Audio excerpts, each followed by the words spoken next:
Tantor Audio, a division of Recorded Books, presents I Know You Saw Her by Ann Girdharry. Narrated by Sophie Roberts. Chapter 1. Fiona, 2024. I'm not free yet. That would be too easy. "Tell us what you found," a woman shouts. Her eyes bulge as she thrusts forward a microphone. Her colleagues jostle for front position like a pack of starving animals. "What can you tell us?" a man yells. "What happened in there?" There's an explosion of bright lights as members of the press take pictures and yell questions at the same time. I flinch and shield my face. By my side, the police officer raises his hand. "Everyone stay behind the cordon," he shouts. He's a detective, Detective Chief Inspector Tom Delaney. Delaney is cool and calm. I saw it when we were inside. He's not like the younger officer who hyperventilated at the gruesome evidence. The police car is parked not far away. Delaney's hand is on my shoulder as we walk towards it. He has a firm grip. Is it protective and supportive? Or is it just in case I'm not as innocent as I look? On my other side is Ruby Silver, criminal profiler. She's a sharp one, observing details and saying little. I'll have to be careful with her. I stumble, and Delaney steadies me. A few steps later, and I duck my head and slide into the back seat. Silver slams the door, then goes around the other side and gets in beside me. "You're safe now," she says. "You can relax." I don't think so. I wrap my arms across my chest. It doesn't do much to stop the shaking. I'd like not to cry, except I can't help myself. Delaney's gaze is on me in the rearview mirror. Then we're bumping our way across moorland towards the main road. I glance behind to the little cottage. "What about the—" My voice cracks. "Body?" Silver lays a blanket over my legs. We'll know more once the specialists have been in. It's clear they haven't finished with me yet. How could they, after what they discovered? So far, I've been asked easy questions, but I know it won't stay that way for long. Chapter 2. Fiona, 2024. 3 months earlier. "To close it, you have to give a sharp pull," Mrs. Meacham says as she tugs at the door handle. Either she's frail or her front door needs maintenance. Mrs. Meacham's house looks like it's falling apart. It's windy outside and autumn leaves have blown in. I try not to think about the one Amy pressed and sent to me. "From my new life," she'd said. Perhaps it even came from the same tree. The lump in my throat is hard to force down. "Leave your suitcase. Let's go to the parlour and we can have a chat, dearie," Mrs. Meacham says. I follow my new landlady along the hallway. Parlour and dearie. Is Mrs. Meacham living in another century? The state of the house says she is. Creaks, drafts, and yellowing net curtains. It's no surprise the room I'm taking has been long-term vacant. The agent warned me of problems with the heating. She'd been astonished I was interested. But then she didn't know my reasons. "How was your journey, Miss Hunt?" "It was fine, and please call me Fiona." "Fiona it is, then." Mrs. Meacham drags her feet as if she's permanently worn out. I was told her son is 27, so she can't be that old. When we get to the parlour, which is in fact the lounge, she sits across from me in a chair with threadbare arms. I'd started to relax, but that goes out the window when her gaze fixes on me. It's dark and too watchful. Luckily, I'm not easily shaken. I let her somewhat creepy stare wash over me. "The agency said you're a student," she says. "That's right. I'm studying business management. It'll be my first year." There's a bit of a funny smell. Is it the worn-out furniture, the carpet, or maybe my new landlady? It makes me feel like flinging open the window. Of course I don't. "How exciting. I suppose it's your first time away from home. I nod enthusiastically. I'm looking forward to being independent. At 20 years old, it's not the first time I've had to look after myself, but there's no need for her to know that. Of course you are. I've had plenty of students stay here over the years. You young people are always so impatient. Yes, like Amy was. My big sister, 5 years older than me, couldn't wait to be free of our boring village. Going away to university had been all she talked about. A big city with opportunities. The room is a monotone of colours, long since faded to brown. There's only one touch of life. The bookcase at the back wall is crammed with photographs. Mrs. Meacham sits still, her hands clasped in her lap. It's as if time is of no importance to her. I clear my throat. So many freckles, she says eventually. You're very pretty. A hot flush races up my neck. When I was younger, people often commented on my red hair and freckles, which is why for a long time I loathed them.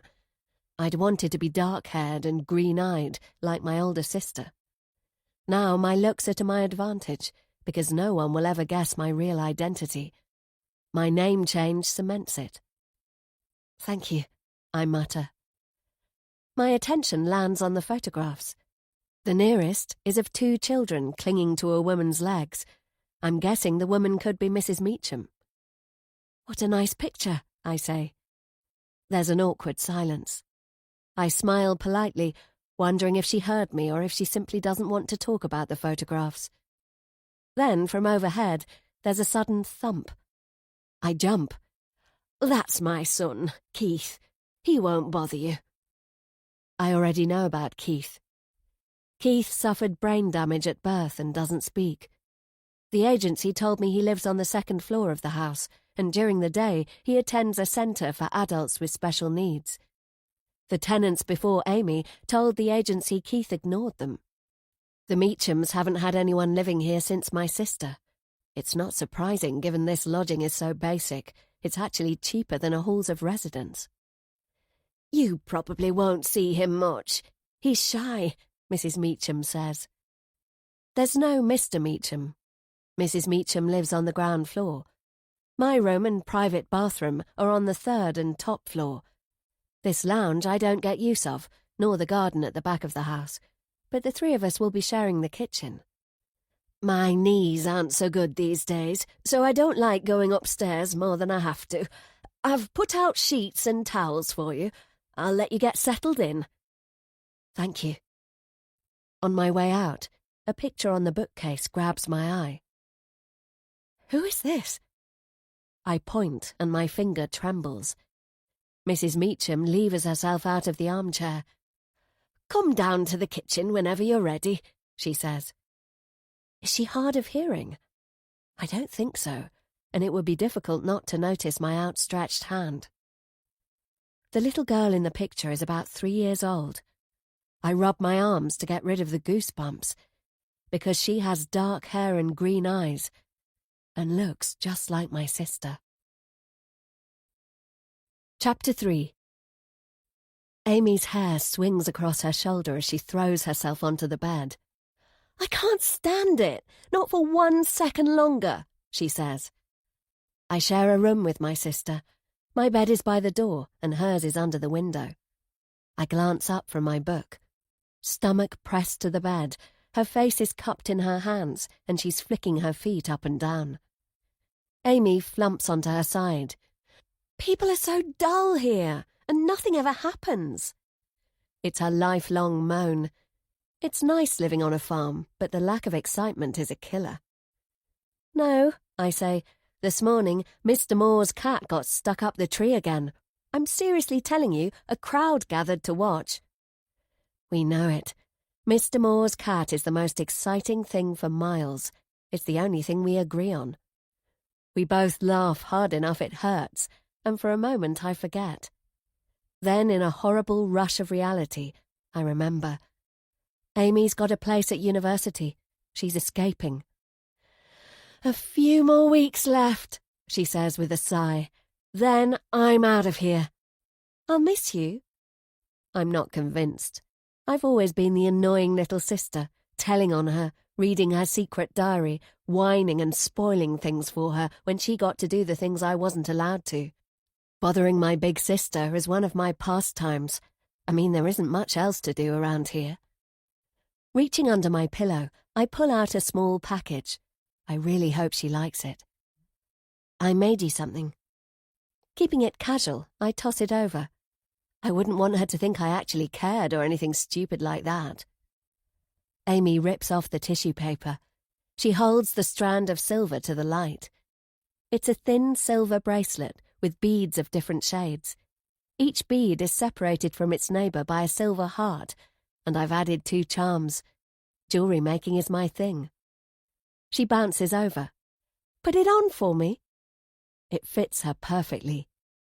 We have a pond in our village, which is why I chose the duck charm. Amy and I have spent a lot of time sitting by that duck pond. The other charm is a 4-leaf clover. Amy once found one in the field alongside our house. She pressed it, and I'm sure she still has it somewhere squirreled away with her collection of pressed flowers. She jiggles it on her wrist. It's adorable. The memory fades, leaving me adrift in a sea of regrets. I'm thankful I gave her my gift before things fell apart between us, but if I'd known what I know now, I'd have told her straight out how much I love her. I'm sitting on the bed. This room at Mrs. Meacham's was my sister's, with its double bed, wardrobe and chest of drawers. My feet are cold on bare floorboards. Who is the little girl in the picture? The resemblance is uncanny. The police didn't tell my parents everything, and a child who looked like Amy is something they definitely never mentioned.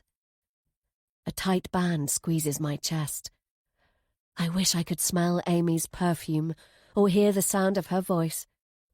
My sister wrote letters telling us about new friends. Mum was ill, and she read Amy's letters over and over, especially after chemo treatments, when she felt so sick. That's why Amy wrote more than phoning home. Her new life sounded wonderful. She loved the city. She loved university. She said studying psychology really suited her, and she'd taken up rowing, and she liked going out with her friends on the river. I'd imagined her fingers trailing in the water as she laughed with people who were much more interesting than us, than me. Then, one foggy day, she disappeared. Members of the public recalled seeing her crossing town in a blue woolly hat and patchwork jacket. And then, poof, she was never seen again. My mother and father never recovered, and neither did I. I crossed to the window. I'm at the rear of the house, looking down on the garden. The sun is setting over the rooftops, glancing off slate and tile. I can't actually see neighbours because the garden is lined by trees. Why didn't Mrs. Meacham answer my question? I want to find out everything about the girl. My first step will be to go back into that lounge as soon as possible. I'm resting my head against the pane when 3 floors below, someone comes out of the back door to the kitchen. This must be Keith. His shirt and jogging trousers are stretched over a powerful frame. After the disappearances, the police called Keith a person of interest. His mother was one too. This house was searched, but they found nothing incriminating. Keith heads towards a shed at the far end of the garden, and I study him every step of the way. His gait is lumbering. His muscles are so big his hands hang slightly away from his body. Just before the shed he stops, like he's forgotten something. Then he turns and looks straight up at my window. I take a step back. Keith's mouth is set in a hard line, and his face is angry. First, how did he know I was watching? And second, why is he annoyed? I brush my hair off my face and give a wave. Keith stares for longer than I'm comfortable with. I know he doesn't like strangers, but does he actually resent them? I'd like to shout, "Hello!" but when I push at the sash it doesn't open. Keith clenches his fists and throws one last hostile glare in my direction. Then he unlocks the shed and disappears inside. I let out a breath I didn't realize I was holding. I give the sash another good shove and it moves a few centimeters, then gets stuck because it's at an angle. Great. A window that doesn't work. At least it's enough to let fresh air in. I was hoping to start off on friendly terms. Still, there's plenty of time for me to play the happy-go-lucky tenant. I don't want Keith to be ruffled by me. At least, not yet. Chapter 4. The following morning when I come downstairs, Mrs. Meacham and her son are in the kitchen. "Good morning, Fiona," Mrs. Meacham says. She's cheerier today. I give her a bouncy hello. Keith ignores me. He's hunched over the counter. His mother sits at the table with a cup of tea in her hand. Last night I crept downstairs. The door to the lounge was closed, and there was a light shining from the crack underneath. I heard Keith walking around upstairs, so I guessed it was Mrs. Meacham in there. Though I waited in the kitchen for hours, hoping to sneak into the lounge, that light never went off. In the end, I went to bed. I pour some cereal. I haven't had time to do a proper food shop. All I have is a couple of cans, a loaf of bread, some milk, and half a box of cereal. I've been living frugally since my parents died, so I'm used to making do. My mum was battling cancer when Amy disappeared. She was always hoping for good news, and it was the hope that kept her going. But then, day after day and week after week, we had none, and weeks stretched to months. Soon after the first anniversary, she passed away. After that, my father faded. I think he gave up. He died in his sleep almost 1 year after my mother. "I'm sorry I didn't show you how things work last night," Mrs. Meacham says. "I read for a while and then had an early night." Okay, so who was in the lounge? Or did she sleep there because I didn't see anyone come out? "Don't worry about that," I say. Oven, microwave, an empty shelf for me in the fridge, and the same in the cupboard. I'd pretty much worked the kitchen out for myself. It's definitely seen better days. The paintwork, which probably used to be cream or white, is now a dull grey, especially in the areas with lots of use, like above the oven and over the counter. The fridge is old, and the floor, that has cracked tiles. Well, let's just say any food that lands there might need to be incinerated for public safety. As I shake the milk carton, it doesn't feel cool. I make a mental note to buy long life.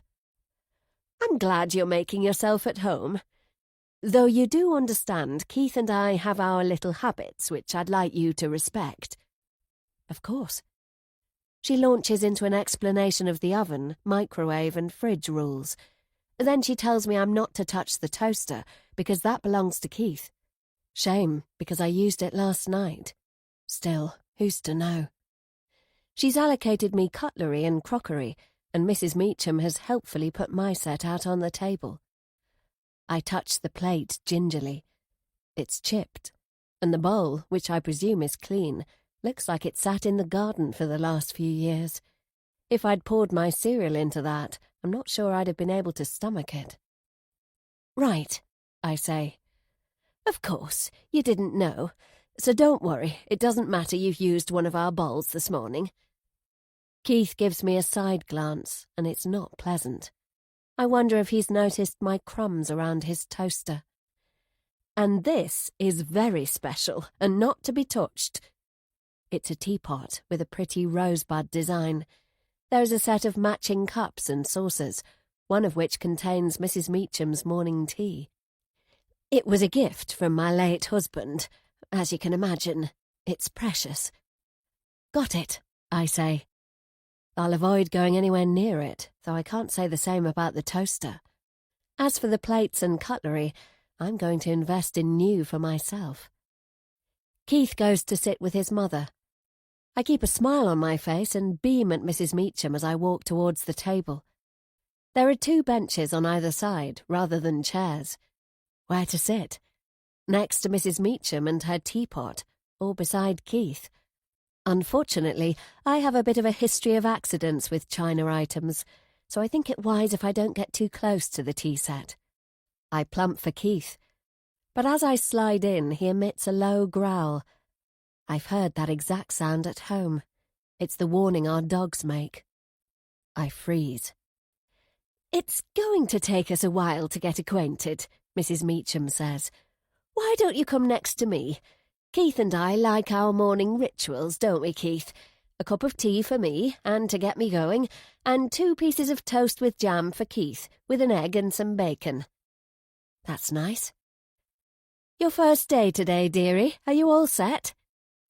I chat about my timetable and about what we'll be covering this term. It's a one-way conversation, although Mrs. Meacham perks up enough to tell me she goes into town a couple of times a week to help at a charity bookstore.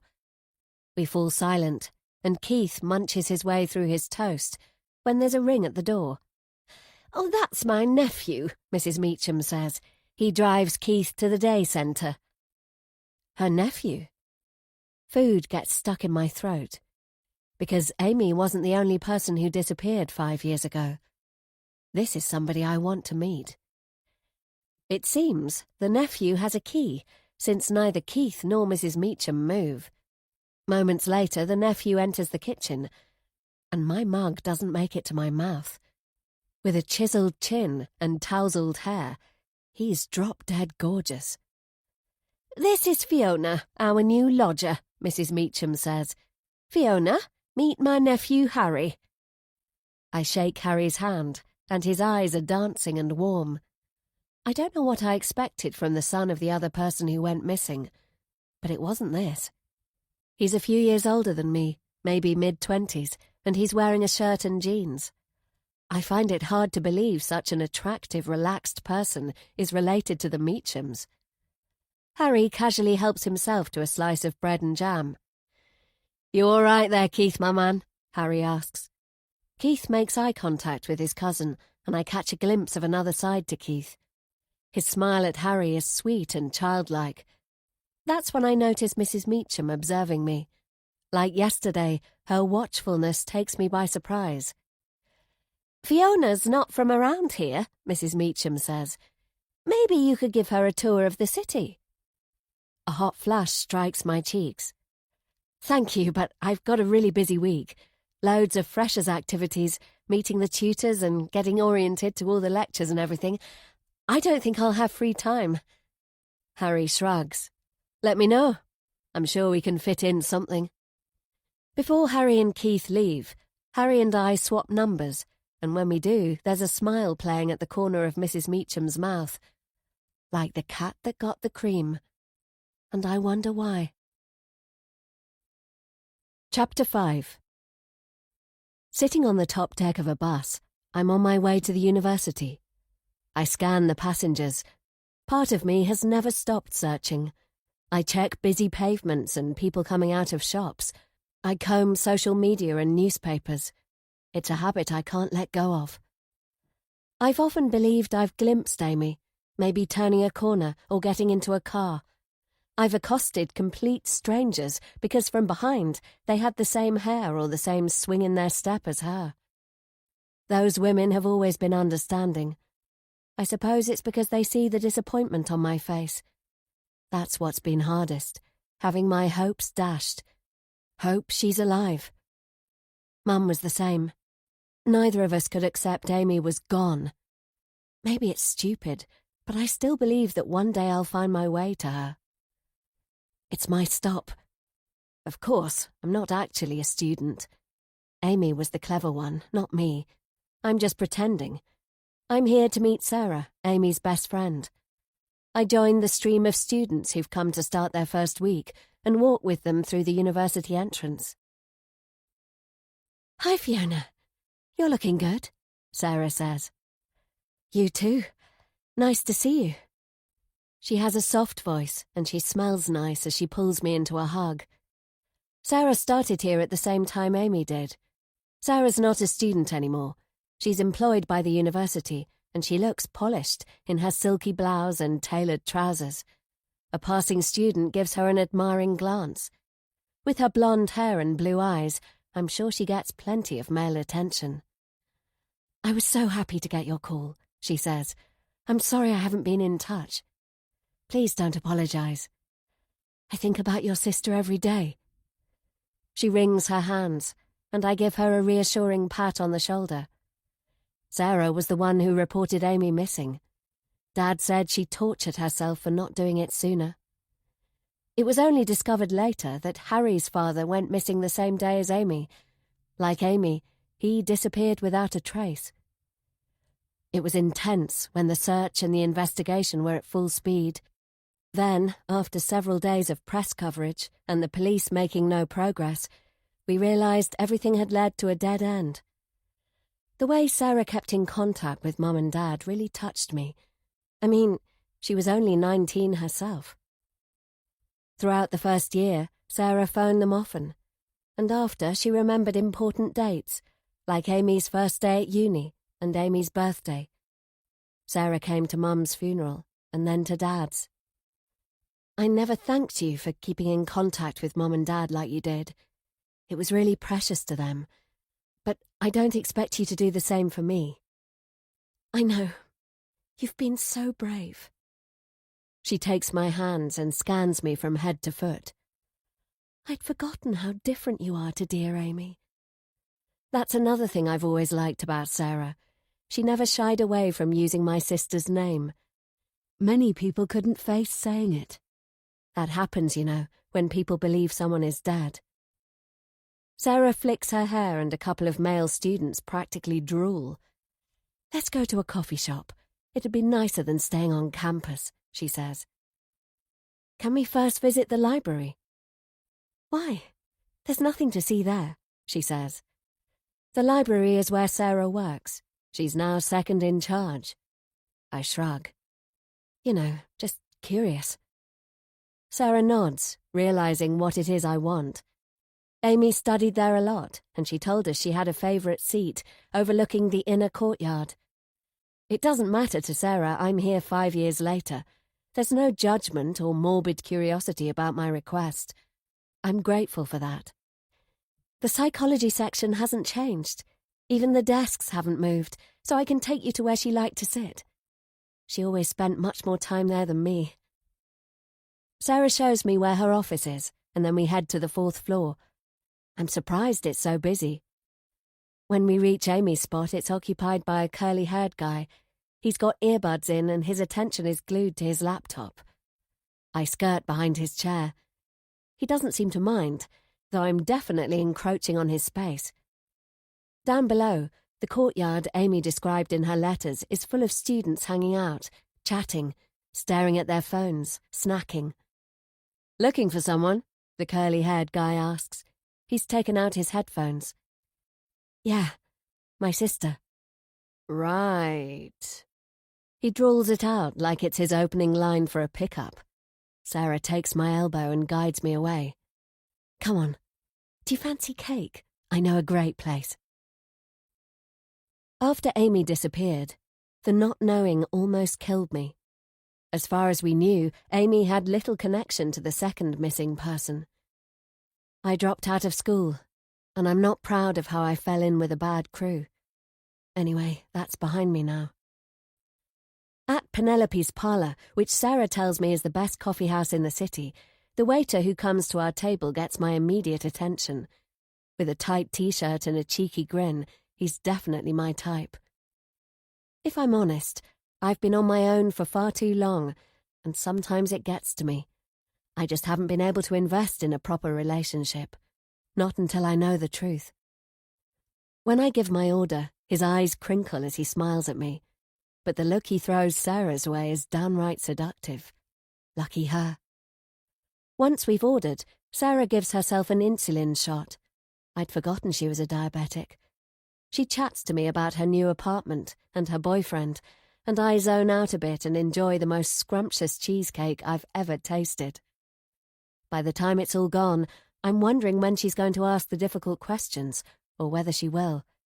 She's on her second cup of coffee by the time she plucks up courage. "What made you visit?" she asks. "I mean, is it really good for you coming here?" I've always had the feeling I wanted to live close by. Not knowing if I could face it was the only thing that stopped me. Clunk. She puts down her cup, spilling dark liquid into the saucer. Live close by? What do you mean? I've moved here. I'm looking for a job in the city. Her eyes widen. That doesn't sound like a good idea. You've got to move on in life. Wouldn't it be better to make a fresh start, somewhere new? I can't. She sighs. Oh, Fiona. Coming to the city seems like something I have to do. Probably I'm stirring things up for her too, which I'm sorry for. Dad said it ate at her inside, how she'd not noticed sooner that Amy was gone. She blamed herself. Has she ever totally recovered? Probably not. Where are you staying? She finally asks. I lie and tell her I'm renting in another neighbourhood far from the Meachams. There's no need for me to make Sarah pass out with worry, is there? One thing, though. I've changed my name. I'm Fiona Hunt now. Please don't tell a soul who I am. She seems bemused. Leaning across the table, I take her hand and squeeze it. I couldn't stand the media finding out, or anyone who remembers Amy. Promise me, Sarah, nobody must know who I am. Dad said she was emotionally fragile, and I feel a bit guilty putting on the pressure. She bites her lip. Okay. Thank you, I say. It will be our little secret. Chapter 6. I've struggled back with 2 big shopping bags, and I'm pretty pleased with myself. It's nice to have fresh fruit.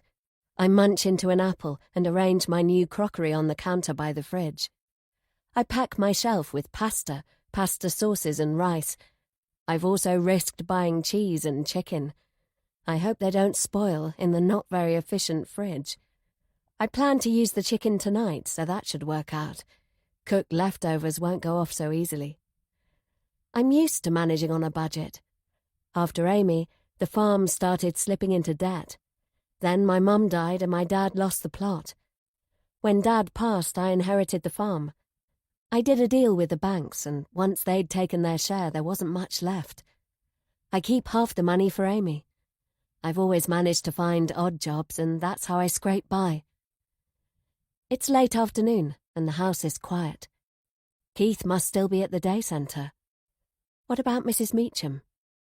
I throw my apple core in the bin and tiptoe along the hallway. Mrs. Meacham's rooms are nearer to the kitchen than to the lounge. There's no radio or television sounds. Several doors are closed on the ground floor, including the pale blue one to the lounge. Mrs. Meacham, are you there?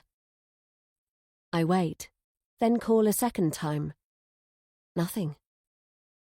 I tap softly on the pale blue wood. The handle is worn. Easing the door open, I slip inside.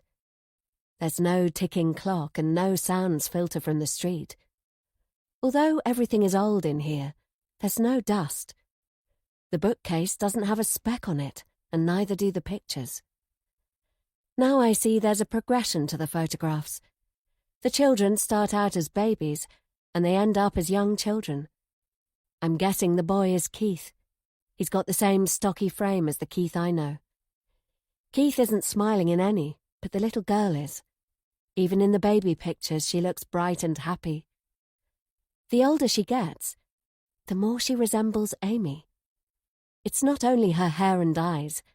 Amy was vibrant too, full of laughter. So is the girl Keith's sister? I've picked up a photograph of her on her own when there's a warning creak from the direction of the door. Shit. I leap and take cover behind the sofa. It's a 3-seater, so unless whoever it is makes a tour of the room, they won't know I'm here. I hope I lined the photograph up neatly like it was. The sofa has short feet. Peering underneath, I see Mrs. Meacham's shoes. Dust goes up my nose. I hold my breath, forcing back a sneeze. It's a lovely day, Mary Beth, Mrs. Meacham says. The sofa creaks as she sits down. Then there's a clink of a cup and saucer. Okay, so she's having a cup of tea. Who is she talking to? There's only us two here. I'm uncomfortable, but don't want to move in case the floor gives me away. Sipping and swallowing sounds tell me Mrs. Meacham is working her way through her drink. It's slow progress, and I wonder how long I've got to crouch here. She chuckles. There are piles of leaves everywhere. I know how you love to play in them. Children play in leaves, and from her tone of voice, it's like Mrs. Meacham is talking to an imaginary child.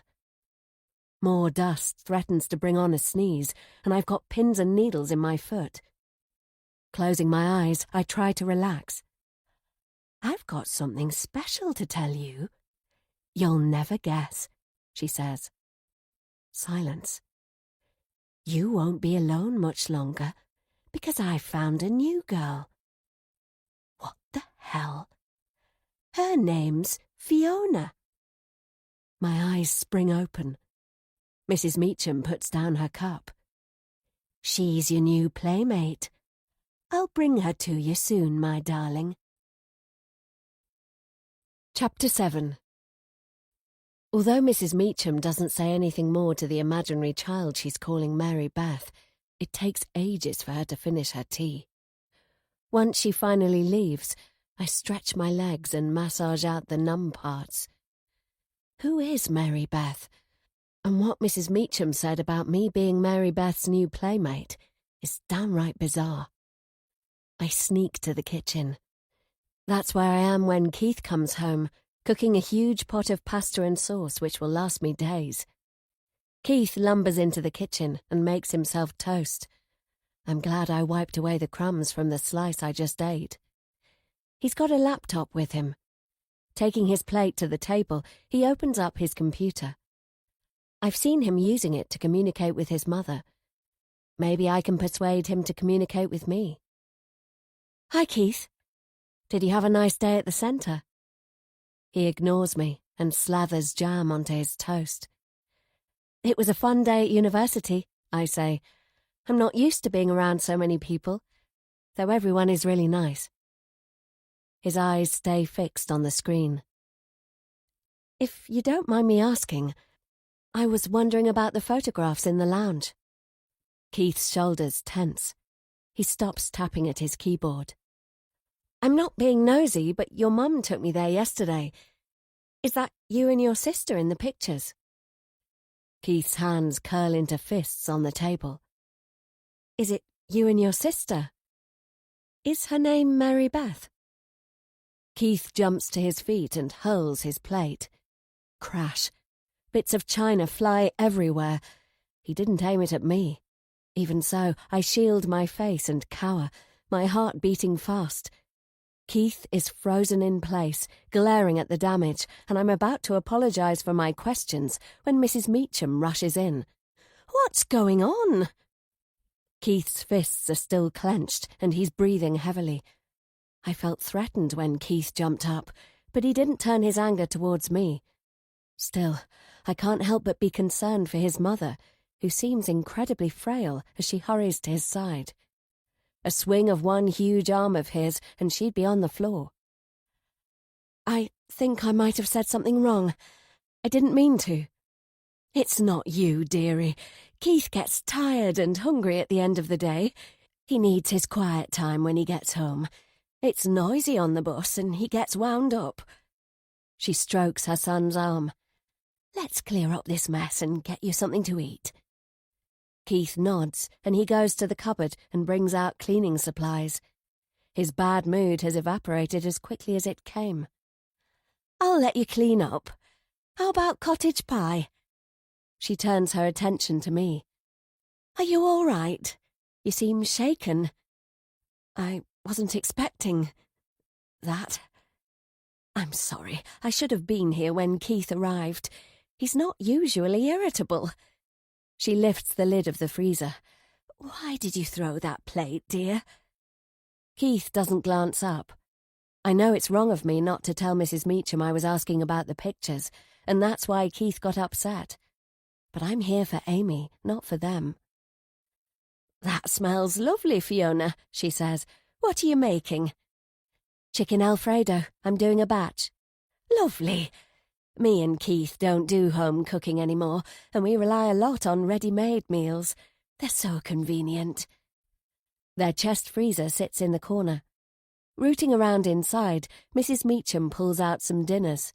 She pops one of them into the microwave. "Keith has a proper lunch at the centre. A couple of these do the trick in the evening." My preparations have got to where the sauce needs my attention, and I concentrate on stirring. Meanwhile, Keith has been pretty efficient at sweeping up the mess. He washes his hands and then puts more bread on to toast. Once the Alfredo is ready, I pull it off the heat and go to get my plate. There's a ping from the microwave.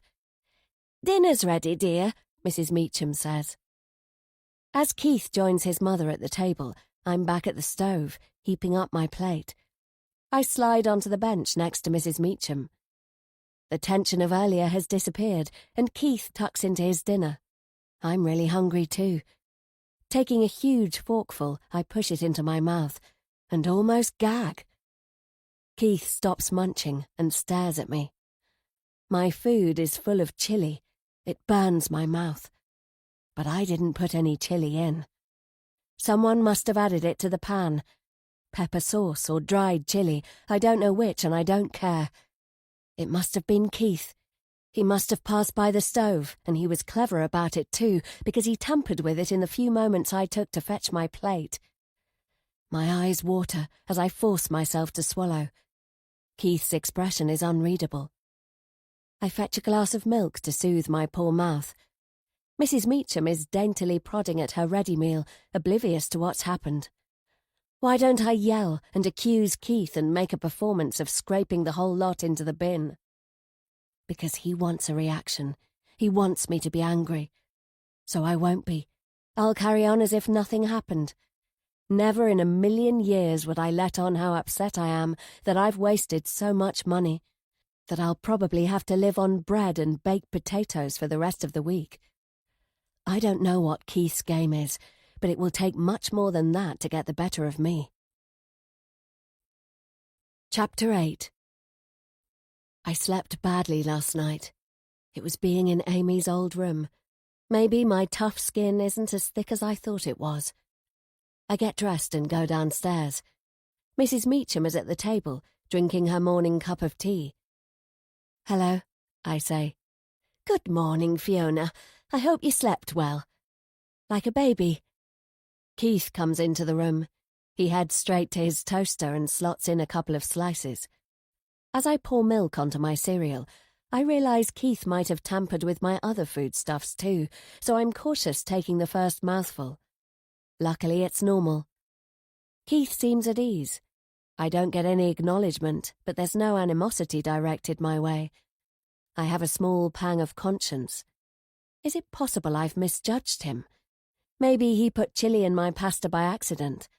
I mean, I'm presuming foul play, but maybe he likes cooking and he added ingredients to the pan without realising it would be a disaster. There's a slim chance that's what's happened. Very slim. It would be nice to have a radio in here. A television would be even better, though I'm guessing that's not possible. Mrs. Meacham lives on the minimum if the house is anything to go by. Just as Keith is finishing his second slice and I'm making myself coffee, there's a ring at the door. A few minutes later, Harry strolls in with a big smile. I've told myself to stay detached, but today he looks even more handsome. He's wearing a shirt and nice trousers.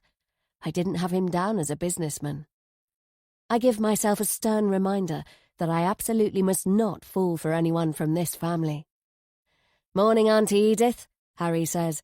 "Hello, Keith. Hi, Fiona. How's everyone doing?" As Harry's gaze turns on me, blood rushes to my head. His eyes twinkle, and for a moment it's as if it's just the two of us. Then reality slams in. Get a grip. You're here for a reason. Stay focused. Keith has grabbed Harry's arm, and he's demanding his cousin's attention. "What is it?" Harry asks with a smile. "Have you got something to tell me?" Keith's laptop is on the table, and he types out a message. His fingers move quickly. Okay, so he's adept. Harry reads and then laughs. "Oh, yes, I'd think that too," he says. I like Harry's voice.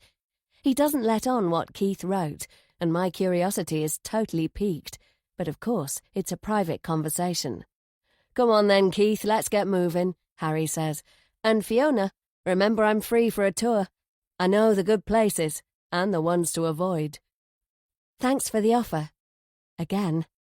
I raise an ironic eyebrow. Harry grins, and he's about to carry on the chat when Keith stands between us. It's not very subtle.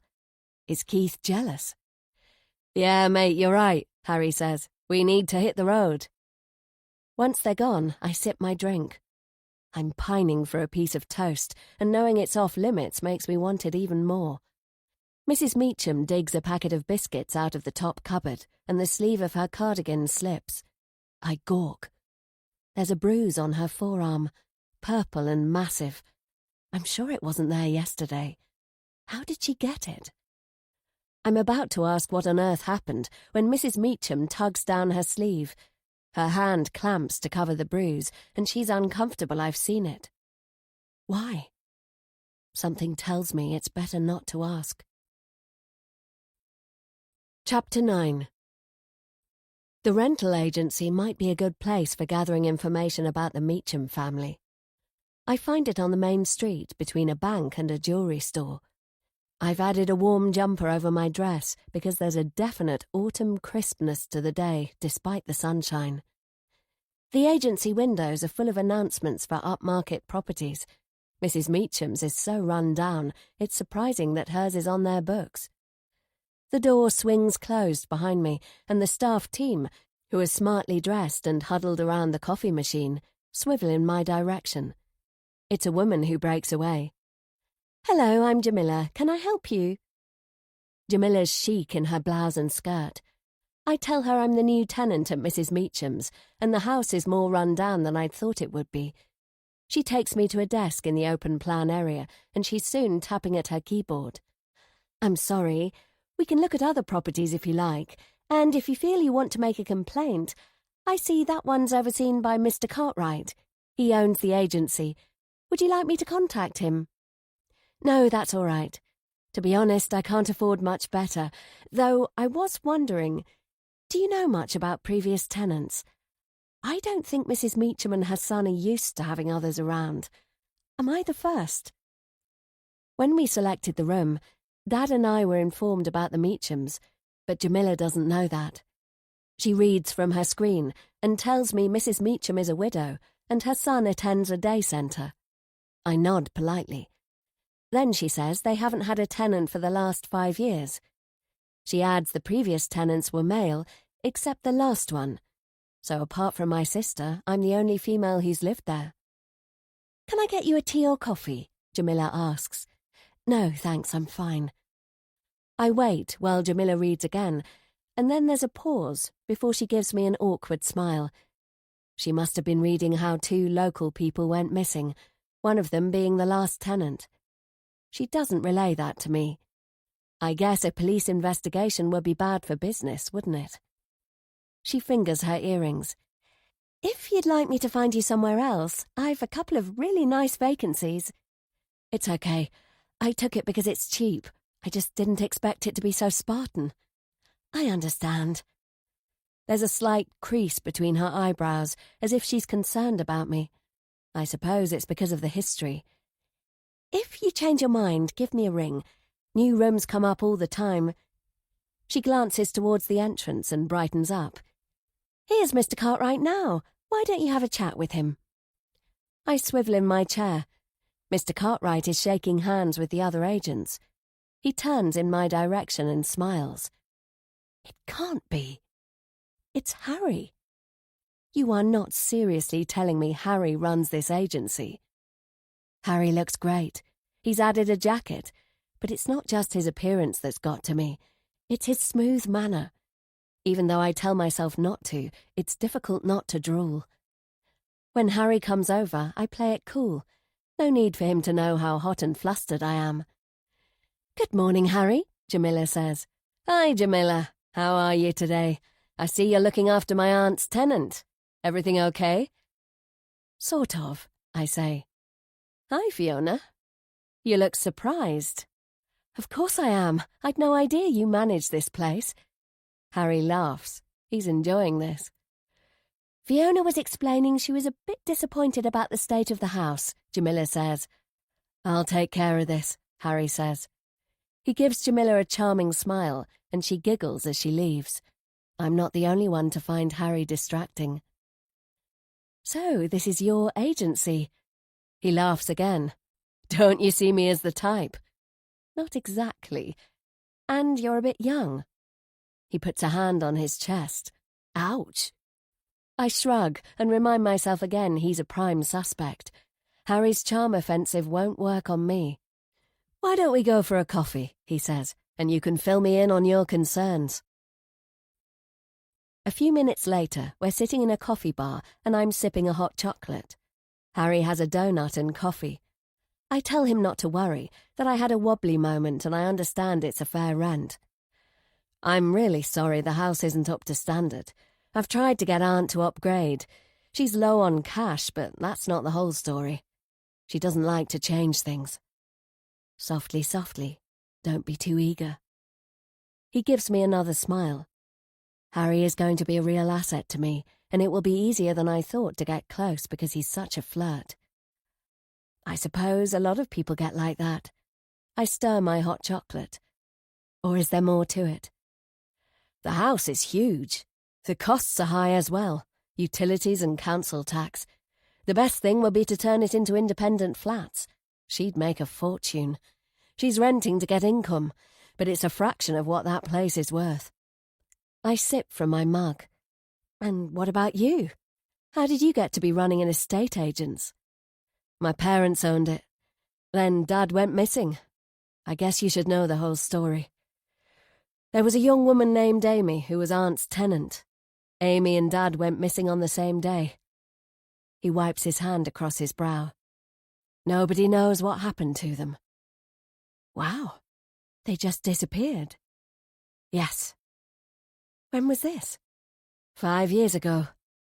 And no word from either of them since? Nothing. The police didn't discover any bodies or any evidence. That's horrible. It must be hard for you. Sure, and for my mum. We were desperate for him to be found. Of course. There was so much gossip and speculation. As you can imagine, most people assumed there was a connection between them. A connection? You know, sex and dirt. Either an affair or an abduction. Doesn't sound like you thought that. No way. They hardly knew each other. It turned our world upside down. It changed me and it changed my mum. Afterwards, she set off to travel the world. She was going to sell the agency, then I decided to give it a go, and Mum turned the business over to me. To be honest, I wasn't really doing much. That's some story. I know. I'm sorry to be the one to tell you, but you'd have heard about it sooner or later. Mrs. Meacham hasn't mentioned it. It must have been terrible. It was. To be honest, it still is. I give him a sympathetic look. How did you manage? I had to keep going for Mum's sake. You just have to drag yourself through it day by day. It's the not knowing which is the worst. Tell me about it. But you stepped up. Good for you. Thanks. As for Aunt's place, as I was saying, she lives in the past. The disappearances weren't the only tragedy she's had to cope with. It's a good job she's got Keith to keep her going. I spoon some froth into my mouth. What do you mean? Without Keith, she might not have pulled through after the death of her daughter. Her daughter? Is that the little girl in the lounge photographs? Yes. Mary Beth was Keith's younger sister. She died when she was 3. A car ploughed into Aunt, Keith and Mary Beth. Keith and Auntie got away with scratches, and Mary Beth was killed on the spot. That's horrible. I know. I'm a bit younger than Keith, so I don't really remember. Poor Mrs. Meacham. She's never recovered. That's what I mean by a living in the past. She's kept Mary Beth's room exactly the same as the day of the accident. She doesn't want to make changes in the house, even when it's falling apart. And she still talks to Mary Beth as if she's alive. That's very sad. I know. And then the disappearances. It's been hard. Aunt's only interest outside the house is volunteering at the charity shop, so I was pleased when she decided to take another tenant. He grins. And even more happy it turned out to be you. I take a deep breath. I know I'm blushing, but it doesn't matter. It will help with my cover. Thanks, and maybe I'll take you up on that offer of getting to know the city, if you've got time. Absolutely. How are you fixed later? I'm tied up today, but how about tomorrow afternoon? Sure thing. Aunt will be pleased too. I raise an inquiring eyebrow. Harry shrugs. She wants you to be happy. When something has gone wrong before, it's difficult to not dread bad things happening again. I rub my arms. I hope not. I didn't mean it like that. Of course nothing is going to happen to you. I just mean she's a bit nervous. Is that why you've been coming around? No, I'm always there a lot. Keith needs to build his own life. That's why I spend time, to encourage him to be more adventurous. Though I give Harry plenty of encouraging nods, he doesn't say more. No matter. This is a good start. I finish my hot chocolate. The mystery of the girl in the pictures has been solved, and so has Mrs. Meacham's chat with an imaginary child. Although it doesn't explain why she said I'm going to be her daughter's new playmate. Like I said, I'm sorry the house is so run down. It's embarrassing. I haven't got the funds for anything better, so don't worry about it. Harry ruffles his hair. Aunt's lucky having someone as nice as you. I twist my lips sardonically, and Harry stares at my mouth. When he lightly touches my hand, it's clear I appeal to him. There's only one problem. His touch sends tingles of excitement up my arm, even though I don't want it to. Chapter 10. I spend the rest of the day at the university library. Mary Beth occupies my thoughts. There's the uncanny resemblance between her and Amy, and Mrs. Meacham talks to her as if she's alive. I can't decide if it's spooky, or if maybe this is an early sign of dementia. Or is it grief, and talking to Mary Beth comforts her? Let's face it, I've often talked to Amy. Okay, so I do that in my head, but why shouldn't Mrs. Meacham do it out loud? She had no idea I was hiding behind the sofa. Although, why would she tell Mary Beth I'm going to be her new playmate? That's bizarre. And yes, that is spooky. Harry told me about Mary Beth's bedroom. I think it's time to check out the rest of the house. It's quiet when I get back. Keith isn't home yet, and I call Mrs. Meacham's name a few times, but there's no reply. Is she out? Is she having a nap? I'll have to take the gamble. I start my explorations on my own landing. Apart from my bedroom and bathroom, there are 3 more rooms on my hallway. The first is crammed and dirty, cardboard boxes looking like they've been there since the last century, battered suitcases, one on top of another, cobwebs hanging from the ceiling. The other 2 doors are on the opposite side of the house to mine. The first is a huge bedroom that looks onto the street. There's nothing much here, an old bed with a bare mattress, a wardrobe and a dresser covered in dust, wallpaper from yesteryear. The next room is similar. I see what Harry meant when he said this place could be turned into independent flats. Next is Keith's floor. If I'm caught, coming up with an explanation will be tricky, but that's not going to stop me. I creep down the stairs. There are 4 doors, like upstairs, and one of them is cracked open. Wiping the sweat off my hands, I peer inside. It's definitely Keith's room, and it's cluttered. One wall is lined floor to ceiling with shelving, groaning with books, and so many clothes are scattered everywhere that it's difficult to see the actual floor. Snooping isn't in my nature, even though that's what I'm here for. I pull out a drawer in Keith's bedside cabinet. Papers, photographs, and odds and ends. I give a quick poke inside and take out the top piece of paper. It's a letter, curled at the corners. Reading it makes me feel like a pervert. That's the problem when you don't know who's innocent and who's faking it. Some chili isn't enough to make Keith a suspect. Time will tell, and I'll come back if I have to. This is just the first reconnaissance. I slam the drawer closed. Checking out the room next door, I find a massive train track. This must be Keith's, and I can easily imagine him sending around the engines and carriages. On the far side of the room, there's an easel with a canvas angled away from me. It looks like a very professional setup, with pallets and paint stored on shelving. I tiptoe across the train track. Light from the window falls onto the canvas. I stifle a shriek, and there's a crunching sound because I've stepped on something, but I don't care. I'm staring at an amazing painting. This is worth the risk. I want to cry and laugh at the same time. It's my sister. It's not finished, but Amy is sitting by a lake, gazing across the water. She has a faraway expression, and I don't know how Keith could have captured her so well. It's beautiful, and it takes my breath away. Then I'm angry. What is Keith doing painting my sister? The other thing that unsettles me is that he started this recently. Why would he be doing this now? That's when I discover what I stepped on. It was a train carriage. Some of its wheels are broken off. Damn. It might give me away, but there's not much I can do to cover it up. I tread carefully back to the hall. There are still no sounds in the house. The rest of the rooms on Keith's floor turn out to be the same as upstairs, full of junk. I tiptoe down to the first floor. Amy's painting is playing on my mind, but I push myself to carry on.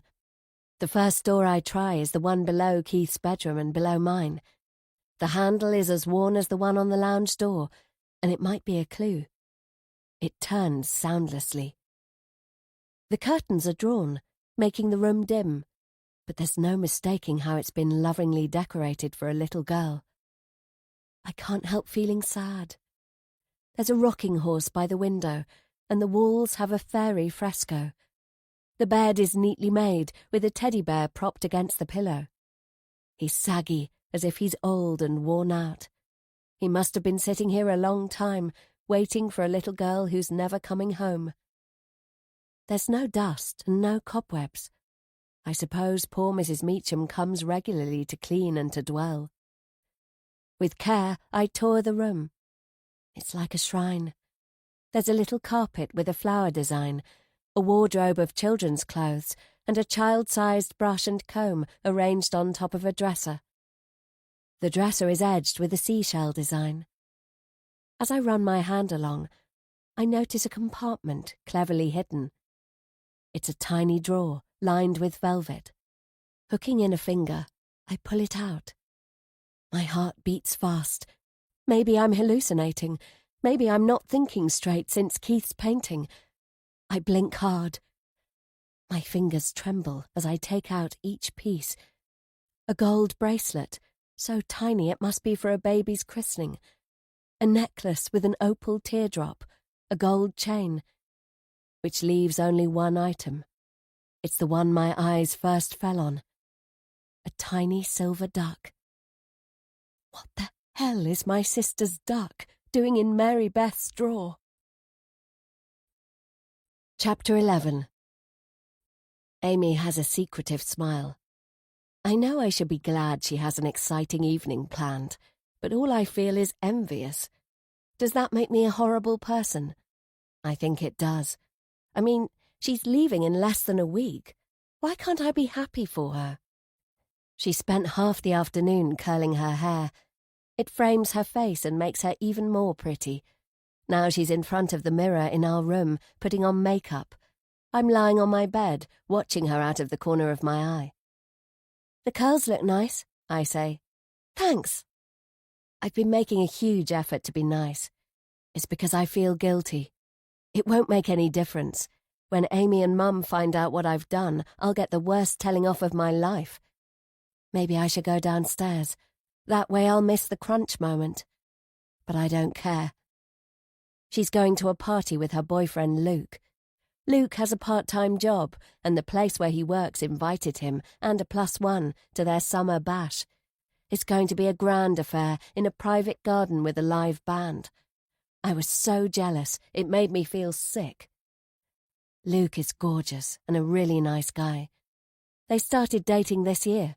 That's not fair either. He's the most admired boy in school, and who does he pick to go out with? My sister. I wish I didn't have these bad thoughts.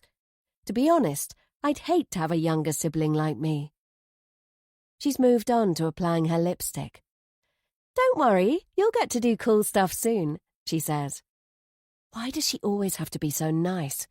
I want to run away from my impending doom, but my legs are paralyzed. I think it's terror.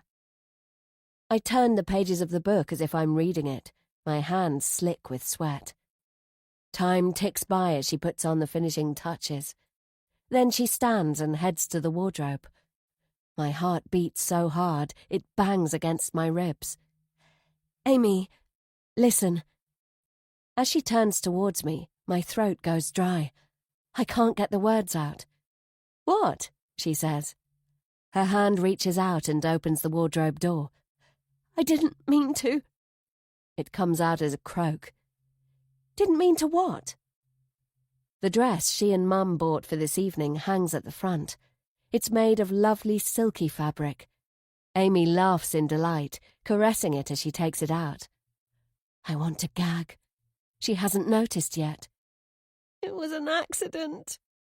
She didn't hear me, probably because it came out as a whimper. Amy holds the dress against her and looks in the mirror. Then she freezes. It feels like all the blood drains from my body as Amy's mouth opens into a big round O. She screams. I'm sorry I wanted it to be mine. I'm sorry for trying it on and going outside and climbing the fence. I only wanted to twirl in the meadow. I didn't know it would get snagged on the railing and rip all the way up. I bury my face in my hands as my sister screams and screams and my mother comes pounding up the stairs. When she left, Amy hadn't forgiven me for the dress and we were barely talking. Or perhaps I hadn't forgiven myself, and that's why I ghosted Amy, just so she didn't do it to me. I had to learn about her new life from Mum. I never forgave myself for not chatting with her. Perhaps if I had, things would have been different. You know what? Dad told me afterwards Amy did forgive me, but by then it was too late. I'm on the bed at Mrs. Meacham's, with my arms wrapped around my knees. I didn't want to put back the duck I discovered in Mary Beth's drawer, but I made myself do it. It's an important clue, because Amy's bracelet was not among the items returned to us by the police. A while later, I realize I'm really hungry. Being here is going to take all I've got. If I don't look after myself, I'll never make it. I go downstairs. It's late. I heard Mrs. Meacham and Keith come back earlier, so I suppose they've already eaten. Now's my chance to get in a sneaky use of Keith's toaster. I know I shouldn't, but I can't resist. I munch my way through a few slices with peanut butter, then clear away the evidence. Keith and Mrs. Meacham are both early-to-bed types, so I'm careful not to be noisy as I make my way back to my room. Yawning, I pull on my pyjamas and go to brush my teeth. As I pull the light cord in the bathroom, I recoil, my shoulder slamming into the wall. Get out. It's scrawled on my mirror. The writing is childish, and as I wipe my finger through it, I see it's been done in red lipstick. I curl my fists. It must have been Keith. I mean, it's hardly likely to be my landlady. How dare he? But Keith has misjudged me, because this only makes me more determined. The duck and the message confirm there's something here to find out. Chapter 12. I meet Sarah for lunch in a lovely place with a view over the park. It's not the park with the lake where they thought Amy might have gone for a run the day she went missing. That's on the other side of town. Sarah would never be so insensitive to take me somewhere significant without asking first. In lime green trousers and a sleek jacket, Sarah is once again stunning. I give her a light kiss on the cheek. We've a window seat, which is nice. "How are you settling in?" she asks. "Not bad. I can see why people like the city." She sent me several texts, inquiring how things are going. I'm sure she's invited me here to check I'm okay. Though she shouldn't be concerned. I can take care of myself. There's a group of women jogging by, and my eyes trail them. Sarah's do too. One theory about Amy was that she'd been snatched during a run. My sister was a regular runner. At home, she was used to going on her own. Unfortunately, she kept the same habit in the city. Hundreds of people were questioned along the route the police thought Amy might have taken. Another of the police's theories was she got lost on the moors. One witness, a bus driver, said he'd dropped a young woman there, although he wasn't 100% sure it was Amy.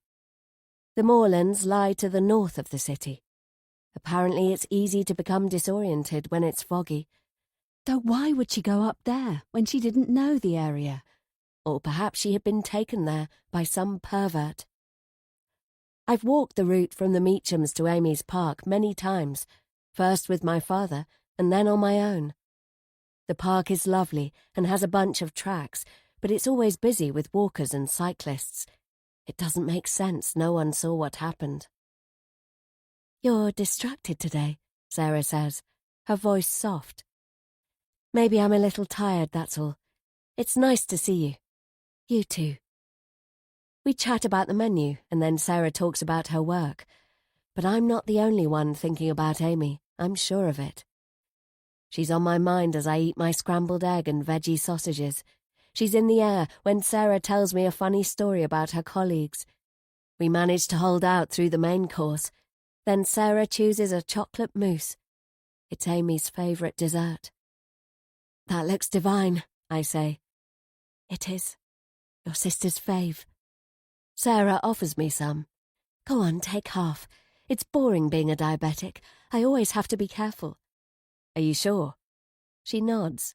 "Certain. I know my limits. Enjoy it." I scrape a portion onto my plate. "Thanks." "Did your father tell you I saw a counsellor?" Sarah says. "Yeah, so did we. It didn't help." "Mine did a bit." She talked a lot about closure, and about how it's difficult to get there because no one knows what happened. No body, no trace, no news. Amy was a missing person, then missing, presumed dead. Sarah sighs. "They searched everywhere. Our fellow students were grilled. Everyone was a suspect. I know it's heartbreaking, and I really feel for you and your family."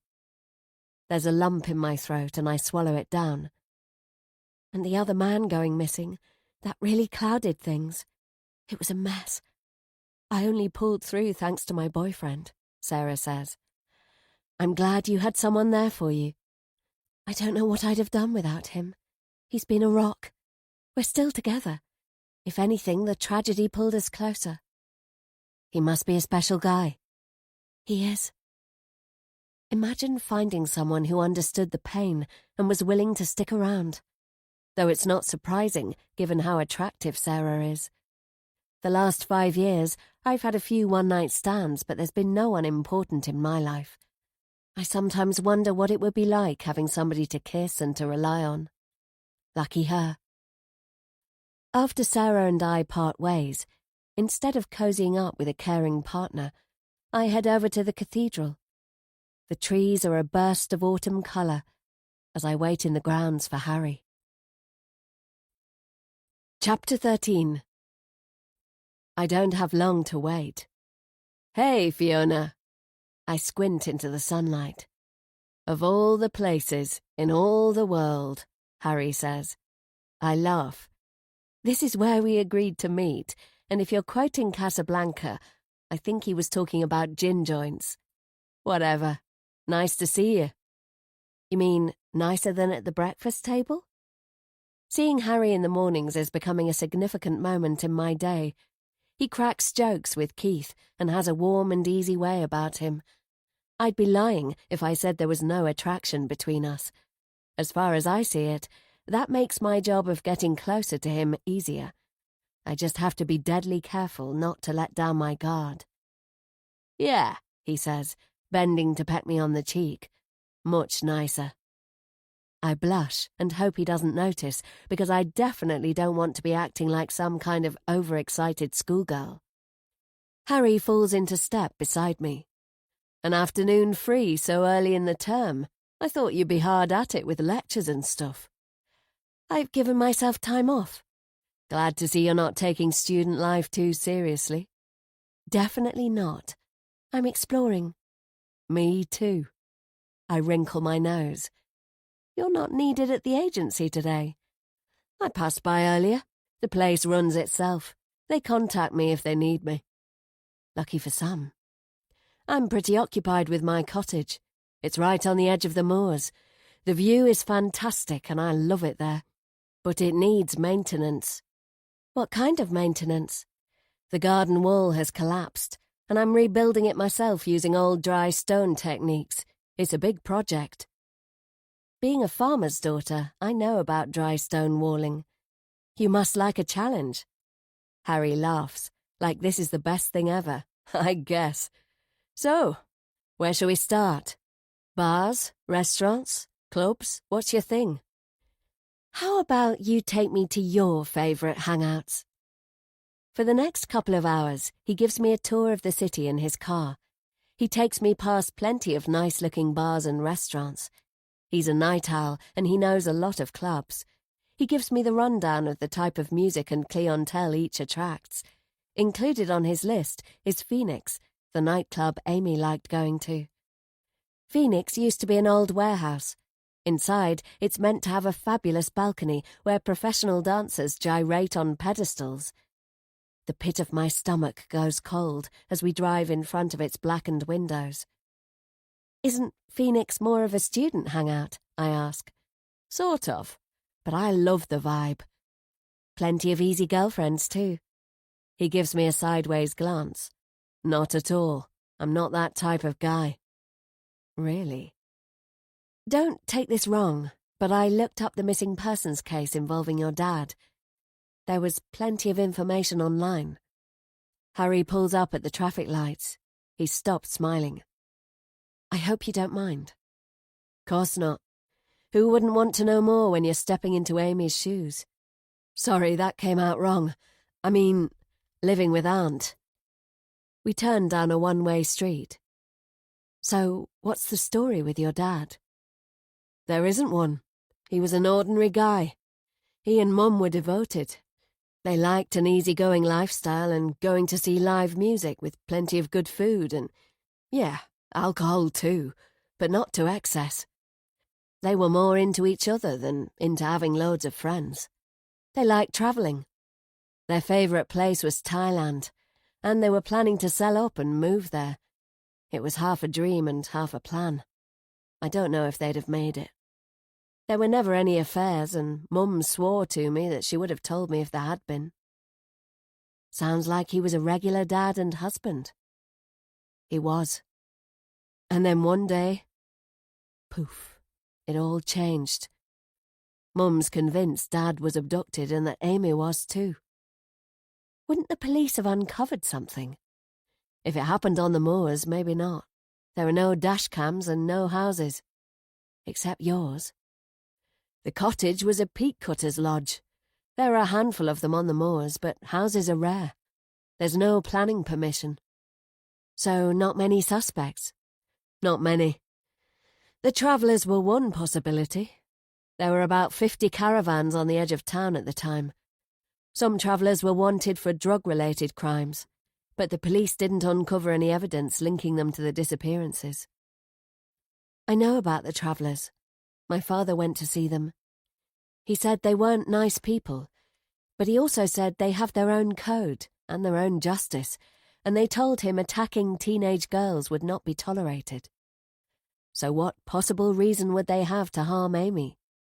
The police found no forensic evidence at their camp. Did your father know the girl? We turn back towards the cathedral, and Harry falls quiet for a while. He clears his throat. Auntie had a spell of illness, and my parents were keeping an eye on her, so my dad met Amy at Aunt's once or twice. But there was nothing between them. My father was twice Amy's age. He wasn't that sort of person. We pull in to park. Harry's breathing is more shallow and rapid than it was earlier. It must be the emotion of going over it again, even though he's doing his best to play it down. I didn't mean to upset you, I say. It's okay. Is there anywhere else you'd like to see? If I'm going to make progress, I need to shake Harry up. Any nice parks? I heard there's one with a lake. He hesitates. I like that one too, except... Except what? Oh, nothing. It's not far.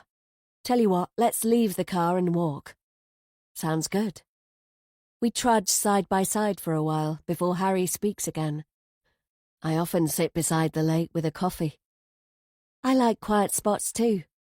It's rural where I come from, lots of fields and woods. Where's that then? I lie and fall back on my cover story, giving the name of the place where my uncle lives, which is 500 miles from my village. But better than a park is a long walk on the moors, Harry says. That's the absolute best. We're soon arrived and strolling a grassy path. Harry tells me it leads to the lake, and he falls quiet again. Up ahead, the water is silvery and calm. An elderly couple is feeding the ducks, and that's when I realise it's the same lake as in Keith's painting. We make our way to a bench and take a seat. It's a tranquil spot. You like it here then? I ask. No guilty memories, no pangs of conscience, no dark history of attacking women. Yeah, it's sort of peaceful. So, Fiona, is there somebody special in your life? It's a sudden change of tack. Though the personal question doesn't surprise me, because I don't have him as someone content to skirt the issues. He's definitely been flirting with me, and he's the type to enjoy charming women. From what I've experienced, he's pretty good at it, though I'm not naive enough to imagine he's seriously interested in someone like me. Sure, there's a spark between us, and I'm pretty sure he feels it too, but this is just a game to him. To me too, but for different reasons. Now there's a question, I say, arching an eyebrow. And you're not going to answer? I shrug. There's no one special at the moment. Then those guys at the university are missing out. Let me remind you, I haven't been there long. True. There's plenty of time for adventures. I hadn't imagined getting involved with him. It would be like playing with fire, but it would also be a very good strategy. He's giving me the cheekiest grin ever. I play it cool, stuffing my hands in my pockets, and the little skip of pleasure I feel inside, I even deny to myself. Chapter 14. The house always smells musty. Today, as I fight to close the front door, there's a distinctive odour. Gas. Shit, has my landlady been overcome? Is she lying somewhere unconscious? As I sprint along the hallway, the smell gets stronger. Mrs. Meacham is nowhere in sight. The stink in the kitchen is overpowering, and a hissing noise comes from the stove. I fight my way to it. All 4 hobs aren't lit, but they're turned on. What the hell? I cough my way to the door to the garden, holding my breath as I struggle with the lock. With this much gas, it would only take one tiny spark, and then... Don't think about it. I stumble onto the lawn and suck in deep lungfuls. It takes a few minutes to stop coughing. Probably that was stupid of me. I should have called the gas service, not take risks. I go back inside and call my landlady's name, and that's when I spot china fragments under the table. I recognize the design. It's Mrs. Meacham's precious teapot, smashed to pieces. Where is the old lady, and where's Keith? "Mrs. Meacham," I shout, "are you there?" What if the gas got into her room? I'm about to march out to search the ground floor when she potters in. She's got a strange expression. Her eyes are shining and her mouth is stretched into a fixed smile, as if she's delirious or over-happy, which is not at all her usual sad demeanour. When I got back, I found the hobs on. I could smell gas. "There's nothing to worry about, dear." What? It's dangerous. There could have been an explosion. It occurs to me it was probably her who left them on. Did she get distracted or forget she'd done it? Perhaps it was Mary Beth.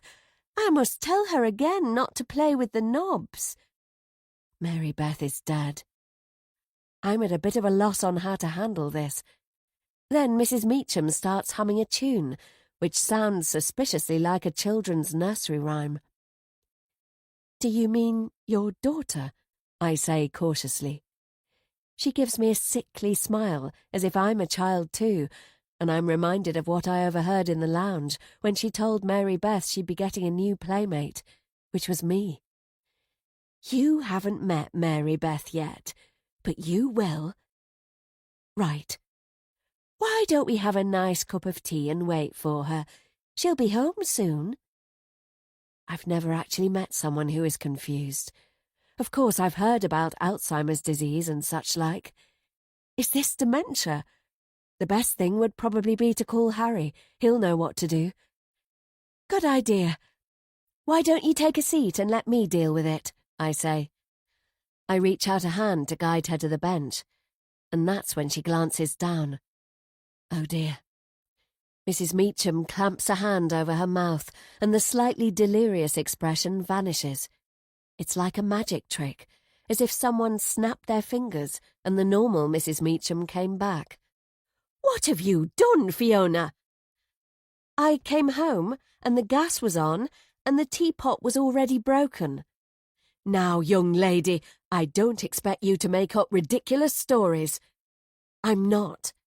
You should have the backbone to own up to your mistakes." I opt for accepting the blame, because it's in my best interests to not rile her. She's shaking with anger, and as I stare down at the remains of her husband's gift, I can understand why. Except I'm not guilty. As far as I'm aware, Keith is still out, so he's not the culprit this time. Did Mrs. Meacham turn the gas on? What about her acting again as if Mary Beth is alive? What's going on here? Chapter 15. When Harry strolls into the coffee bar, it lifts my spirits. Since the teapot incident, it's been hard going at the house. I've not managed to melt the frosty atmosphere between me and Mrs. Meacham. I'm doing my best to carry on as usual, but breakfast this morning was strained, to say the least. Despite my efforts to ask her about the most popular mysteries and romance books, which is a topic she likes to chat about after her time at the bookstore. Harry's wearing jeans and a blue shirt, close-fitted and unbuttoned to show a peak of chest. I pull my eyes away. "Thanks for coming," I say. "My pleasure. I'm glad you texted." He orders a coffee while I spoon whipped cream from my hot chocolate into my mouth. "Are you skipping class again today?" he asks mischievously. "Actually, I've plenty of free study time in my schedule. Only a third of my week is actual lectures and tutorials." There's a suggestive edge to his laugh. Free study. I like the sound of that. Today isn't for getting closer to him, because I've some serious issues to discuss. Like, should your aunt really be living on her own? And is she completely doolally? From what I've seen, Harry cares for both of them, especially for Keith. I suppose it's due to Harry and Keith being so close in age. If I had a disabled cousin, I'd feel protective too. I toy with my spoon. There's something I wanted to get your view on. It's about your aunt. What's on your mind? Don't tell me you want to move out. Of course not. I'm joking. Hey, cheer up. Whatever it is, it can't be that bad. I'm not sure about that.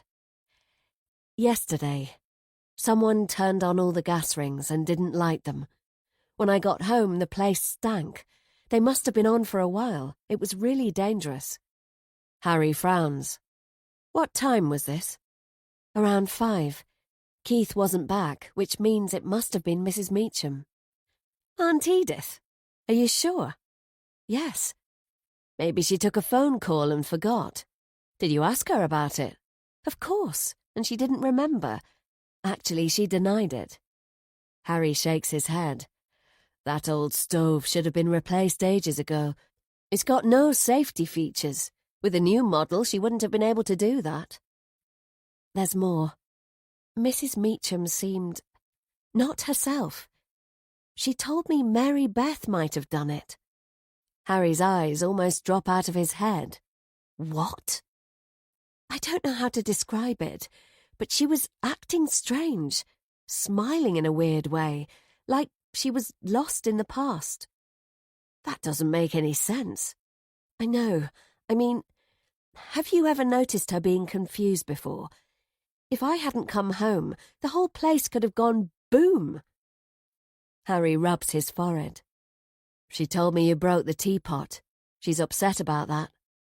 I groan inwardly. Mrs. Meacham is convinced I'm guilty. That wasn't me. It was already broken. Okay, Harry says. I wait while he stirs his coffee. She didn't mention the gas. Are you certain it was 4 rings? When you cook, you only use 1, or maybe 2, which she could have turned on and then forgot to light, but all of them. I'd thought of that myself, and I don't have an answer. I'm positive. At first I thought it could be a leak, but gas was hissing out of the hobs. This isn't good. It was kind of odd how she snapped out of her daze and came back to the present. One second she was talking about her daughter, and the next she was herself again. I've no idea how dementia works, but is it possible she's ill? I don't know. I wish Mum was around. She'd know what to do. Maybe I should contact her. Harry looks crestfallen. I reach across the table and take his hand. I'm sorry. If there's anything I can do to help, let me know. You've helped already by stopping the place blowing up with Aunt Edith inside. Is this what happens when you get old? I honestly didn't have any clue there were problems. Harry sighs. Keith hasn't mentioned anything to me, although he might not have noticed. I nod sympathetically. I don't want to take advantage, but if you could keep an eye on things, just until I get hold of Mum. Of course. You think she'll come back? I'd really like to meet your mother and find out what she has to say about the past. She won't want to. There are too many bad memories for her. I understand. It must have been hard for her, for both of you, when your dad went missing. You can't imagine. I thought I was going mad. Mum couldn't handle it, that's why she left. I make sure my voice is gentle. Did she have any theories about what happened? That's the worst thing. Like I told you, we had no clue. The press was convinced we were lying and covering up, but we weren't. And you're absolutely certain there was nothing between your father and the missing girl? I know what you're thinking. An affair.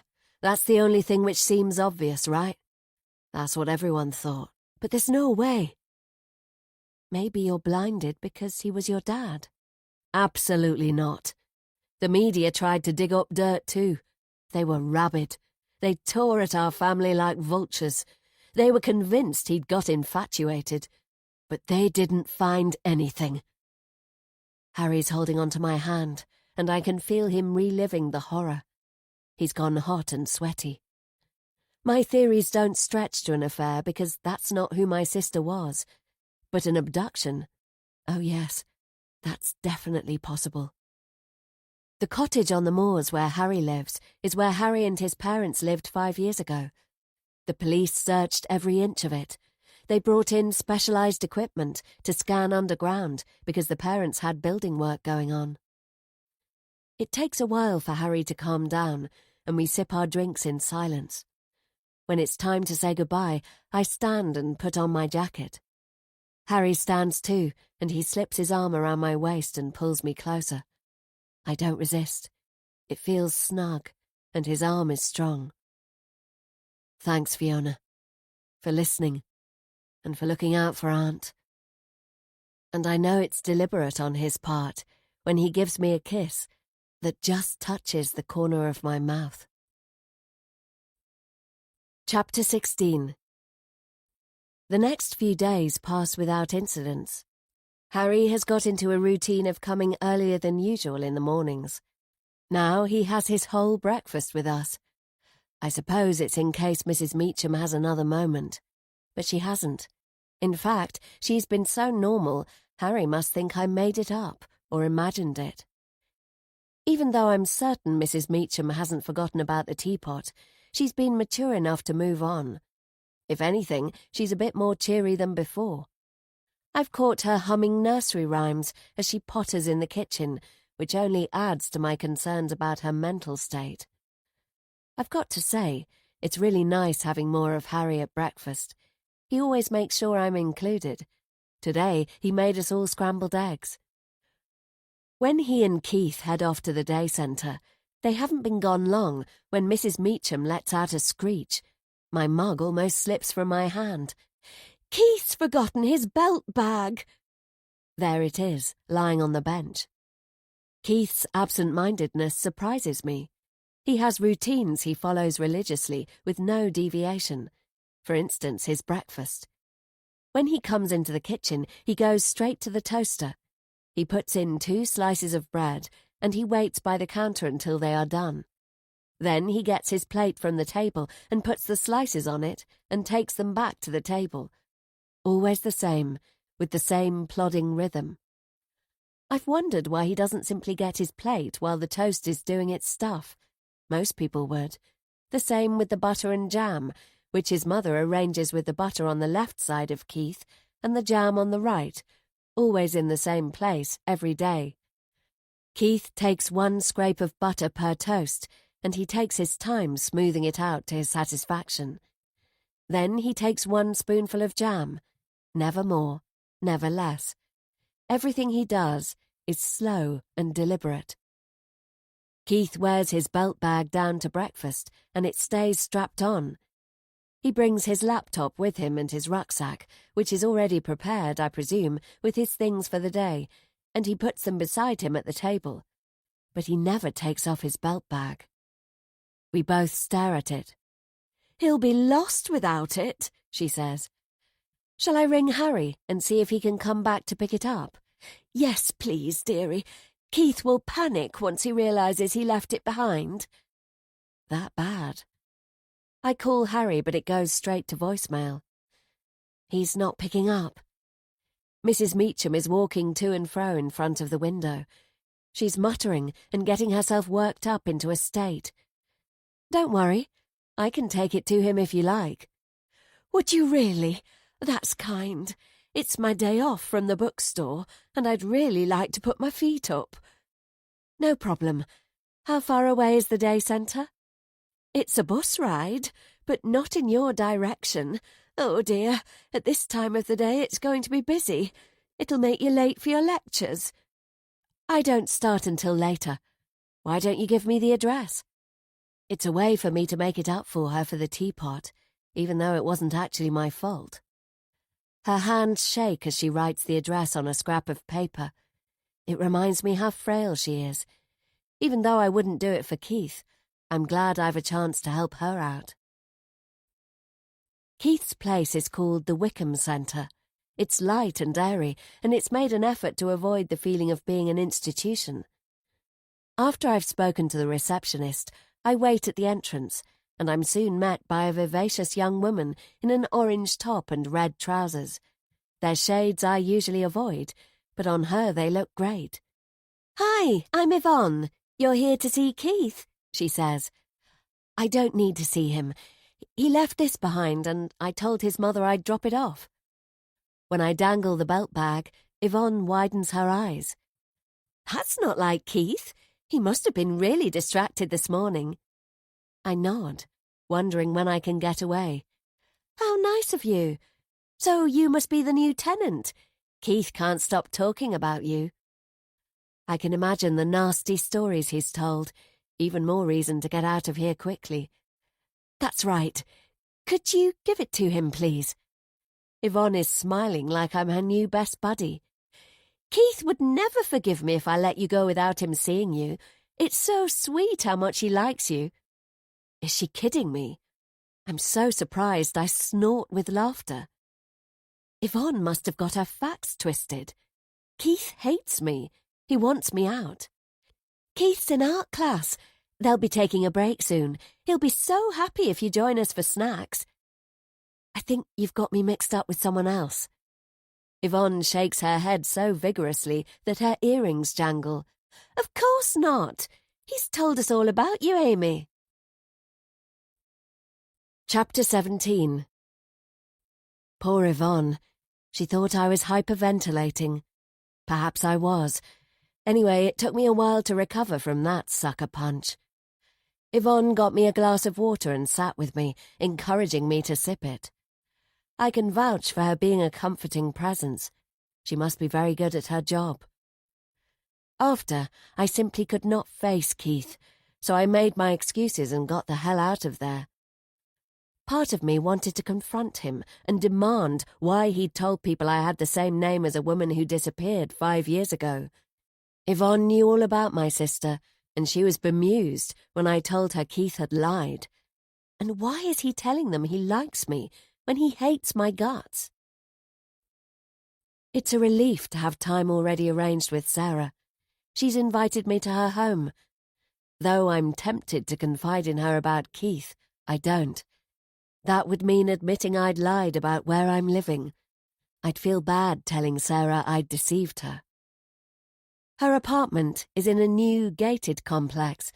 There's a communal green space in the centre, planted with shrubs and flowers.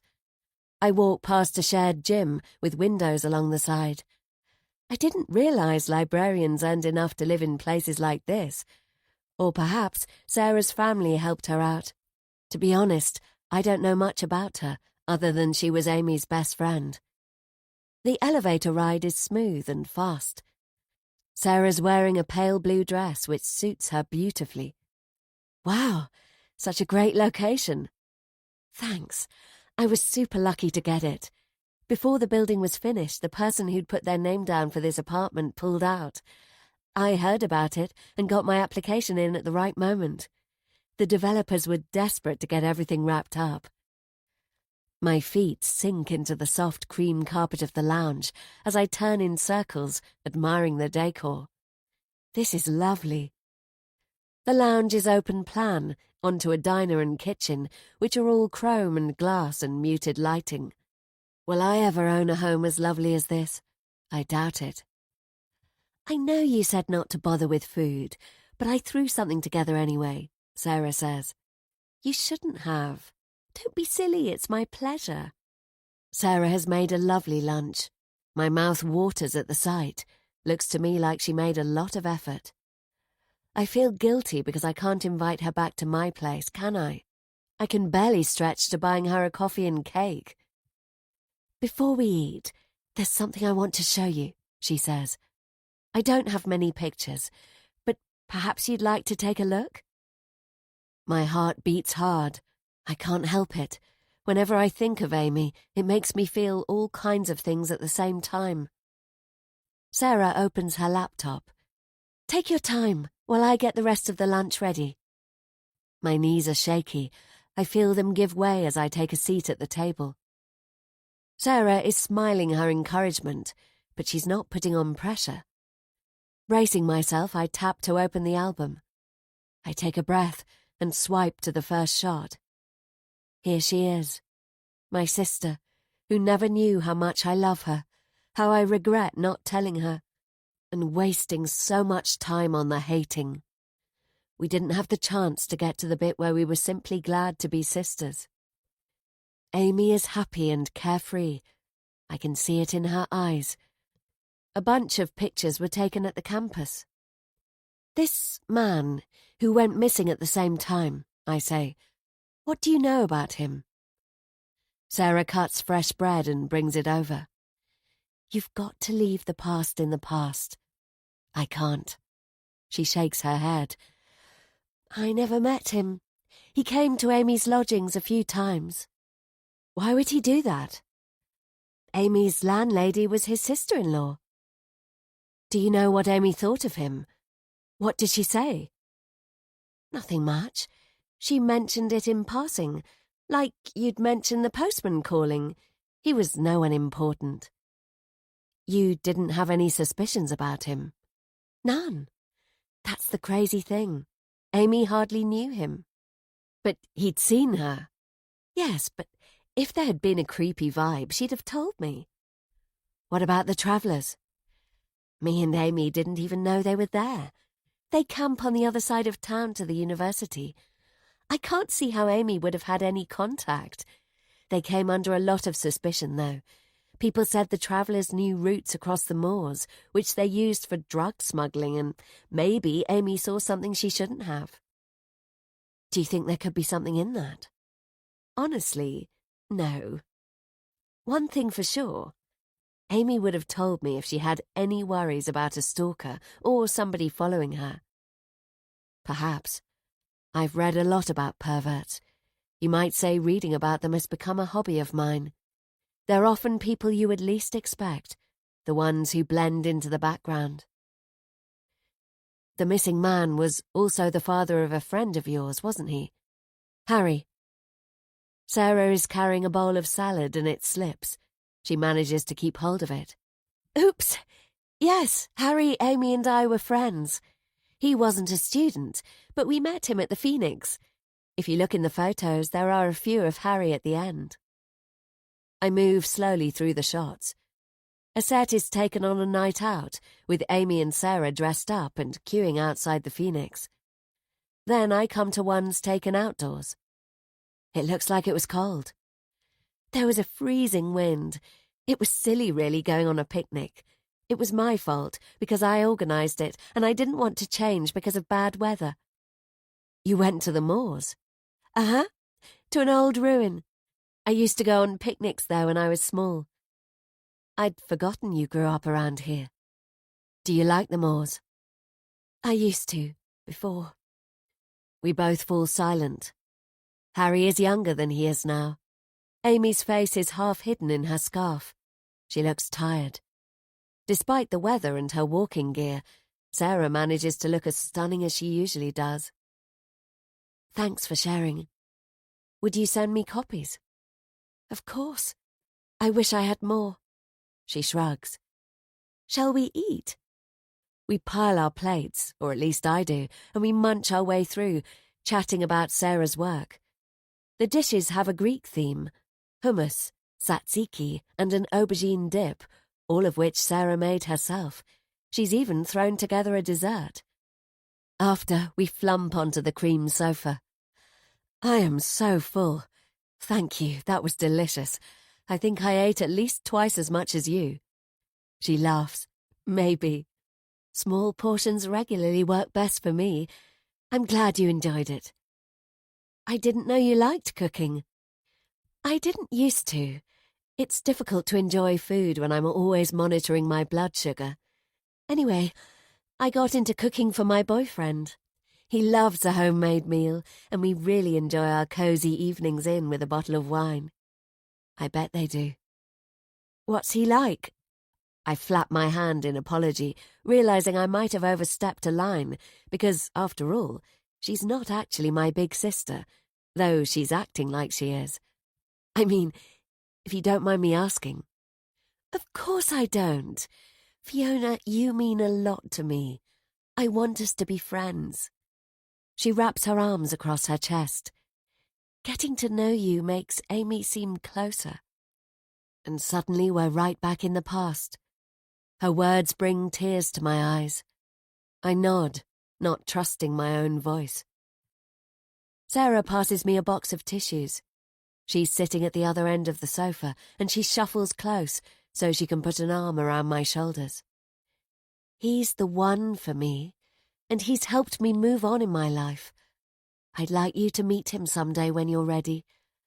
I know it might not be easy for you and me to be friends because of difficult memories, but I think it could be good for both of us.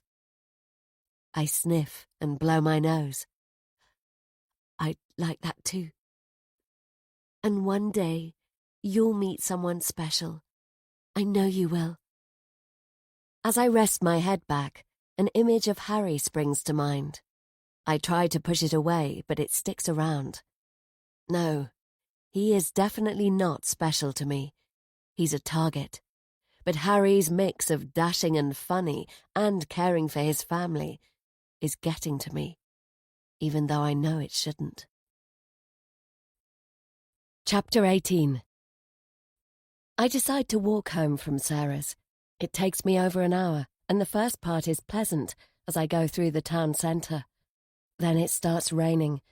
My umbrella protects me from the worst of it, but by the time I get back, I'm cold and my jeans are wet through. Night has fallen and the house is in darkness. Since the gas incident, my stomach clenches each time I come through the front door. I can't help it. Shaking out my umbrella, I prop it in the hallway. Time for a hot drink, and if I'm lucky, a nice piece of toast. Since the revelation at the day centre, any twinges of guilt I feel about using Keith's precious toaster have gone out the window. Light bounces off the tiles as I turn on the kitchen light. Someone has left the garden door open and rain slicks the floor. I'm about to shut it when something white outside catches my attention. It's like a sheet blowing in the wind. You know that thing they say, when people describe how their unconscious knows something is wrong before their mind catches up? I just know something is not right. As I hurry outside, rain splatters my arms. The white shape isn't laundry. It's my landlady. She's standing in the garden, hair plastered to her head and her dress soaked through. How long has she been out here? Mrs. Meacham, come inside. She ignores me. I squelch across the lawn and take her arm. She's freezing cold. If she doesn't get warmed up soon, this woman risks going down with pneumonia. When she turns towards me, her face is pale and her eyes are distant. Come inside. You're freezing to death out here. She fights to free her arm from my grip. Who are you? Get away from me. I'm Fiona. I'm your tenant. Is this another episode? I try to think. I read a bit online about dealing with confused people. I need to be calm and friendly, so that way she's more likely to cooperate. Apparently it's your tone which makes a difference. I'm a friend. Please come out of the rain. It's nice and warm inside. What about Mary Beth? I lick the water off my lips. She'll be fine. Mrs. Meacham shakes her head and looks feverishly around the garden. Is she searching for her daughter? I'm not sure I can handle this. Should I call the police or Harry? My fingers close around the phone in my pocket. Mary Beth's late. I'm waiting for her to come back with Amy. An icy frisson runs up my spine. What is this mad old woman talking about? What do you mean? Mary Beth went out with her friend, Amy, and I'm waiting for them to come back. My heart thumps crazily. You're waiting for Amy? Yes, they went out together. It takes a lot of self-control to stop me from grabbing her shoulders and shaking her to get the truth out, if there's any in there. Rain splatters my eyes and I blink it away. Where did they go? I know this is most likely a nonsense, mad ramble, yet I can't help feeling a spark of excitement. Somewhere in that confused mind of hers, does she know something vital? Might she know what happened? Her house was searched. Her son was taken into custody. She denied any knowledge of Amy's whereabouts to the police, and here she is, acting crazy. But what if she knows? "Where did Amy go?" I ask. Mrs. Meacham stares at me blankly, and then her gaze snaps to something behind me. I yelp as a hand lands solidly on my shoulder. It's Keith. He pushes me to the side and I stumble. It took no effort on his part. He could easily have put me on the ground. Mrs. Meacham flinches as Keith grabs her. He drags her inside and I trot after them. "You're too rough. You're hurting her." As soon as they're in the kitchen, Keith lets go of his mother. She rubs the place where he gripped her. Is she going to have another massive bruise? Is that how she gets them? Keith locks the garden door. "Mrs. Meacham, are you okay?" When she turns to me, she's focused. I immediately know she's back in the present. "Fiona, dear, I'm fine. The rain caught me by surprise." "You should get warmed up," I say. "Shall I make some hot chocolate?" "What a lovely idea. Looks to me as if you and Keith could do with some of the same. Go on, Keith. Get changed into dry clothes." Keith is his usual plodding self. He dutifully leaves to do as his mother suggests. It's difficult to get it straight in my mind. My shoulder hurts where Keith pushed me. His grip on his mother was violent, but I can't work out if he was simply concerned. Or is it possible he's terrorizing his own mother? I lean against the kitchen counter. The moment to find out more about Mary Beth and Amy has passed. Does Mrs. Meacham know where Amy went? Was she about to tell me when Keith stopped her? Chapter 19. Harry hasn't been able to get hold of his mother. He found out from a friend that she's trekking in the Himalayas and out of contact, which means we're on our own. Mrs. Meacham doesn't remember the episode in the rain. As for Keith, when Harry asked him about it, Keith denied it had ever happened. Luckily for me, Harry believes what I told him, or I think he does. The only part I didn't tell Harry was how rough Keith was with Mrs. Meacham, and I didn't mention the bruising I saw before either. It doesn't mean I'm not being vigilant, though. In fact, I'm keeping a close eye on Keith and how he treats his mother, and I'll be speaking to the authorities if I need to. There's a slight breeze today in the park. It skims across the lake and brings with it the scent of damp leaves. Harry is making me self-conscious about what I'm wearing. A dress with a frilly skirt matched with my high boots. We're throwing pebbles across the lake to make them do little hops. I'm pretty good at it, having had so much practice with our village pond. Harry is hopeless. He laughs every time his sink without a trace, doing no hops at all, while mine get to 7. Before long, we're both almost hysterical. I don't know why. Maybe we need to let off steam after all the difficult discussions about his family. Each time I stoop, my dress flicks up at the back, and I feel his glance of appreciation. Harry's attention is going to my head. He suddenly takes my hand and drags me away. We run, laughing our heads off at goodness knows what, and I'm giddy with attraction and excitement. Why shouldn't I enjoy it? Nobody said investigating was meant to be miserable. "Shall we go somewhere warmer?" he says, "and cozier?" The invitation is dangerous, but I don't care. As I tilt my face to his, he pulls me close. It's a passionate kiss. I wrap my arms around his neck, and he leans in. When I come up for air, I feel the biggest wave of happiness I've felt for a long time. It blindsides me. Harry was supposed to be a pretend romance, not a true one. "Where did you have in mind?" I ask. "How about my place?" My elation takes a nosedive. I've avoided the moorland since I came here.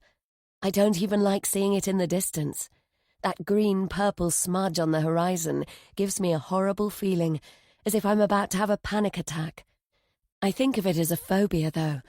Of course, my real aversion is to finding out what might be up there.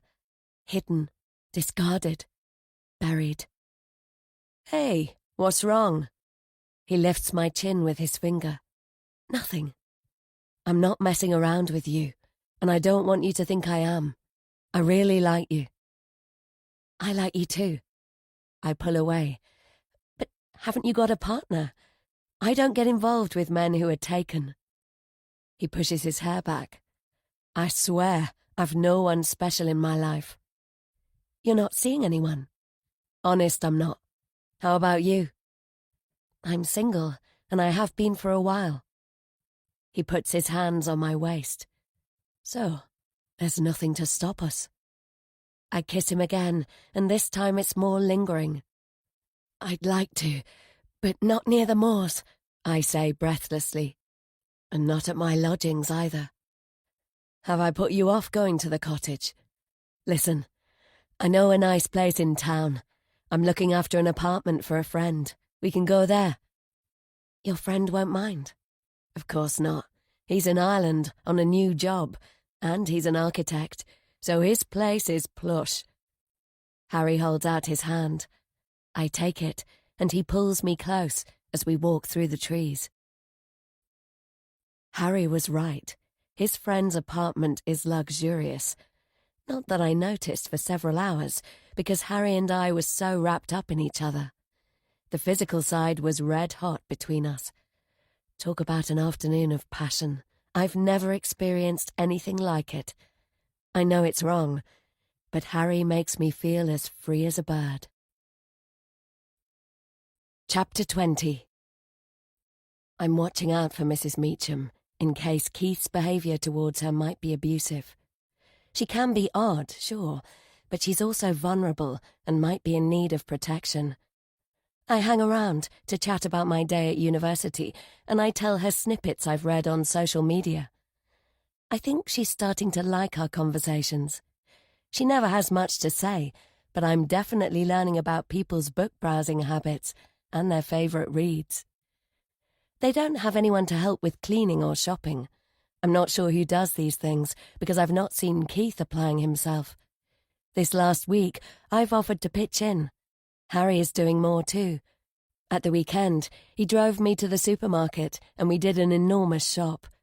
It's crazy, but we couldn't resist stopping by his friend's apartment afterwards for a passionate afternoon before coming home. Since then, we meet there every day and we text each other all the time. I've even spent a couple of nights there with Harry, and it's been wonderful. I'm trying my best to keep a detached, investigative mindset, though I know part of me is diving in deep with him. This afternoon, when I get back, I decide to make a cake. I ask Mrs. Meacham for a recipe, and she finds one she used to make for her family, a Victoria sponge cake. Mrs. Meacham sits at the table, giving me tips as I go along. It's nice how our relationship has thawed. I think she trusts me more. That's right, she says. Now you break the butter into pieces and mix it with the sugar. I'm more used to whipping ingredients with an electric mixer. Keith enjoys a slice of Victoria sponge cake. I made it all the time when he was younger.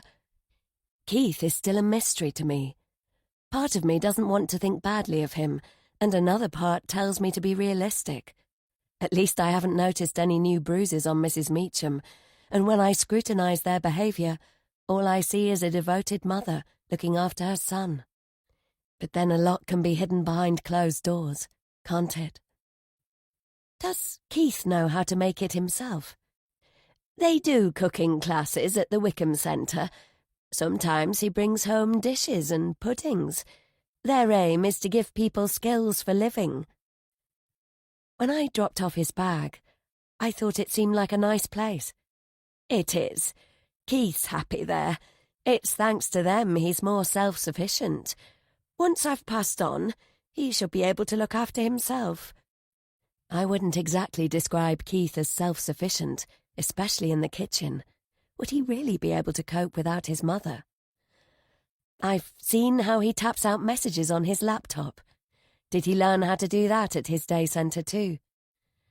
I'm about to add in the flour and eggs, but she indicates with her hand for me to continue with more blending first.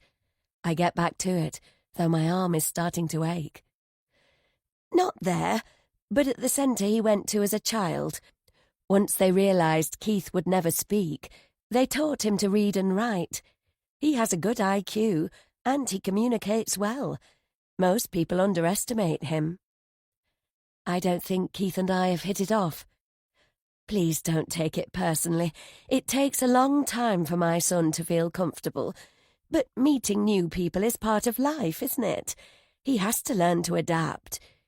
You can add the rest now, dear. Once I've blended everything together, the mixture drops from the spoon like it's supposed to, and Mrs. Meacham is satisfied. I spoon it into 2 round cake tins and pop them in the oven. Leave it for 25 minutes before you check, Mrs. Meacham says. If you peek sooner, they'll go flat. Right. I'm going for a little lie down before supper. Call me if you need me. I'm halfway through the washing up when the front door slams. Keith is home. His footsteps plod across the kitchen floor and he sniffs the air. It's a Victoria sponge, I say. It'll be out in a few minutes. If I was expecting Keith to be happy, I was mistaken. He grabs his laptop and furiously taps, then holds the screen for me to read. It's the first time he's communicated with me, and I'm wondering what to expect. Taking my time, I dry my hands on a tea towel. I can see what you're doing, playing up to my mother. His wording is sophisticated and to the point. As Mrs. Meacham said many people do, I'd fallen into the trap of underestimating her son. I'm not playing up to anyone. Though I am. I want to find out if his mother is keeping secrets about my sister. So he's not actually wrong. Yes, you are. Food shopping, making cakes. It won't work. The timer on my phone pings, telling me to take the cake out. The last thing I want is a confrontation with Keith. The cake's ready. Do you want to help me? We could do the filling together. His face is blank, yet I get the feeling he's full of emotion. Possibly anger? I didn't mean to patronize him by suggesting he could help me with the cake. Did it come across that way? I'm about to move towards the oven when he thrusts the screen at me again. This time, my breath catches in my throat. I know who you are. Chapter 21. I take a few moments to recover. Think about it. He can't possibly know your true identity. I look nothing like my sister. I have nothing in my possession or on my phone that would give me away. And my name is different because I changed it to my mother's family name. As they say, the best form of defense is attack. Why did you tell Yvonne my name is Amy? I didn't. That's not what Yvonne told me. She thought it was a strange coincidence I had the same name as the young woman who was living here who went missing. Keith is breathing heavily. He looks upset. He shakes his head and slams his laptop shut. Did you mess up Amy's food like you did mine? Emotion has got the better of me and I've raised my voice. What about the nasty message? That's a really good one, by the way. Did you do that to her too? I can tell I'm getting to him. What's wrong? Don't you want to talk about it? Keith is clutching his laptop to his chest.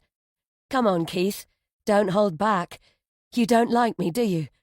Did you not like Amy either? What's going on? I can smell the cake in my room. Mrs. Meacham hurries to the oven where the Victoria sponge is merrily burning to a crisp. I don't think she overheard, but how could I stoop so low as to shout at Keith? It makes me no better than some kind of school bully. I'm sorry, I say, and Mrs. Meacham assumes I'm talking to her. No harm done. It's a bit dark on top, but it'll still taste nice, she says. Keith knows I'm talking to him, but he avoids eye contact. Have I gone too far laying into him when what he did was pretty much harmless? I feel bad as he shuffles out of the room. Chapter 22. The morning after our argument, Keith didn't get out of bed. He stays there all day, and the same the next day, and the next. I'm convinced I'm to blame. Do I feel guilty? Hell yes. Mrs. Meacham tells me it's a burnout. She explains that when her son is like this, he needs total rest. Apparently this happens from time to time when things get overwhelming. She contacts Keith's doctor, who visits and spends time in Keith's bedroom. Then the doctor has a long talk with Mrs. Meacham. Afterwards, Mrs. Meacham reassures me Keith will come out of his down spell when he's ready. Of course, she doesn't know I screamed at him in his own home, does she? That I bullied him about the tricks he's been playing on me and accused him of setting up Amy in the same way. Is it me who's tipped him over an edge? My conscience is struggling with what I've done. To make it worse, Mrs. Meacham goes up to the second floor several times a day with a tray. I hear her on the stairs. She takes it painstakingly slowly and rests at each landing to catch her breath. She's turned down my offer to do it for her. The only person she'll accept to step in is Harry. He's been calling by more often, and he's given his aunt instructions to phone him any time if she needs him. Although we both know Mrs. Meacham has her pride, and she doesn't like asking for help. We're now on day 4 of Keith not leaving his bedroom. Mrs. Meacham is resting in her room, and Harry has just been up to Keith. When Harry comes into the kitchen, carrying the food tray his aunt took up last night, it's clear nothing has been touched. Is Keith starving himself? When is this going to end? Harry clears the contents of the plate into the bin. Don't worry, Keith will come out of it soon, he says.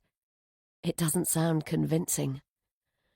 I'm not only worried about Keith, I'm worried about his mother, I whisper. Auntie's tougher than she looks, Harry says. I get the impression Harry is in denial about his aunt. I guess he wishes things were not as bad as I believe they are.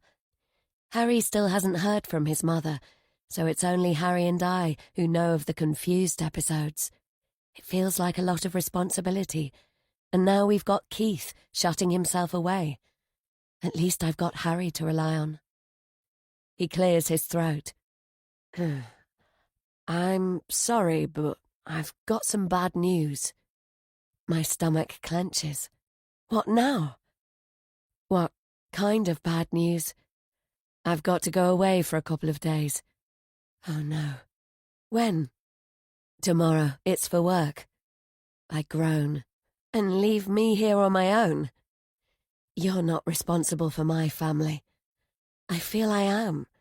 And I'm definitely the backup if something goes wrong. Nothing is going to go wrong. Keith's been like this before. He'll come out of it in his own time. So you keep telling me, but this is not a good situation. We just need to be patient. Keith gets emotionally overloaded. He's resetting his system. I make a skeptical noise. When did it happen last? Harry shuffles his feet. He's stalling. I cross my arms and wait. The last time was what I told you about, a few years ago when Amy and my dad went missing. Keith took to bed afterwards. Why did it happen then? Was Keith close to your dad? Not really. If you ask me, he was more upset about Amy. Why? What was his relationship with her? He liked her. Don't get me wrong, it was innocent. He liked her like a sister. And she looked like his sister too. Taking to bed is something Keith does when things are hard for him, and he definitely took that hard. Like all of us, Keith was grilled by the police without mercy. Afterwards, he didn't come out of his room for several weeks. Then one day he came downstairs and acted like nothing ever happened. Does he talk about these episodes once they're over? No, and the doctor said it's best to avoid doing that. And now you're going away in the middle of one and leaving me alone. This is different. There's been nothing to trigger it as far as I know. Except me shouting at Keith. Harry puts his arms around me. I don't think it'll go on very long, and I don't have a choice. Like I said, it's a work thing. Believe me, if I could get out of it, I would. I snuggle up to Harry and breathe in his scent. Relying on him has broken down the barriers I've tried to build. Really? I say. I thought about sending one of my employees, but I've been working on bringing in a huge deal. I'm the only one who can handle it. If it fell through, I'd be gutted. Okay, I get it. You're the one who's got to go. Thanks for being understanding. On one condition. He plants a kiss on my lips. Anything. First, we spend tonight together. I think I can manage that, he says with a grin. And then, you make it up to me when you get back. That's 2 conditions. And, I say. He holds up 3 fingers in front of me. And while you're away, you persuade your aunt to let me take the tray up to Keith's room. She won't like that, and I'm not sure Keith will either. She'll have to put up with it. He can't expect his mother to be running up and down those stairs for him. Harry nods. I'll do my best. On all 3 of them. Chapter 23. The next morning, I knock loudly on Keith's door. There's no response, and I call out to let him know I'm coming in. Yesterday, Harry told Keith I'll be the one bringing his food and drinks. Apparently, even that bombshell didn't get much of a response. The room is stuffy. I'd love to pull the curtains and fling open a window, but that's not my call. Keith has his back to me, with the duvet pulled to his ears. I put the tray on his bedside table. I've been told not to linger and not to question him about staying in bed. I'm sorry we argued. I didn't mean anything by it. Can we have a truce? His laptop is on the floor by the bed. It would be good to get a response from him, even an angry one. But Keith doesn't move, and I patter out, closing the door behind me. Today, I'm going to the moors. I have to confront my phobia because visiting Harry's cottage is vital for my mission. I need to check it out, spend time there and root around and try to trip Harry up. What I'm expecting to discover I don't know, or perhaps I dread to know. The edge of the moors is half an hour from the city. It's a vast space of open heath and peaty bogs stretching into the next county. There are designated footpaths along miles and miles of uncharted moorland. Walkers who stray off track risk sinking into a bog, many of which are treacherously deep. The other trap for the unwary is sudden fog. A sunny day can change with no notice, and it's easy to get lost. A dread surges in my guts every time I catch sight of the moors on the horizon. My fear has been weighing on me since I arrived, and I know exactly what it is. A terror of Amy being buried in some bleak and bottomless peat bog. But I need to go to Harry's. He talks about it often, and he's shown me photos of the garden wall he's rebuilding. I can't go there if I'm terrified, can I? For my first attempt, I've chosen a walk to a lookout point.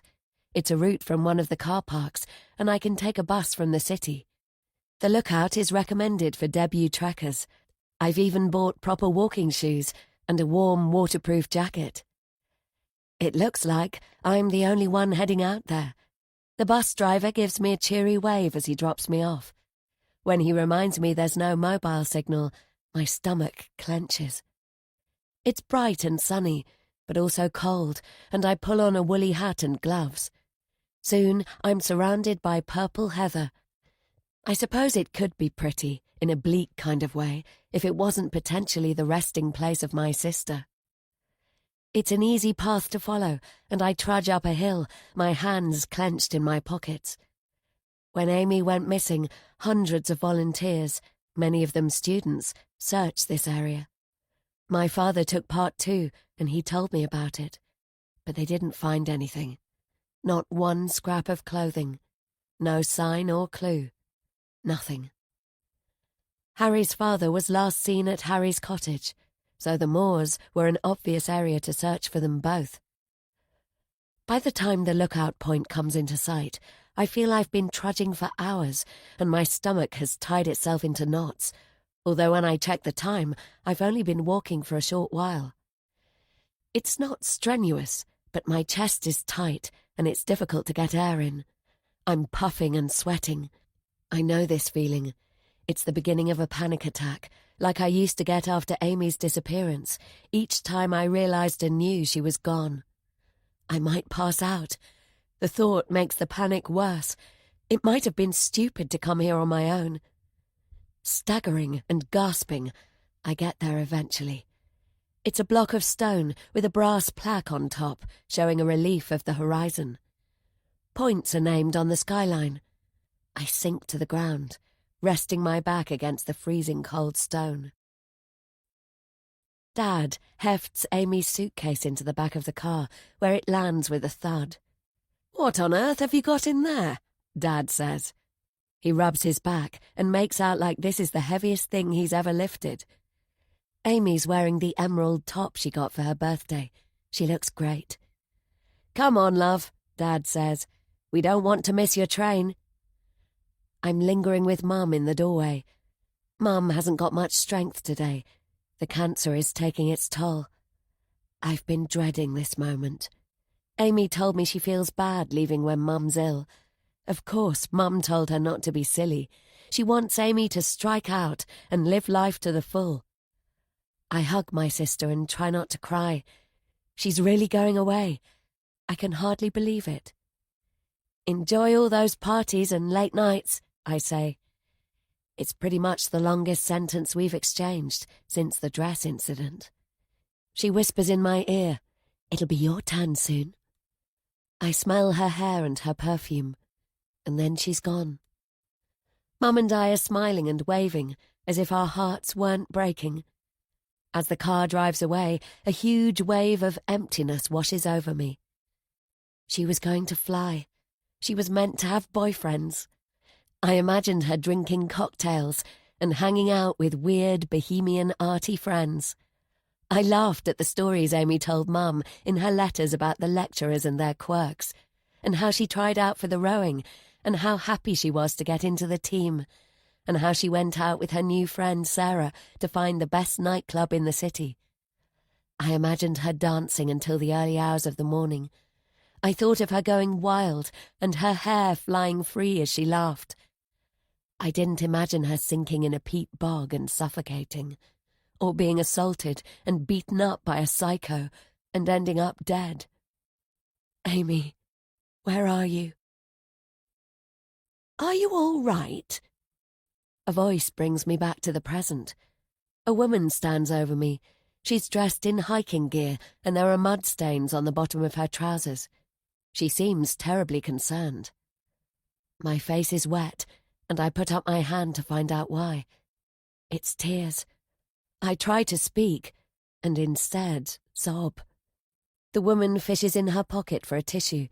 She hands it to me and then glances behind her. A man stands close by, and he looks as worried as she does. How long have I been here? I didn't hear or see them arriving. She crouches beside me. "Do you need help?" I shake my head. Every inch of me feels cold. "I'm fine," I croak. Of course, neither of them is convinced about that. The woman doesn't budge. Then they hang around and eventually persuade me to go with them to their car. On the way, they hover on either side of me. I suppose it's in case I collapse. The sun has got low in the sky, which means I've been at the lookout for several hours. That was dangerous and silly of me. If they hadn't come along, might I have been stuck up there the whole night? I end up accepting a lift to my doorstep. I mean, they look nice and very normal, so why shouldn't I trust them? Although, if I'm honest, since Amy disappeared, I've never really trusted anyone. Chapter 24. I wave goodbye to my good Samaritans. They were kind, offering me hot tea from their thermos and chatting with me on the way home to lift my spirits. I feel a little better. The house is quiet as I pull off my walking shoes. I'm guessing Mrs. Meacham is taking a rest. She's doing a lot of that these days. Perhaps I'll treat myself to a hot bath. That sounds like a great idea. Have I overcome my fear of the moors? Of course not, but I'm proud of myself for making a start at it. I walk towards the stairs and wonder if I remembered to buy bubble bath when a glint of silver catches my eye. Something is lodged by the skirting board. It's a teaspoon. Then I notice a slipper. As I go farther along the hallway, I discover a tray and smashed crockery. And then there are 2 feet, one with a slipper on and one with a slipper off. I gasp and flip the light switch. Mrs. Meacham is in a heap at the bottom of the stairs. Her eyes are closed and her legs are at a funny angle. I go cold. Oh my God, is she dead? Get a grip. Call for help. I fumble for my phone and contact the emergency services. Then, under their supervision, I feel for her pulse. Her heart is still going and she's breathing. I try to stay calm and tell myself it's going to be all right. While I wait for the paramedics, I hold Mrs. Meacham's hand. She's unresponsive, and this looks very bad. She must have slipped on the stairs. It seems to take ages for help to arrive, and I've plenty of time to fret and to ponder. I took up a tray earlier with enough on it for breakfast and lunch. Why didn't she wait for me to come home to take up Keith's supper? I told her I'd do it. And what about Keith? Her fall must have made a hell of a noise. Why didn't Keith realize? The ambulance crew checks her over. They say there's a possibility she has a fractured pelvis, and they want to immobilize her before they get her on a stretcher. While they're doing that, another paramedic goes with me to Keith's room. I've contacted Harry, but he's not answering. I let the paramedic open Keith's door. It's cowardly, I know, but I don't want to be the one to break the bad news. To my surprise, Keith isn't bundled in his duvet with his back to the world. No, we walk in to find him sitting in the middle of the floor. It looks like he's mending one of the carriages from his train set. I feel a lurch of shame as I realize it's probably the one I stepped on when I snooped in his room. The curtains are open, and the room smells fresh. Keith is fully dressed, and he looks like he's showered. He uses his laptop to converse with the paramedic. When he understands his mother has had an accident, Keith is very upset. He holds onto the paramedic's hand, as if he doesn't want to let go. The paramedic explains Mrs. Meacham has to go to hospital, and he takes Keith downstairs to see her. I follow, and at the bottom of the stairs, the paramedic takes me aside. You said you're not family. No, I'm their tenant. Is there someone else we can contact? Do you know if Mrs. Meacham has relatives we should inform? I've phoned her nephew, Harry. He's out of town at the moment. He visits Keith and his mother most days. I'm a little concerned about the son. I'll contact his day centre, and they'll liaise with social services. Meanwhile, are you planning to stay in the house?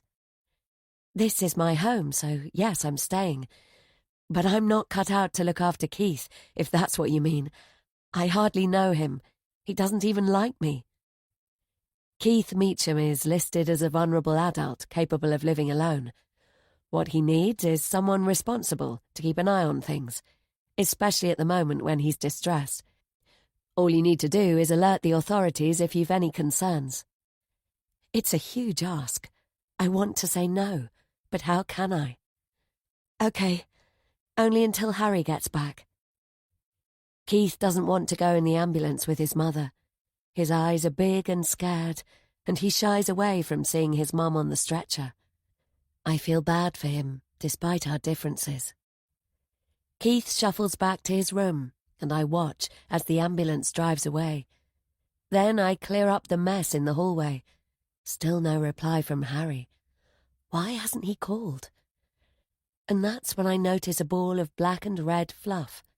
There's a fistful of it, close to where Mrs. Meacham fell, and I recognise the colours and the material. It's from Keith's dressing gown. as if someone had yanked out a handful. I hold it to the light. Wait a minute. I was presuming Mrs. Meacham slipped when she was on her way to Keith's room. But why would a chunk like that get ripped out? My heart thumps as the answer comes to me in a flash. What if she pulled it out with her hand? Because Keith wasn't in his room when she fell. He was at the top of the stairs. Keith is strong. If she slipped, he could have caught her. And he could just as easily have pushed her, deliberately. He could have pushed his own mother down the stairs, and she reached out to try to save herself and grabbed instead at a chunk of his clothing. Keith was dressed when we knocked on his door. Is it because he was trying to cover it up? It's a horrible thought, one which isn't good for Mrs. Meacham, and definitely isn't good for me, given I'm alone in the house with Keith. Chapter 25. Harry doesn't phone, and he doesn't text. I've checked my mobile about 1,000,000 times before he finally contacts me. I've been trying to get hold of you for hours. Where have you been? I'm sorry. I've been tied up in meetings. There's been an accident. I know. I read your messages and I've spoken to the hospital. They've done the x-rays and Aunt is conscious. How is she? It's not as bad as they thought. There's nothing broken, but they discovered her blood cell count is low. They're going to keep her in for a couple of days. I take a seat at the kitchen bench and put my head in my hands. Some of the tension drains out of me. I was in the middle of wondering how I was going to deal with Keith. Now I won't need to. It's a relief to hear Harry's voice. When will you be back? It doesn't sound like he's driving, but I'm hoping he's already on his way. I know he took his car, although I'm not sure where his important business was taking place. From the way he talked about it, I assumed it was out of town, but I don't have details. I have a couple of things to wrap up. I can't sort them until first thing tomorrow. I should be back by lunchtime. Lunchtime tomorrow? Is he kidding? I was imagining him home within the hour. Oh. I wish I could come sooner, I really do. Can you handle things? He's not giving me any choice, is he? Sure. You're an absolute gem. I knew I could rely on you. How's Keith taking it? Badly. He's frightened. Or was he? For all I know, he studies acting at his day centre. Maybe he's a pro. I'll text him in a minute. I wanted to check you're okay first. Why wouldn't I be? Unless Harry knows something about Keith I don't. I hesitate. Should I tell Harry outright it might not have been an accident? All I've got to base it on is a ball of fluff. Would I risk sounding unhinged? Keith needs you here. And so do I. I know. I've no idea what I should be doing. I mean, it's not like Keith and I have hit it off. Has he ever been on his own? Aunt and my mum used to go away for weekends. Keith can handle himself. In normal circumstances, maybe, but what about when he's upset? Don't worry. I'll talk to him and reassure him. Okay. Can you let me know how it goes? I feel strange being in the house on my own. You're not on your own. Keith's there. Exactly. Well, you know what I mean. You don't have to do anything, not even make supper. Keith can cook for himself. I'm not sure this is exactly the right moment to give Keith an independence immersion, but I don't bother saying it. Harry is clearly not going to budge on his plans. I ignore Harry's advice and cook up some macaroni cheese. Mrs. Meacham has made it a couple of times, and I'm sure it's one of Keith's favourites. At least I'll have done my best to get on the right side of Keith, even if he's got it in for me. The scent of it soon wafts around the kitchen. Maybe it draws Keith in, because it's not long before he wanders down. He takes a place at the bench, opens up his laptop, and starts typing. Harry called. Mum is sleeping. The doctors are looking after her. That's good. Would you like some supper? He nods, and I take a plate and dollop out a huge portion. As I push it across the table, I can't help noticing his massive hands. They could easily wring my neck, and those thick arms of his are capable of lifting me off the floor and flinging me across the room with ease. I pick at my pasta and take a few deep breaths. Thank you. The words on his screen take me by surprise. What for? For looking after Mum. You're welcome. You didn't hear anything when she fell then? Sometimes my mouth just keeps going when it shouldn't. I must have been in the shower. His eyes are downcast and they're glistening. I should have gone downstairs sooner, but I was feeling like I was back to normal and I wanted to play. Though I scrutinize him, I've got to say he looks like there's not a deceitful bone in his body. Have I totally got it wrong? It's not your fault. Yes, it is. If I hadn't been staying in bed, Mum wouldn't be doing the stairs. He sniffs, and despite the fact that he's an adult, for a moment he's a forlorn little boy. I can't help feeling sorry for him. She didn't blame you, and you shouldn't either. Tell you what, how about we get a dessert from the freezer? Do you want to pick one out? You do it. Okay. I choose a strawberry cheesecake, which I know is one of his favourites, and we eat in silence. That night, I can't get to sleep. Part of me is listening for Keith's footsteps on the stairs as I imagine him coming to harm me. I've my hand resting on my phone in case, and the lampstand close by as a solid weapon. But thinking the worst of Keith doesn't fit with how he was at supper. It's impossible to work out the truth. Did Keith push his mother, or is he genuinely remorseful that he didn't hear her fall and is now blaming himself? Chapter 26. The next morning, when Keith doesn't come down to breakfast, a warning goes off in my head. He's always on time to the table, because otherwise he'll be late to the day centre. Harry isn't taking him today, but he sent me a message saying the centre's bus is going to pick Keith up. So where is Keith? I imagine all sorts of bad things that might have happened to him, all of which I will be responsible for.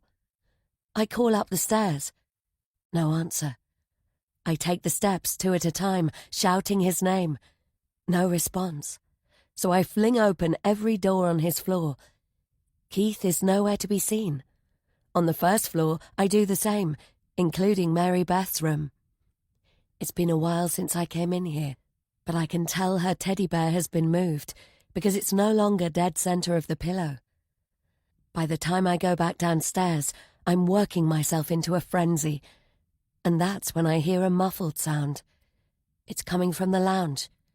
Of course, the one place I didn't check. I knock and open the door slowly. Keith is sitting on the sofa, bent in two, crying his heart out. There's a box of tissues on the coffee table, and I pass him a handful. It's all right. Your mum will be okay. He gives me a red-eyed look. Poor Keith. He looks like he's been crying all night. I sit beside him, but not too close. I know you're worried. He's clutching a photo frame. Carefully, he places it face down on his lap as he blows his nose. Did you get any sleep?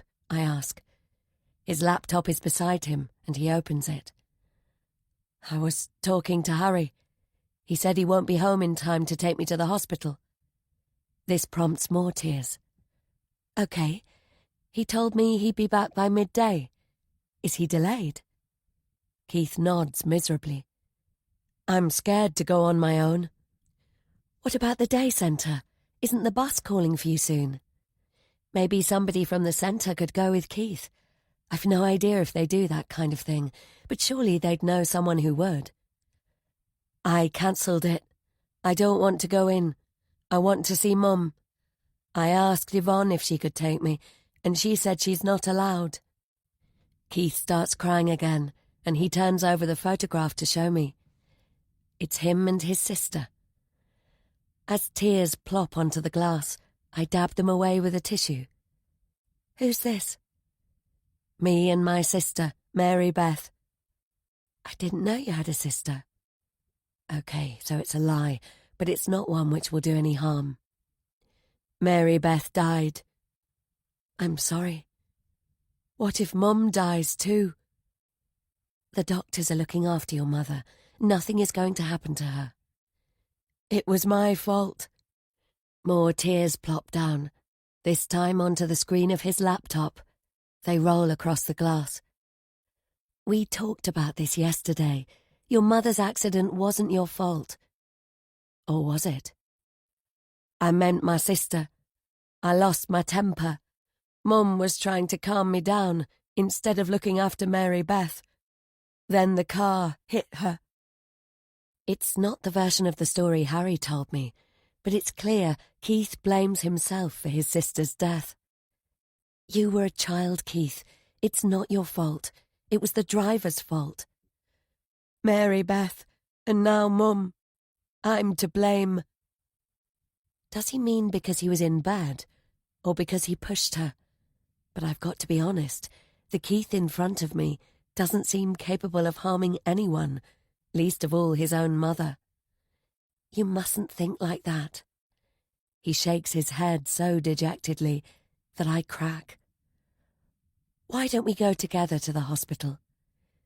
You and me go to see Mum? Yes. Would you like that? He nods, and I'm genuinely pleased I can help. I mean, poor Keith. And he's got to get out of that negative thinking, or it will be bad for him. That's my problem. I'm always such a sucker for a sad story. Chapter 27. The hospital is huge. Keith is bemused with all the people bustling to and fro. It's hard enough for me finding my way and navigating to the right department and the right room. On his own, Keith wouldn't have stood a chance. He's dressed up for the visit in a flowery shirt with an arty-looking waistcoat, which suits him. The nurses are really nice to us. They take Keith to see his mother while I sit in the waiting area. How is Mrs. Meacham doing? I ask. She's doing fine, but the doctors are concerned about her general health. They want to do some tests. It's nice of you to come with her son. She's been worried about him. Keith keeps blaming himself. To be honest, I'm a bit worried about him too. The nurse nods sympathetically. Perhaps talking to her will perk him up.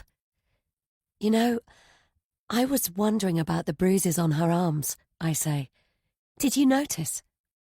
Yes, she's taking medication that can cause her to bruise easily. The doctor didn't have any particular concerns about them, but if we need to know something, please don't keep it to yourself. I'm their tenant, and I've only been around for a few weeks. But you have concerns? I don't know. Mrs. Meacham is confused sometimes. There've been a couple of occasions when she's spoken to me about her daughter, as if the daughter was still alive, though I know she passed away a long time ago. I see. And the bruises? They seemed big and nasty, that's all. Thanks for mentioning it. I'll make sure it's passed on. A while later, the nurse goes to fetch Keith from his mother's room. I hover outside and catch a glimpse of Keith bending to kiss his mum goodbye. Her hand cradles his head, and they're both smiling as he leaves. She wouldn't want to see him if he were responsible for her accident, would she? I'm pretty sure that I got it wrong about Keith. Do I feel bad about that? Yes. But Amy has to be, and will always be, my first priority. Ever since seeing his mother, Keith is different. Back at the house, he tells me he wants to make food for both of us. I sit at the table while he shuffles back and forth. It's cheese on toast, so not super complicated. Still, I don't want to risk him burning the place down or harming himself on the stove. He manages really well, and I feel a tad ashamed of underestimating his abilities. Harry was right. In his own environment, Keith can handle things. He proudly puts a plate in front of me. The cheese is bubbling to perfection, and the scent is divine. This smells so great. I made tons. There's plenty for second helpings. You're a star. I make a wicked shepherd's pie, too. Maybe I'll cook that for us tomorrow. Mum told me to make sure I eat properly. 4 slices of cheese on toast later, and I'm completely stuffed. The atmosphere between us has changed. It's like Keith has finally accepted me in his home. I offer to do the washing up, and I'm about to go to the sink when Keith places his hand on my arm to stop me. I can't help flinching, but his touch isn't aggressive. In fact, it's gentle. There's something I want to show you. Okay. His hand goes to the pocket of his waistcoat, and he pulls out a photograph. It's worn at the edges and a little crumpled, as if he looks at it often. From the way he handles it, it's clear it's special to him. Keith holds it out for me. I suppose I imagined it would be another picture of Mary Beth. But it isn't. My palms are sweating. It's Amy. She's smiling at the camera. It's a lovely sunny day. In the background, I recognize the lake at the park. Who is she? Amy. Amy who? She was our lodger, the one before you. It's a nice picture. Who took it? I did. She was my friend. She's posing for him, relaxed and happy.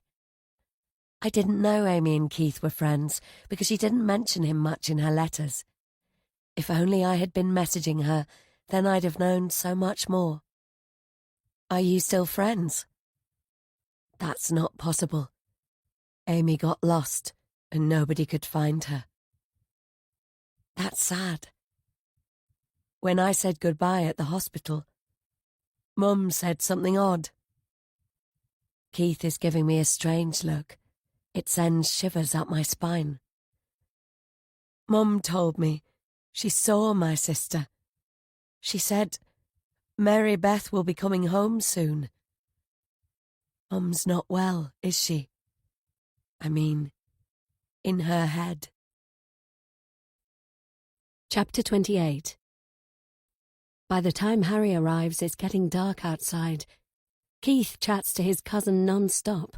They go over the accident and then talk about today's visit to Mrs. Meacham, though Keith doesn't tell Harry the worries he has about his mother. Keith keeps slapping Harry on the back and wants to be close to him. I'd like to leap on Harry myself. When he walked through the door, I couldn't help it. My pulse raced. Harry gave me a peck on the cheek, and though I hate to admit it, I felt such a longing for his lips to be on mine, it burned me up. But I don't want Keith catching on to the connection between us. It would be really unfair, like I'm stealing his cousin and changing the whole dynamic. I'm sure Harry feels the same way. The tension between us is electric. I can see it in his eyes when he looks at me. I tell myself I can handle this. I can keep my distance and still enjoy myself. And I can be clinical because I'm only here for my sister. Maybe I believe it. I don't know. I'm being reckless, but all I can think about is how good it will feel to be close to him. Finally, the conversation turns to Harry's work trip. I wish I'd been here sooner. It was a nightmare not being able to get away, Harry says. Keith slaps Harry on the back. I bet. How did it go then? I say. I got the contract. It's for a new housing development. My agency has an exclusive deal on selling the properties. It's really exciting. Good for you. Thanks, Harry says. You're looking shattered there, Keith. It's been a stressful 24 hours, hasn't it? I don't want to be mean, but I would love it too if Keith went to bed. Harry is giving Keith a nudge in that direction, and Keith takes the hint. He packs up his laptop and says goodnight, not just to Harry, but to me as well. I've a little warm feeling in my chest for Keith as he potters out the door. He really has started to trust me. Harry doesn't waste time. He slams the kitchen door closed and pulls me against him. He feels so good, it's intoxicating. He kisses my neck and I push against him. Then we're kissing and it's passionate. If we don't get to my room soon, things risk going too far. Harry, let's go upstairs. I'm breathless, and part of me doesn't care if he flings me onto the table. In fact, I want him to. But another part of me is mindful of Keith. It would be the absolute worst thing if he returned to the kitchen and discovered Harry's hands up my dress. I can't stop. Yes, you can. Not here. I drag myself away, and we stifle our laughs as we race to the top floor. It makes it even more exciting. If I don't get Harry's clothes and mine off soon, I'm going to combust. It's hot and it's exhilarating, and I love every second of it. Afterwards, I'm content in Harry's embrace. I know this is getting dangerous. I've lost any distance I was keeping between us. Harry is toying with my hair. "That was freaking great," he says. "You're telling me? Did I tell you you're beautiful and funny and smart and kind? I'd like to take you to dinner, somewhere nice." He kisses me softly, "If that's okay with you." I'm a bit lightheaded.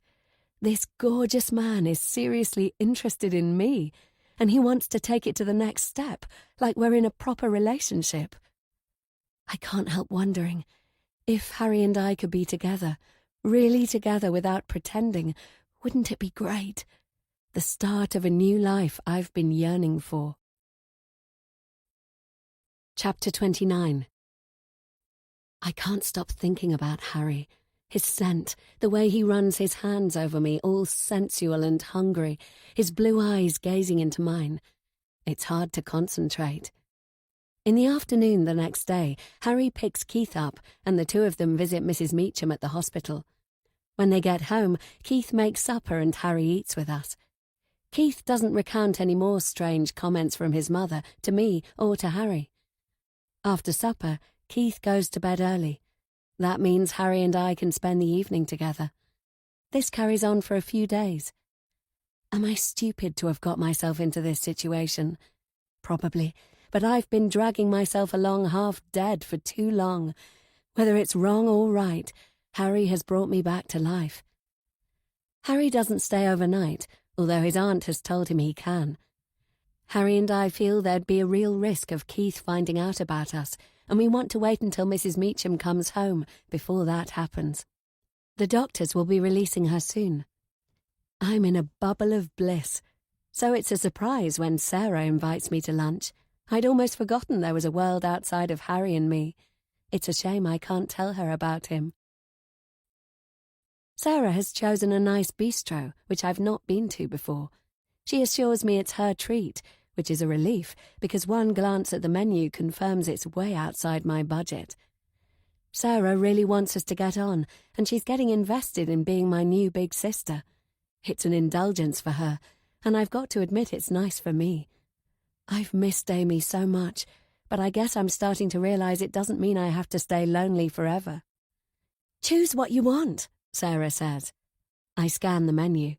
"Thank you. Everything looks great." Sarah is even more lovely than usual, if that's possible. Her hair is glossy and she's glowing as if everything is right in her world. "How are you getting on?" she asks. "I haven't seen you around campus recently." Amongst several thousand students, that would be a bit unlikely, although I haven't been there recently because my days have revolved around making out with Harry. I've been keeping a low profile, though I'm tempted to go back to the library. Any luck looking for work? I've put out a few feelers, but nothing concrete yet. I hope you're finding nice people to hang out with. Yeah, and there's one guy I really like. Ooh, tell me more. I laugh. It's early stages, but I've got a good feeling about it. This one might stick around. I hope so. Being with somebody who makes you feel good changes everything. I really hope you find Mr. Right. I wouldn't go as far as that. I'm not looking for a long-term commitment. Mr. Passionate will do for now. I'm not being honest, because I've actually started thinking about what a serious relationship with Harry would mean. He's told me that's what he wants. If I could find out what really happened to Amy, might Harry and I be able to build something together? Sarah orders a soup and salad, and I go for a serving of lasagna and an indulgent chocolate cake. We chit-chat. This feels like a real girls' lunch, and I'm grateful. Sarah's right. I have to move on in life. I'd like to tell Sarah about Mrs. Meacham's accident, but I can't, given she doesn't know I'm staying there. Sooner or later, I'm going to have to tell her.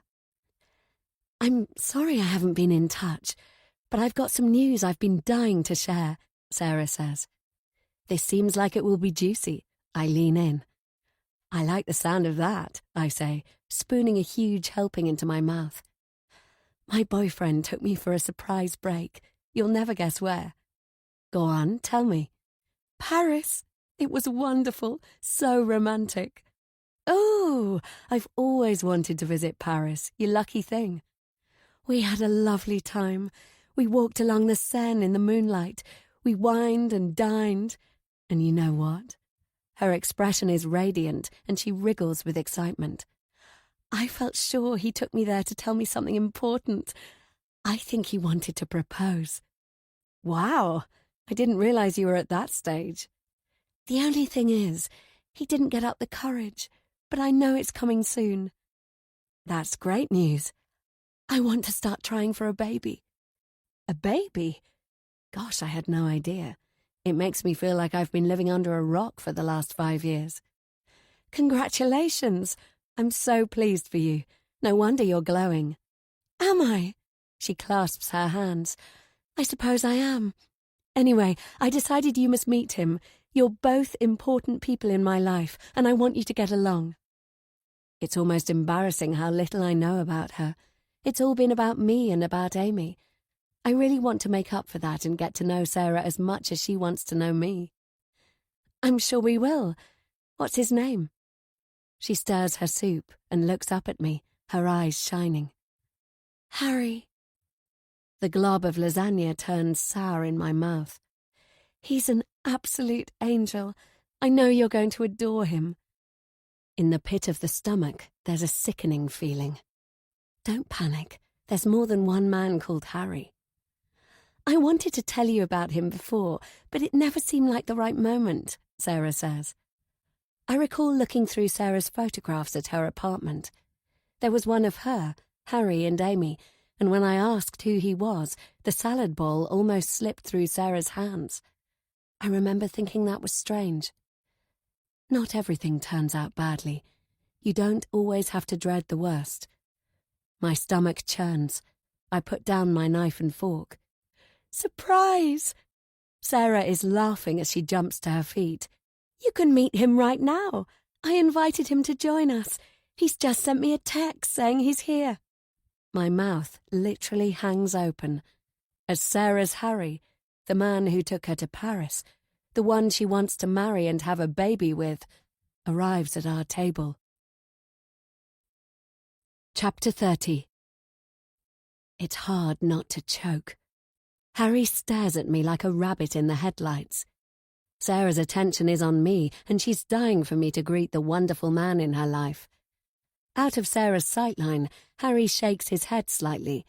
His eyes are urgent because it's clear he doesn't want me to let on we know each other already, that we've slept together. I feel sick. I'm so glad you finally get to meet each other, Sarah says.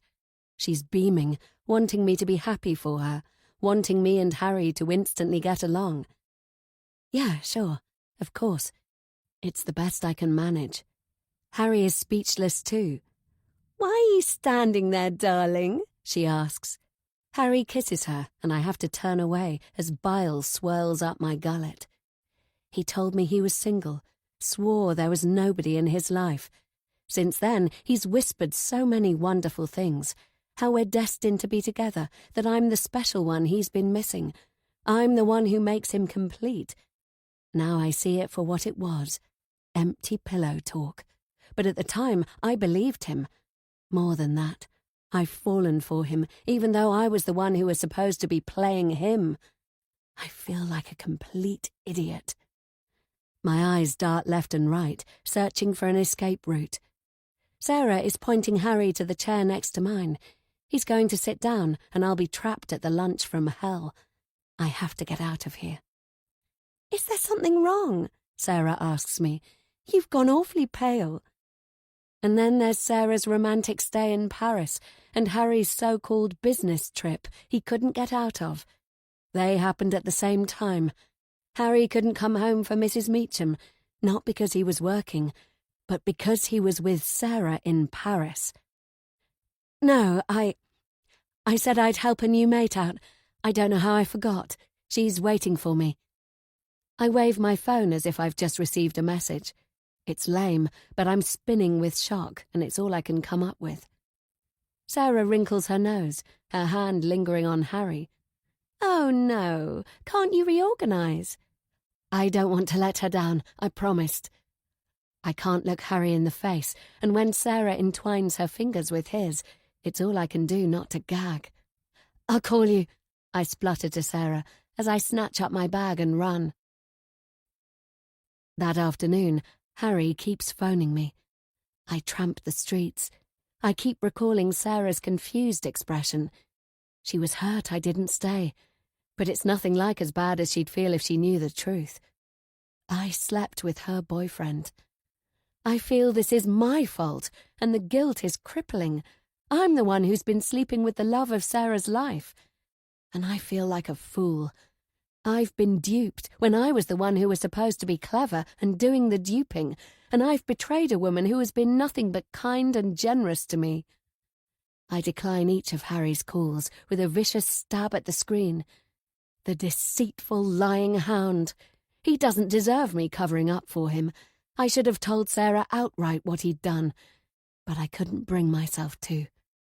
As for my own shattered hopes, I try my best to shake off feeling sorry for myself. It's dark by the time I get back to the house. I come back deliberately late in the hope Harry will have left. No such luck. When I walk into the kitchen, he's waiting. From the remains on the table, it looks as if he and Keith have finished supper. "I hoped you'd be gone," I say. Keith's gone to bed. Harry walks towards me, his arms outstretched. I toss my bag aside. "You're with Sarah. Stay the hell away from me." Harry shakes his head. It's exactly the wrong thing to do, although, to be honest, anything would be the wrong thing to do. My rage flares. I always was somebody quick to anger. It's something I'm often down on myself about, but this time I'm glad because I can throw it in his face. "You lying, cheating piece of shit. Let me explain. Shut the hell up. I never want to see you again. It's not like you think." He's unsteady on his feet. Has he been drinking? "After Amy and my dad, it was terrible," he says. How dare he mention my sister? Sarah went to pieces. So did I. It threw the two of us together. Then we split up and stayed apart. But Sarah was a mess, and somehow we ended up together again. It's been off and on for years. It's not serious between us. I don't believe a word out of your stinking mouth. I do my best to support her. She's really clingy. We're not together, and I've told her that so many times. I press my fists to my temples.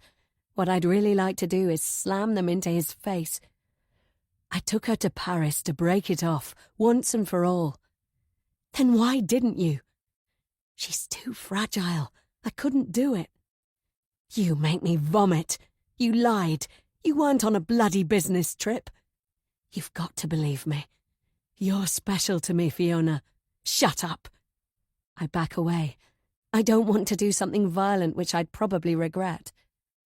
Harry shakes his head sadly, but I'm not falling for more of his shit. Get out. He takes his jacket from the back of the chair, and I cross my arms and watch, my expression hard. I need to keep as far away from this man as possible. Chapter 31. Mrs. Meacham is discharged from the hospital. She's been told to rest, so Keith sets her up in her room, This time he's the one taking in trays of food. Harry doesn't eat breakfast or supper with us anymore. I hate to admit what a loss I feel from Harry's deception. I hope I can get over it. I think I can, but only as long as I avoid Harry for a while. This has really messed me up, and messed up my plans for using Harry to dig into the past. I console myself, though, because there's more than one way, and more people than Harry for me to put through the ringer. Keith is down about his mother spending so much time in bed. I try to comfort him, and making him cheese on toast is part of the package. You need to keep your spirits up so you can be there for her, I say. It's hard. I know. She's weak. It makes me cry. It will be all right. The doctors say it's a matter of time for recuperation. It'll just take a little bit longer than expected. I'm making a pile of food. Keith usually eats a lot, and when he's upset, he wolfs down even more. He sits forlornly by my side as I grate a mountain of cheese. You're nice. Keith is really growing on me. Whoever would have thought we'd get friendly like this? Definitely not me. In a strange way, looking out for Keith is helping me handle my problems with Harry. She made that for me too. You're just like her. My skin prickles as some primitive instinct sends me a warning. I stop grating. Part of me doesn't want to ask the question, but another part knows I have to. I take a breath. What did you say? Just like who? I watch Keith's fingers as he types. Just like her, of course. I told you before. I know who you are. You're Amy's sister. That's not possible. He can't know. How much time passes before I speak, I'm not sure. Keith sits patiently and helps himself to the cheese. I try for a bluff. You mean the girl you told me about who went missing? You've got it wrong. No, I haven't. You don't need to worry. I haven't told anyone. Keith gives me a sad smile and takes Amy's picture from his pocket. He smooths it and places it on the counter between us. I knew the first day, when I was in the garden and you waved at me from the upstairs window. You're mistaken. I know you liked her, but that doesn't mean...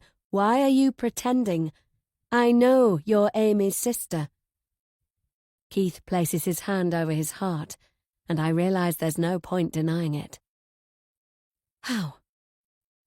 That first day, when you were looking down from your room, the way you pushed your hair out of your eyes reminded me of her. She did it exactly the same way. A funny fluff with her hand, and a sweep to the side. If she did, I never realized. That could have been a coincidence. Except it isn't. Besides, she showed me a photograph, just once, of the four of you at your house. I toy with the toast. You were younger in the picture, but the day you arrived, I remembered she had a red-haired sister. If you knew from the start, why did you mess with my food? It was you who left the nasty message. Why? Amy went missing. I didn't want the same thing to happen to you. His answer is so sweet, it's a shock. How could I have got it so wrong? Here I've been thinking the worst of him, when all along, from his point of view, he's been looking out for me. I also understand Keith knows a lot of things he doesn't talk about. He's had a lifetime of watching and not speaking. He's perceptive, but more than that, people look past him as if he's not important, so he gets to see things other people don't. Why are you here? To find out what happened. That's not possible. The police failed, so will you. Okay, Keith, thanks for thinking positive. Is that why you went into my room? I colour up. Oh no, I knew I wouldn't get away with breaking that train. Listen, I didn't know who might have been involved or who. I get it. You had to. I'm sorry. It's okay. Keith is so candid, it's difficult to not be blindsided. It takes me a few moments to take it in. Tell me about Amy. Tell me everything. And he does, tapping away without pause as he recounts how she first arrived at the house and how they gradually got to know each other. He wasn't angry and wary like he was with me. He was open. I sense he really liked my sister, and Amy liked him. He tells me about the first time she made him cheese on toast, how they went to the park, how he didn't like Sarah. The special evening when Amy came to a show Keith was in at the Wickham Centre. Keith's account is touching, and it's devastating because he also tells me about the police investigation, about how he came under suspicion, how he was heartbroken when Amy was never found, and how he hasn't been able to recover from the loss. It sounds like she was a light in his life. I wonder if perhaps she was the first person he allowed himself to care for after the loss of his sister. Amy's appearance must have played a part. She must have looked like a grown-up Mary Beth, and I wonder if Keith thought of her as his lost sister returned. Not just Keith, but his mother too, because he tells me how his mother was delighted to welcome Amy as their tenant. Though he and his mum never talked about Amy's looks, sometimes he caught his mother staring at Amy and smiling. As he comes to the end of the story, Keith cries as he types while I'm going hot and cold. Him sharing this is an incredible show of trust. It makes me want to reciprocate. I can't hug him because he doesn't like people touching him. I don't have any photographs of my sister with me either, so I tap into the cloud where I've scanned the stack of letters Amy sent to Mum. I know them by heart, and there's only one where she mentioned Keith. I find it and bring it up on my mobile. Amy wrote to us often. She didn't expect to miss home, so it was a surprise how hard it hit her. This is what she said. Today I went to the park and ate ice cream with Keith. It's the first time I didn't feel homesick. I think I'm going to be all right. Something tells me Keith is going to become a good friend. Big tears slide down Keith's face, and in that moment I am so grateful I got to know him. One thing, though. You told the staff at your day centre that my name was Amy. Why? Sorry I lied. He sniffs. It just slipped out one day, and then I couldn't take it back. I suppose it's because I miss her so much. I didn't mean any harm. It doesn't matter. Let's forget about it.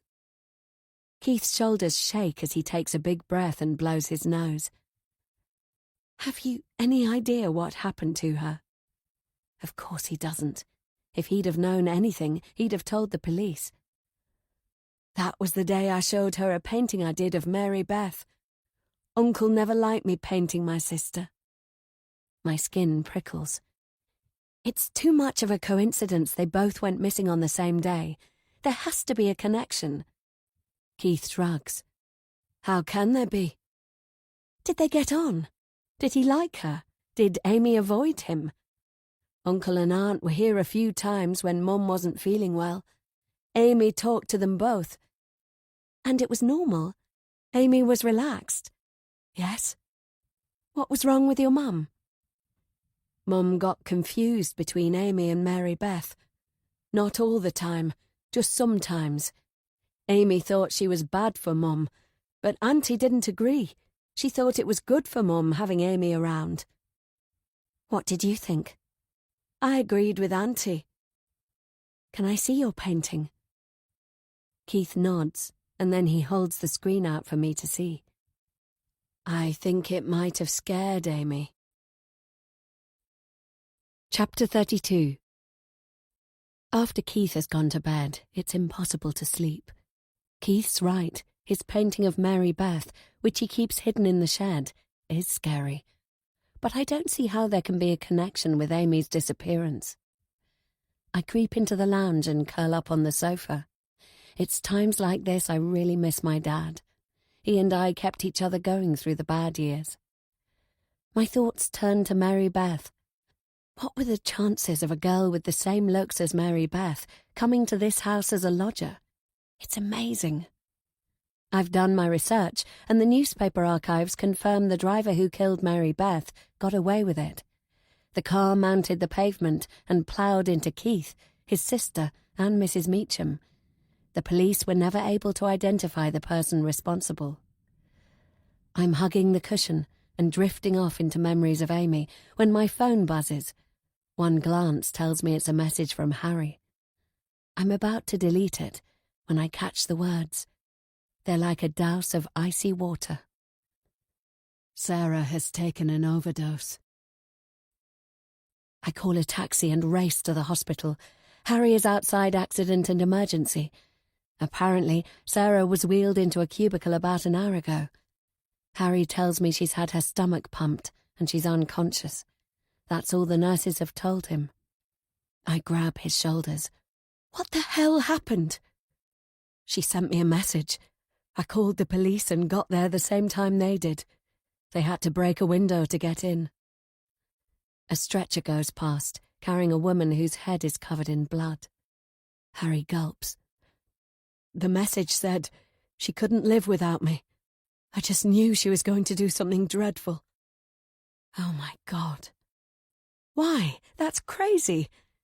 Because earlier today, I told her I'd met someone special. She took it really badly. My hand clamps over my mouth. Harry is shaking. I was gentle and caring. But Sarah's fragile. She has been ever since Amy went missing. And Sarah's never accepted I don't feel the same way about her as she does about me. Harry ended it with Sarah, telling her there was someone else in his life. Does that mean? I point to my chest. Are you saying you finished with her because of me? He nods dejectedly. Wait, did you tell her the person you met was me? Of course not. Is Harry seriously telling me that in some twisted, horrible way, this is my fault? He junked Sarah because of me, then she swallowed pills. I bend over, my face in my hands. It's not your fault, Harry says. How can you say that? This is our fault. She has a habit of emotionally blackmailing me. No, we went behind her back, and now she's not going to die. You don't know that. They're fighting to save her life. It's not the first time. When I stopped seeing her before, she took an overdose. This is a nightmare. Another trolley goes past. This time it's a young child with what looks like a life-threatening injury. Distraught parents are trotting alongside. It's been complicated. Sarah clings to me. Absolutely she does. She told me you're going to get married. No way. That trip to Paris was to try to let her down lightly. I couldn't go through with telling her, and now, when I do, this.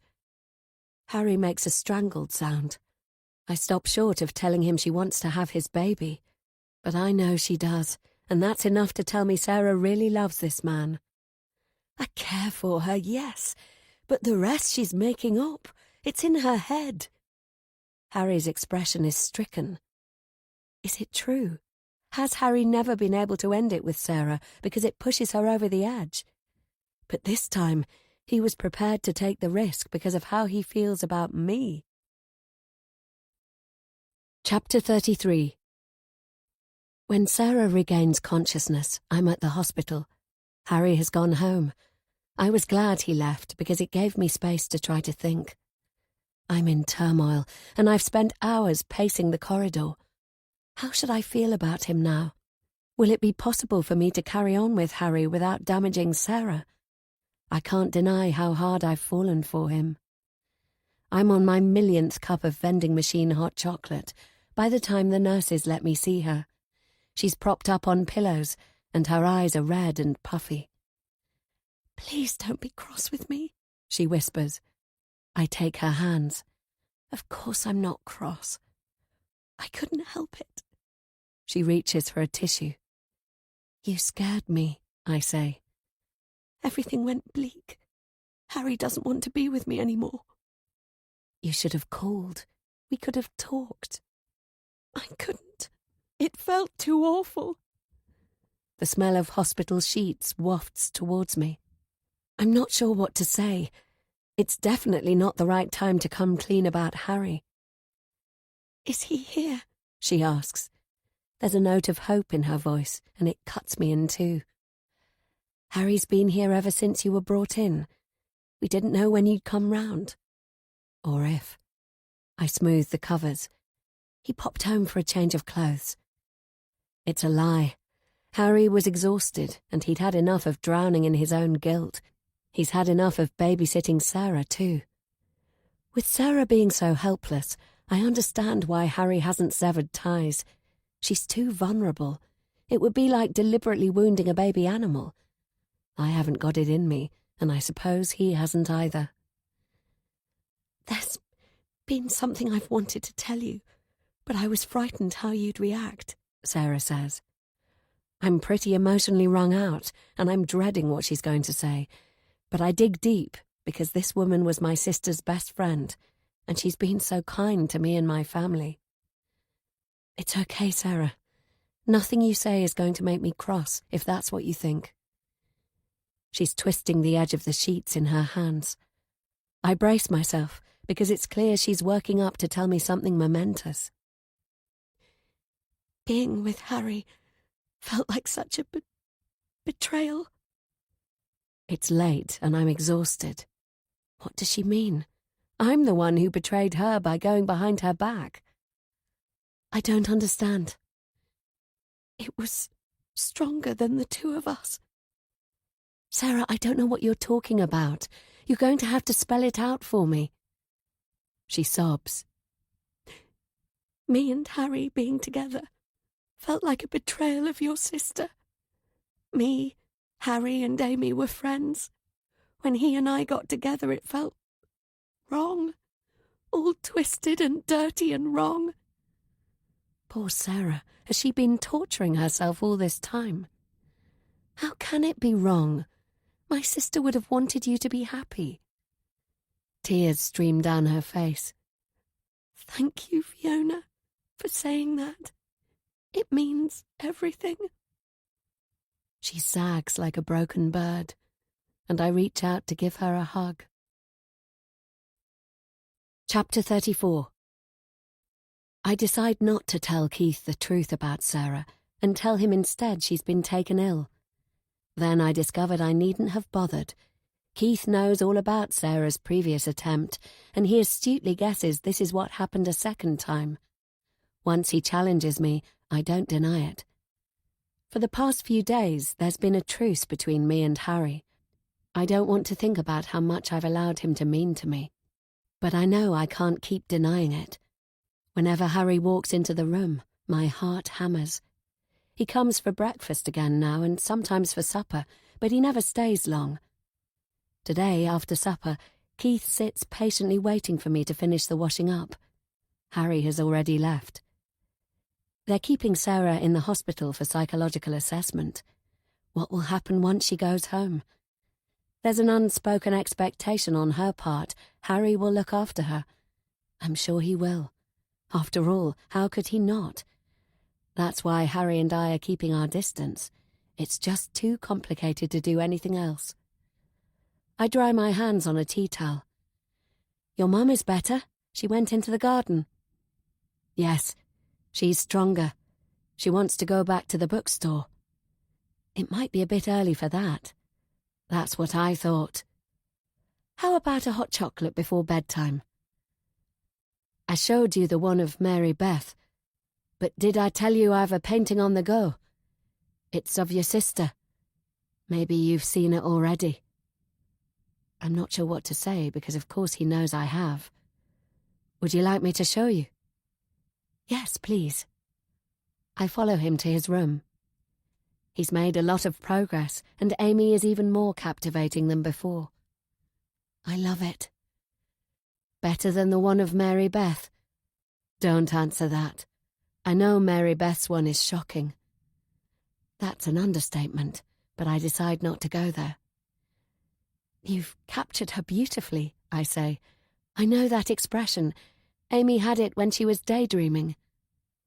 Keith opens a folder. It's his pencil drawings of Amy, and many of them are simply gorgeous. You have a real talent. She was an easy subject.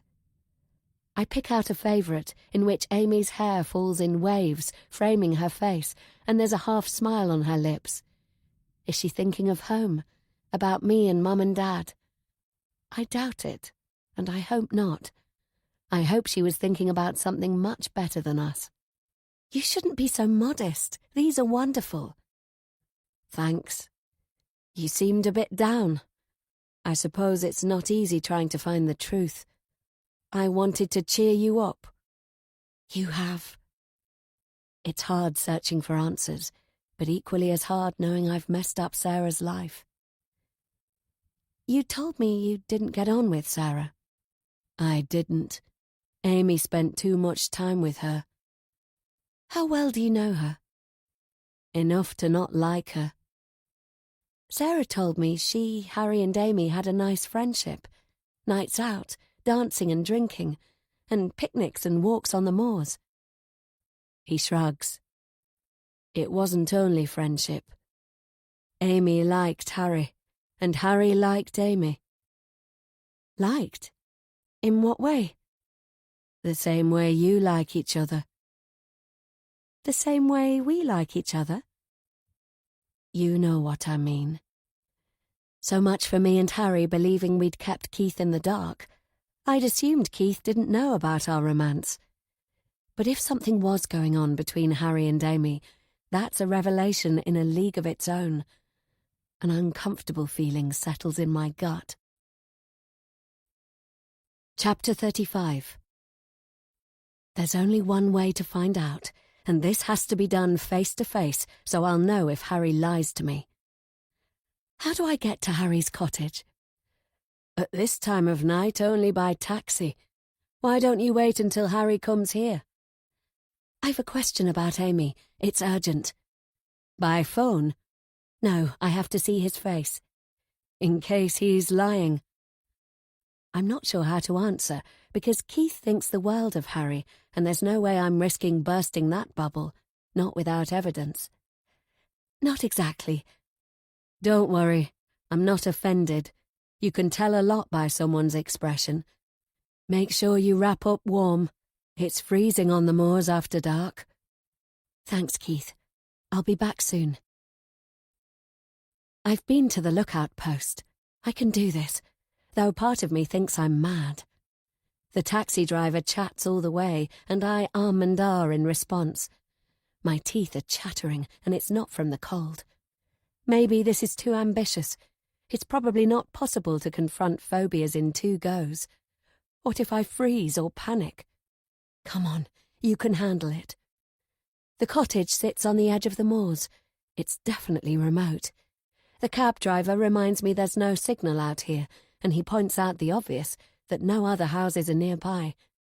He tells me he can't hang around because he's got another job. His parting shot is to let me know a lot of drivers won't come here for a pickup because it's too far. Great. I slam the car door and trudge up the path. Light is coming from a downstairs window. Bang, bang. I thump my knuckles and then try the handle. To my surprise, it opens. Harry is hurrying in my direction. Fiona, what are you doing here? I step into the kitchen. Don't you keep the door locked? Never. It's a tradition in case people need shelter. I heard the car and thought it must be somebody lost. What's happened? Oh no, has Sarah? Sarah's fine. It's a point in his favour that worry for Sarah is his first concern. I mark it down somewhere in my mental notebook. The temperature has plummeted the last few nights, he says. Let me make you a hot drink. It's a small kitchen with spiral stairs leading to the floor above. I don't want a drink. Then come and sit by the fire. He's got a real log fire. In the lounge, it's throwing heat out. I shuffle my chair as close as I dare. What's going on? I mean, it's great to see you, but why are you here? There's something I have to know. He drags up a chair. Anything. We haven't had a chance to talk properly. I've been wanting to. I hold up my hand to silence him. You told me about Mrs. Meacham's lodger who disappeared. Confusion passes across Harry's face. Yes? I unbutton my coat as the heat from the fire penetrates. There's only one way to do this, and that's to go for a direct strike. "Did you sleep with her?" He struggles for words. What? "Did you sleep with the girl who went missing?" I know from the police investigation he denied any intimate relationship with my sister, yet Keith has raised my suspicions. I curse myself for being blinded by my own emotions for Harry. The fire crackles, and suddenly I'm too hot. Hundreds of miles of pitch-black moorland are pressing in, pushing the air out of my lungs. But I was right to confront this man. Whatever comes out of his mouth next will be vital. "Why do you want to know?" "Just answer the question, damn it." "Okay, if it's that important." "Yes, I did." "I knew it." "Why do you want to know? What's going on?" I take my time forming my answer, but the time for hiding is over. To give it full impact, I stand and stare him in the face. "Because I'm Amy's sister." Chapter 36. Harry's face goes slack, like I punched him good and hard. "That's not possible." "I am Amy's sister." He's shaking his head like an idiot. "You can't be. That's crazy." "Is it as crazy as lying to the police? You told them there was nothing between you." He lied about Sarah. He lied about Amy. What else has he lied about? "What are you doing here?" Harry asks. "Work it out for yourself." "You want to know what happened?" "Oh, you're a genius." "I had no idea you were Amy's sister. No idea at all." I snort with anger. "Now you know." "So why did you lie to the police?" "If you think I've got anything to do with her disappearance, you really are mad. I loved Amy. The only reason I lied was to protect Sarah." I throw my hands in the air.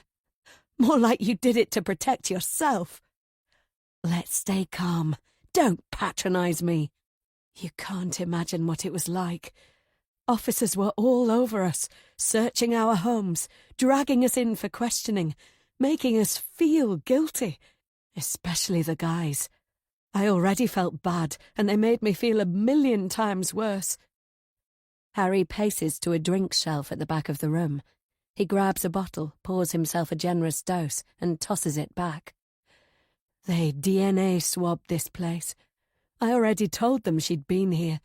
I was grilled, and they make you go over the same thing again and again while they're trying to trip you up and rip holes in everything you say.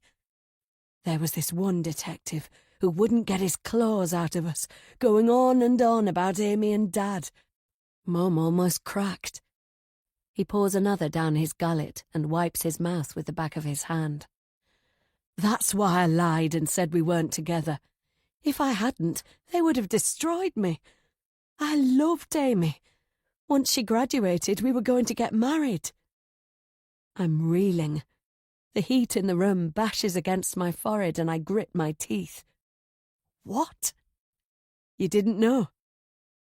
Even though we weren't talking, she would have told me. Something as momentous as that, I know she would. The first time I saw Amy, I knew she was special. I walked into Auntie's kitchen and there she was.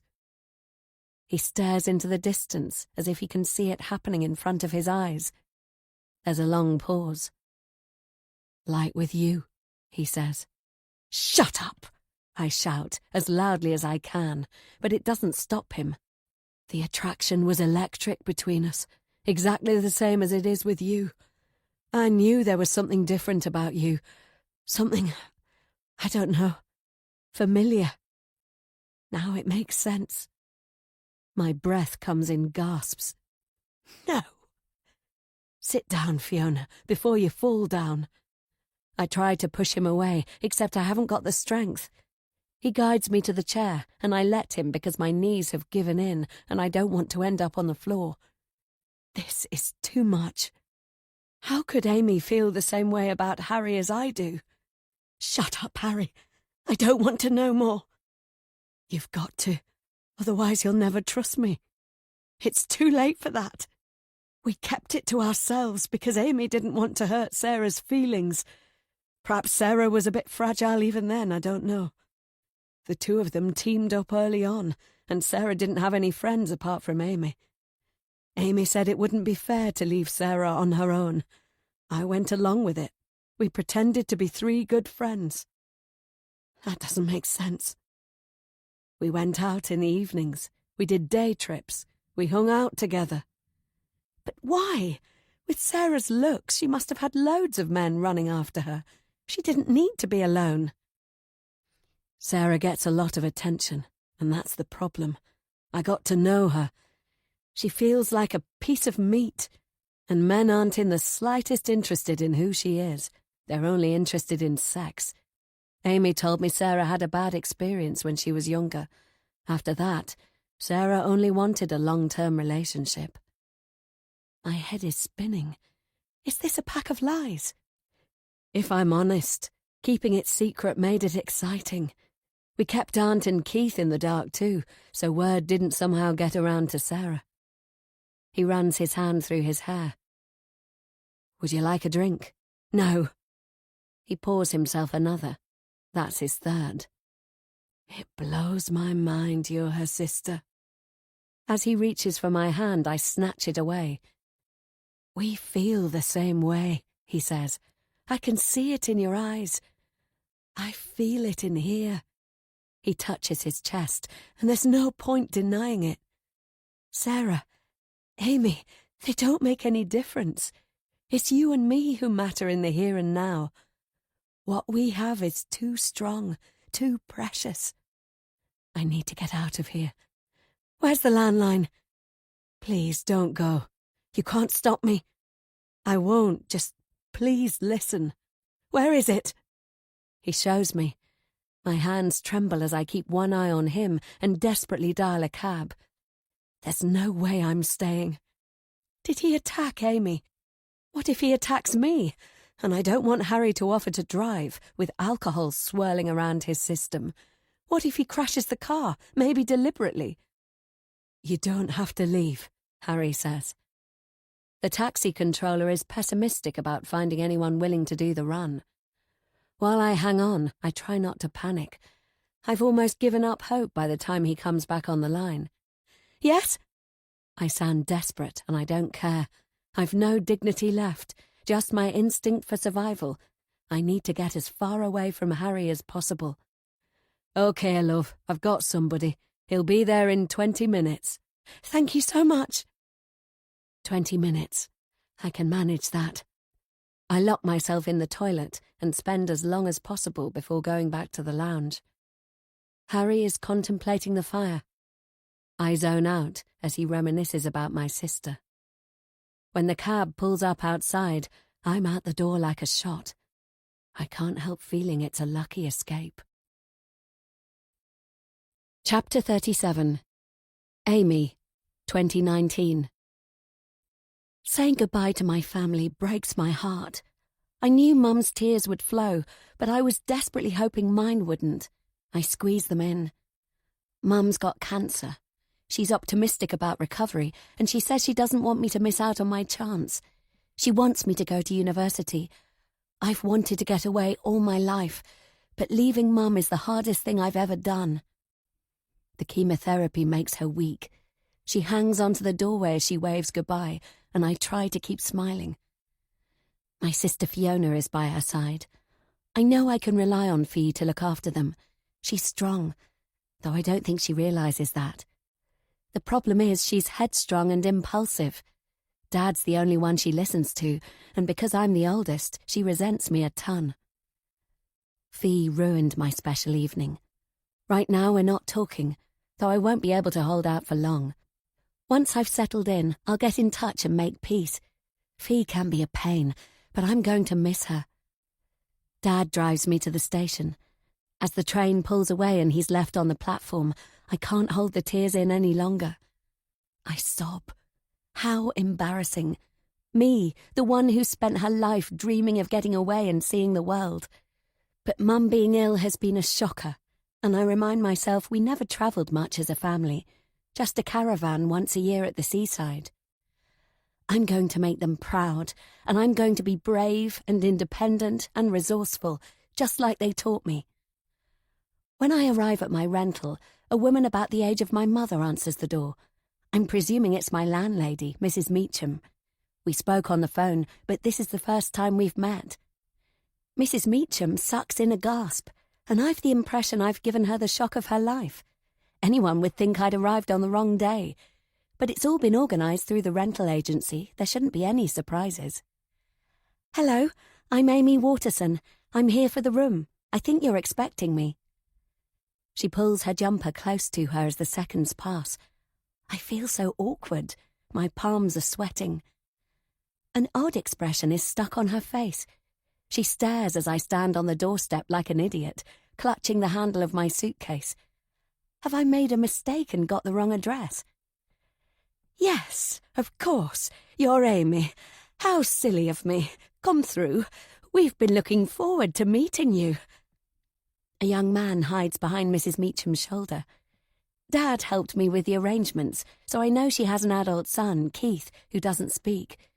It's strange, but Keith is also giving me a weird look, kind of astonished, like I'm the last person he'd have expected. Then he gives me a shy smile. It makes me immediately warm to him. You can call me Edith, and this is my son, Keith. Thank you, Mrs. Meacham. Edith. Hi, Keith. It's nice to meet you both. I drag my case into the hallway.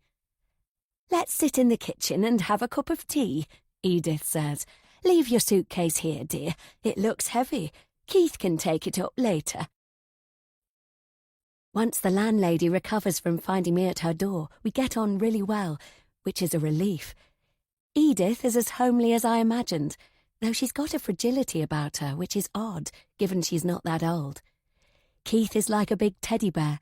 They're kind to me, and we chat about my family and university, and Edith offers me fruitcake. A while later, I follow Keith as he takes my suitcase to the top floor. It's freaking heavy, but Keith lifts it as easily as my father did. Like the rest of the house, my room is basic. It's large, though, and has a dresser and a huge wardrobe and a double bed. I've got my own bathroom with an old-fashioned bath. In fact, it was the only lodging we found which was cheaper than a halls of residence. That's why I chose it. I'm determined to keep my student loan as small as humanly possible, and there is no way I'm going to ask my parents for money. Their budget is limited enough as it is. I'm a stranger here, alone in a big city. I never expected to feel overwhelmed. For a while, I lie on the bed. I have a strange feeling in my stomach, which could be from eating too much cake, but I don't think so. I unpack my things, and that's when I discover a stuffed toy hidden in my case. It's an old favourite. Yesterday my sister tried to add it, and I tossed it out because I'm not a kid anymore, and also because I was still mad at her for what she did. She must have sneaked it back. Seeing it makes the wobbly feeling in my stomach much worse. Might I feel better if I write in my diary? I give it a try, scribbling a few lines, but my heart isn't in it. What I'd really like to do is message Fee, except my pride won't let me. I get into my pyjamas. I've been imagining this moment for so long, but now I'm finally here and I feel a bit sick. My window has a view over the garden, and I watch the sun go down over the rooftops. I can't stop thinking about Mum and what she'll be going through. I search out the stuffed panda from my newly organised chest of drawers. Huddling with it under the duvet, I breathe its familiar scent. I've never slept in a room on my own. At home, I always shared with Fee. There's a dull and continuous sound of traffic. Where we lived, the only night noises came from cattle or the occasional wild animal. Though I give it a good go, it's impossible to sleep. I might as well make myself a hot drink and a snack. Hopefully some comfort eating will help.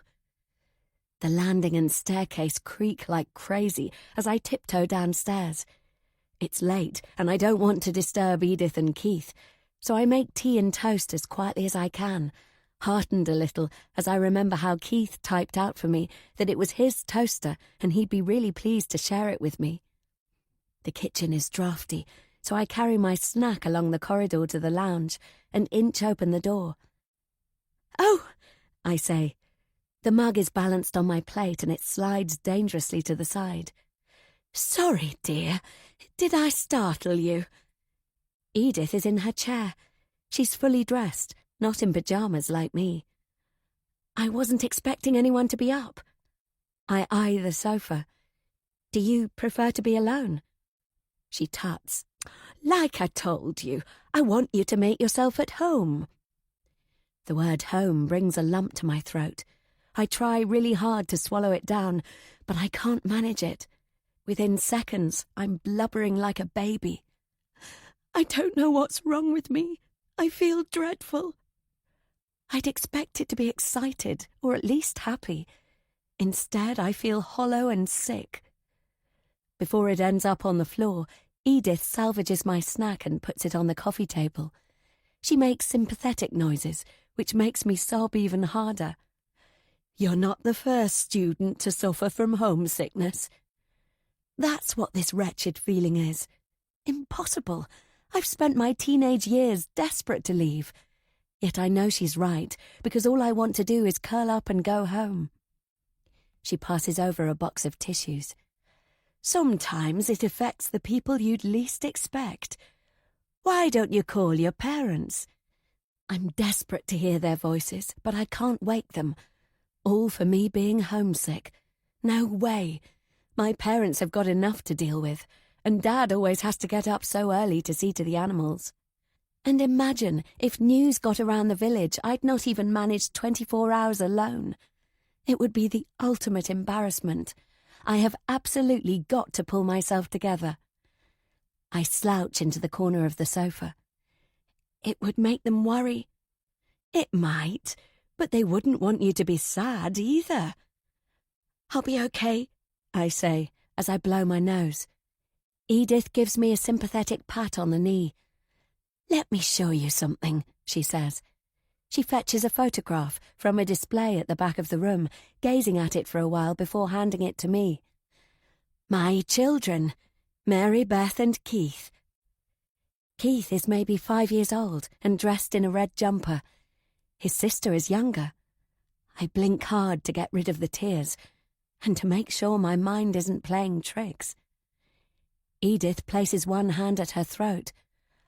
"I'm sorry if I was rude earlier when you arrived." Now I understand why. It's like I'm looking at a childhood photo of myself.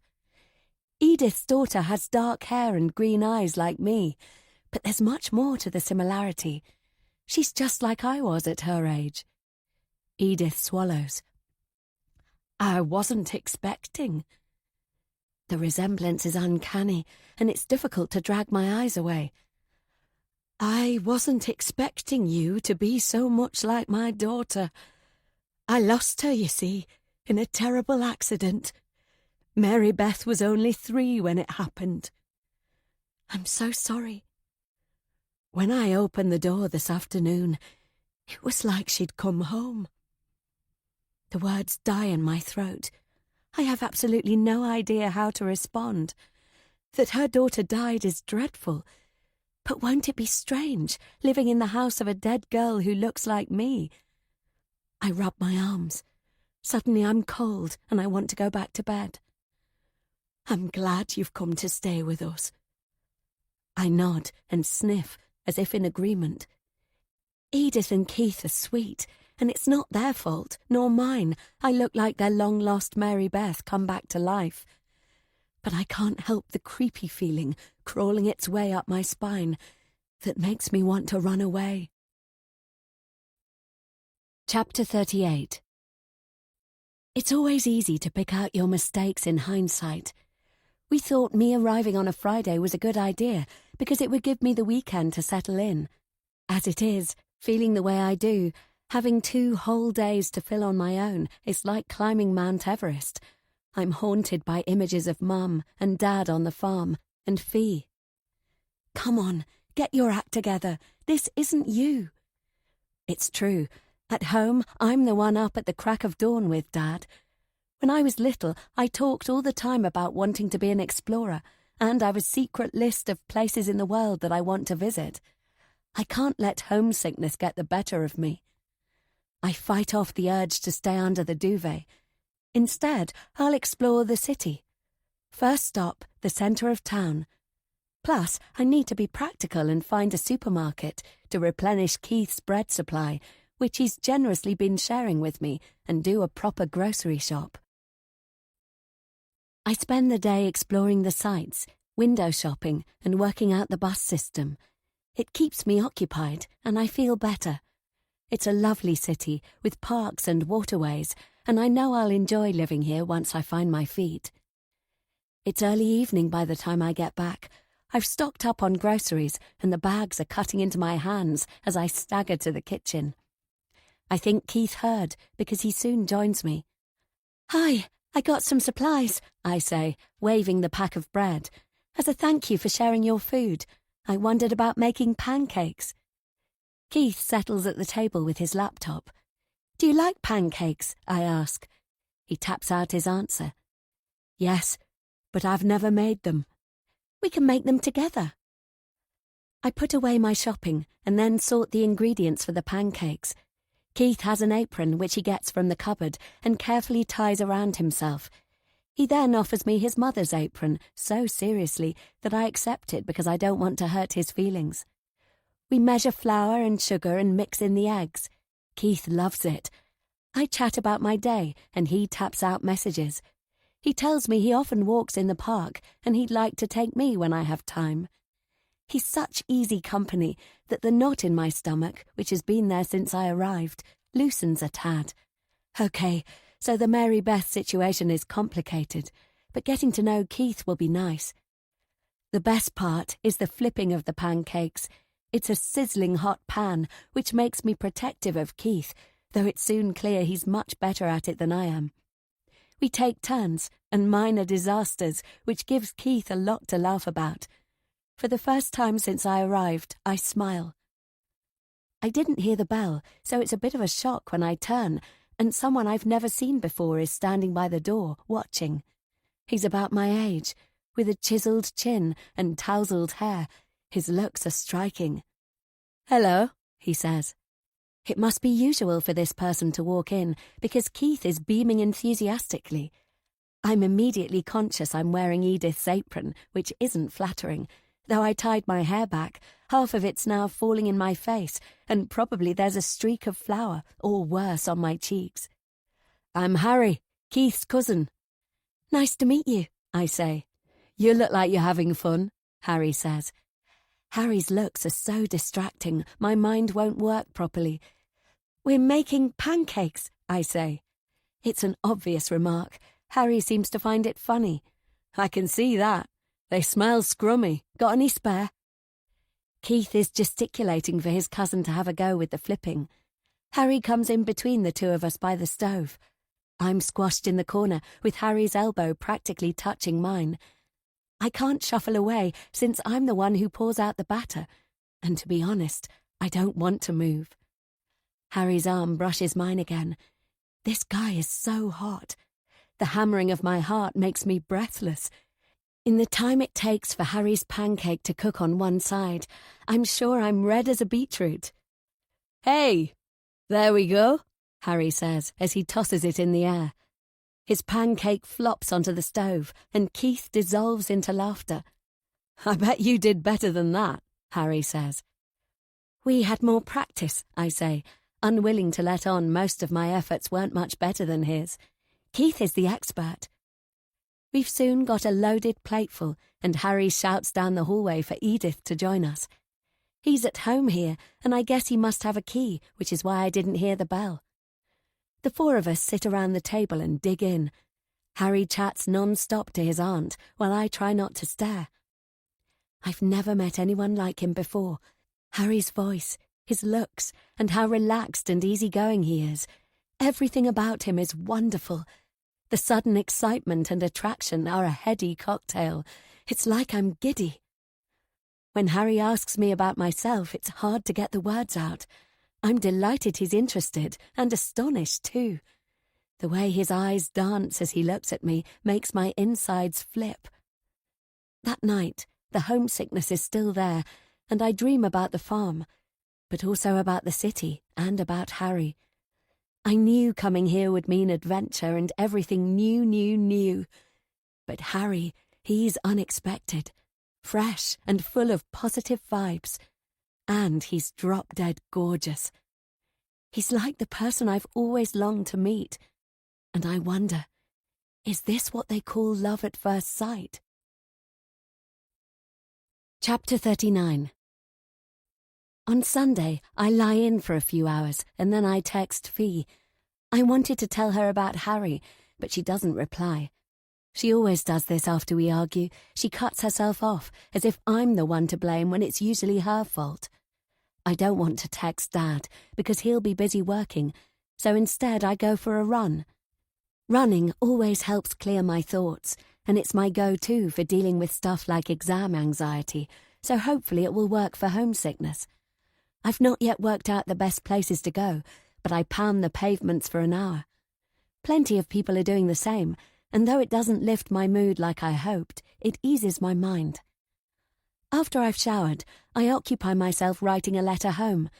Mum and I agreed this is how we'd communicate, except, of course, in an emergency.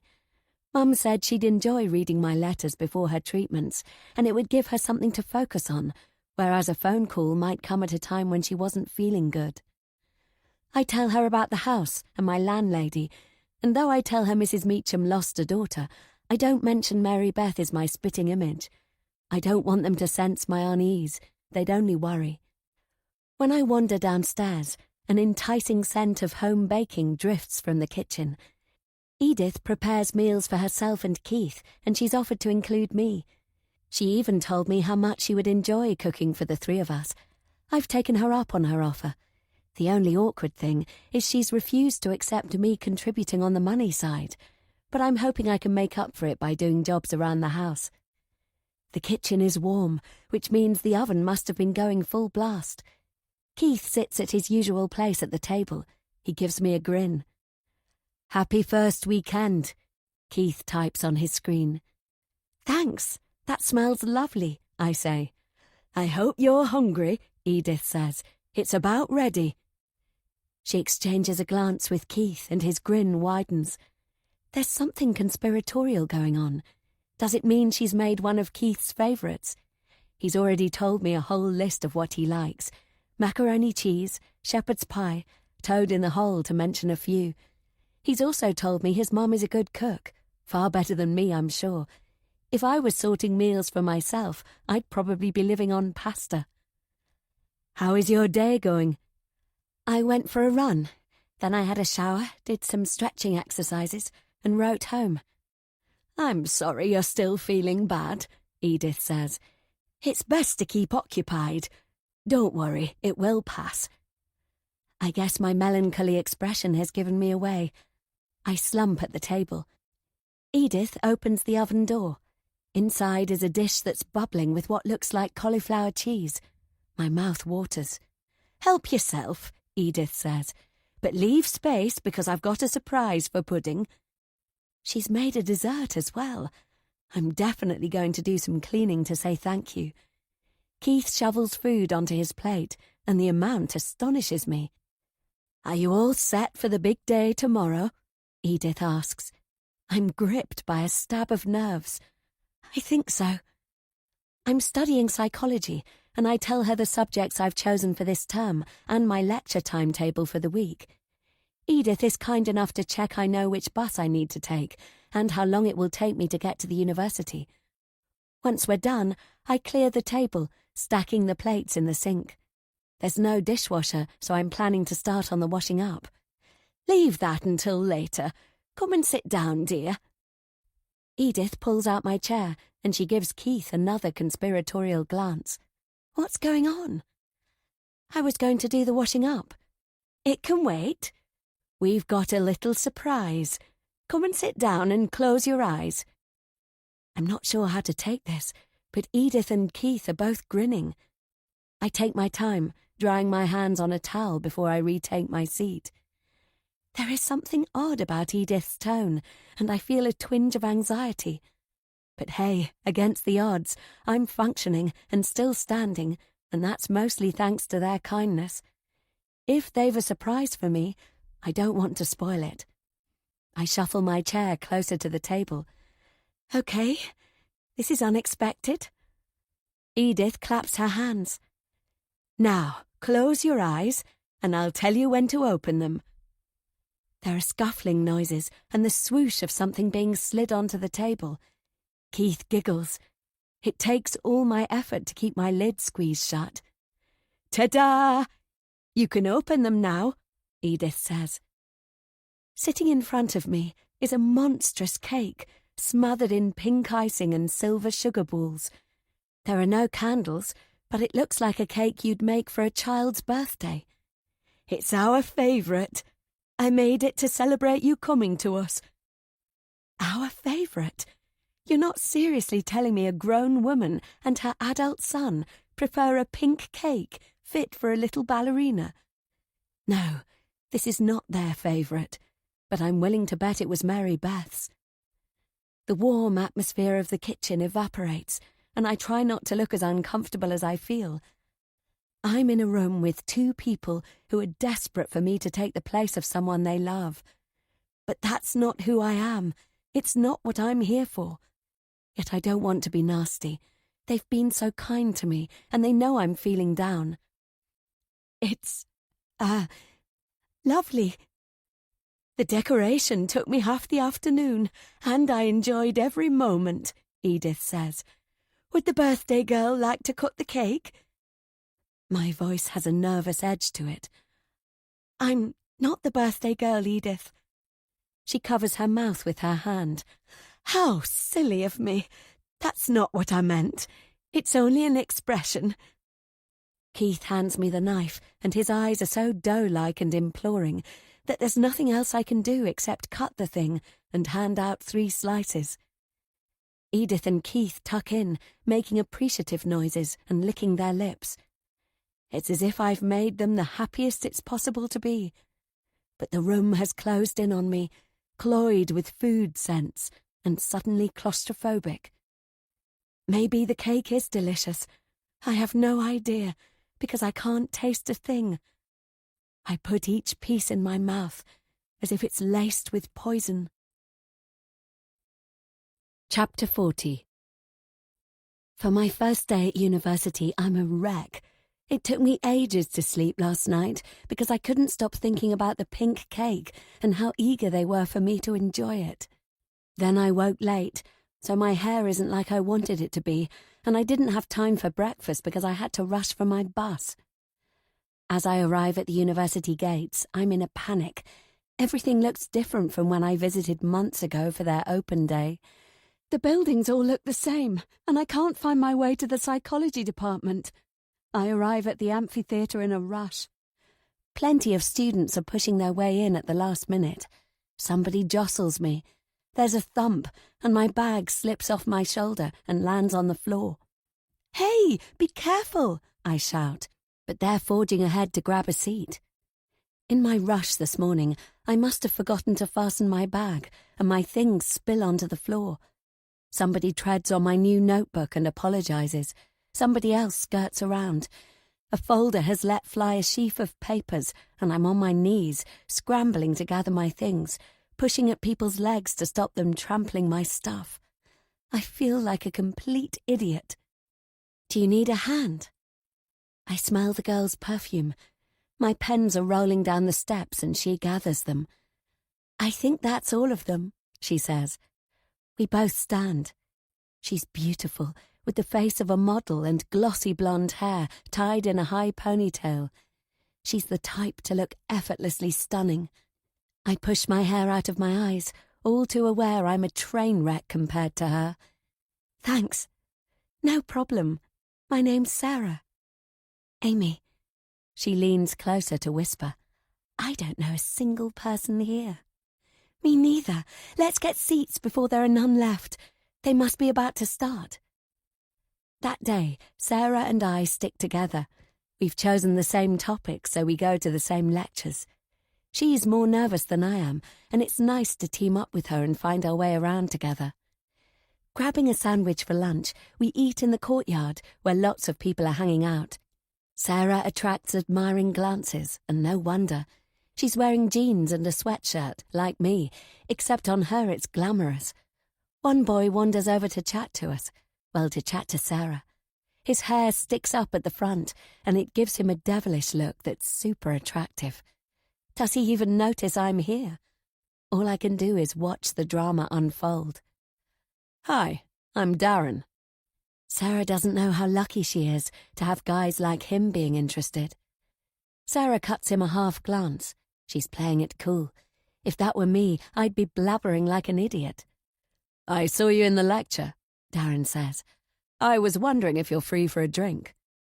Wow, he doesn't hang around. "Maybe," Sarah says. "There's a band at the student bar Friday evening if you're interested." Sarah shrugs in a non-committal way, and it strikes me that Darren is a bit like Sarah. He's used to lots of attention from the opposite sex. "See you there then," he says, and he gives Sarah a smile before he wanders off. Once he's out of earshot, I give Sarah a push on the shoulder. "He's cute." "You think so?" "I definitely do, but like I said, he's only got eyes for Sarah."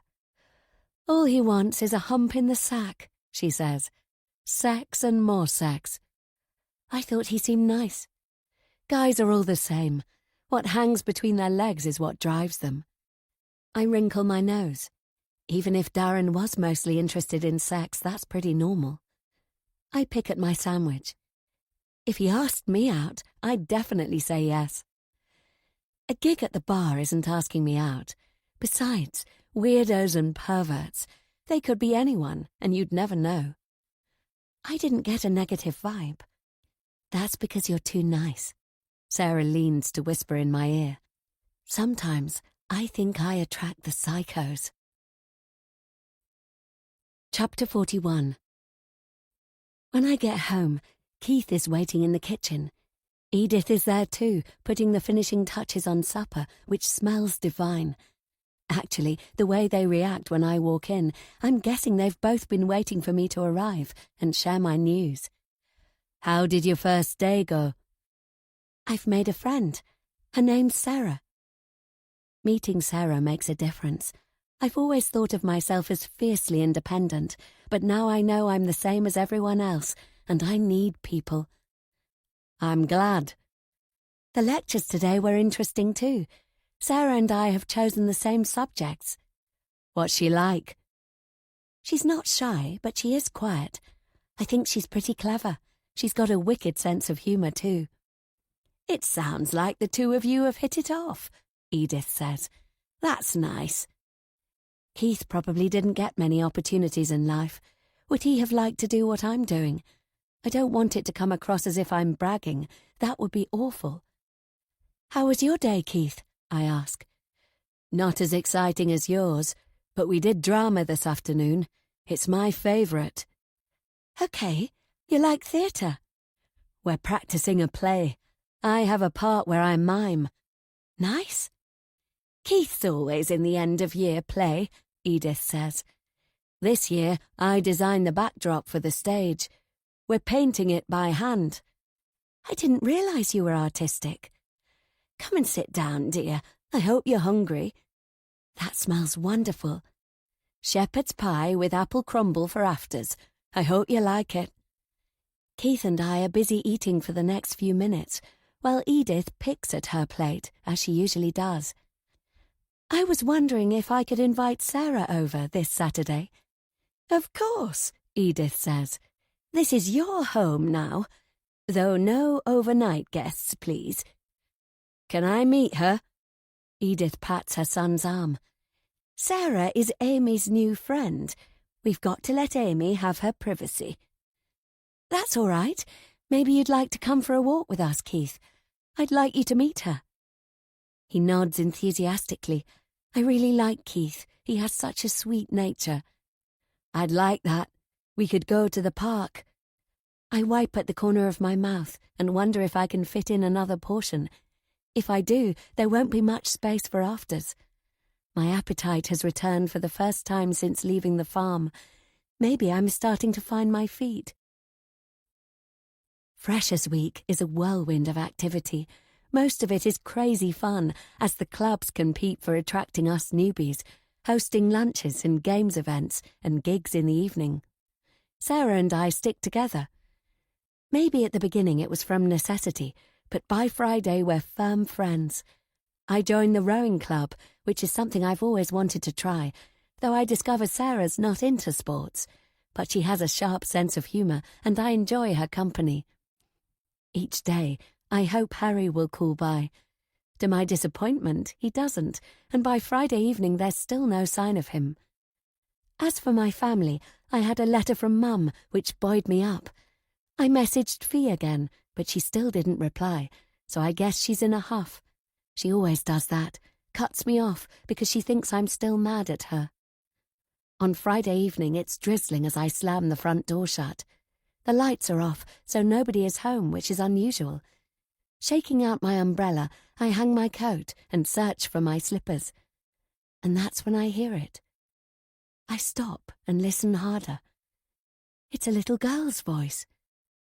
A strange feeling fizzes up my spine. There it is again. She's singing a nursery rhyme. That can't be possible. No little girl lives here. The hairs on the back of my neck stand on end. It's coming from upstairs. I fumble for the second light switch in the hallway. "Who's there?" I call out. The singing continues. Come on, you don't believe in ghosts. You're a country girl with your feet planted on the ground. There's got to be a simple explanation. I tread slowly up the stairs. Just in case, I clutch my folded umbrella, pointed end forwards. On the first landing, my legs wobble. The singing is coming from here. Breathe, relax. There's nothing spooky going on. But my body doesn't believe me. I throw the light switch and inch along the landing. Yes, it's coming from a room along the hallway. I stop outside. The door is ajar, but not enough for me to see inside. Is somebody there? I recognise the nursery rhyme. It's Ring-a-Ring-a-Roses, and as she gets to the last line, the child laughs. It's even more unnerving. Screwing up my courage, I push the door with my fingertip, and it creaks open. Inside is dimly lit by a bedside lamp. The curtains are closed. There's a bed, a dresser, and a rocking horse, and no sign of a little girl. I check on the other side of the bed. The room is empty, but on the floor an oblong box is making a whirring sound. It's an old-fashioned cassette player. That's where the singing was coming from a recording. But who left it on? I switch it off. Then behind me there's a huge bang. I whip around. The door has slammed shut. When I rush to it and turn the handle, it doesn't budge. No matter how I turn the knob, left or right, I can't manage to move it. Don't worry, it was just a draft, and now this old stupid door has got stuck. But was it drafty enough for the door to slam? I don't think so. Is there somebody there? Let me out! Bang! Bang! I pound until my fist hurts. This is ridiculous. And I've left my phone in my coat downstairs. That was stupid of me. The main light switch doesn't work, so I'm left in the half-light. I try again and again, twisting and pulling at the doorknob, hoping it will either turn or fall off. It doesn't. Keith or Edith will be home soon, so there's no need to panic. The weird thing is, this is a child's bedroom. A teddy bear sits on the pillow, and when I look in the wardrobe and the dresser, I find little girls' things. This must have been Mary Beth's bedroom, and Edith has kept it in memory of her daughter. It's sad and a bit strange. I mean, the girl died over 15 years ago. And it doesn't explain who left the tape player running. I inspect the door. There's a tiny gap between it and the jamb, and I can see 2 bits of metal going from one to the other. Is that first one from the doorknob? If so, then what's that second one going into the jamb? My back goes cold because it's in line with the keyhole. Has somebody locked it? There's no key in the lock because I can see straight through. But could somebody have turned a key from the outside and then taken it out? I tug and twist at the knob again, but all that does is make me more convinced I've been trapped. I pull the curtains. Like mine, her room looks out on the garden, which means no one can see me from the neighbouring houses. I must have got lost in panicked thoughts, because the next thing I know, a noise startles me. I'm hugging my knees with my back to the bed, staring at the door. Whizzing across the floor, I pound on the door. "Hey, let me out! I'm stuck!" My backside aches like I've been sitting for a long time. How long did I zone out for? On the other side of the door are rattling noises, and nothing happens. A voice sounds from the hallway. "Stay well back." The door swings violently inwards, and who is standing there but the lovely Harry? I can't help myself. I fly into his arms. Harry holds me tight. Is it relief? Is it passion? Or is it folly? I don't know. But when he releases me, I kiss him. Several kisses later, and we're in the lounge.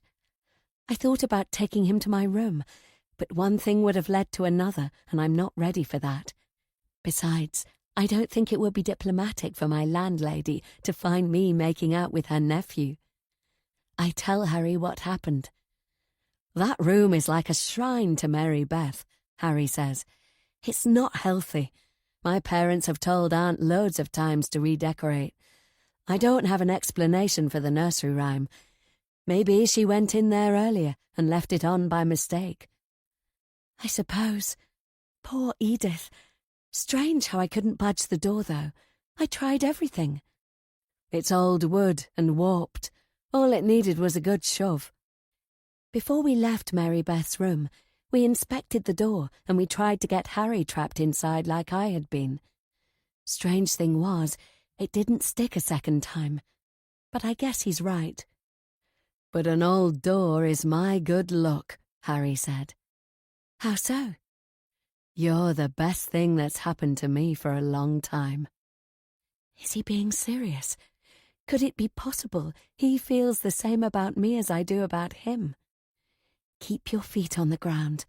This is not a fairy tale. We lean in for another kiss, and I can't help myself. It's wonderful. Who cares about the recording or about the door? I'm in heaven. Chapter 42. I still make it to the gig on campus later that evening. Sarah is waiting outside the student bar. Her hair is golden, and she's wearing a skimpy black dress, daring in all the right places.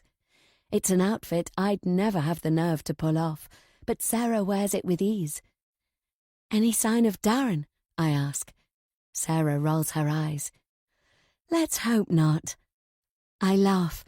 Kissing Harry has made me feel like $1 million. As for Sarah, for sure she likes to play it cool, but she didn't pick that dress for no reason, and I'm willing to bet it's for Darren's benefit. Inside it's throbbing, and we squeeze our way through the crowd to order a drink. This is my first student bash. I try not to come over as too excited, though, because I don't want Sarah to think I'm a complete loser who's been living in a field all her life. She drums her fingernails on the counter until someone takes our order, and we lounge against the bar. Darren appears as if out of nowhere, wearing a black shirt and jeans and looking as handsome as a film star. I try not to gawk. "Fancy a dance?" he asks. Of course he's not asking me. He gives Sarah a flirty look, and she raises an eyebrow. The sexual tension between them is almost palpable. At home, flirting was never as direct as this. In real life, I have seriously never seen two people go for it like they're doing. "Sure," Sarah says. Sarah pushes her glass into my hand and leaves me in the dust. I guess I'm being dumped. I let them head off to the dance floor, and after a few minutes I make my way there myself. The band is a good one, and afterwards it's a DJ set. I dance and dance as I've never danced before. I don't care. I'm on my own. I think about Harry and our kiss, and I let myself go. I'm surrounded by people doing exactly the same as me. Midway through the evening, I catch sight of Sarah's golden hair as she makes her way to the exit, hand in hand with Darren. Lucky her. But I don't care. I'm having the time of my life. The next day, I wake up late. My feet are throbbing, and I stretch luxuriously in bed. I can't say the homesickness has gone completely, but it's faded. I'm sure it will be there until Mum is better. I decide to run myself a bath.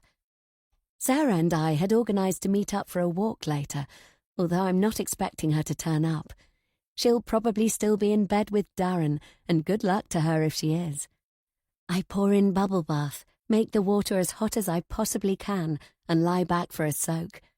I've been there for a while when my phone buzzes. To my surprise, it's Sarah. "Are you free?" "Why? Did you have a good time?" She calls me, and her voice is oddly strained. "Amy." "Hi. Did you have a good time?" "It was horrible." Her voice breaks. I sit up sharply and water sloshes onto the floor. "What happened?" "Darren. I saw you leave with him. We went to his place, and I was so scared." "What? Why?" "He's a bad one." This doesn't make sense. Are we talking about the same person? "Darren, the guy at the bar. What do you mean?" "He locked me in." "What?" "After the gig, we went to his place. It was consensual and fun. Then I wanted to leave. That's when he changed. He was like Jekyll and Hyde. He refused to let me go." "Jesus." "He took away my phone and locked the door. I was so frightened. I tried to reason with him, but he wouldn't listen." "I don't understand. Why would he do that? He didn't do any drugs or stuff, did he?" "I don't think so." Darren seemed so normal. How could it be possible? "I managed to trick him, and I made a run for it." "Thank God you're safe." She's breathing heavily, and she's tearful, and no wonder. "You believe me, don't you?" she asks. "Of course. We've got to go to the police. Let me get dressed and I'll come with you. Please, Amy, no, I can't face it. I told you because you're the only person I trust." Poor Sarah. How the hell could Darren have turned out to be dangerous? I would never have imagined it. "I am so sorry. It must have been terrifying." "It was. I didn't know what he wanted or why he was doing it. I kept thinking all kinds of horrible things were going to happen to me." "You poor thing. He's a bastard." "He absolutely is. Thank goodness he didn't do you any physical harm. What can I do to help?" "You've helped already, by listening and not judging. Darren is the one to blame. Are you okay?" "I will be, as long as I never have to see him again." She takes a long, staggering breath. I'm clenching my fists. I'm so furious. Sarah doesn't need to worry, because I'll be dealing with Darren. He's not getting away with this. He'd better watch out, because I'm going to tell him exactly what I think of him. Ask any of the kids in my village, and they'll tell you. They've learned it's better not to cross me, or anyone I care about. Chapter 43. Several hours later, and Sarah is sitting gingerly on my bed. "I hope I didn't scare you earlier," she says. "Don't say that. You were right to call me." "Thanks. Are you sure you haven't changed your mind about reporting him?" "Absolutely. And I don't want a bastard like Darren to spoil our afternoon, either. Don't give him that power." She's anxious, with her hands clasped between her knees and her shoulders hunched. The encounter with Darren has shaken her, and no wonder. What the hell was he playing at? "Come on, Amy. Help me forget about it." I gesture around the room. What do you think? It's a bit basic, but I like it. Cold, though. I give her a light-hearted shove. I don't mind. It's nice and warm once I'm under the duvet. She's told me about her room in a luxury halls of residence. She has her own bathroom with bath and shower, a kitchen, and she certainly has functioning heating. I know she's lost her father, but her mother must be well off to pay that kind of rent. I guess Sarah's not used to people having to make do. Keith is looking forward to meeting you. He's waiting in the lounge, even though I told him not to, so we shouldn't stay up here too long. If we do, I might get hypothermia. Let's put the poor guy out of his misery. When we walk into the lounge, Keith gives us a huge grin. He's off the sofa at lightning speed, and he literally runs towards Sarah. I guess I've got used to Keith. He reminds me of a boy who was in my class at school. Keith has a similar enthusiastic way he goes about things. Sarah isn't prepared, and as Keith bounds towards her, she shrieks. He has his massive arms stretched out for a hug. I'm a bit surprised too, but Sarah is outright horrified. Keith realizes something is wrong, and he stops, confused, and then crestfallen at Sarah's reaction. I can tell he feels like he's done something bad. It's okay, Keith, I say. Sarah is timid with strangers. But the damage is done. Keith bursts into tears and runs out of the room. It's my fault. I should have warned you. I didn't know he'd be so excited. Keith doesn't lack social skills, but he did misjudge this. Oh dear, I should have realized it might happen. It's easy for me to accept Keith the way he is. For Sarah, that's clearly not the case. She cringes behind me. I can see what's happened here. Keith and I are friends. He assumed you and he would be too. Sarah clutches my shoulder. I don't want him near me. He didn't mean any harm. He was upset he'd frightened you. It's hard for him being rejected. I don't care. Keep him away. He's gone, Sarah. He was crying. I can't cope with people pouring at me. I understand where she's coming from. First, the nightmare scenario with Darren, and now having a big guy like Keith rushing at her must have been unnerving. But Keith was only looking forward to the three of us being friends. I put my arm around Sarah's shoulders. She's shaking. I'm sorry. Keith didn't mean anything. He's too much. It takes a while for her to calm down. Let's go out, Sarah says, for a walk, like we said we would. She means without Keith. Poor Keith. I can't bear to think of him upset.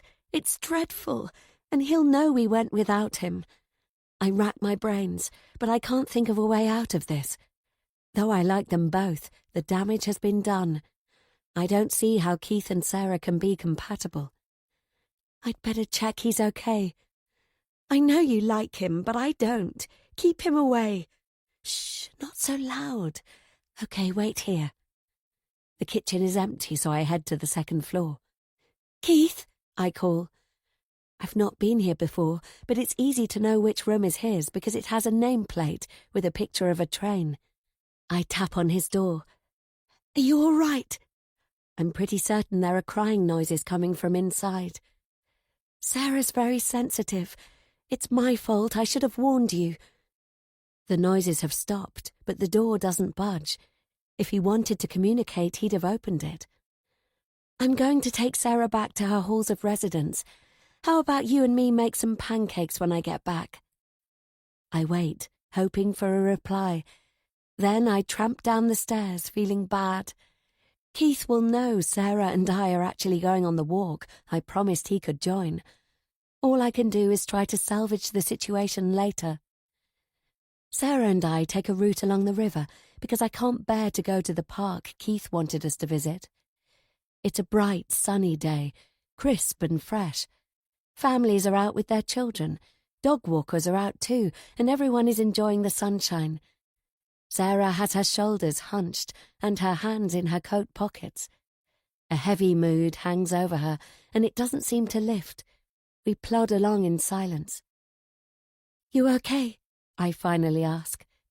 Fine. She doesn't sound fine. I step off the path to make way for a little boy on a bike, and we let his family pass us. "It's easy to be carefree at that age," she says, as the kid trundles past. "Isn't it?" "I suppose. Let's take a seat on that bench. It looks like a nice spot." Sarah follows me, and we sit side by side. "Is it what happened with Keith that's upsetting you?" She shakes her head and then glances quickly over her shoulder. "Did you see that?" she asks. "What?" She whispers. "Somebody's watching." I check around. There's nobody anywhere near. The path runs in front of the bench, and behind us are trees, and then a hedgerow. There are houses, but they're much farther back. I don't see anything. "Behind us, in the trees." I scan again, searching the shadows.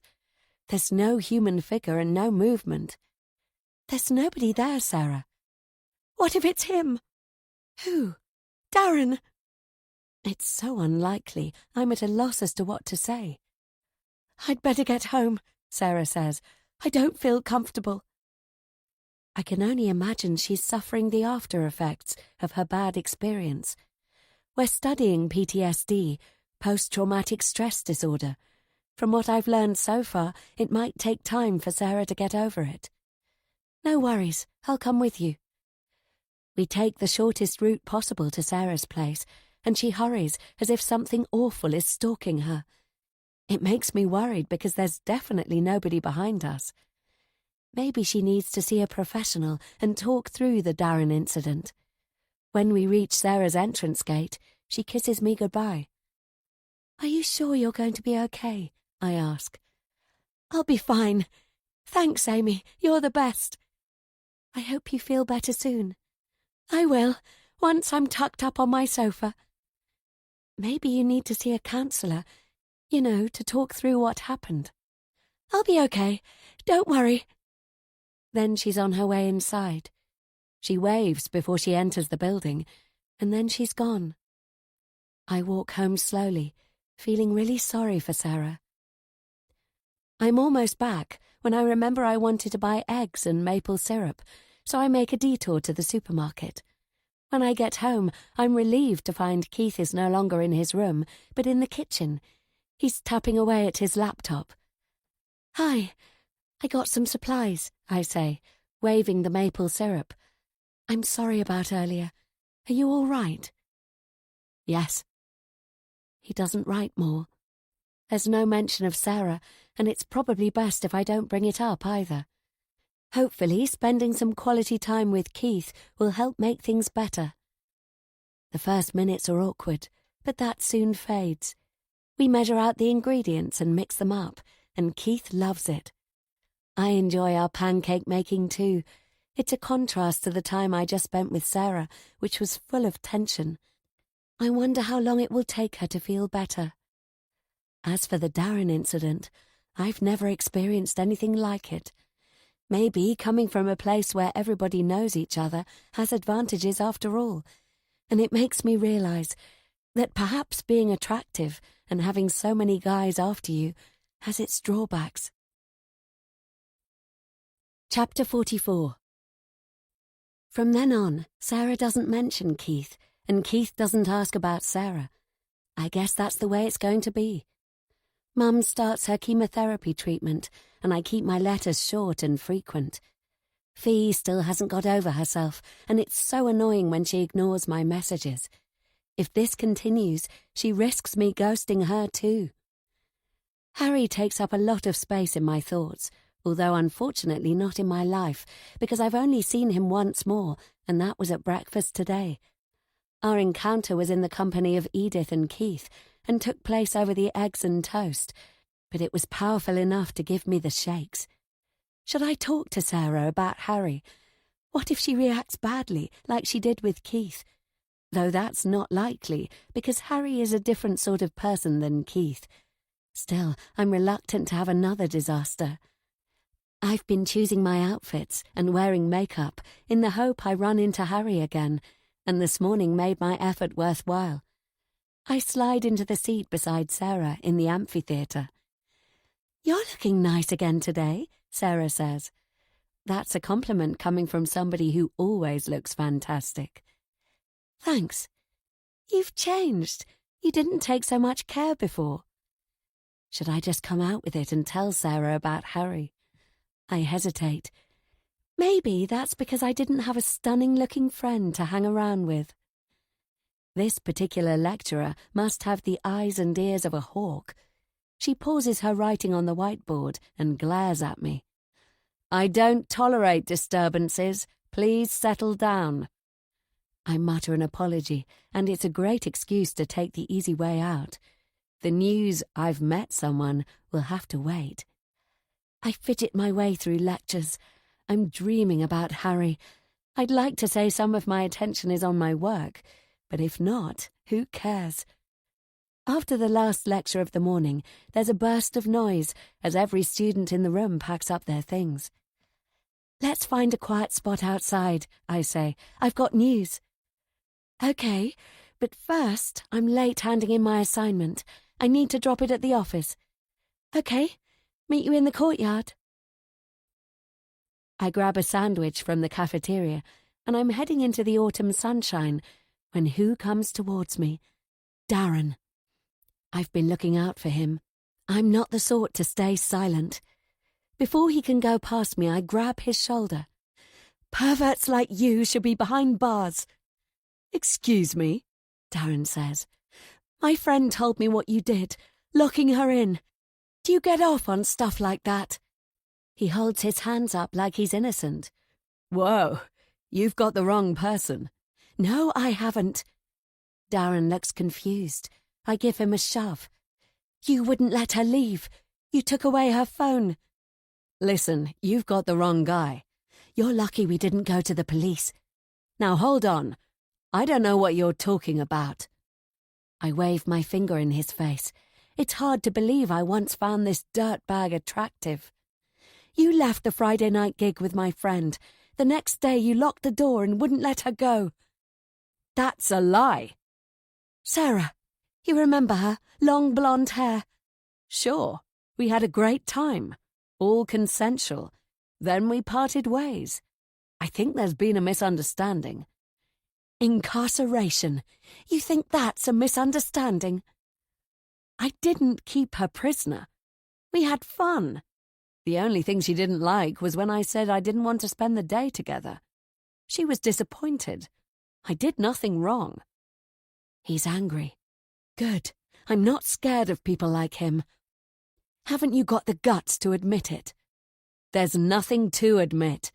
We enjoyed ourselves. Then she left. You really are a piece of shit. Fuck off, you crazy bitch.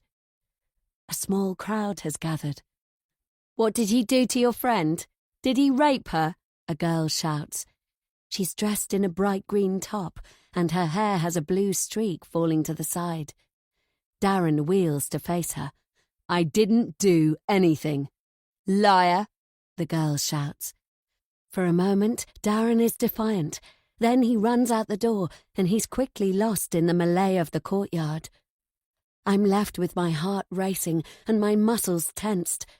That's when I see Sarah watching from behind the crowd. I rush towards her. Are you okay? I ask. She looks pale, but she nods. You didn't have to do that, she says. I give her a hug. Yes, I did. He can't get away with it. He already did, she says into my hair. At least I've made it public. He knows he can't keep it under wraps. He was so cocky, Sarah whispers. Well, not exactly. He was more confused than arrogant, but I don't want to say that. What would I do without you? Who needs men? Sarah says. I put my arm around her. Yeah, who needs men? I say. Arm in arm, we go to the canteen. Sarah is adamant again that she doesn't want the humiliation of recounting it to anyone else, definitely not the police, and not the student representatives either. She's scared they'll think she's lying. After all, Darren will be ready to defend himself by trying to discredit her. Thanks for sticking up for me. I'm turning into a real pain, aren't I? Darren, then Keith. You must think I'm a freak. Of course not. I'm so sorry, she says. "Don't you dare apologize. Darren's the pervert." She sniffs. "You said you had some news. Cheer me up." Poor Sarah. No way am I going to talk about meeting Harry and feeling excited. My brain scrambles to come up with something. "You know I told you about the pink cake?" "Uh-huh. That really wasn't cool." "Yeah, well, wait until you hear what happened on Friday." I recount how I got trapped in Mary Beth's bedroom with the spooky music. The only bit I fluff is how I got out, leaving it so she'd assumed it was Keith or his mother who helped. "That is so weird," she says. "You think one of them locked you in?" "But why? People know where I am. You, my family. I guess. You'd better never drop out of contact, or I'll be going straight to the police." I laugh. I don't think Edith and Keith are much of a threat. "Don't underestimate them." I raise an eyebrow. "Really?" "We need to be there for each other no matter what," she says. "We're a team, you and me. Promise?" Harry flits through my mind. All I've done is kiss him, but I've fallen for him, and I haven't told Sarah. I need to find the right moment, just not now. "You and me," I say, and I squeeze her arm. That night, Harry comes around for dinner. The four of us chat in the lounge until Keith and Edith, who are both early-to-bed people, leave us alone. I've been waiting for this moment. We get into the heavy kissing, though both of us are careful we don't go too far. I'm drunk on passion, but there's more to it than that. I love Harry's company. I feel it's mutual, and when he asks me out on the weekend, I dance around the room. The problem being, Sarah and I have already organised our first girls' night out. "I'd love to, but I already made an arrangement with my friend Sarah. I'm sorry." "Maybe she could hang out with someone else." I know Sarah is relying on me. She's had a shitty experience, and she needs me to be there for her. I can't leave her alone on a Saturday night. "That's a shame, because I had some ideas about what we might do together." Harry grabs me around the waist and pulls me onto the sofa.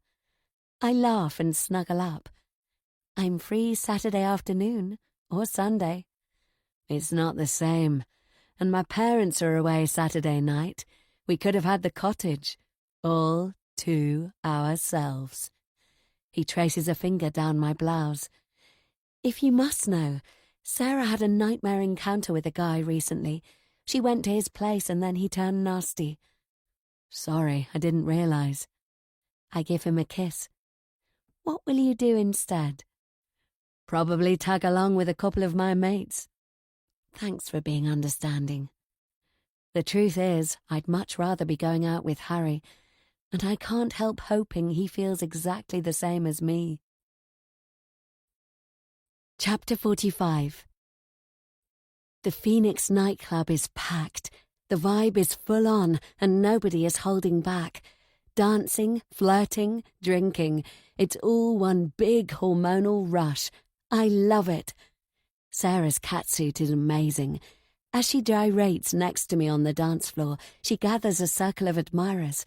It's not only her outfit that attracts them. Sarah is wild and free in a way I've never known her before.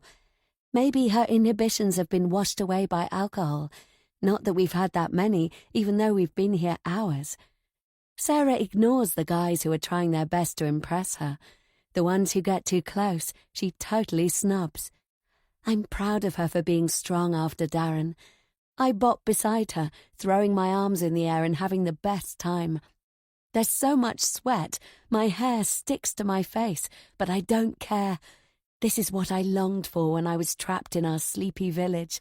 We're in our own world, and I feel fantastic. The music vibrates through my body, and my blood is pumping. I never want this to stop. Then, through the crowd, I catch sight of a profile. My pulse skyrockets. It can't be. Dancers are swaying, and others are jumping, blocking my view. I must be mistaken. It can't be. In the strobing lights, I get another flash of profile and tousled hair. I push my way across the floor, squeezing through the pulsating mass. And then I'm standing beside him. I grab Harry's arm, and he turns, his eyes widening in delight. "Hey, Amy!" Harry looks great in a sleeveless top and sexy trousers. From what I glimpsed, he's a good dancer too. "Great to see you," he says. He bends to kiss me and I twist away. Sarah mustn't see. She mustn't know I've been lying to her. It would be a betrayal. No way would she understand I did it to protect her. "What's wrong?" Harry yells in my ear. "What are you doing here?" I shout. He grins. "Enjoying myself. I'm with my mates." He reaches to grab me around the waist. I push away his hands, take his wrist and pull him with me towards the bar at the back. On the way, he keeps trying to kiss my neck. "Stop doing that," I say, though my heart isn't really in it. He laughs. "Why, when I know you like it?" It's still noisy, but we've half a chance of hearing each other farther from the DJ. "You're right, I do, but I can't let Sarah see us together." "Who?" I roll my eyes. "I told you about her." "Did you?" "The girl I'm friends with." "Oh yeah, the weird one who—" I dig him in the ribs. Sarah is coming up behind him. She must have followed us. How much did she see? Will she guess we know each other? I step back a bit from Harry. "Who are you?" Sarah says. She's got her hands on her hips and she's glaring. "I'm Harry. Nice to meet you." He holds out his hand to shake hers, and she sneers at it like it's contaminated. "Are you bothering my friend?" Sarah says. "No." He gives her a winning smile, and I'm grateful he's prepared to keep on being friendly. A lot of people wouldn't have been, given how downright rude she is. To my relief, the girl behind the bar comes Harry's way. It's a welcome distraction as he turns and orders a drink. "Can I get you girls something?" he asks. "Thanks, 2 lemonades, please," I reply quickly before Sarah can cut Harry down. "I'll pay for ours," I add. I fish around for my money. "No worries, I'll get these," Harry says, as he hands across our glasses. "Cheers." He gives me a wink. It's too obvious, and I don't know how to react. Should I tell him to get lost? What if he thinks I'm being serious? We stand awkwardly, and then he gets the hint and heads back to the dance floor. "Loser," Sarah says. "Don't be like that, he was nice." "He likes you." "I don't think so." "I do." "You're not going to dump me for him, are you?" "Of course not." "He was acting really familiar with you." "Not really. I don't like guys who do that. It's a bad sign." She's really got herself worked up, and it makes me uncomfortable. This would be an opportunity to own up to the truth. Harry is Keith's cousin. He's been coming around to the house. I really like him. That's not going to go down well, but it's best to get it out in the open. I take a deep breath. "Actually, guys with looks like his always try their luck. Don't be fooled. He wants to get you into bed. Then he'll be moving on. Come on, let's get back out there." Sarah has ignored the drink Harry bought for her. I slurp from my glass. "I'll find you in a few minutes. I need to get my breath back." "Promise me you're not going to go off with that jerk and leave me on my own," she says. She gives me such an unhappy look, I really feel for her. Of course I'm not going to sneak off. How could she think I would? No way. Trust me. "Sorry, I'm being stupid." "You're not. Forget him. Let's go back to enjoying ourselves." I give her a friendly push, and she walks off, swinging her backside. Yes, I'm a coward, I admit it. I had a chance to tell her and I let it pass. But something else is bothering me. It's Harry.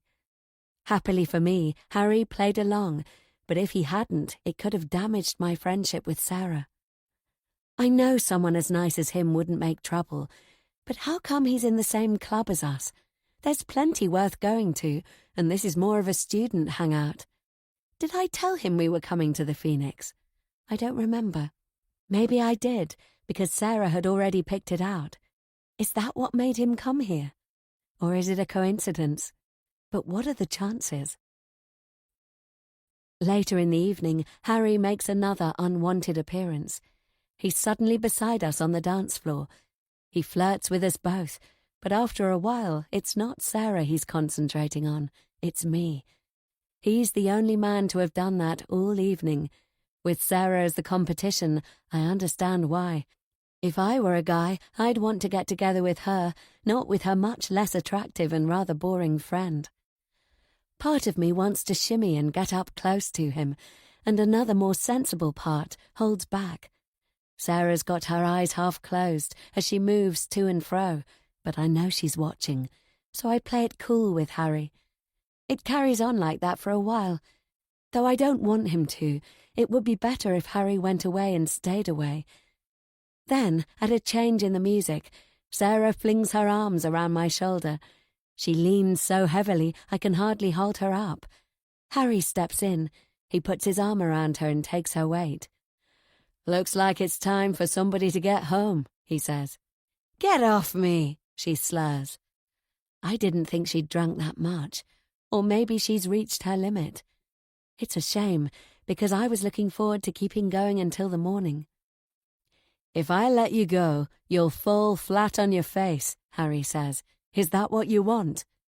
Sarah glares at him, but she doesn't fight him off. "Let's get her outside," I say. "The fresh air might sober her up." It doesn't. Sarah is worse at the curbside. She starts hollering at Harry to get his hands off her. Then she screams for help and some guys come over. One of them grabs Harry and threatens him. We're not the only ones queuing for a taxi, and a woman asks if Sarah wants her to call the police. I try to calm everybody down and reassure onlookers. In a situation like this, Harry could get himself beaten up. "Shut up, Sarah," I say. "That's enough." A few tense minutes later, and we're in the back of a taxi. Sarah doesn't resist, but she doesn't cooperate either. I'd never have managed it without Harry's help. I can only hope Sarah doesn't throw up on the nice seats. She manages to hold off until we get to her halls of residence. Then, as Harry helps her out, she vomits over his trousers. The stink is awful. Harry is nothing but a gentleman. She retches several times more, and then he carries on as if nothing has happened. "Okay, I think it's all out," he says. "Put your arm around my shoulder." She doesn't, so I do it for her and we get Sarah inside.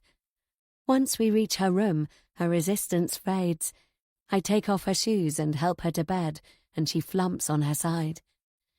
"Do you think it's safe to leave her?" I ask. Harry wrinkles his nose and gestures at his clothes. "I don't think there's much left to come out. She'll be fine." "Sorry," Sarah mumbles. "I'm sorry." I'm pretty certain she's talking to me, but I'm so mad at her I don't answer. "Don't worry about it," Harry says. I pour a jug of water and leave it by her bedside. "I'll check on you tomorrow. If you need anything, ring me."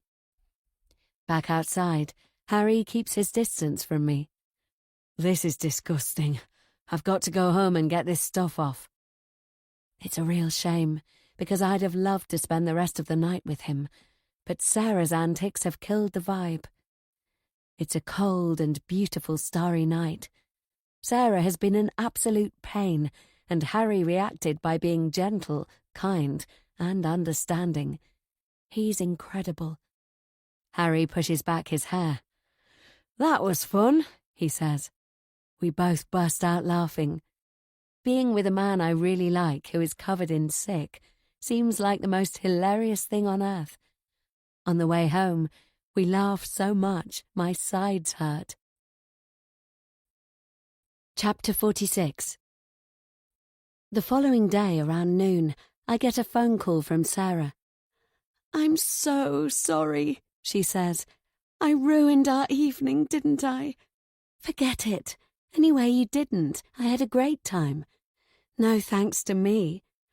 "I always dreamed of going to crazy clubs. It was amazing." "You're sweet." "Ouch. My head. I feel like shit." I keep a diplomatic silence. It's embarrassing. I threw up over that guy, and I insulted him. He must have seen it all before. You think? Did you get his info? Yes, he gave me his number. I'm not sure why. Good. I want to send an apology. I ping her Harry's details, and I'm pleased she's changed her mind about him. Forgive me, she says. Don't be silly, there's nothing to forgive. You're the best, Amy. Sarah groans, and I hear her slurping what I hope is water. She tells me she's staying in bed the rest of the day, nursing her headache. I've already planned to spend time with Keith.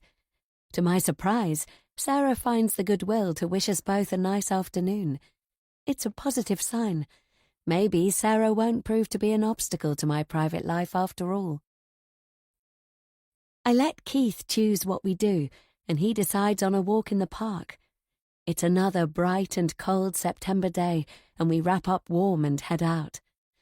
Usually, Keith talks by typing on his laptop screen. On the go, he communicates with me via text message. He tells me bread is bad for ducks, which is why he's brought a bag of seeds for when we get to the lake. I can tell he's pleased to be taking me there. The park is a few minutes from the house. He asks about my evening with Sarah, and I tell him a bit about the nightclub. I'm hesitant, the same as when I talk about my day at university, because I'm not sure what opportunities Keith has missed out on. He lives a sheltered life. He's well informed, but although he attends a centre, I don't know what employment or social chances he gets. But for the Phoenix, I need not have worried. Harry took me there. I didn't like it. Why not? Too loud. Too many people pushing. I like the dancing, though. He chats about the things he's done with Harry, and it's a long list, some of which Keith likes a lot, and others less so. Bars, the beach, cinema, bowling, days out, weekends away, and the occasional restaurant or party. That's nice. You two are close. Yes, he helps Mum a lot too. It looks like the park will be a good place to go running. I tell Keith about my village and the schools I went to, which all the village kids attended. I tell him about the farm and my parents and my sister. I bring up a photo of the four of us standing outside my house. Keith is a good listener. He takes it all in, and he's not judging my rural roots like lots of people do. I'm comfortable enough to talk to him about how desperate I was to escape. By the time we arrive at the lake, we are getting on even better than we do at the house. There'd been a question at the back of my mind that it was possible Keith was the one who shut me in Mary Beth's room. I mean, it's hardly likely to have been his mother, is it? But any suspicions have gone. The water is smooth and dotted with birds. When Keith throws up a handful of food, a crowd of them scoot over and start up a racket. As I take a scoop of seeds, the light glances off my bracelet. That's nice. I show him the duck charm and the four-leaf clover. My sister made it. The duck was a joke. We used to say the tiny pond in our village was the most thrilling thing in our lives. Mum tells me she used to come here with me and Mary Beth. I don't remember it, not really.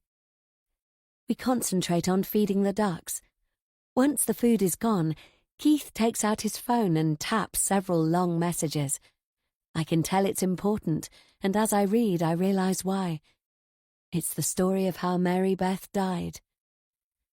He remembers he was the one having a tantrum, and he blames himself for distracting his mother at the vital moment. He believes his little sister might have lived if his mother had been watching her instead of dealing with him. Poor Keith. He blames himself, but it wasn't his fault. It wasn't as if Mary Beth ran into the road. The car mounted the pavement and ploughed into her. There's never been any explanation of why, because the driver was never identified. I knew the bare bones already from Harry, though Keith's version is much more painful. It's the driver's fault, not yours. He shakes his head miserably. It must have been very hard for you. I think about her every day. That's why Harry has been there for us. Harry's definitely been loyal. I admire him for sticking around. Mum still mourns Mary Beth. She'll never get over it. I suppose she can't. It was too traumatic. She's always refused to redecorate my sister's room. I worry about her. I don't blame you. I feel so sad for both of you. I'm not sad. I'm angry. He thumps his chest with his huge hand, and I know he means he's angry inside. I understand. No CCTV at that time, I guess. They wouldn't get away with it now. All Mum remembers is that it was a silver car. One day I'll find them, and I'll punish them. Keith says it like he means it, but there's not much chance of that 15 years later. It's tragic. He and his mum have never stopped suffering. On our way back, we trudge in silence until I collect a few autumn leaves. Keith helps me with my selection. I'm going to press them. At home, I used to press wildflowers. To lift his mood, I turn the conversation to cooking together when we get home. What would he like to make? We plump for a treat, and I smile because I know Keith has a sweet tooth. Pancakes, flapjacks, or cookies? Keith goes for chocolate cookies, and we check off the list of what we need and realise we don't have chocolate. I'll go to the shop, I say. Do you want to get started weighing out the ingredients? Keith goes on ahead, and I take a small detour. It doesn't take me long to buy chocolate. In the time we've been out, the sun has sunk lower in the sky. I hurry along the street. It's a residential road with a few parked cars, and the shadows are long. This is where the accident happened, all that time ago.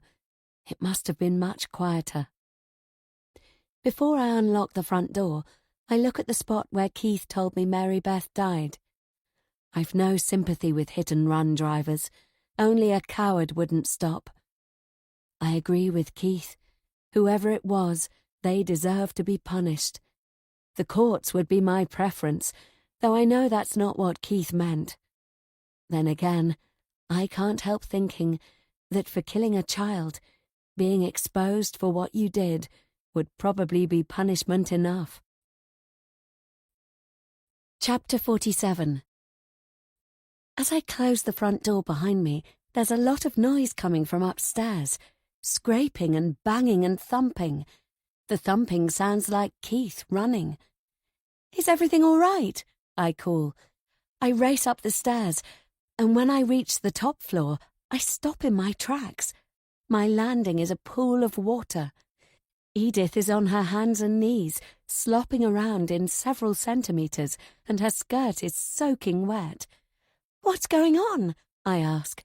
Amy, you left your bath running. I can't have.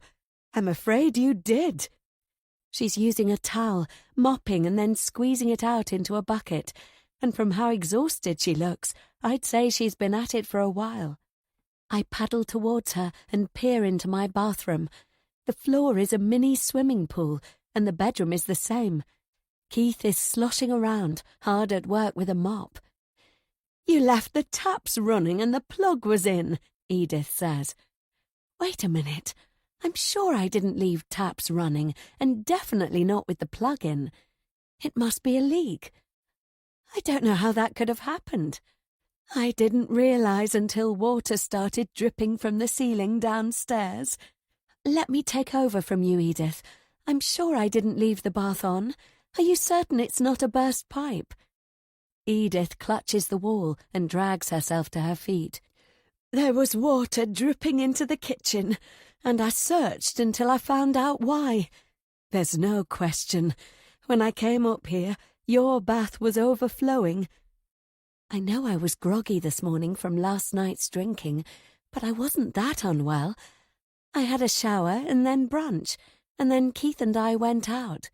There's no way I ran a bath and forgot about it. I'm almost certain. It's all right. We all make mistakes, Edith says.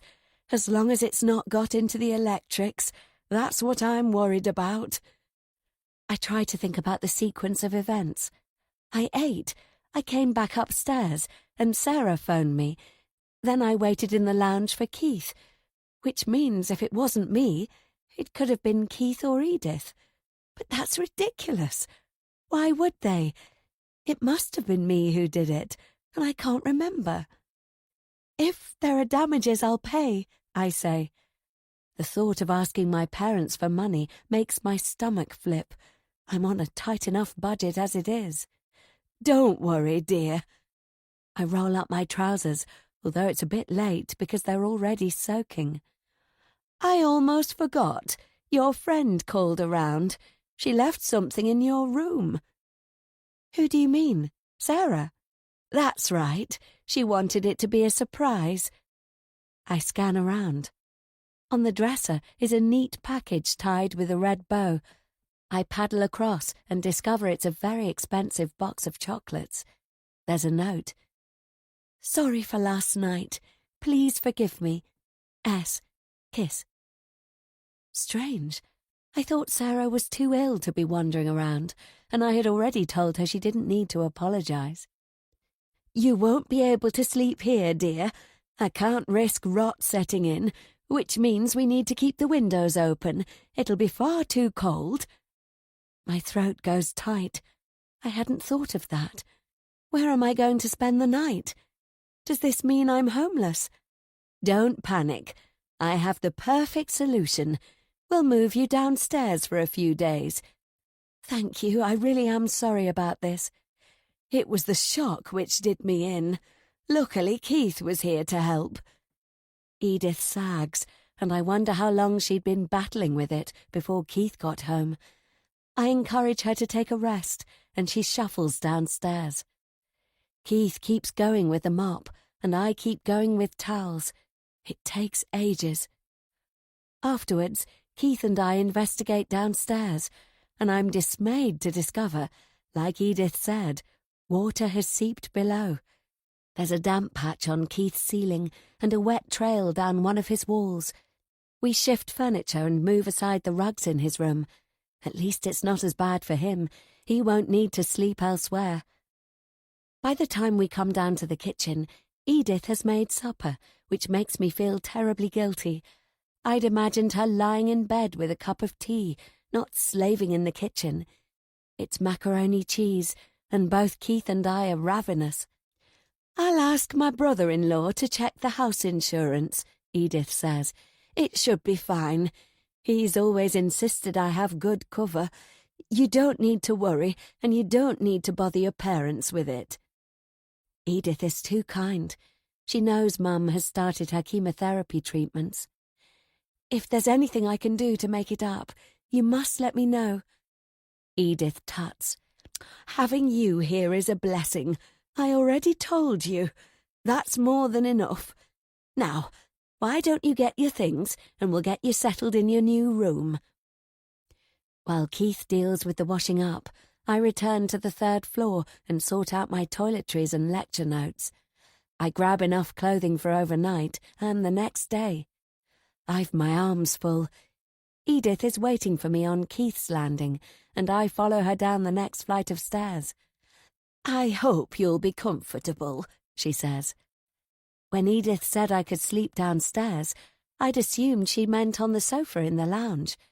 But she's not leading me to the ground floor. Instead, she potters along the landing on the first floor. The macaroni cheese drops like a stone, and my insides go cold. This way, dear. I've already turned on the heating and changed the sheets. With a smile, Edith welcomes me to Mary Beth's room. Chapter 48. When Edith ushers me inside, I try to protest, politely of course. The teddy bear on the pillow is gone, and so is the rocking horse, so unless you already know the contents of the dresser and the wardrobe, you'd not necessarily guess this was Mary Beth's bedroom. I know, because I've already been in here. This is too much. I'm happy to sleep on the sofa. Nonsense. Why would you when there's a perfectly good bed? This hasn't been used for years. Well, It's time it was. Keith hovers in the doorway. The expression on his face is a mix of horror and worry. You can have this bedroom for as long as you like, Edith says. When she marches to the window and grabs the curtain, Keith gasps. Only a few hours ago he told me at the park they've not been pulled in 15 years. I hold my breath, waiting for some kind of catastrophe. Edith bringing me here is highly significant for her. She's kept this room untouched for so long. I'll be disrupting what can only be described as a shrine. Edith hesitates, and I'm worried the curtains are so old they might fall off in her hands, or disintegrate. But they don't. They slide. We can't see much outside because it's night. Is it my imagination, or is she suddenly unsteady? Keith rushes to take her elbow. I'm all right, darling. No need to fuss. Good night, Amy. We'll leave you to it. I hope you sleep well. My eyes whip to the keyhole in the door. I'm there in lightning-quick time to wish them good night, checking on both sides for a key as I do. There's nothing, but I recall only too well how I got stuck in here. Does the door open easily? I ask. Edith smiles. Of course, dear. I step onto the landing and pull it shut. There's no hitch and definitely no sticking. I swing it open and closed a few times. Side by side, Edith and Keith watch me. Seems fine, I say, feeling a bit silly. Good night. Only it wasn't fine when I got trapped, was it? The room is spotlessly clean, although it smells musty. I open the window to let in air, but I can't keep it that way because it's too cold. Edith changed the sheets, but I can't help but worry about whether she has also changed the bed covers. I don't think she did. It's the same flowery pattern as when I came in here. She didn't move her daughter's things either, so I hang my clothes over the dresser chair. There's a bathroom, as there is on my floor. It's been cleared of items, though the touch of a child is here in the stickers stuck randomly on the tiles around the bath and the sink. Fairies and the odd dolphin. A few are sadly peeling off. I arrange my toiletries, imagining Mary Beth's small hands slapping her stickers here and there. If you ever want to have a sleepless night, spend it in a dead girl's bedroom. No, not just in her bedroom, in her actual bed. I have plenty of time to think. Now that I go through it coolly and calmly, I'm certain I didn't run a bath. The massive overflow means I've ended up in Mary Beth's room, and I've got to ask myself, who would want that and why? Am I safe here? Chapter 49. That's odd, Sarah says, when I recount the bath incident to her on Monday morning. I was up there briefly, but I didn't notice. The bathroom door must have been closed. Are you sure you didn't run it and forget? We did throw back a few cocktails at the Phoenix. She did, but not me. I don't know. No offence, but I wouldn't like to sleep in a dead girl's room. I told Mum you were staying at the Meachams, and she remembers the story of Mary Beth. If I tell her you've moved rooms, she'll freak out. I've not got much choice, and thank you for the gift. I hope you liked them. They were delicious, but you didn't need to. What I don't tell Sarah is that Harry came around to inspect the damage. He thinks it has gone into the electrics, and we shouldn't use the third floor until it's thoroughly dried out and everything has been tested, which means I could be stuck downstairs for weeks. However silly it sounds, I can't shake the dread of being trapped in that bedroom. I'm happy you like them, Sarah says, and I'm sorry for boring you with my worries at the weekend. You know, about Darren and then me being miserable on our walk. You were upset. Anybody would be after what happened. Anyway, I'm over it. You're feeling better? Much. Good for you. That was a fast recovery. But hey, it'll be better for her if she can put it behind her. In my experience, the best way to bounce back is to move on, Sarah says. That's what people say. Do you see any prospects? Sarah eyes the crowd in the courtyard. When we hang out there are always lots of guys interested in her. She gets covert glances from the ones who are more shy. The more confident ones go for direct eye contact and flirting. She's definitely more suited to men who are sure of themselves. It doesn't take long for her to put her words into action when a gorgeous-looking student, oozing confidence, comes to try his luck. His name is Omar, and I recognize him from when I tried out for the women's rowing club. He was doing the same for the men's. Naturally, a man as striking as Omar doesn't have any recollection of us crossing paths. His dark hair and tan skin are mesmerizing. His manner is smooth and warm. Omar catches Sarah's interest from the get-go in the same way Darren did. Darren and Omar have a certain style others lack. Shame Darren turned out to be such a rotten choice. A couple of chat-up lines later, and Sarah is melting under Omar's charm. He sits beside her on the wall, and they flirt like crazy. They're completely ignoring me, and I don't mind. Actually, I'm pleased. "Can I invite you to dinner?" Omar asks. "I know a nice, cozy place." Sarah examines her nails. "If I'm not busy." "I hope you won't be. Let me give you my number." Sarah seems to have totally fallen for him. Perhaps that's how she is with men. Either she's all in, or she's all out. Once Omar has left, Sarah is bursting with excitement. "Isn't he fabulous?" she says. "Absolutely. You think I should go?" "Of course, it'll be fun. But he wasn't very nice to you. I thought that was rude." "Omar only had eyes for you, and there's nothing wrong with that. Besides, I've got studying to do. And hopefully Harry to see." "As long as you don't mind. It's the weekend, though, and I don't want you to feel left out." "Don't be silly. What kind of look do you think I should go for? Quietly sophisticated, or would Omar prefer killer sexy?"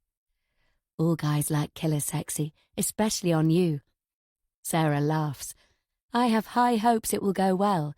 Then I can tell her about Harry and me, and it'll all turn out rosy. Chapter 50. Later in the week, Sarah invites me to a posh tea house called Penelope's Parlour. It's to make up for what she calls being miserable last weekend. The chocolates were already extravagant, but I'm not going to turn down the invitation. Every student hankers to go to Penelope's Parlour, and I haven't got the funds for it. Sarah has some kind of medical appointment beforehand, so we agreed to meet at Penelope's. I spend time in the university library. It makes me happy to study here. It smells of old books and learning and tradition. There are names of famous students inscribed on wood panelling. I've a favourite desk alongside a window looking down over the courtyard. Imagine, when I graduate, I'll be the first in my family with a degree. I'm a tad late to meet Sarah, having stayed reading for longer than I meant. Penelope's isn't far, and I hum a little tune as I make my way through the streets. Inside, Penelope's is all polished dark wood and mirrors. With the decor and the way the staff dresses in little frilly aprons, it's like stepping back in time. There are cosy alcoves along the walls and round tables in the centre. It's alive with chatter, and pretty much every seat is occupied. "I'm meeting my friend," I say to the waitress, and she invites me to search for Sarah. The speciality of this place is afternoon tea. They serve a selection of cakes on a 3-tier stand, which they bring to your table, and you can eat as much as you want. As I walk past those already tucking in, I see muffins topped with gooey chocolate, scones with jam and cream, cakes with colourful icing, and cheesecake to die for. Towards the back of the room, Sarah is out of her seat and waving at me. She sweeps her blonde hair over her shoulder, and that's when I notice someone else already at her table. They turn to give me a wave. My God! I collide with the waitress. She clutches at the tray she's carrying as cutlery clatters to the floor. "Hey, watch where you're going." "Sorry, I didn't see you." Of course I didn't. I was too busy staring at Sarah's table. The waitress departs, giving me a dark look. I try to pull myself together. I've a few more steps before I reach their table, and then I'm standing in front of them. I greet Sarah and Harry. I hope I've hidden my shock and dismay. Why didn't Harry warn me? But there's nothing I can do about that now. "Surprise!" Sarah says. "I thought it was only fair to invite Harry too. He was nothing but kind to me at the Phoenix, and I was a first-class "Why don't you let yourself off the hook?" Harry says. He pecks me on the cheek, and I get an intoxicating whiff of his aftershave. "Hi, Amy, isn't it?" he says. "That's right. Nice to see you. I hope you haven't eaten all the cheesecake." Harry laughs. "You're a cheesecake fan? I suppose it takes all sorts." His warm eyes are on me, and I feel a rush of pleasure. I'm grateful he's sticking to playing along with us being casual acquaintances. I was worried he was going to dump me in it. Meanwhile, Sarah scrutinizes our interaction, so I quickly turn my attention to her. "You're a dark horse," I say. "Am I? I thought it would be nice for the three of us to meet again. And where have you been? I bet you had your nose in a book." The next hour passes pretty smoothly, considering Harry and I are pretending to not know each other. The three of us chat about nothing significant: cakes, gossip about a couple of lecturers, and then the hot places in the city, which Sarah and Harry can't agree on. Sarah is from around here, and she and Harry have very different views.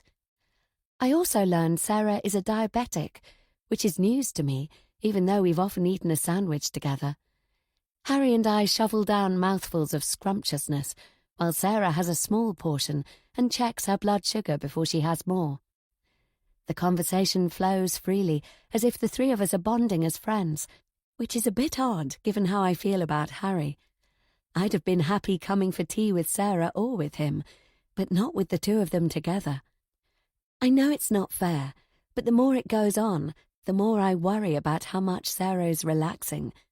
I should be pleased for her, shouldn't I, after all her jumpiness and post-trauma at the weekend?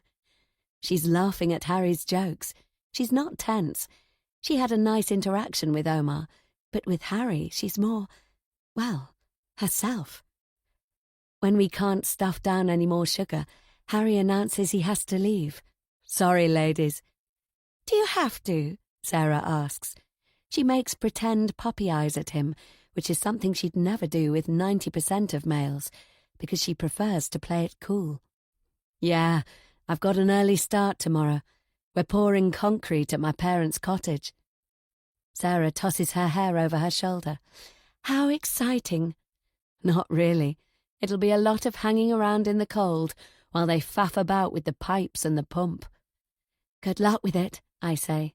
"Thanks." He bends to give each of us a kiss. "See you around."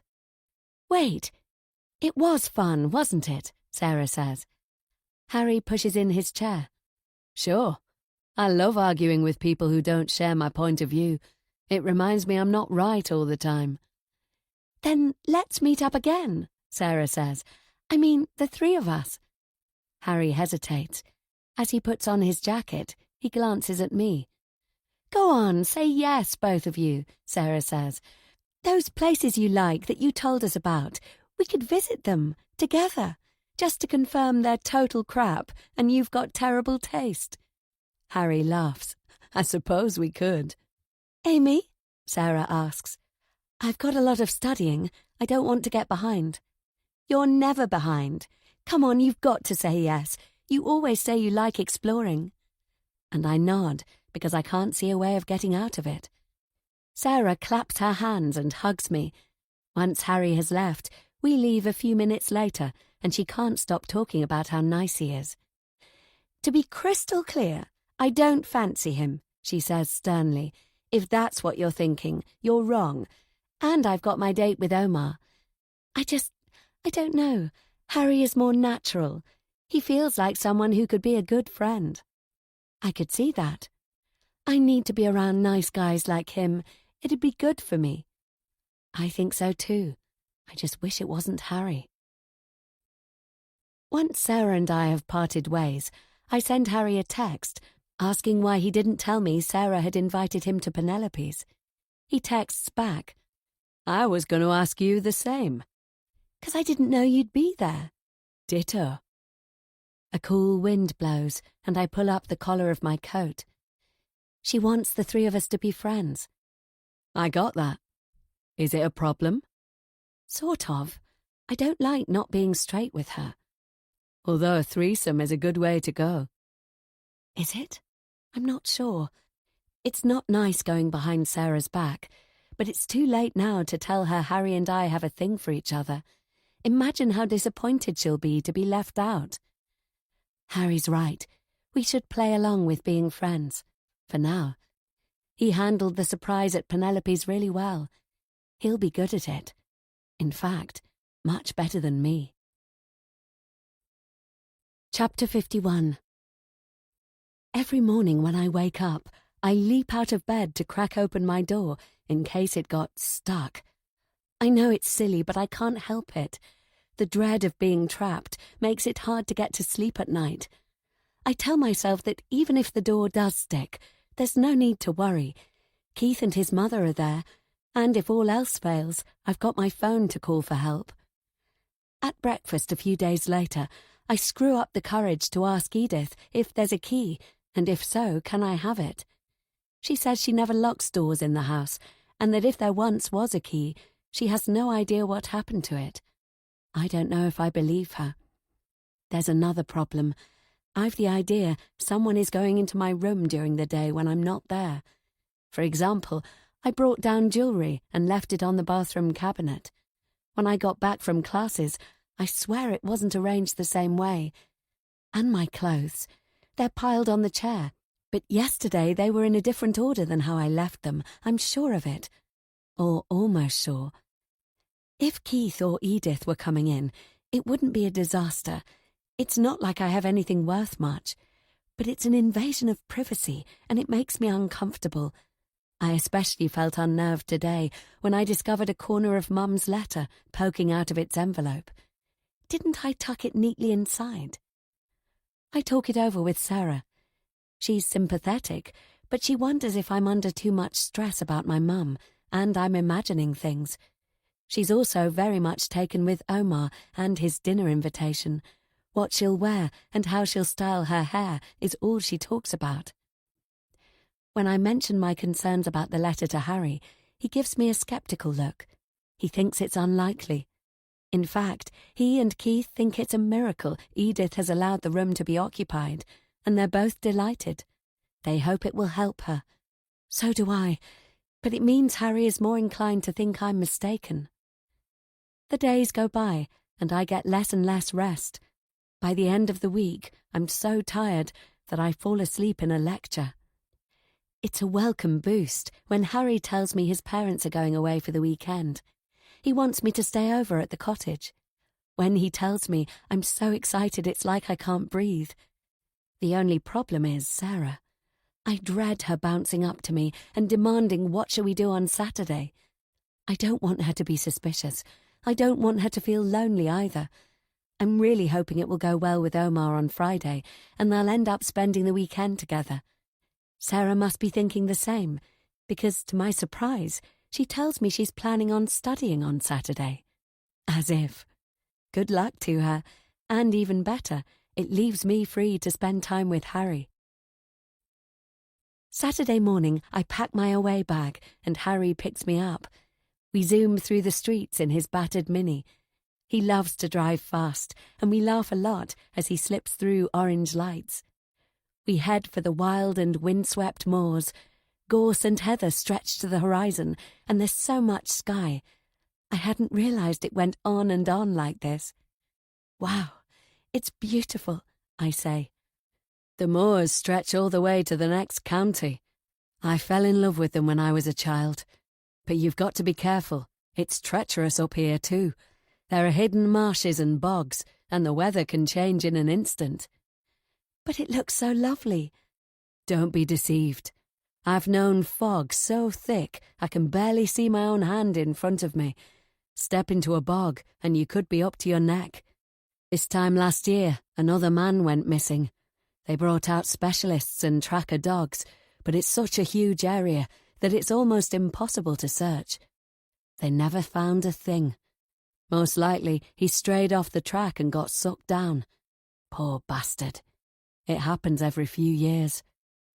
Are you being serious? Absolutely. Stick to marked footpaths, know the weather forecast, and never go out at night. Oh, and there's no signal up here. Your mobile won't work. Their cottage sits at the edge of the moors. Harry tells me it used to be a peat cutter's cabin. Apparently bogs produce great peat, and in the old days the peat was dug out and used as fuel. I'm surprised to hear the cottage actually belongs to Edith, not Harry's parents. It was left to Edith by her father, and Harry tells me it's been in the family for generations. As I step out of the car, the wind whips my hair. This is what I call remote, I say. It's the only place for miles. It was falling apart until Dad offered to renovate. It's cute. There's a garden with a stone wall around the perimeter and a stunted, odd-shaped tree at the end. There are a couple of outbuildings, which used to be for drying and storing the peat. The entrance to the cottage is a latched wooden door, and it leads straight into the kitchen. We never lock it. That's a tradition, in case trekkers need shelter. Harry leads me inside. The original cabin was just this space. One of Aunt's ancestors added more rooms. Then Aunt's grandfather added a floor above. From the kitchen, there's a spiral stone staircase leading to the floor above. I dump my bag. In the room next door, a merry fire burns in the grate, and there are 2 huge and very comfortable-looking sofas. Your parents have decorated it nicely. Thanks. I've prepared lunch. Or almost prepared it. Would you like a glass of wine? That sounds nice. I follow him back to the kitchen, where the counter is strewn with food preparations. A splash of green from chopped herbs, grated cheese, and a bowl of tomatoes and olives. Spaghetti sticks out of a pan. I'm not a gourmet chef, but I can rustle up a mean pasta. Harry glugs wine into our glasses. We clink. I sip, and his eyes meet mine. Electricity races up my arms. No need to cook that pasta yet. I reach for Harry, and it's a delicious moment as his arms encircle me and our lips meet in a hot and desirous kiss. This is what I've been dreaming of, and I never want it to end. A few hours later, we're snuggled together under a duvet in front of the fire. We didn't bother to go upstairs. Right here was perfect, with the moors and the moody sky and the burning logs. Harry entwines his fingers with mine. He laughs and kisses me. All I had to do was walk into Aunt's kitchen, and there you were. How lucky is that? I know exactly what he means. I've never felt like this before. It's wonderful he feels the same way about me as I do about him. Chapter 52. I'm really sorry I abandoned you, Sarah says. Next time I shouldn't let myself get carried away with Omar. So there's going to be another time. She wriggles in delight. We're really compatible. The way he talks about his family and his likes and dislikes, I really like him. Sarah and Omar spent the whole weekend together. She's been modest about describing what they got up to, but I'm imagining pure passion from beginning to end. I'm betting he's got fancy tastes, too, I say. The restaurant was intimate and upmarket, and his apartment, you should see it. It's wonderful. His family must be rich. She's practically glowing. It's a good thing, especially because I feel the same after my weekend with Harry, but I don't think Sarah has even noticed. Sounds like you two hit it off, I say. Sarah tosses back her hair. I've got to say, I feel like a new woman. When are you seeing him next? Soon. I'm so glad I started at university. So glad I met you. I laugh. And Omar. It's great to see her happy. And Harry too, she adds. My heart sinks a little. I'd hoped she might have forgotten about him. Lucky you for meeting a man like Omar. Anyway, I can't let Omar think I'm too keen. Best to keep him a bit hungry. So next weekend, I was thinking we should do something fun with Harry. What do you think? Won't it put Omar off? It's good for him to know he can't take me for granted. If you say so, but I'd prefer just you and me and leaving Harry out of it. She nudges me. Rubbish! Be enthusiastic. I've already got an idea where we can go.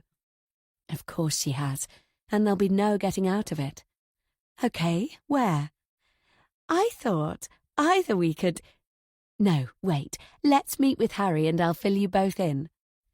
When she claps her hands excitedly, I feel a bit sick. I hesitate. This might be a good moment to tell her.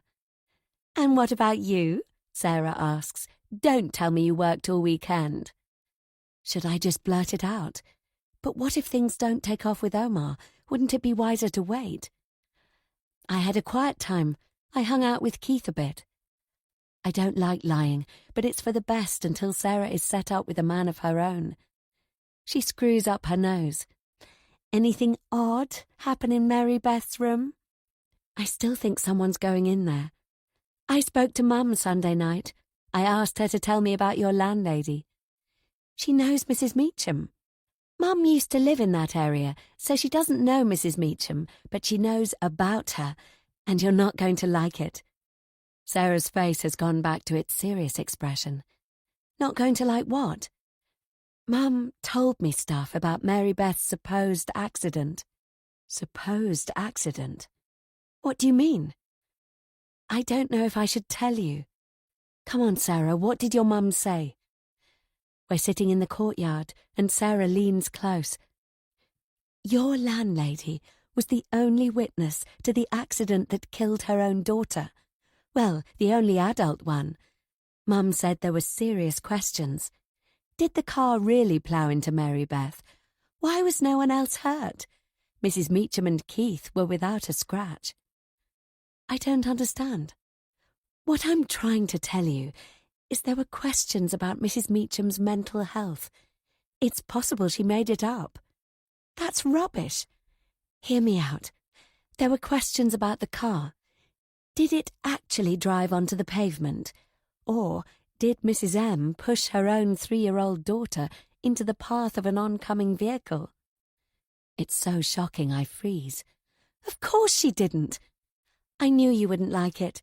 Mum said the police didn't find tyre marks to prove it left the road. There was only her word. There wouldn't have to be tyre marks.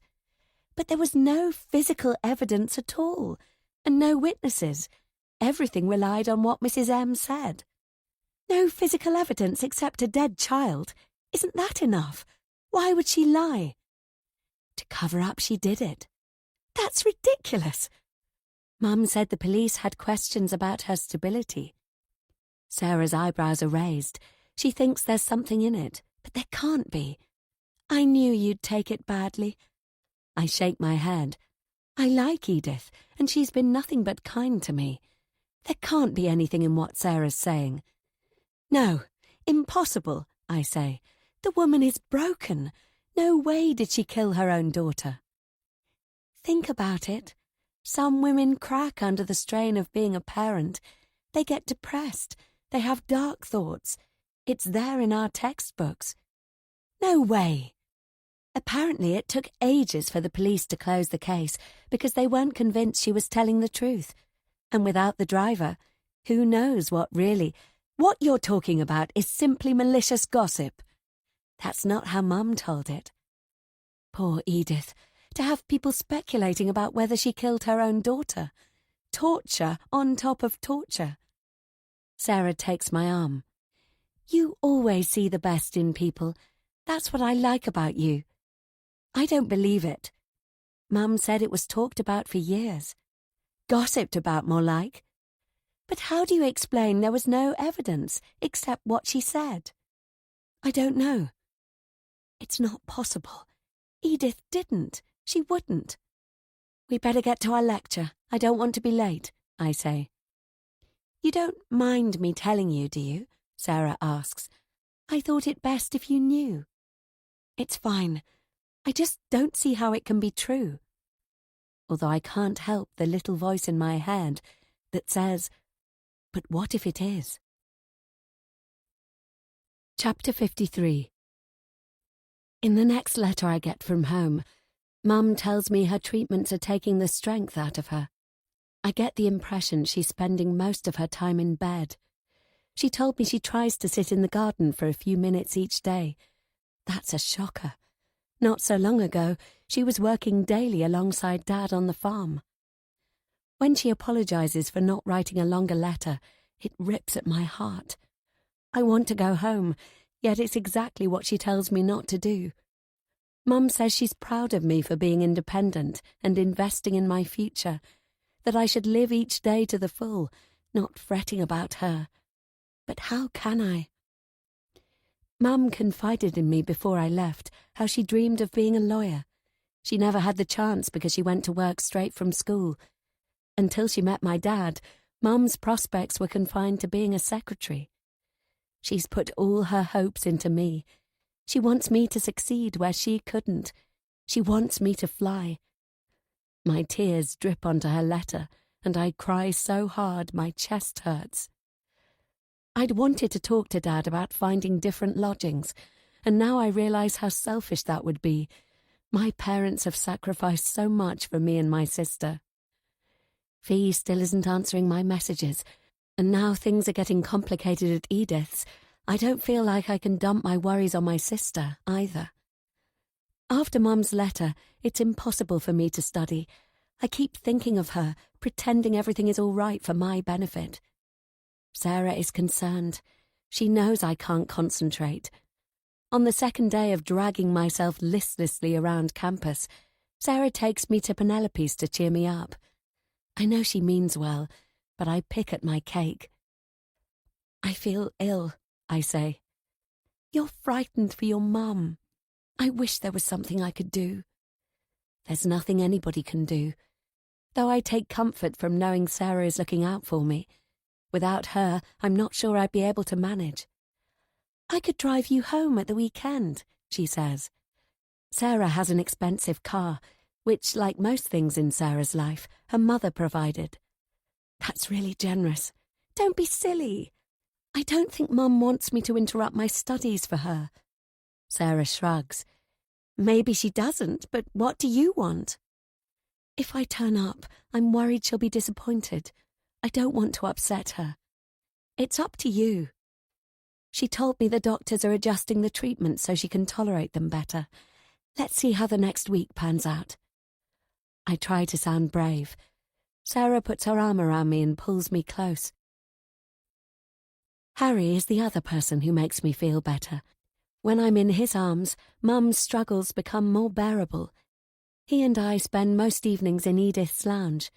Harry always has funny stories to tell about his parents and the renovations at the cottage. It helps lift my mood.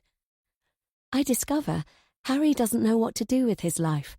For money, he does casual work from time to time. He finds it inspiring. I'm motivated to do better for myself, and he says it's making him rethink.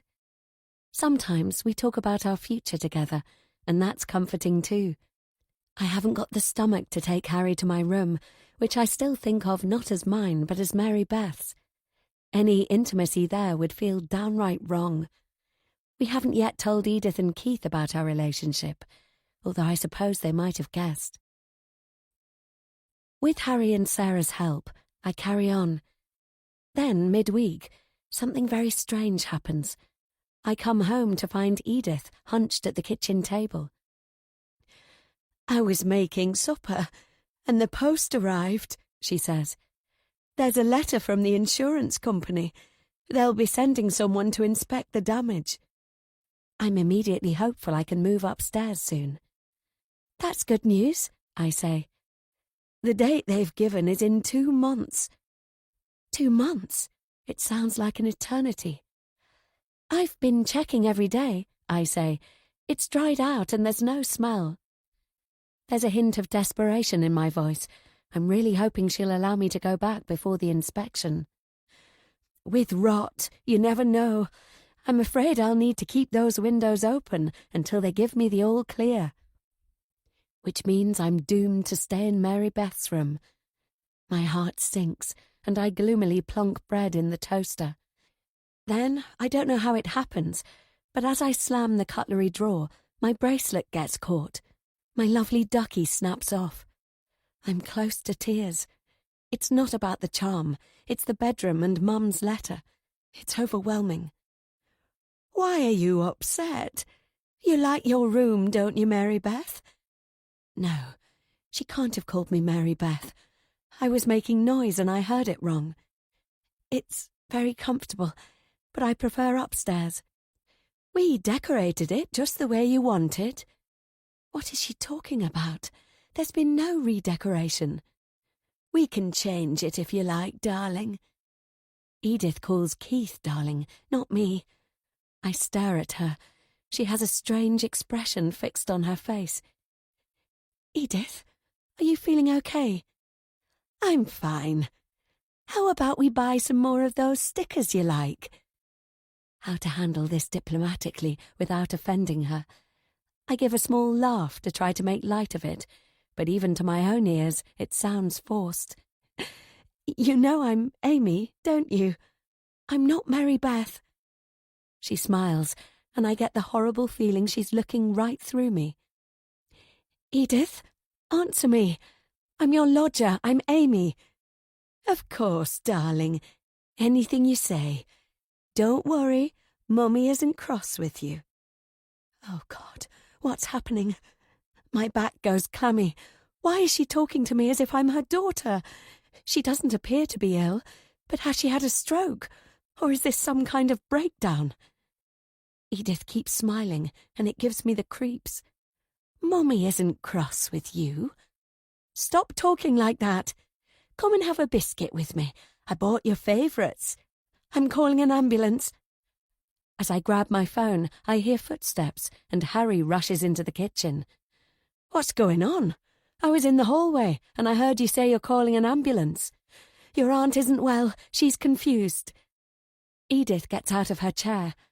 I half expect her to collapse, but instead she comes right up to me and grabs my phone out of my hand. Her reflexes are lightning quick. What are you talking about? There's no need for that. I'm fine. The strange fixed expression has vanished, and Edith seems genuinely surprised and a tad annoyed. You called me Mary Beth. I did not. You did, and you told me you weren't cross. Why are you making this up? What has got into you? I turned to Harry. She said she'd bought my favourite biscuits, and she was behaving strangely. Edith shakes her head adamantly. I don't remember any of that. I know I didn't imagine it. Edith was talking to me as if I were her daughter, and now she's pretending it didn't happen. Amy, are you sure? Harry asks. You're under a lot of stress at the moment. Yes, your aunt talked to me like I'm a child. No, not a child. Her child. But I don't want to say it. I don't want to upset anyone. It must have been a slip of the tongue, Edith says. That's not how it was, but I don't want to say it. So I make as if I agree with her. Then I watch her carefully as she prepares supper for us all. Her movements are fluid, and she chats with Harry as she usually does. Harry, although initially concerned, has quickly dismissed the episode, either as a misunderstanding or me being under strain, and he's happily making himself a coffee. It takes a while for my heart to stop thumping. True, her words could be explained as a mistake, but I know they weren't. I've got to admit, there's no sign of the oddness she displayed earlier. But I know something weird just happened. Chapter 54.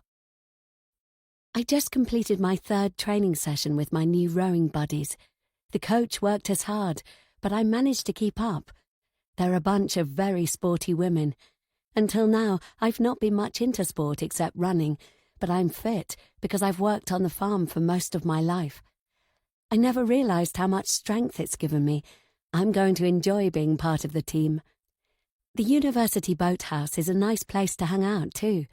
The old members have organised a wine and cheese for us newbies.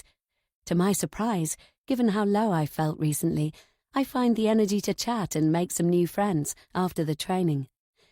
It's late by the time it draws to a close. I help take tables and chairs inside, and then I'm about to head off when I spot a familiar face down by the river. It's Omar. He's with one of my fellow rowers. They're up close, side by side on the riverbank, and I hang back because I can see this is more than a conversation. The girl is laughing. He keeps touching her back, and he's clearly very much into her. Then he leans in for a kiss, and it's a lingering one. Sarah has talked about nothing but Omar. I know she's hopeful for her relationship with him, and she believes the feeling is reciprocal. I feel a bit sick. "Hey, Omar," I call out. "How are things?" He doesn't recognize me. "I'm Sarah's friend. You know, Sarah, the leggy blonde you spent a passionate weekend with." I turn to the girl at Omar's side. "Oh, hello. Who are you?" "Adriana." "Adriana and I are together," Omar says, "and you can tell that crazy friend of yours to stay away from me." Adriana laughs. "Is that the one who kept hinting about engagement and weddings when you were on a first date?" "Yeah, that's her," Omar says, "totally off her rocker." Adriana sneers at me. "Are you wacko too? Why don't you fuck off?"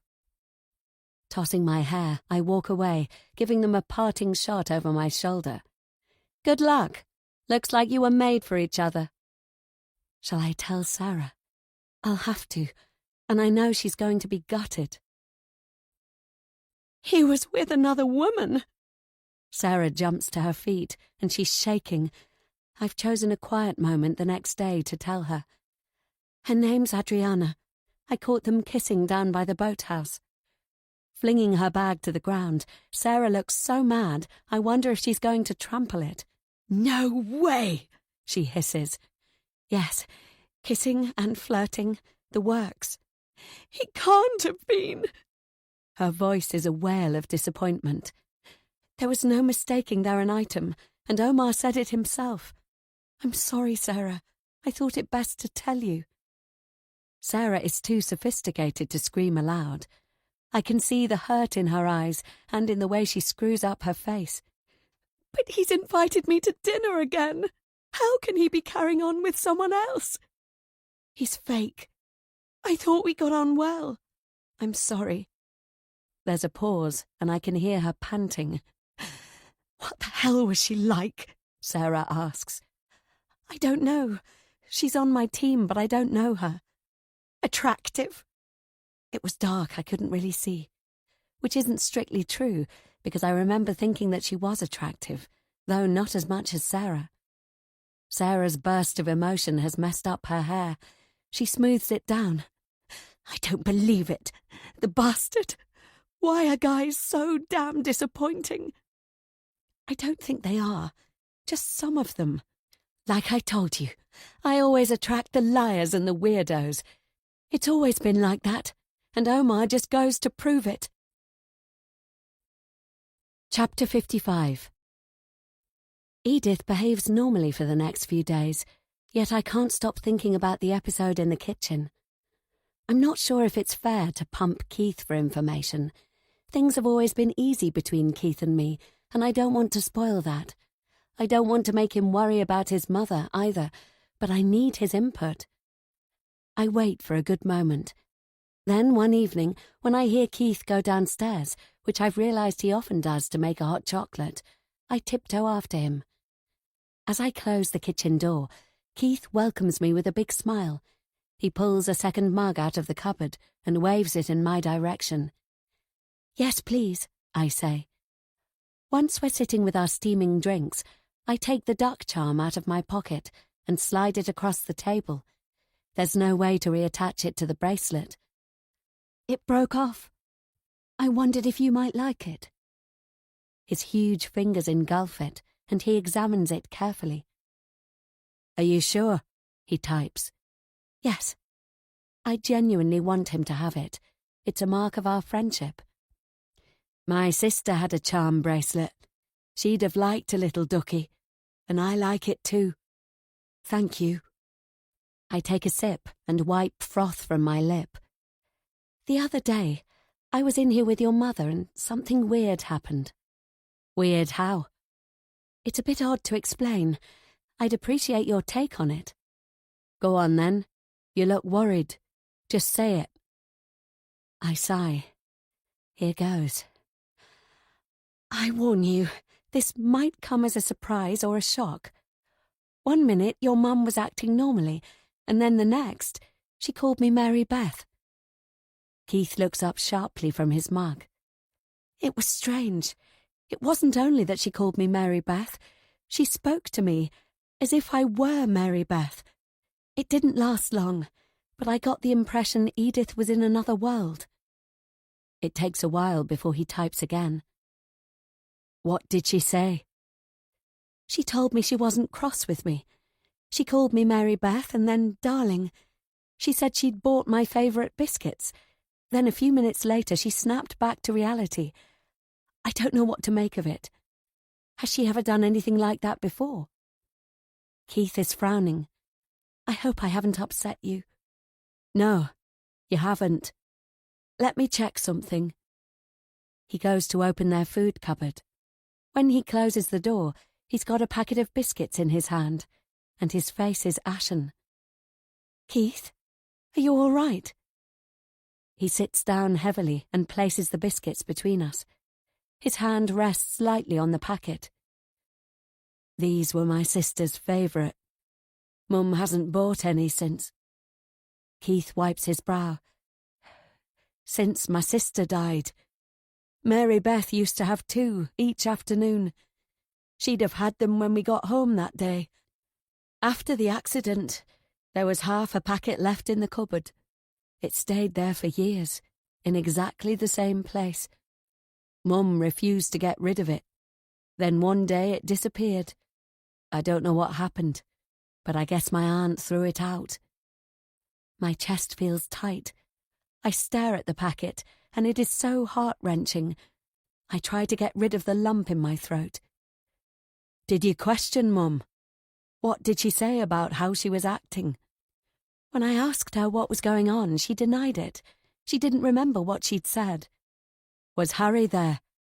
He arrived after, and by that time Edith had no recollection. I wondered if she might not be feeling well, but she said she was fine. Across from me, Keith sits very still. I'm the one who's closer to tears than he is, but this must be really distressing for him. Let me think. Both our drinks go cold. I don't think Edith's behaviour makes any more sense to Keith than it does to me. I'm sorry. I didn't want to stir up pain from the past. I know. I sweat. Finally, he types again. I can't explain it. Maybe I was mistaken. I'm pretty tired at the moment. Please don't worry about it. Wait. There's something else. It's private. You mustn't tell anyone. I hope it's not as bad as the traumatic story about the biscuits. I'm not sure if I can take more raw sadness right now. Okay? When we were getting ready for you to come, I helped Mum clear out stuff. We came across some old papers. I nod and clasp my mug. There was a letter from Moorlands. That's a psychiatric hospital. It was a discharge letter, dated from the year my sister died.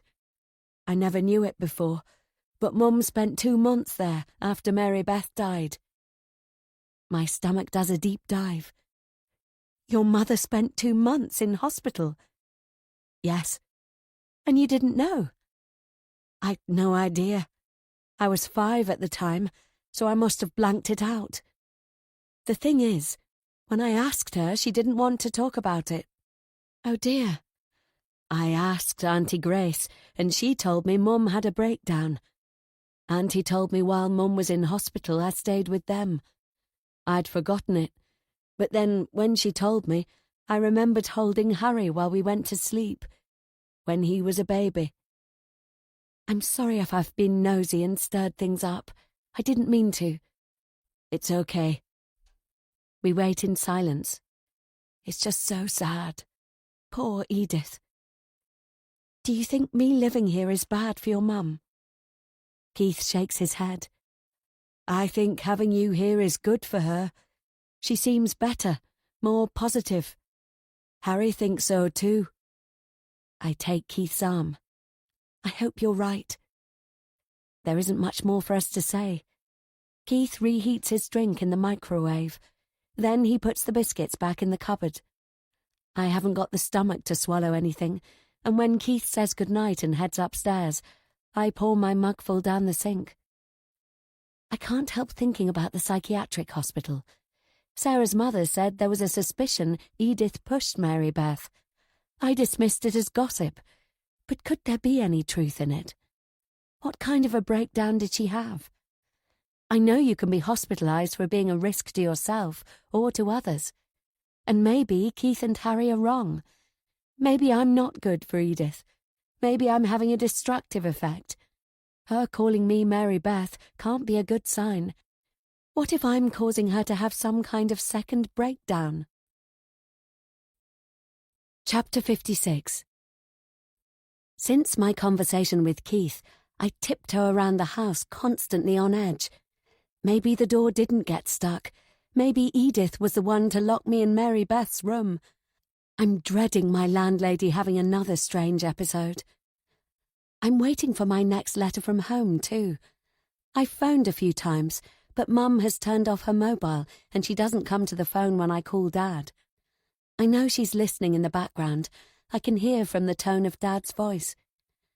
Dad doesn't want to worry me. Probably they've discussed what to tell me and what not to. As for Fee, is it really fair to try to grill my little sister? I send her a message asking if there is any good news. To my relief, she breaks her silence and replies, which is brilliant, though what she says gives me the shakes. Things aren't good, and we're waiting for the treatment cycle to end. It's a real grind, and Mum is struggling. You are the good news. Mum loves your letters. I miss you.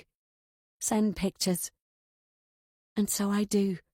Of me and Sarah in the uni courtyard, of me at the cathedral and the cakes at Penelope's and feeding the ducks with Keith in the park. I've some of me and Harry, but I don't share them.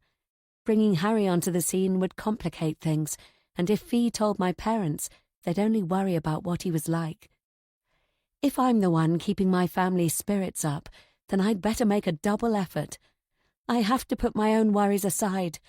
I've got to deal with Edith and her memories of Mary Beth. To help with that, I could do with a bit of good news myself.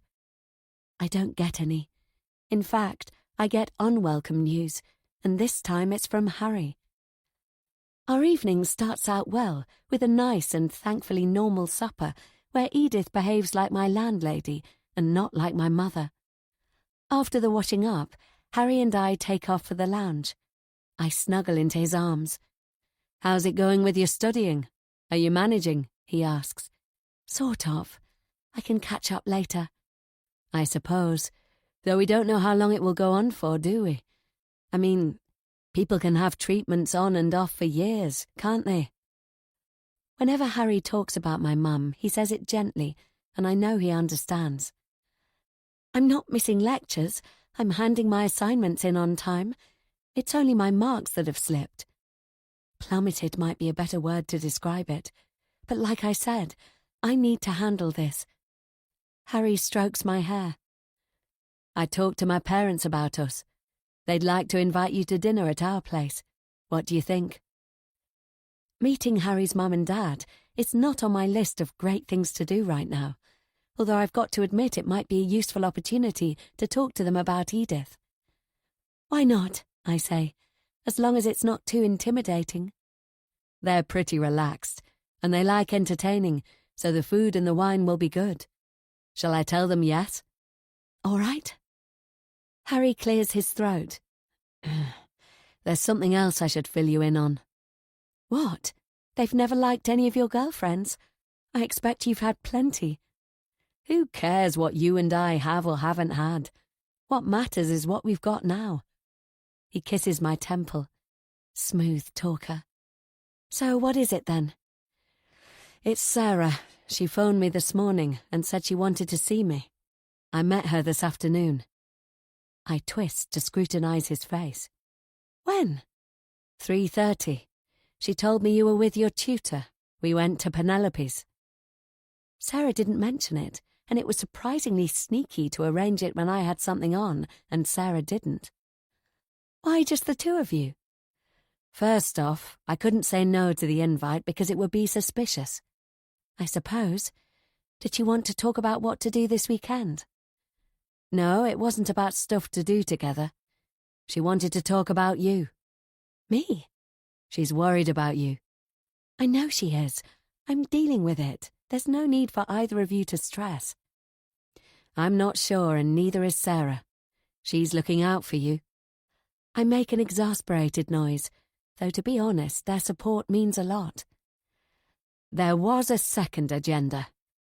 She wanted to know if I'm interested in you, if I'm going to make a move on you. That's more serious. Has Sarah guessed what Harry and I are up to? What did she say? She grilled me. Did I fancy you? Was I falling for you?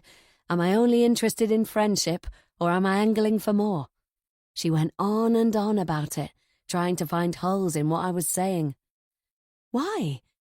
You think she's picked up on something? I don't think so, though it was odd Sarah only asked about you. She didn't ask how I felt towards her. That was odd. I mean, look at her. She's gorgeous. I can't help myself. For the first time, I feel a twinge of jealousy. It's silly. I know Sarah is 100% more attractive than me. It's just Harry has never said it before. She is, isn't she? I say.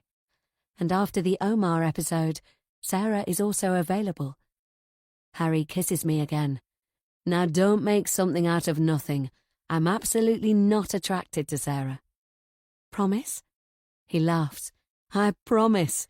You're the one for me, the only one. I gaze into his eyes, and I want to believe him. I also know Sarah has a huge complex around men. A serious relationship or nothing. That's Sarah. So that's another reason I don't need to feel worried about her and Harry. She's not into casual. Did you manage to throw her off the scent of you and me? She doesn't suspect a thing. As far as Sarah is concerned, I'm only interested in friendship, with both of you. He pulls me closer. For the rest of the evening, we watch our favourite television series. Harry laughs along, but I can't seem to get into it. Do I believe Harry when he says he's not interested in Sarah? I do, yet I can't shake a feeling of unease. Perhaps it's because going behind Sarah's back is really unpleasant. I hate deceiving my loyal friend. Harry was convincing, but what he's managed to do is dig us in deeper. How I wish I'd told Sarah right at the beginning, but I didn't, and now I'm stuck. Chapter 57. The resemblance between Grace and Edith is uncanny. It's a huge contrast to me and my red-haired sister, Fee, and I could be side by side and nobody would guess we were siblings. Grace isn't as willowy as Edith, and she's a few years younger, but she has the same lips and eyes as her older sister. Welcome, Amy. I'm Grace. Come into the warm. It's getting nippy outside, isn't it? Grace puts down the vegetables she's preparing and holds out her hands to take my coat and scarf. A delicious aroma fills the kitchen and makes my mouth water. The atmosphere is homely.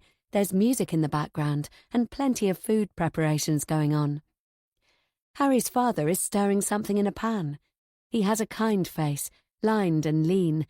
There's a flicker of boyish charm in there too, which tells me where Harry got his cheekiness from.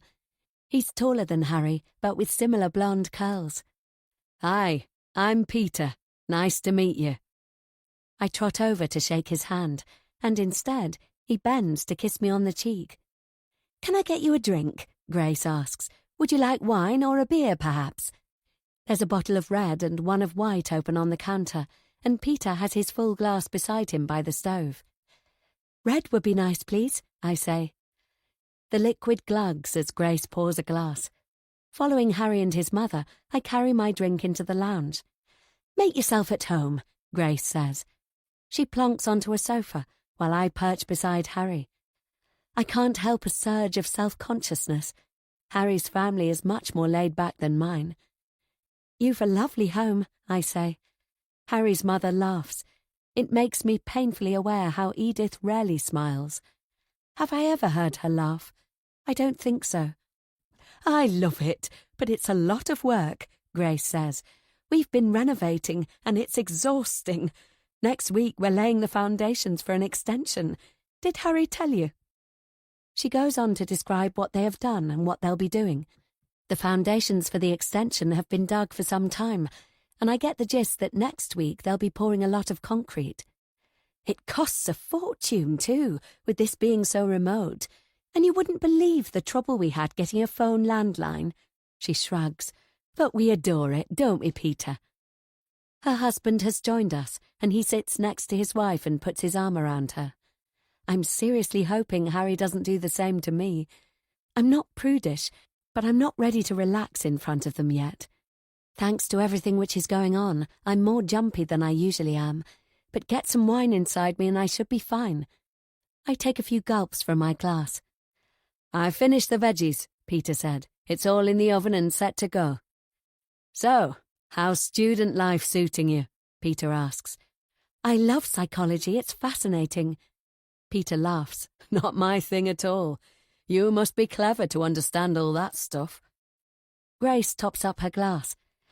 And how are you getting on at Edith's, Amy? Harry already told me he hasn't talked about how I got stuck in the bedroom, nor about Edith's episode. The only thing they know is I had to move downstairs. It's my first time away from home, so it's a big adventure. I guess you know we own the estate agent you rented the room from, Peter says. It's not exactly the most comfortable lodging, but it's not costly either. He's being polite rather than judgmental about my dad asking for something at a rock-bottom price, but even so, I feel myself blushing. Exactly, though I prefer the top room to the first-floor bedroom. Yes, the flood was very unfortunate, Peter says, but it's only temporary. Grace lolls against her husband. And what about university? She asks. It's going okay? It must be hard at the moment. I'm very sorry to hear about your mother. Harry told us she's unwell, Grace says. I nod and drink from my glass because I don't trust my voice if I talk about it. Stop grilling Amy, Harry says. That's enough. You're right, Grace says. Why don't we move to the table and we can get going on the starters?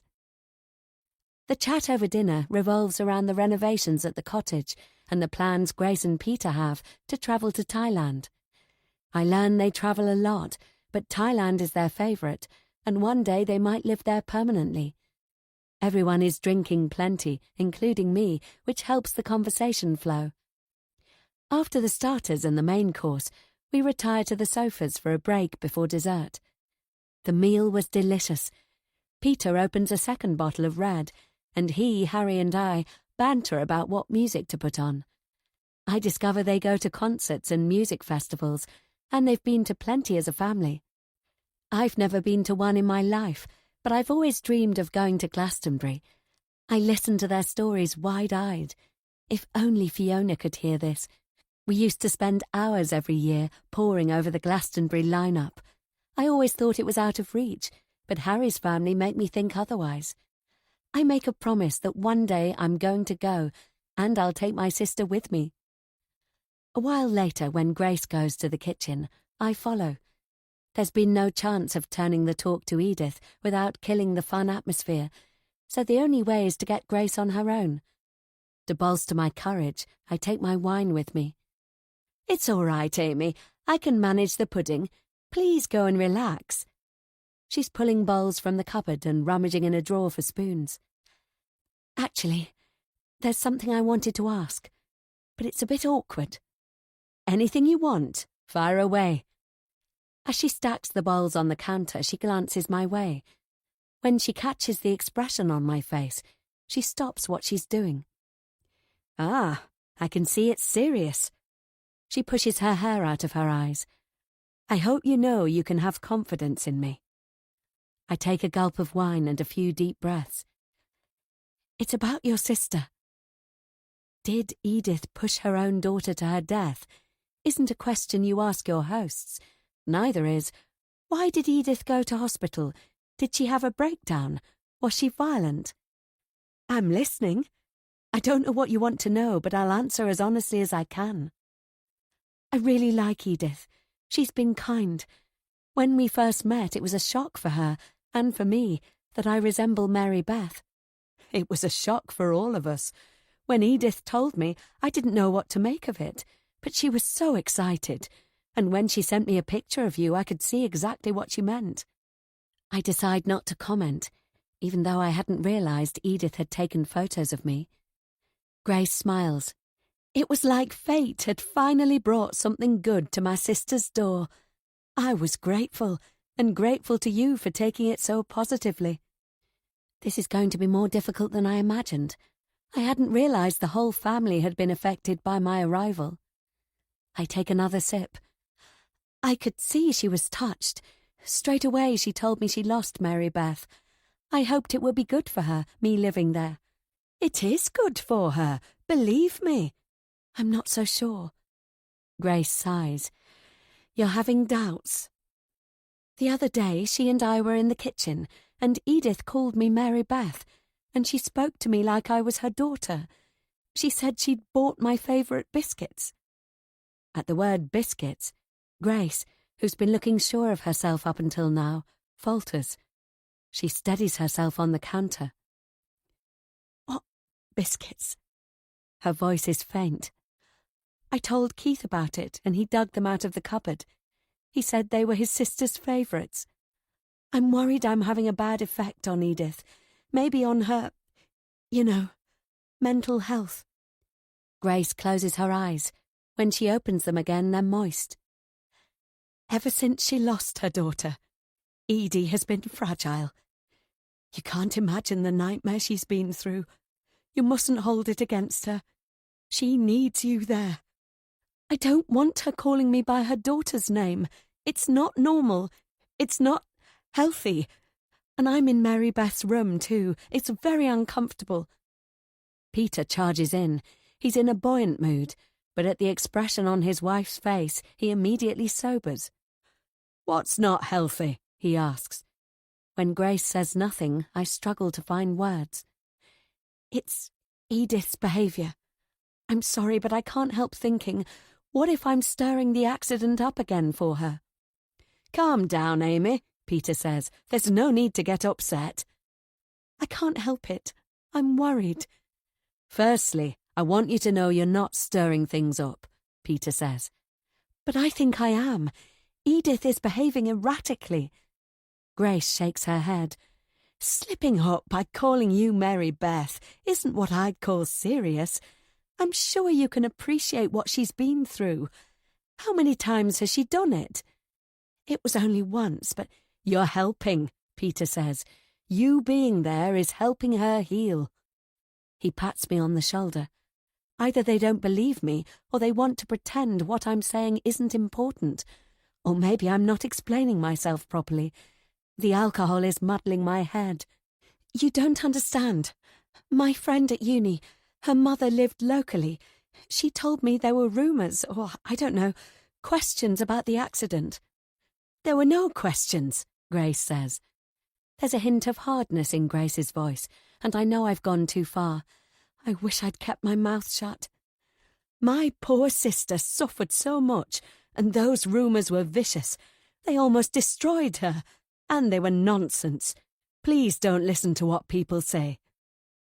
I want to ask about the hospital stay and Edith's mental health, but I don't have the courage, and I promised Keith I wouldn't. It's a relief when Harry comes into the kitchen. Taking in the charged atmosphere, he puts his arm around me. What's going on? He asks. Why is Amy upset? It's nothing, Grace says. We were talking about Mary Beth's accident. It's a tragedy that will never go away. Whenever it comes up, it's bloody awful, Peter says. Of course you're emotional about it, Amy. We understand walking into that situation must have been difficult, especially with you looking... He wafts a hand at my face. As lovely as you do. You've been so mature about it, and that's to your credit. I'm grateful to you, Grace says, for giving Edie a tiny bit of hope. She's suffered so much. All I want is for her to be happy, and you coming along has somehow made that possible. It's a miracle. You are a miracle. Peter wipes a hand across his brow. Yes, really, we can't tell you how grateful we are. I'm backed into a corner. If I insist any more, they're going to hate me. I heard you say there were questions. What questions? Harry says. Peter grabs the dessert from the fridge. Let's not spoil the evening when we were having such a nice time. Why don't we go back to the lounge? Wait, Dad. I said, what questions? You know, how the driver was never found, Peter says. All Aunt could tell the police was that the car was silver, Harry tells me. Peter nods. Listen, Amy, the police searched and I investigated myself. I spent months contacting garages and repair shops, dead ends. Whoever it was, if there were repairs to be done to that car, and that's not a given, they did it themselves. There was no way to find the vehicle. What is he talking about? We weren't talking about the vehicle. We were talking about Edith and her state of mind, and the vicious gossip about how Mary Beth ended up in the path of an oncoming car. Come on, Harry, take this for me. Peter shoves the dessert into Harry's hands and gives his son a friendly push in the direction of the lounge. He hustles Harry out of the kitchen. Harry doesn't know about the gossip, Grace whispers. He adores Edith. You mustn't tell him. He has such a sweet relationship with her and with Keith. Please don't ruin it. I am gobsmacked. Why haven't she and Peter told Harry? How could she ask me to lie to my own boyfriend? Please, my sister had everything taken away from her. She needs you. I'm trapped, and my head is feeling fuzzy. I wish I hadn't drunk so much. I might have expressed myself better. I can't make them understand. They are kind and well-meaning people, and I realize Grace wants to protect her sister and her son. Of course I do. All I can do is nod dejectedly in agreement. My attempt to ask them for help has backfired. Chapter 58. Sarah has taken charge of our day out. She tells me all I need to do is turn up at her place in walking shoes and warm clothing. I arrive feeling hungover from dinner at Harry's. I'm not looking forward to a whole day deceiving Sarah either, pretending we're all friends when Harry and I are sleeping together. Perhaps today would be the right moment to tell her, but when she bounds towards me beaming, I know I haven't got the courage. Not after last night, and not after Omar either. I rub my brow and take a slug from my water bottle. You're late. Harry is waiting in the car, she says breezily. I overslept. Where she's taking us is a surprise. She's been clear with me she's the one footing the bill. I'd been hoping for a nice restaurant or even a visit to a stately home with a sumptuous lunch thrown in. Sarah and her mother know the nice places, and money isn't an obstacle for them. Sarah's told me plenty about her mother's favourite hangouts, spas, mansions converted to luxury guest accommodation, 5-star restaurants. Sarah has the same tastes. Where are we going? She links her arm in mine. Wait and see. Harry is in the car park around the back. He's stacking a hamper and food baskets into Sarah's car. Hi, Amy. He pecks me on the cheek. Sarah's ordered enough for a small army, and all of it looks delicious. I hope we've got everything I asked for, Sarah says. They're Mum's favourite delivery service, but once they forgot her stuffed oysters. Mum went berserk, I can tell you. She's one of their best customers. It took them a long time to make it up to her.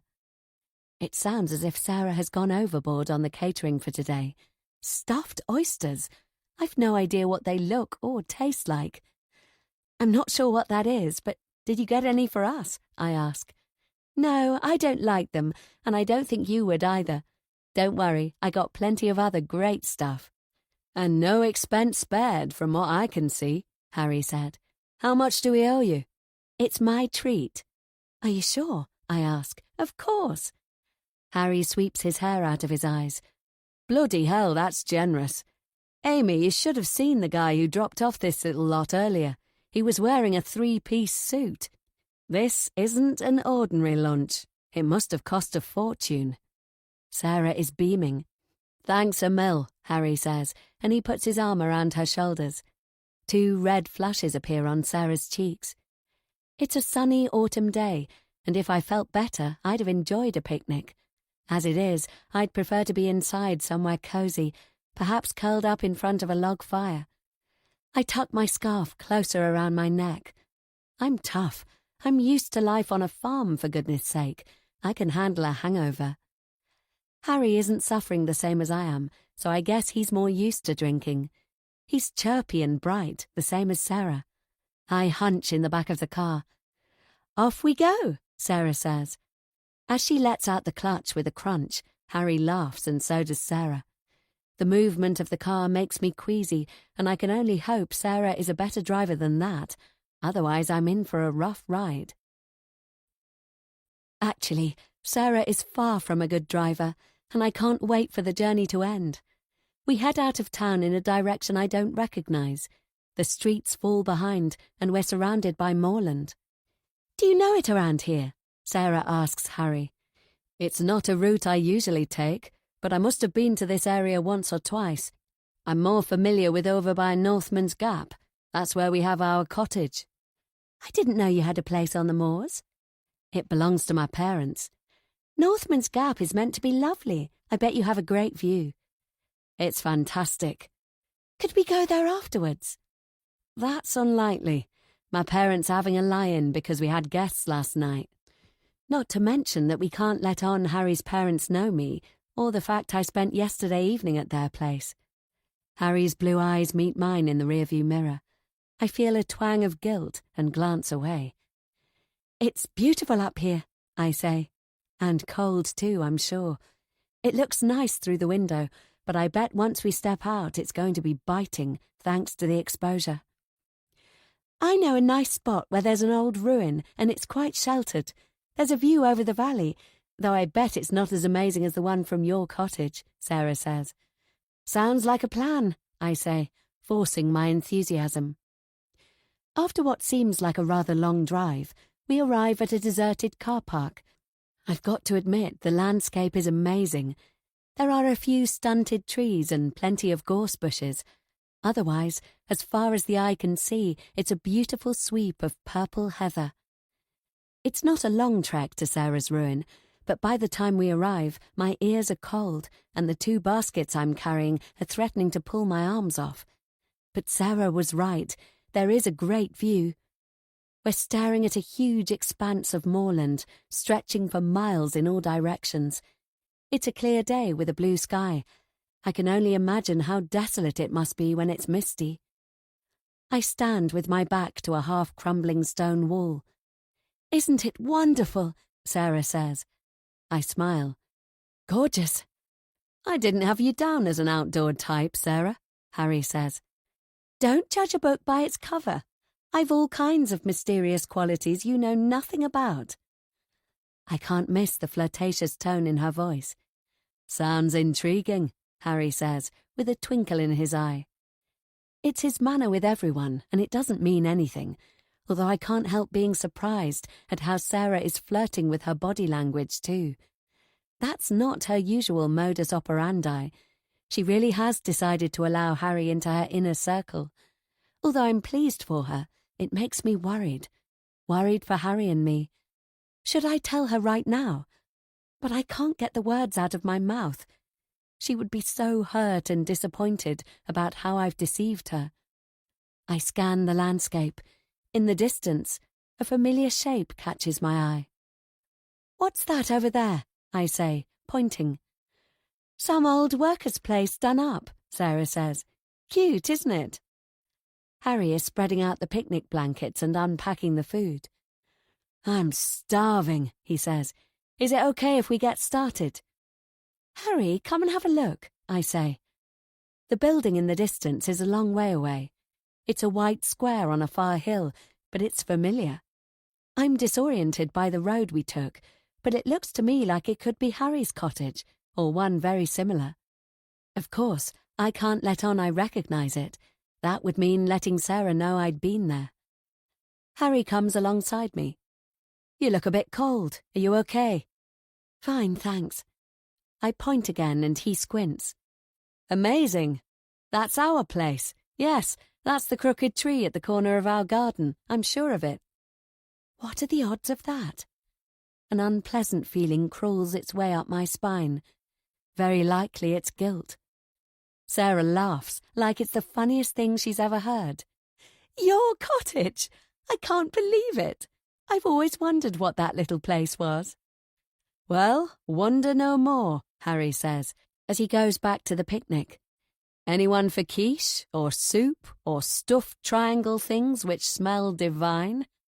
"Yes, please, to the soup," I say. Sarah has her hands on her hips. "That means you absolutely must take us afterwards. What do you say, Amy? We've got to see his cottage, haven't we?" I mumble something non-committal. "It's my picnic, and you've got to take us," Sarah says. Harry shrugs. "Sure, but it can't be today. My dad gets really grumpy if he's disturbed." Harry manages to distract Sarah by plying her with food and with compliments. It's not so difficult. She melts to his charm, and it turns out we're all hungry, and the food is utterly wonderful. I lean my back against the wall and enjoy the sun on my face. With any luck, she'll drop the idea, and then we can all go home. Harry is very good at taking special care of Sarah. We all relax and the chat is fun. Both Sarah and Harry have wine, though I can't face it. It's cold enough that we can't really linger, so once we've stuffed our faces, we pack up and head to the car. I slap my body with my arms to get my circulation going and slam the boot shut. I'm about to open the passenger door when Sarah grabs my arm. "Let's not go yet. I was planning a walk to the top of the hill." "Are you mad? It'll be even colder higher up," I say. "I told you to wear warm clothes." "I know, but I forgot to bring a hat." "Why don't we spend the afternoon at Penelope's instead?" Harry says. After all that food, I'm not sure I can manage even a bite of their lovely desserts, though I am totally into the idea of getting back to town. "I'm up for it," I say. Sarah laughs. "Not Penelope's. Let's go to your cottage. Say yes, please say yes. It will be perfect." "I can't. Dad will bust a blood vessel." "You're not allowed to bring friends." "Of course I am, but it's your home." She's agitated, dancing backwards and forwards in front of Harry. Then she does something totally unexpected. She darts away from us across the moorland, as if she was going to head to the cottage. Except she can't. It's much too far away and over in the next valley. "Sarah, come back!" I call. "Hey!" Harry shouts. "We stay together!" But she doesn't listen, and she's surprisingly fast, flitting through the heather. "What's she doing?" I say. "I don't know, but she should know better. Like I told you, off the footpaths it's dangerous." Sarah is laughing as she streaks away. "She'll stop in a moment," I say. "She's annoyed because you won't do what she wants." "She's drunk too much and it's gone to her head," Harry says. Except Sarah doesn't stop. She's a figure in a black coat and a red hat, bobbing along and getting farther away. Harry cups his hands around his mouth. "Sarah, come back!" Where the hell is she going? "Shit, I'll have to go after her," Harry says. "Stay in the car to keep warm." "No way, I'm coming too." "Are you sure?" Harry takes my hand. "This is stupid, Amy. She's being really irresponsible." I give him a kiss, and his lips are warm against mine. But we can't waste time. Harry gives me a quick hug. "Come on." Hidden underneath the covering of thick heather and moss, the ground is uneven. You can't tell when there's going to be a dip, or a mound, or a soggy patch. I don't know how Sarah went so fast. I trot along behind Harry. He's told me to keep my distance in case he stumbles into a bog or marshland. He doesn't want both of us to be in trouble. Harry is swearing under his breath. Sarah has gone off at random. There's no path she's following, and she's continuing. The farther she goes, the more angry Harry gets. Sarah is heading down a bit of an incline, and she disappears from view. I enjoy a good run in the park, but this is far from my idea of fun. She's being stupid, and Harry isn't the only one who's annoyed. Once we catch up with her, there's going to be fireworks. Then, a few moments later, there's an ear-splitting scream. Chapter 59. Harry speeds up and I follow him. We find Sarah sunk in a bog up to her knees. Harry stops some distance away and he prevents me going closer. If I didn't know a bog was there, I'd have no idea. There are no signs of water or changes in the terrain. Sarah must have run straight into it. She's petrified. "Keep still," Harry orders. "The more you move, the deeper you'll go." Sarah isn't listening and she struggles to escape. The bog is silent and treacherous. It sucks her farther in. "Stop moving," Harry shouts, "or you'll sink deeper." She's already in over her knees. My heart is beating fast. "Sarah, listen to Harry. Do as he says." "Help me." Harry strips off his jacket and he hands the end of one sleeve to me. "Wrap it firmly around your hand. If I get stuck, get down on your stomach and hold on. You're my lifeline. I'm going closer. Follow slowly behind. Whatever you do, don't leave solid ground." Harry's got a grip of the end of the other sleeve. With each step, he tests the ground before he puts down his weight. Like that, he creeps forward. Visually, it's impossible to see where firm ground ends and the bog begins. Sarah is sobbing. "Stay calm," Harry says. "I'm coming." The tone of his voice reminds me of my father. We've rarely had accidents on the farm, but when we have, Dad has kept deadly cool. Once the tractor overturned and one of our workers was pinned underneath. Another time we had a storm and a cow was stuck in barbed wire and Dad managed to cut her free before she ripped herself to pieces. My father knows how to instill confidence when others are losing their heads. He and Harry have that in common. Harry's progress is painfully slow. Sarah is about 10 meters away, and it's not until he's almost reached her that his foot sinks and he's in up to his calf. My stomach knots. "I'm safe if I stay here. Let go of the jacket, Amy." Safe is not the word I'd use. I don't want to let go, but I trust Harry knows what he's doing. Keeping a tight hold of his end, Harry flings the opposite sleeve towards Sarah. It lands short. "Damn," he says under his breath. "Okay, I'm inching closer." I'm so scared he's going to end up the same as Sarah. Even though Sarah has stopped moving, the bog won't let her go. Her own weight is pulling her down.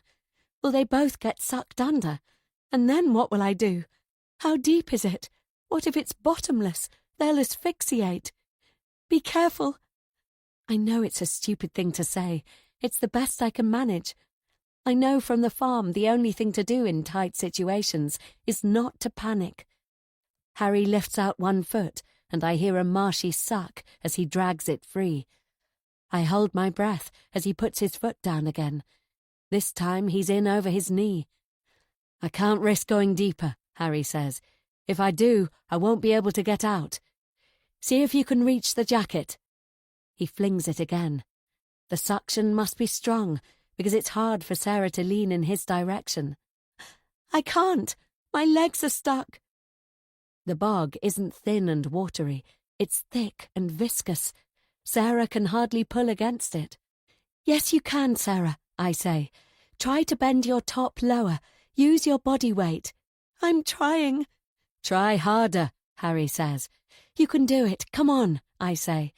She's not moving much, just her trunk, but the marsh is reacting. She's going deeper faster than when she was still. I bite my lip as her fingers grasp the sleeve. "That's it, you've got it," Harry says. "Now, grab a hold and wrap it tight around your hand." "Okay." "Good, Sarah, very good. When I pull, you've got to get one of your legs free. You're going to have to lift it completely out and take as big a step as you can towards me." Sarah has stopped whimpering. She makes a huge effort to drag out her leg. Nothing happens. She's not sporty and she's not particularly strong, but from my experience, what makes the difference isn't strength, it's willpower. "That's it!" I yell. "You can do it!" It doesn't look like she'll make it, but she gives it all she's got, and with a massive heave, her leg comes free. She's so surprised, she almost tumbles headfirst into the gunk. Holding on to the jacket sleeve, she manages to stabilize herself and takes a stride towards Harry. "That's it," Harry says. "Good. Now lift out your other leg." Each stride is a massive effort against the suck of the bog.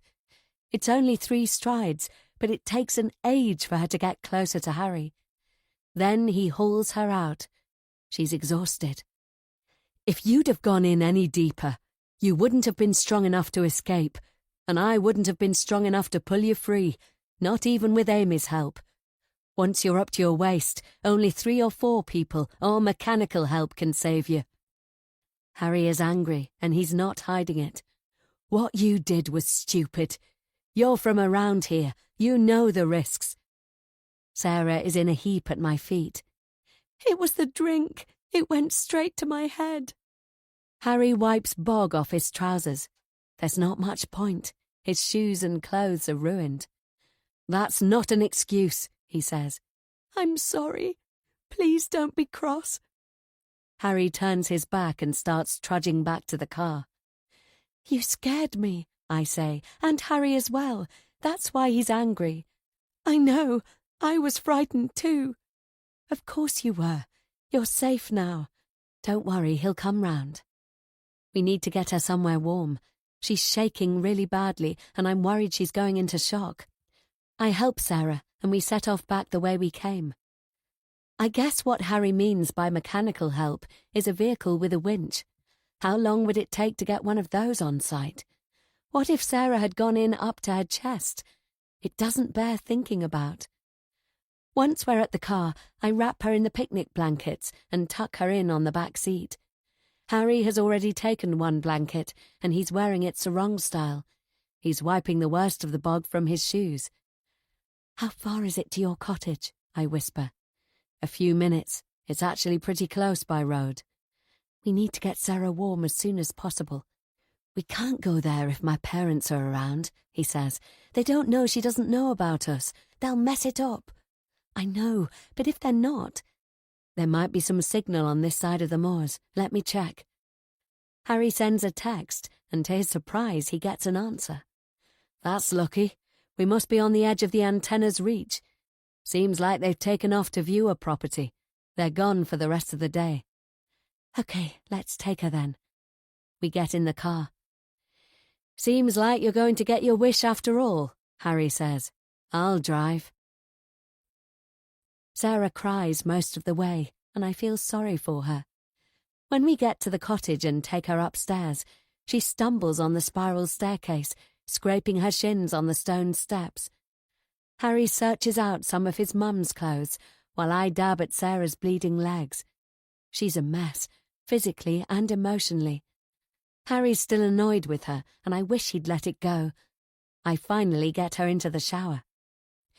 Harry and I dig the remains of the dinner party dessert from the fridge, and by the time Sarah comes downstairs, we're sipping tea, and Harry is eating a bowl of pudding. "Would you like some?" Harry asks. He dishes her out a portion. "Look, I'm sorry. I know I was irresponsible," Sarah says in a little girl's voice. "Forget it," Harry says. "We all make mistakes." Sarah sags with relief. "I couldn't stand you being angry." Harry grunts a reply. "This is nice. It must have been a super evening. Who was here?" "I dunno," Harry says, stuffing a spoonful into his mouth. 1, 2, 3, 4. Sarah counts the wine glasses on the draining board. "Your parents and 2 guests. It wasn't the 2 of you, was it?" My heart jumps into my throat, and I almost gag on my tea. "What?" Harry says. "Of course not. Just some old friends of my parents." "Don't be so serious. I was joking." "Very funny," Harry says. I don't know how he managed to pull that off. I feel so guilty I can hardly swallow. One inquiring eyebrow raised from Sarah, and I'd have been ready to blurt out the truth. And you know what? For a moment there, I was sure she had guessed about me and Harry. But what she says next makes me feel even worse. Thanks for rescuing me. She puts one arm around me and the other around Harry. I've never had such good friends in my life before. You really are the best. Chapter 60. Early the following week, I receive another letter from home. The bad news is the side effects haven't gone away. The good news is they've diminished, so Mum will be able to continue with the chemo. I've decided I'm going to spring a surprise visit once this treatment cycle is over. I'm going to arrange it with Dad so he can pick me up at the station. Harry, Sarah, Keith and Edith all agree it's a good decision. 2 more weeks to go, and then I'll be breathing farm air again. Who would have thought I'd be looking forward to a trip home so much? Today, Edith cleared out one side of Mary Beth's wardrobe. I wish she'd take the plunge and remove all of Mary Beth's things. It sounds horrible, but I can't stand the sight of them. The little hairbrush and hand mirror on the dresser, the small items of clothing, they make my skin crawl. Edith isn't ready for the big clear-out. Obviously I can't push for it. That would be heartless of me. The wardrobe smells musty, so I hang my clothes and leave the door open. I'll buy lavender essence to make it nice, and with any luck, the insurance will send around their assessor sometime soon. I trot downstairs. Edith is on her own in the kitchen, preparing supper. Thanks for the extra space, I say. She smiles. I'm glad you're happy. That's the important thing. I'm trying a new recipe. It's spicy fried chicken. Sounds good. Sitting at the table, I watch as she dips the chicken pieces in egg and then in her flour mix. They say double dipping is the way to go. It's supposed to make them super crispy, she says. The bit I'm not so sure about is the deep frying. I haven't done any for a long time. I follow her glance to the stove. To my horror, a huge open pan of oil is heating on the hob. I see. So Edith doesn't have any modern equipment. Would you mind helping? It's got to be really hot for the chicken to come out right. I don't think Edith should be messing around with so much hot oil. I'll mention it to Harry so he can invest in a deep-fat fryer. Shall I test a piece? I ask. Yes, please, dear. Make sure you don't get splashed when you put it in. There's a splash guard you can put over the top while it's cooking. She has an old-fashioned metal basket, which you put your food in and then lower it into the oil. The splash guard is a flat circle made of the same mesh. They both look as if they've seen better days. Do you have a cooking thermometer I can test the oil with? I didn't even know those existed. The only way I know is to try with the chicken. If it fizzles, it's good. I plonk a piece of chicken in the basket and tentatively lower it into the oil. I'm expecting some sort of explosion. I mean, the reason they invented enclosed fryers was because this is dangerous. It's fizzling, I say. Edith comes beside me. Only a little, which means it's not hot enough. Let's leave it for a few more minutes. It certainly should not be left without being closely monitored. Can't hot oil ignite? I do a quick search on my phone. It says when oil starts to give off fumes, it's close to ignition point. When it ignites, it goes with a whoosh. The flames are instant and can jump to 1/2 meter high. If that happens, one thing you must absolutely not do is throw water on it, because this causes globs of boiling oil to spurt out of the pan, potentially onto you. We mustn't let this get to the smoking point, I say. It could catch fire. I check around the kitchen for an extinguisher, even though I'm pretty sure there isn't one. Don't worry. When you put in the cool food, it brings the temperature down. This is the way I always used to make chips before I got used to the ones you put in the oven. Seriously, that sounds very dangerous to me. She finishes preparing her chicken, and I hover by the stove, keeping a close eye on the pan. I think we should put it in now, I say. It looks plenty hot enough, and it's starting to smell, which my phone told me is another sign it's nearing ignition point. The slightest whiff of smoke, and that gas is getting turned off. I don't trust Edith with this. It's lucky I'm here. All right, dear. Edith brings over her bowl of chicken and tips the pieces into the basket. There's a sweet spot just before it starts smoking. That's when it's at its hottest. Just a teeny moment more. Her relaxed attitude is making me nervous. Shall I do it? I ask.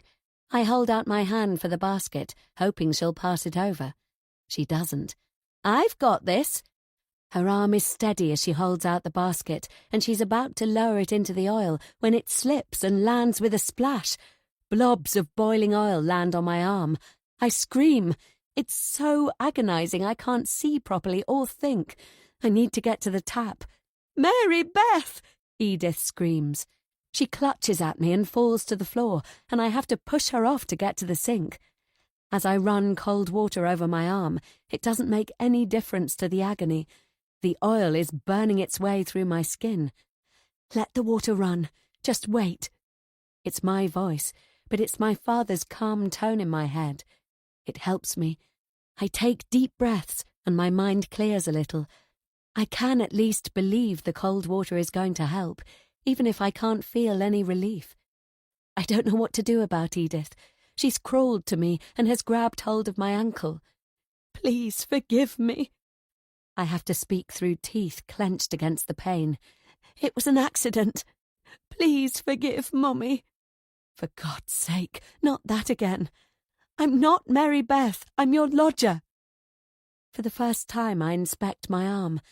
There are 3 bright red marks. One of them looks like it's blistering. Do I need to go to the hospital? Keith rushes in. I feel sorry for him finding his mother on the floor, begging for forgiveness. The pain has made me tear up. I've burned my arm. It's bad. Thank goodness Keith's here. He phones the emergency services. They know his number because he's on their database for vulnerable people. He can't talk, but they'll send help straight away. Keith checks the temperature of the water. He clears the sink of dirty dishes and pats me on the shoulder. I give him a nod of gratitude. You need to turn off the gas. He does that, then points in the direction of the front door. I understand. He's going to unlock it for when they arrive. A few moments later, Keith is kneeling beside his mother, who is now moaning. It's a disturbing sound. Keith checks her for scalds, and amazingly, she has escaped with none. We're like that when the ambulance crew walk in. By then, the stream of water has taken the edge off my pain. They tell me I've got minor burns. They instruct me to keep the area cool for the rest of the evening with cold compresses and to take painkillers as necessary. Although Edith was not injured, she's unable to stand, and they stay with her, monitoring her blood sugar and her heart. They tell us she's suffering from shock. She stopped calling me Mary Beth, and she hasn't asked me to forgive Mummy again. Now that I think about it, I don't think she did it when Keith was here, which means, yet again, nobody else witnessed it. The paramedics instruct Keith to contact Grace and Peter. A short while later, Harry and his parents arrive. Grace is able to calm her sister down and get her to bed. Once the paramedics leave, Keith, who has handled this really well, starts going downhill. He has to go to his room. Apparently he suffers from stress migraines. It's only Harry and me left in the kitchen. The place stinks of oil, even though the pan has been taken into the garden. What happened? Harry asks. The ambulance crew asked me that question, and I gave them the same reply I give to Harry. It was an accident with hot oil. The pan with the chicken and the mess by the stove said it all. Harry shakes his head. Why do I get the impression you're not telling me the whole story? You've got to buy her a proper deep-fat fryer. Agreed. And? Nothing. Come on, Amy, what are you not saying? I squeeze the compress on my arm. It doesn't really help with the pain, but it's comforting. It could have been more serious. A pan of boiling oil could have gone all over me. Or on Auntie. It was a horrible accident. Was it? Grace has been acting oddly since they arrived. I noticed it as soon as Grace came into the kitchen. Sure, she was preoccupied with her sister, but still it struck me as strange how silent she was. If that had been me, I'd have been full of questions. And here's the thing. My brain won't stop replaying the incident. I keep seeing Edith dropping the basket in. Is it my imagination, or did she jump back before it slipped, as if she let it fall deliberately, as if it wasn't an accident at all? I've been replaying it in my mind, and I'm certain Edith moved back a moment before it fell. It meant she was out of reach of the splashing oil, but I wasn't. It's just too crazy. I must have got it wrong, because if I were right, it would mean she meant for me to get hurt. Except it didn't splash her, I say.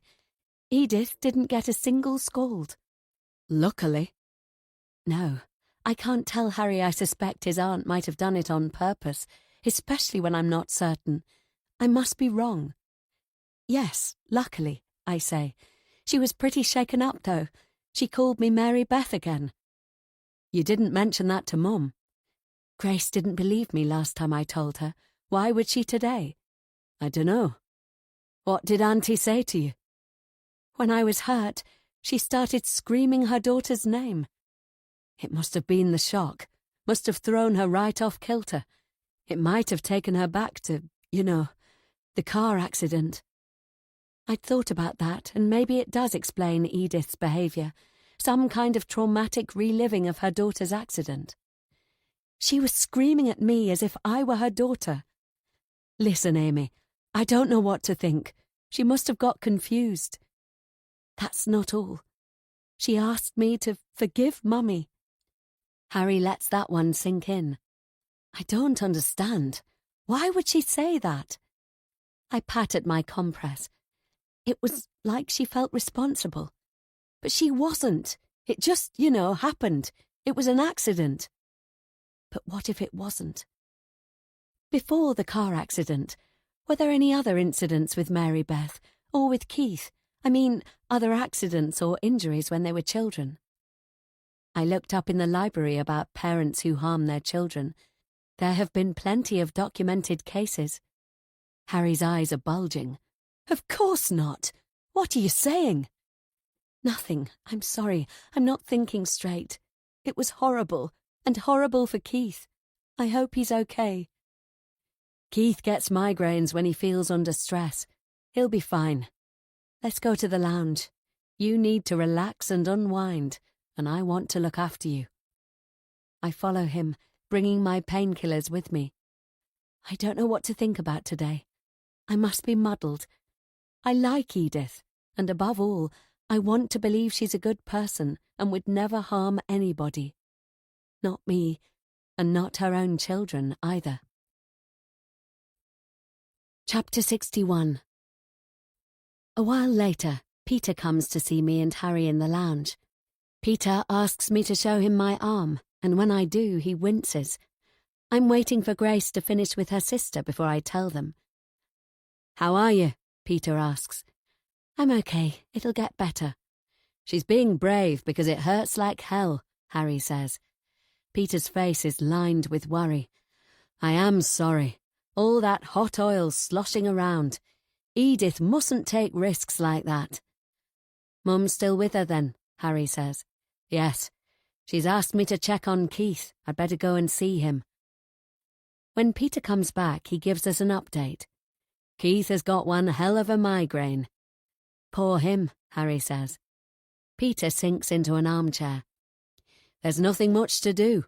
Keith needs quiet and darkness, and I bet when he comes out of it, he's going to be churning out a lot of canvases.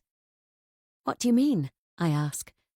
Keith used to love painting when he was a kid, Peter says. Thing is, he goes back to it every time he comes out of a migraine. It's bizarre.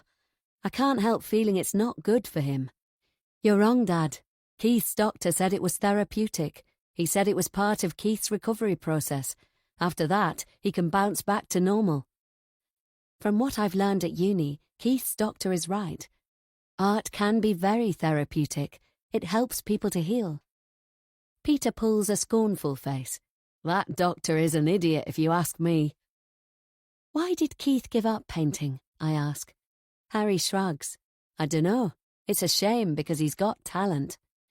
He grew out of it, Peter says. We watch a film together.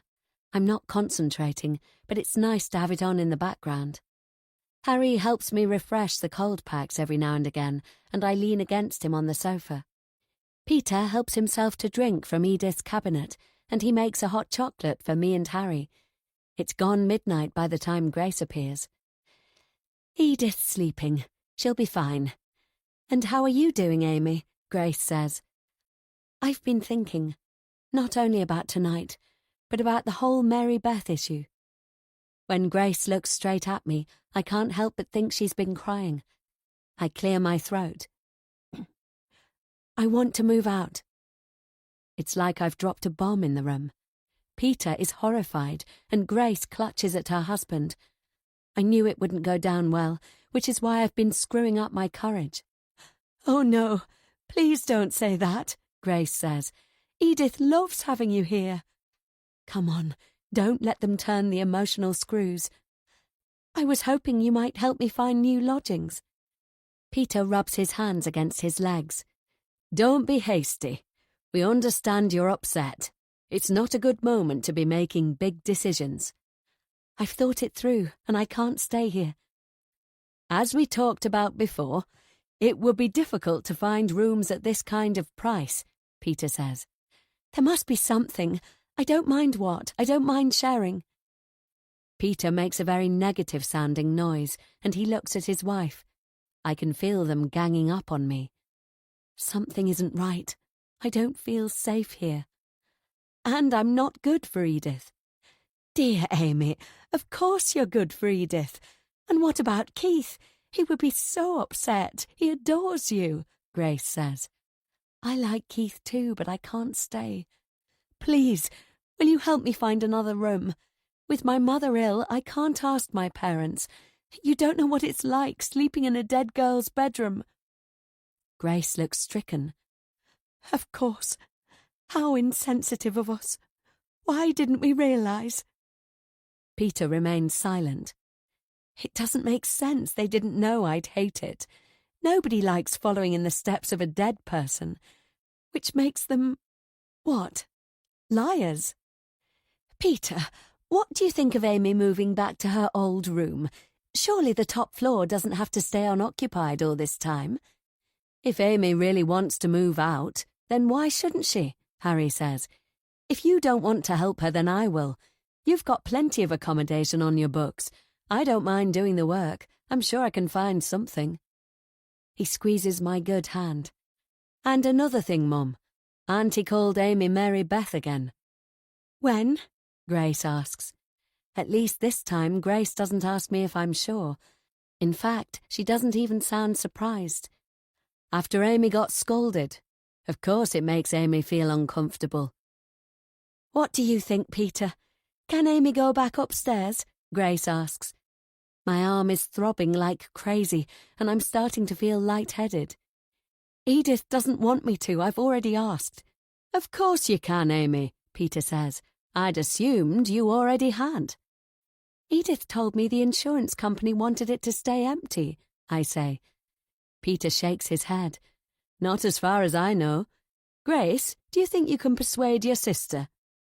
I'll clear it with her tomorrow. One more night, that's all. Then you can have your proper room again, and everything can go back to normal.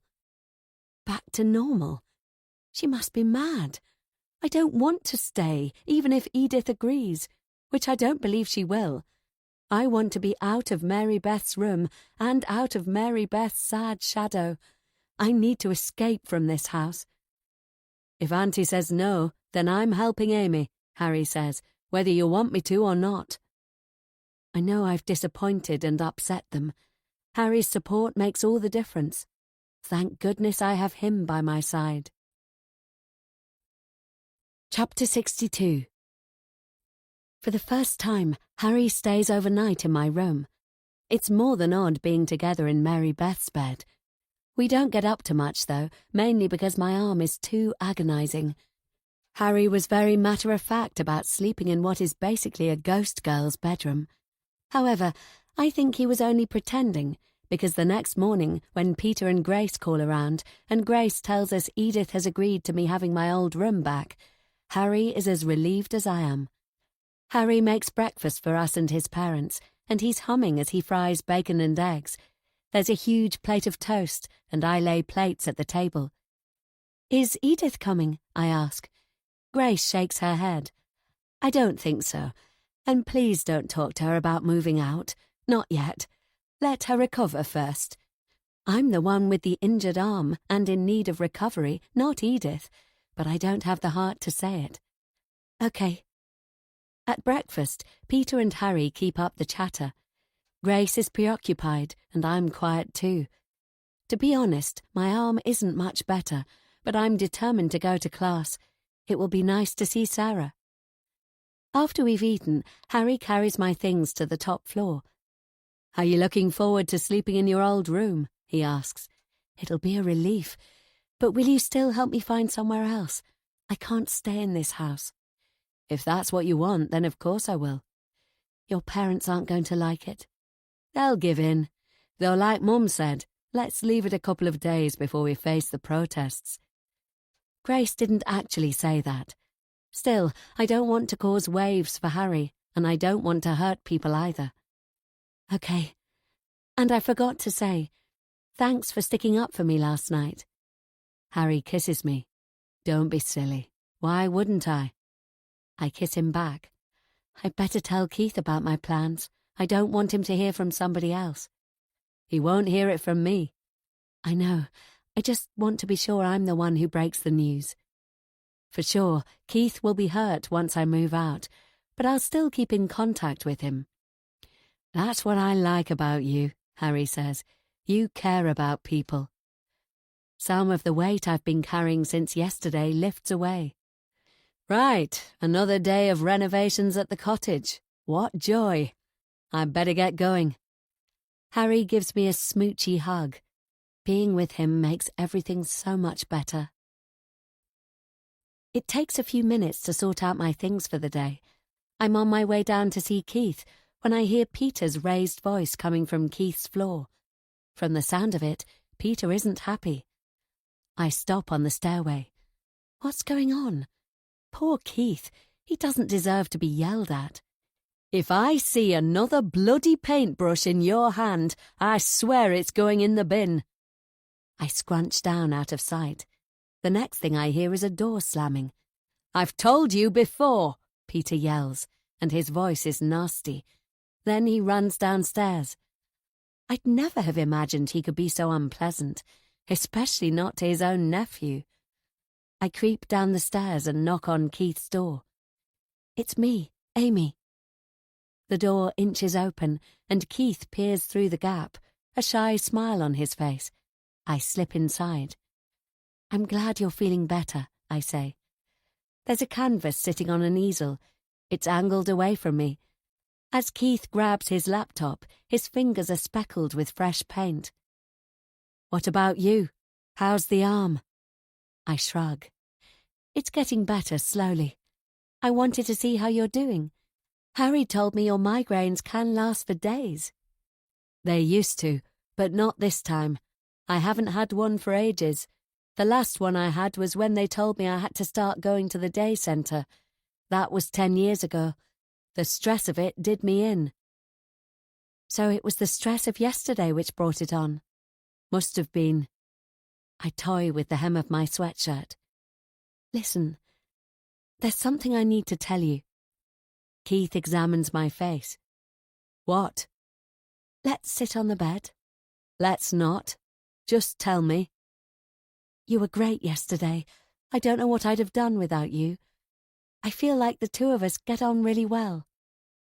Bad news is like ripping off a plaster. Sometimes it's better to just get it over with. I'm going to start looking for a room closer to the university. As I suspected, Keith is mortified. "Why?" "So I can walk to uni rather than taking a bus." "You want somewhere closer? I hope you don't mean closer to Sarah." "No, just closer to uni." "I don't like Sarah." "I know the two of you didn't get on. Sarah is emotional. She didn't mean to offend you. She's not a nice person. Me moving has nothing to do with her. Please don't take it badly. You and I will still be friends. Will we? I promise. He stares out the window and then at his canvas. For a moment I wonder if he might cry, which makes me feel dreadful. I'm sorry. We'll still see each other. Have you told Mum? Not yet. It'll take a while to find somewhere, and I'd prefer to wait before I let her know. But I didn't want you to find out from Harry or your aunt and uncle. I'll be going through their agency. It's like I've knocked the spirit out of him, like I've spoiled his entire day. No, worse, as if I've spoiled his entire life. I'm going to have to make this up to him. You promise we'll still see each other? Yes. Feed the ducks? Go for walks? Yes. It won't be the same. No, it will be better, you'll see. Trust me, Keith, I won't let you down. He sniffs. What are you painting? Stuff. Last night we were talking in the lounge and Peter told me you do artwork after a migraine. Keith snorts. He always hates me painting. I don't understand why he'd be like that. Art and music are both helpful for recovery. Are they? Yes, we studied it. You mustn't let him stop you. After my sister died, I didn't leave my room. I couldn't. It lasted ages. That's when I started painting. Uncle said I shouldn't be cooped up for so long, that it was unhealthy, but painting was the only thing I could do. Then one day, he took away my materials. What? He did it to make me go out. I suppose it worked because it made me angry. He said he'd give me my paints back if I went into the garden, so I did. But he didn't give them back for 2 weeks. He forgot to tell me that part. Who would do that to a 5-year-old child who had lost their sister? It's heartless, cruel even. Keith indicates for me to have a look at his recent canvas. I'm happy he asked. And I couldn't have been more surprised by what I see. I stare in pure admiration. Most of the painting is a dark, ominous sky. It hangs over a swathe of moorland, and in the foreground, a small, crooked tree stands alone. Keith has captured the mood perfectly. It's both breathtakingly beautiful and desolate. Wow, Harry said you were talented and he was right. Keith shrugs. I love it. Thanks. I think I'm embarrassing him. I'm sure Keith has no idea how good it is. Is that the tree at Harry's cottage? Maybe. It was what came to me yesterday when I had the headache. I knew I wouldn't feel better until I'd painted it. That's how it's always been. I can't feel better until I've painted what's in my head. I heard Peter shouting. He wanted to throw it out like he threw out my paintings when I was younger. I'm bigger now. I didn't let him. He threw out your paintings? I can't believe he'd do that. Didn't your mum stop him? He gets so worked up about it. Mum and Aunt left him to it. You're a fantastic artist, and he should be encouraging you. Are you seriously telling me he threw all your lovely paintings away? Not all of them. There's one he missed because I hid it. Would you like to see? Absolutely. Only you mustn't tell Harry. Harry and Peter are close, and Peter must never know. He'd go ballistic. All right. Keith finds his trainers and we go downstairs carefully, but the others have already left. Even so, Keith is cautious as he unlocks the back door of the kitchen and heads for the shed at the bottom of the garden. He keeps looking around to check that nobody is watching from one of the house windows. Slipping the key from his pocket, he opens the shed door. The inside smells of grass and old wood. There's a long, slim window high along the back wall. A lawnmower sits in one corner and gardening tools are on a rack close by. There's an old table strewn with plant pots, seed packets and a bird feeder, which it looks like Keith has been mending. There's plenty of junk, old bicycles, a couple of folding chairs, a wooden dresser and some bits of furniture. The dresser is up to Keith's chest. He reaches behind it and lifts out something rectangular, covered in an old sheet. He places it gently on the floor and then slides off the cover. My breath catches in my throat. It's amazing. Amazing. Shocking. I'm not sure how to describe it. It's Mary Beth. She's screaming. She's terrified. Whatever Mary Beth is looking at is dreadful. The pure horror in her expression makes my heart beat faster. She's on the moorland, and the sky is dark and foreboding. The emotions in this are overpowering. Your sister is terrified.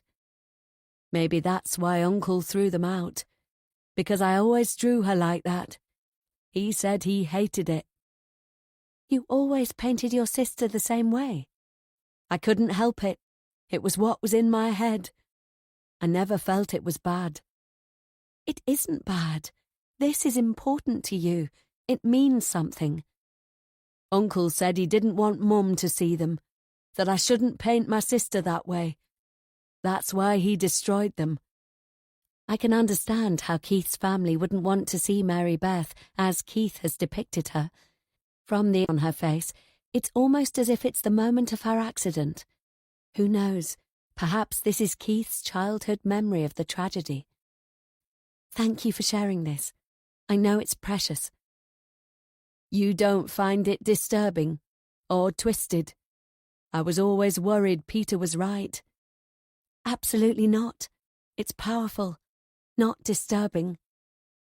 He nods and silently wraps up his dear sister, hiding her safely behind the dresser.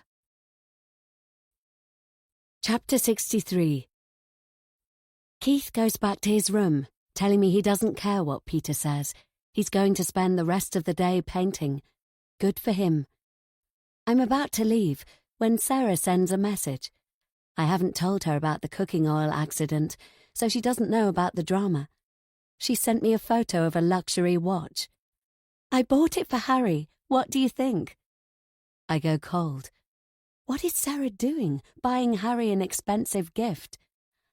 I think it's extravagant. Is it his birthday?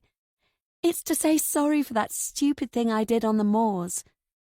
Okay, Harry was the one who pulled Sarah out. It's just Sarah's way of being nice. She's not angling to get his attention. Do you think he'll like it?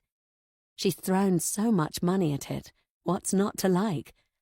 I've no idea about his tastes. Me neither. There's only one way to find out. When are you going to give it? I haven't decided. See you later. Should I warn Harry, or should I let Sarah spring the surprise? I'd like to be there when she does, so I should ask her to let me in on it. Not that I'm being insecure. It's just I know how money can influence people. But not Harry.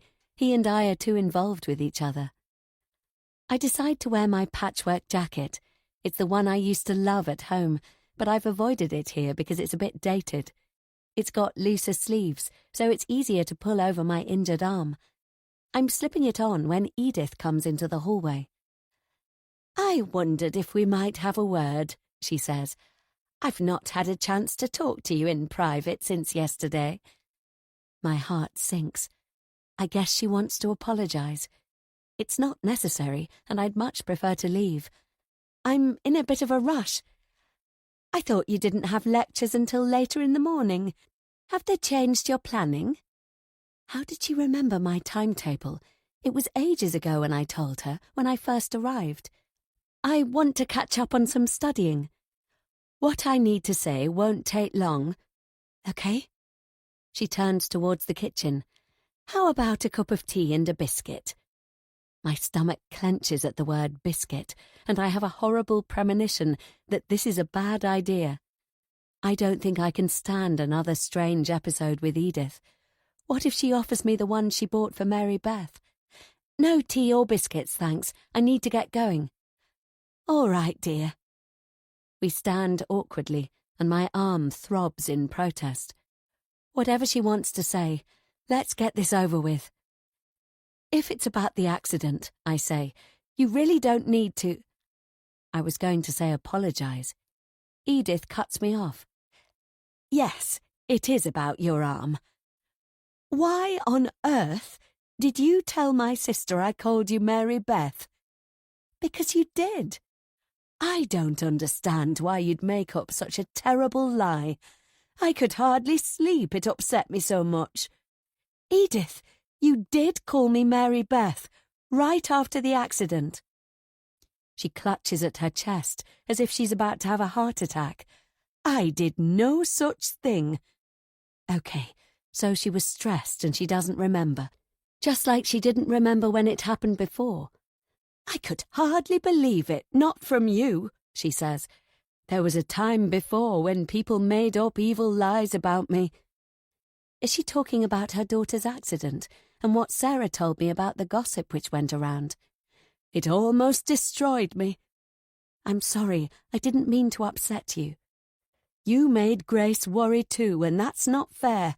She's done so much for me. It doesn't change the fact Edith has called me Mary Beth a number of times. She's also acted as if I am her daughter. And I hope you haven't been telling Keith untruths too. He's easily influenced, especially when he likes somebody. Of course not. I would never. What were the two of you doing in the shed? Her voice is accusing. It's upsetting me because I thought I had Edith's trust. He wanted to show me, Show you what? I don't know exactly. Show me he was better by going outside after his migraine, I think. He told me Peter always stops him painting and forces him to go in the garden. She sighs. I suppose it might sound strange to you. Peter does it for the best. I make a non-committal noise. Of course you don't understand. Keith always loved art, but his painting changed after his sister died. He used to paint flowers and trees and birds, happy things you'd expect a small child to draw. When we lost Mary Beth, his paintings became dark. Art can be healing. No, it wasn't. We wanted Keith to have good memories of his sister. Peter said that if Keith kept painting disturbing pictures of her, that would be the way he'd always remember her. Look, Edith, I'm sorry, but all of this is getting too complicated. I'm not sure this is the right place for me. Okay, so I've gone against Grace and Harry's advice. I can't help it. What do you mean? Edith says. You can't leave us. Her expression darkens in a way I've never seen before. The front door isn't far away. I've got to get out. I take a step away and make a run for it. Chapter 64. Fiona. Since I discovered Harry slept with my sister, I avoid being alone with him. I don't come downstairs in the mornings when he calls by to pick up Keith. Keith continues making supper so he can give his mother as much rest as possible. Harry calls by to eat with his cousin in the evenings, but it's easy to avoid being on my own with Harry then too. He hasn't had the nerve to come to my room. In fact, he hasn't had the guts to speak to me about Amy in front of the others. If he's guilty, of course he wouldn't want to. Since I told him I'm Amy's sister, he's changed. For a start, he's drinking far more than before. When he comes for supper, from the state of him, he's already had a couple of glasses. Whiskey is his thing, and he's stashed a bottle at Mrs. Meacham's. He's not bright and chatty at the table like he used to be. He's preoccupied, and the alcohol gives him a brooding presence. Or is that just me imagining the worst?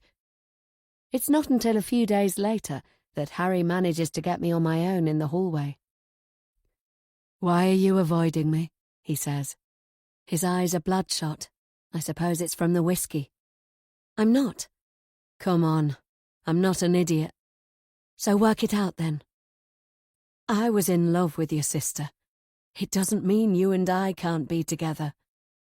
This is so messed up. You were with Amy and then Sarah. Sarah wants to marry you. It's in her head. We're not an item. I love you. I've my back to the wall, and Harry paces in front of me. "Why did you lie to the police?" "Is that what this is about?" he says. "It's the part I really don't get. Why did you deny it when they asked?" "I told you. It was because of Sarah. She kept having shitty experiences with guys. Nobody knew Amy and I were together." He runs his hand through his hair. "You've seen what Sarah's like. Amy wanted to protect her." I'm not buying it. Call me paranoid, but I'm 90% sure he's not telling the truth. He lied to the police, and there's got to be a reason for that. I shake my head. "I need space. You behaving like this is driving me crazy. I can't stand us not talking, not being together." He reaches to touch me, and I push him away. "Leave me alone." As I dash for the kitchen, he makes a desperate sound. It's like he's going to crack, or like he's a man unhinged. Does Harry know what happened to Amy? Did he kill my sister? Chapter 65. Fiona. Sarah manages to look good, even though she's recovering from her emergency admission. Her home is still immaculate. She's tucked up on her sofa, in her pyjamas, clutching a white blanket. "What's on your mind?" she asks. "I wanted to see how you're doing." "That's sweet.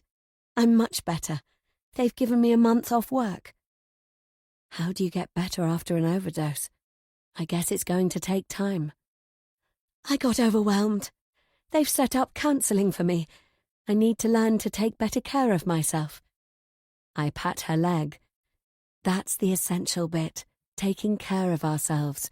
It's easy to say and not so easy to do. "And how are you doing? Being back in Amy's town can't be easy." "I don't know, I'm okay." She tugs at the blanket. "Don't make the same mistake I did. Don't take on too much. How can being here be good for you?" "It's a challenge, but I hope I can handle it." "I hope so too. It was nice of you to bring cake. I'm not in the mood for it, but feel free to help yourself." I bought a chocolate one, and it looks so tempting I can't resist. "Thanks." I rummage in the kitchen, searching for a plate. "How is it going with Harry?" I ask. There's a long pause, and I wonder if it's too private a question. I busy myself cutting the cake. "Dear Harry, him seeing someone else is something I can never forgive. He's broken my heart." If guilt could kill, I'd be dead on the spot. "I'm so sorry." "It's not your fault." Except it is. "Right," I say, as I come back to the sofa with my loaded plate. "Whoever she is, I hope she's worth it," Sarah says. I swallow. Harry might be right about her fantasizing about their relationship, but I've broken a bond Sarah believed she had with Harry, and I'll never forgive myself. "I've been wondering about Harry. Do you think he had anything to do with what happened to Amy?" Sarah looks affronted. "Where on earth did that come from?" "It's been on my mind for a while." "I understand. The suspicions are the worst, and never being able to put them to rest." "I'm sorry to ask, and you don't need to answer. I know you have feelings for him." She dismisses it with a wave of her hand. "Harry would never. He's always been sensitive. We were questioned endlessly. There was a search of Harry's cottage, and they didn't find a thing. He didn't have a cast-iron alibi, but none of us did." "Do you think he might have been in a relationship with Amy?" Sarah sits bolt upright. "Why do you ask? Did Amy tell you something?" "No. You know we weren't speaking. It's just Harry is a common link between the two missing people. Don't you think that's odd?" "Everything was odd, and nothing made sense. Harry was torn up. I don't see how he can have been involved." I let the subject drop and move on to talking about her rehabilitation. The chocolate cake is divine, and I managed to tempt her with a small portion. Of course she wants to think the best of Harry. She wanted to have his baby. Except Sarah doesn't know he was with Amy, so she doesn't know the whole picture about Harry by far. Chapter 66. Fiona. Mrs. Meacham insisted on going back to the bookstore today. Neither Keith nor Harry think it's a good idea, and I definitely think it's too soon.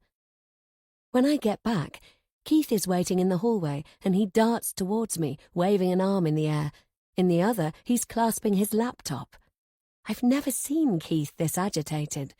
Something has happened. I brace myself, and I've a moment of light-headedness. The strain is getting to me. Being in this city, walking in Amy's footsteps, in the midst of those most likely responsible. Keith thrusts the screen so close to my face, he almost bashes me with it. Mum saw Mary Beth. Your mother was confused again. No, I believe her. What the hell is he talking about? I don't believe in ghosts, and I'm pretty sure neither does Keith. You know that's not possible. Your sister passed away. Mum saw her. You've got to believe me. Your mother saw someone she thought was Mary Beth. It can't have been her. Keith is panting. This has really got him worked up. Okay, tell me exactly what she said. The bookstore is next to a school. Mum said a few weeks ago she spotted Mary Beth in the playground. That's why she was desperate to go back. It was probably a child who looked a little like your sister. Your mother isn't well. I want to see for myself. Please come with me. I can't go on my own. Keith grabs my arm and marches towards the door. This is ludicrous. Mrs. Meacham didn't see her daughter, but given Keith is 1,000,000 times stronger than me, I've no chance of resisting. He's simply going to drag me all the way to the charity shop. All right, let's go. If we hurry, we can catch them before going home time. We arrive as the bell sounds for the end of the day. It's a primary school, and children spill from the classrooms and fill the playground. Parents are waiting outside the gate for their little ones to exit.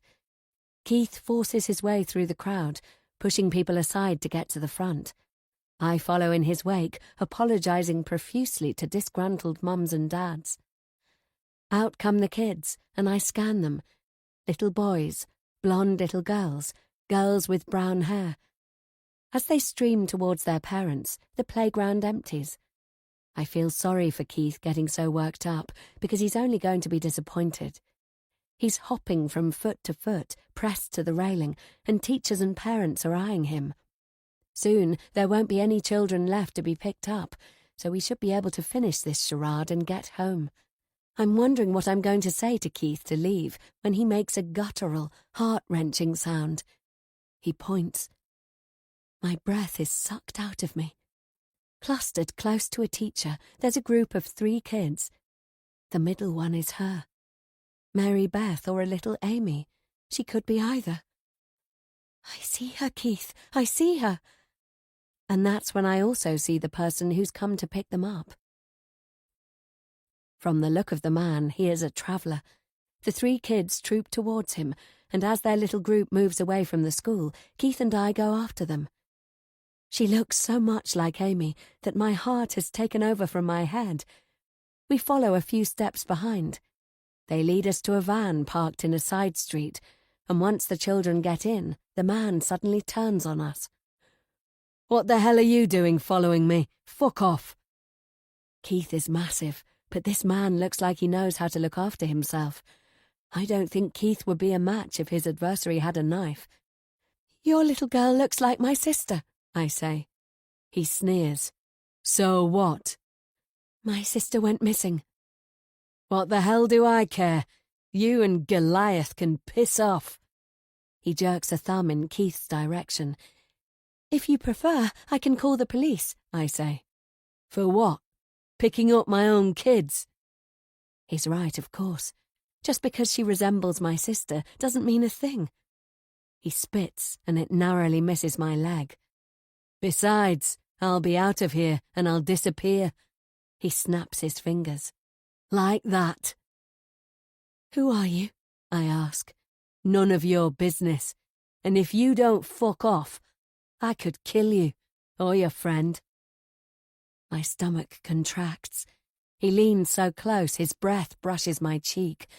I expect it to be rank, but instead it smells of peppermint. Or your father. My heart beats faster. My father? Why would he say that? Is it a random threat, or does this man know of my father? Could it be a direct link to the past? Dad spoke to the travellers. They threatened to break his legs or worse. Father was no coward, but he told us they were dangerous people if provoked. But both my parents are dead, so nobody can touch them.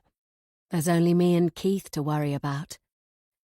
Go home, Keith, I say. I'll deal with this. I'll find out who he is and who this girl is. I promise.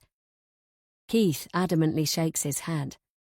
I put my hand on Keith's shoulder. You've got to trust me. The man toys with the keys to the van. Yeah, get lost. I whisper in Keith's ear. Go home and protect your mother. Keith hesitates. She needs you there. I know he's torn, but he reluctantly walks away, though he stops every few steps to look back at me. It's okay, I'll be fine, I call after him, which is, of course, a lie. Is that what you did to Amy? I ask the man. What? Did you kill her? You've got some balls, haven't you? But you've got it wrong. I don't think I have.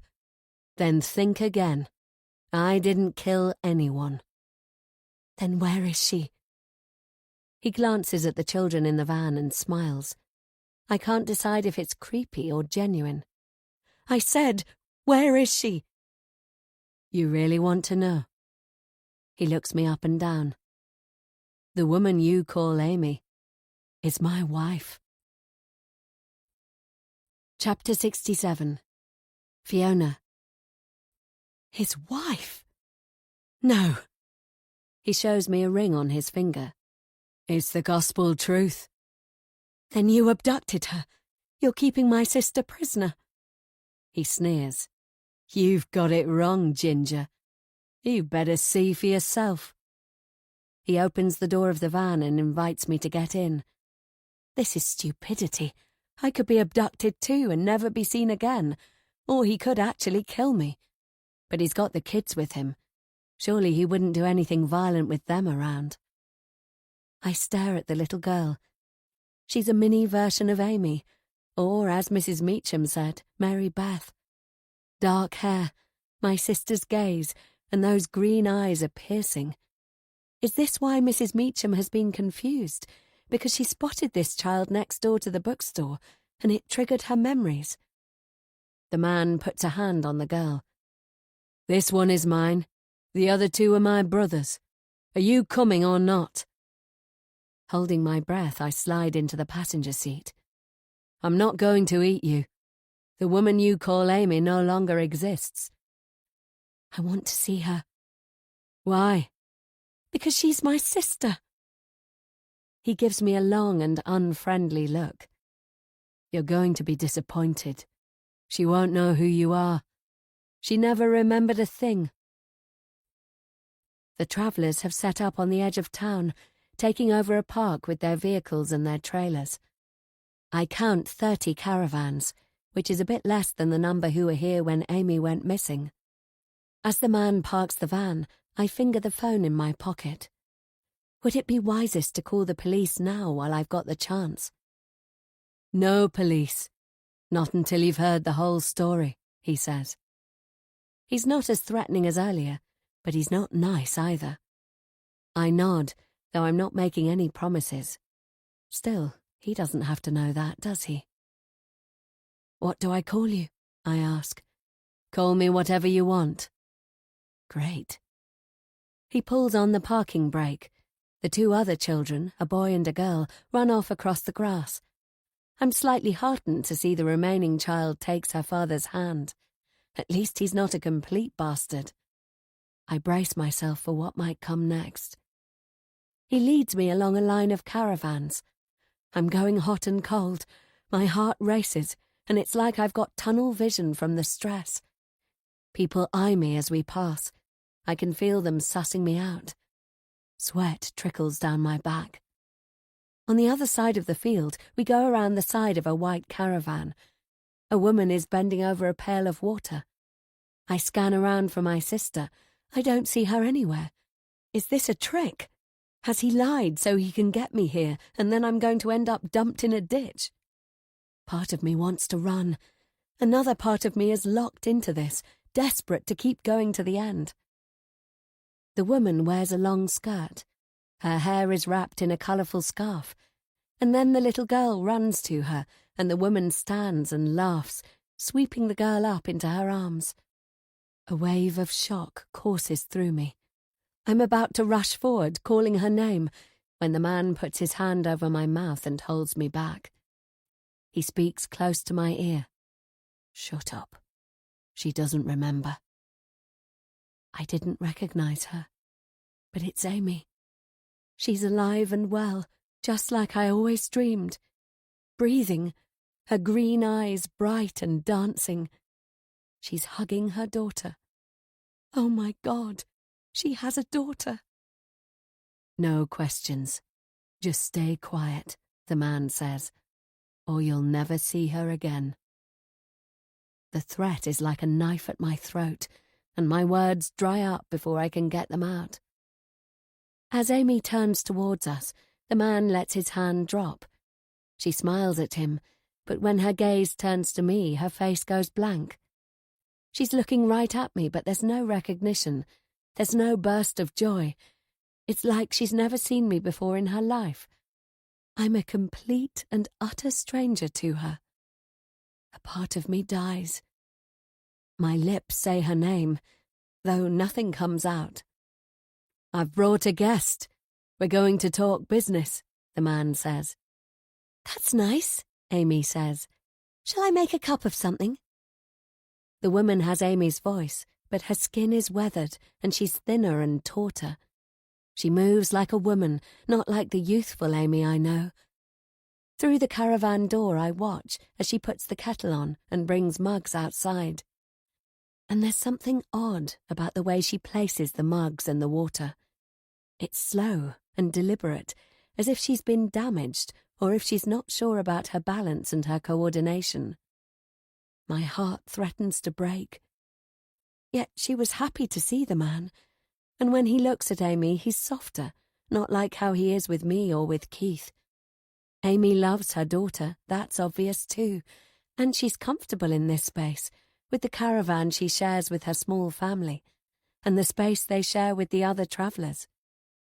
Was I wrong to think she's a prisoner? Is it possible she's actually married this man of her own free will? We sit around a plastic table outside, and Amy lifts the little girl onto her lap. They both give me a somewhat curious look. Amy has made herbal tea, brewing it in a teapot. As she pours it out, my mind and my emotions are reeling. I want to ask so many questions, to tell her who I am, to rush to her and hug her. The man sits close to me. He's keeping his eye on me and he's vigilant. When the tea is finished, Amy tells him she has an errand to run. I'll leave you two to discuss your affairs, she says. It's Amy's voice and Amy's manner, but it isn't completely her, or not like she used to be. I don't want her to leave. Is that all I am to her? A stranger who's come to discuss business with her husband? I have to stop myself from clutching her arm. Do you have to go? I stammer it out. She shrugs. I have errands to run. Right. Well, nice to meet you. Goodbye. What did you say your name was? Amy says. There's a huge lump in my throat. Fiona. That's odd, Amy says, and she frowns. Why's that? I ask, not daring to hope. Oh, no reason. It's just a nice name. Amy tugs the edge of her headscarf. At her hairline there's an ugly scar, which is only partially hidden by the scarf. Then she nods, and she and her daughter, My niece are leaving. The man pours himself more tea. You see, she doesn't remember a thing. When I found her, her head was half caved in. I thought she was dead. I don't have him down as the sharing kind, but for whatever reason he carries on the story. He tells me he found Amy dumped in a bog. She wasn't conscious, so he guesses it was only because she wasn't moving that she hadn't yet been sucked down. Though he says that would still have happened eventually, just more slowly than if she'd been struggling. When he dragged her out, he was astonished she was still breathing. Though her head was so badly injured, he thought she had no chance of survival. He took her to his aunt. Why didn't you take her to hospital? Because the police would have pinned it on me. They were always on my back. No way would they have believed I found her like that. I suppose that means he's somebody who smuggles drugs across the moors, like the rumours say, which is why he was in the fog in the middle of nowhere.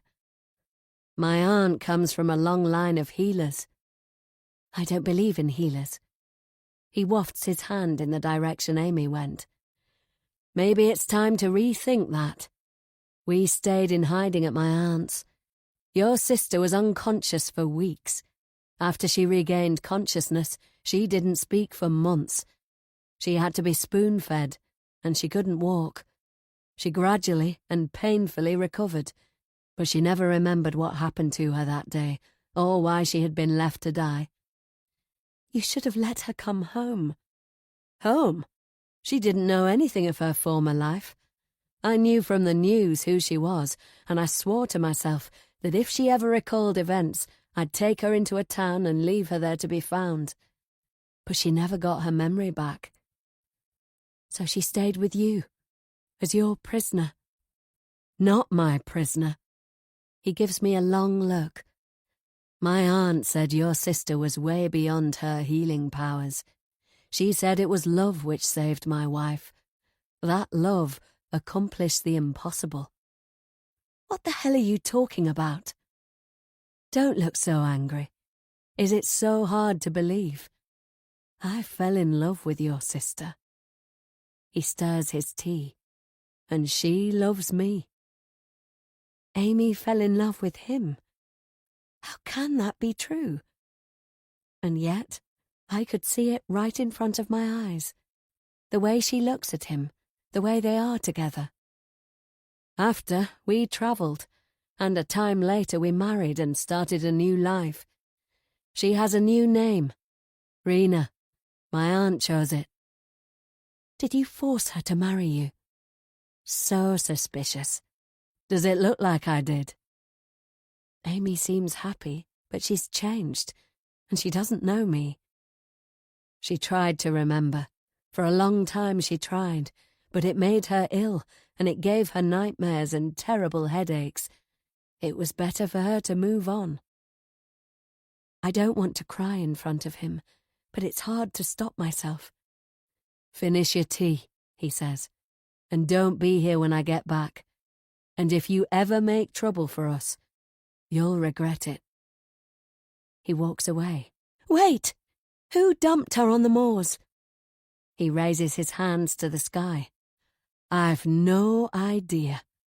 That's another reason I keep her close, for her own safety.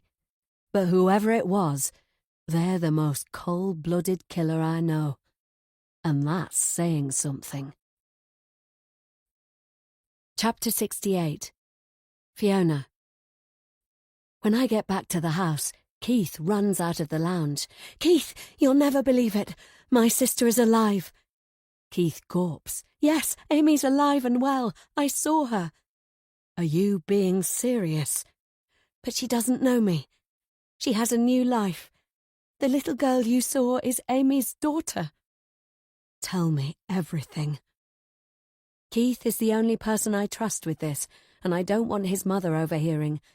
I close the lounge door and tell Keith everything, and he makes me repeat it again to make sure he hasn't missed anything. He's as gobsmacked as I am. This is great news. He's right. Yes, because what I had hoped for so long is true. She is alive, and she's happy, and she has a daughter. And no, it isn't fantastic, because she looked right through me. Now she's seen you, her memory can come back. Is that even possible after 5 years? There wasn't a flicker of recognition. What the husband described was a serious head injury. Is there any coming back from that kind of trauma? You'll see. It will be okay. I hope so, but I'm not sure. She was very badly hurt. What are you going to do? I'm going to find out who left her for dead. You mustn't tell anyone Amy's alive. We don't know who the killer is. We can't risk them finding out. You're right. Keith nods solemnly, and that's when I hear a creak outside in the hallway. Is somebody eavesdropping? It could only be Mrs. Meacham. The hairs on the back of my neck stand on end. When Harry arrives later that evening, I'm lying in wait. I spring out to confront him before he's even had time to take off his jacket. You are such a liar, I shout. I'm right up in his face, fingers stabbing at his chest. Not that again. Come on, Fiona, I explained everything. You lied to the police. You lied to me about Sarah. What else are you lying about? He raises his eyes to heaven. Nothing. I know there's something you're not telling me. I'm sick of this. What the hell is the matter with you? What about Amy? What about her? You can't seriously believe I had anything to do with her disappearance. Now you really are being ridiculous. Did you deliberately make me fall for you? Of course not. How I feel about you is real. I love you. Then tell me what happened the day Amy went missing. There's a furtiveness in his eyes. Yet again, he's searching for a means of escape. It makes me so mad, my head is about to explode. No! I slam my hand into his chest. If you really love me, tell me the truth. Chapter 69. Amy. I run all the way to the bus stop. I've never seen Edith so angry. My landlady didn't want to let me leave, but she couldn't stop me. I'll move out today. Maybe Harry will have an idea of where I can stay temporarily, or Sarah. I don't care whose couch I surf on. There's a chilly breeze, and I'm glad I brought my blue woolly hat. I pull it down over my ears. When I pass through the university gates, my anxiety fades. I'm at home here, and there are always accommodation notices posted in the Students' Union, so maybe I'll be lucky. I'm on my way across campus to consult the notices when somebody runs up beside me. Just what I don't need. Hey, wait up, he says. It's Darren, the one who kept Sarah incarcerated overnight. I keep going. It's Amy, isn't it? Get away from me. Calm down, I only want to talk. Well, I don't, you sick weirdo. You've got it wrong. Darren's voice breaks, and the sound of it makes me stop and take notice. I'm not who you think I am, he says. I didn't do anything wrong. You've got to stop your friend's vendetta. What vendetta? She's telling lies about me and people believe her. I've no friends anymore. People don't want to be around me. They won't speak to me. He's a mess, with matted hair and a dirty t-shirt. Darren was stylish, and now it's like he hasn't washed or cared about his appearance for ages. There's a haunted look in his eyes. Sarah wouldn't do that. He waves his phone in my face. She's posting every day. She never lets up. Let me see. I scroll the posts. They're vicious, and I can see why it's breaking him. Whoever is doing this calls themselves She-Dog. She-Dog has taken photos of Darren and has changed them and added captions to make him look like a predator. The posts are convincing. Maybe he deserves punishment for what he did, but not like this. This is vicious and targeted and designed to make him an outcast. And it's succeeding. Or is it you? He says. No way. I promise I've got nothing to do with this. You've got to get her to stop. If it's her, it could be anyone. I can't believe it's Sarah. But who else could it be? When I accosted Darren in the cafeteria, I drew a crowd. What about the girl with blue hair who shouted out, asking if Darren was a rapist? Could I have triggered a campaign against him? Darren wipes spit from his mouth. He has no pride left, and he looks like he's about to cry. "I'll do what I can," I say. "Thanks." He shuffles off, and I can't help but feel sorry for him. If She-Dog's campaign doesn't stop, it's going to destroy him. I hunt for the girl with blue hair. In the Students' Union, I ask around, but nobody can give me a name. After half an hour of searching, I give up. Sarah is waiting for me outside the cafeteria. "Hi," she says. "What have you done to your arm?" "It's really painful. I got scalded." I tell her what happened. "You think Edith did it on purpose?" Sarah asks. "That's the thing. I could be wrong. But yeah, I think she did. It's the final straw. I want to move out." "I don't blame you. All this Mary Beth stuff is freaky. You can stay at mine if you want until you fix something up." "Thanks so much. You've saved me." "Don't be stupid. You don't need to thank me. Do you want me to come with you to get your stuff?" "I should be okay for that." I take out my phone. "Have you seen these posts about Darren?"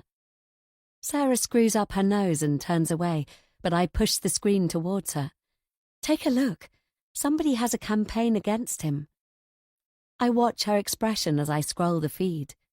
"Ooh, nasty, but no less than he deserves," she says. "Is it you? I mean, I hate the guy, but that's not my style. Come on, we'll be late for class." Her answer seems genuine, so I let it drop. My arm is throbbing like mad. "I'm giving it a miss. I need to get more painkillers. I'm going to pass by the medical centre." "Poor you. Okay, see you later." There's a queue to see the nurse, and as I wait I send Harry a text telling him I've told Edith I'm leaving and I'll be staying with Sarah. Harry tells me he'll go to the agency this morning. His parents are already there, and he's going to stand by what he said and help me. It's a relief to know I've got his support. When it's my turn and the nurse unwraps the bandage on my arm, she makes tutting noises. "You've got to keep this scrupulously clean." "I know. I want to see you every morning and make sure you don't get it wet." As she swabs my arm and puts on a fresh dressing, I look around the room. There's a photograph on her desk of her with her partner, with what I'm sure are their 2 children. It was taken on a sunny day. There's blue sky and heather and gorse, and the 4 of them are smiling as if this was the best day ever. "That's a nice photo. Was it taken on the moors?" "Yes. My husband and I like hiking, and the kids are getting into it too." The happiness of her children is such a contrast to Mary Beth's expression in Keith's painting. No wonder his uncle didn't like it. It was definitely intense, but I'm convinced Keith's inspiration for his paintings comes from his unconscious. We've been learning about it in class and how trapped memories can resurface in unexpected ways. I'm willing to bet the trauma of his sister's accident is engraved on Keith forever. That's why he's captured his sister's expression at the time of the accident. Though it's odd he painted her on the moors when she died on the street outside their home. The more I think about it, the more the misfit doesn't make sense. And what about the crooked tree Keith is painting today?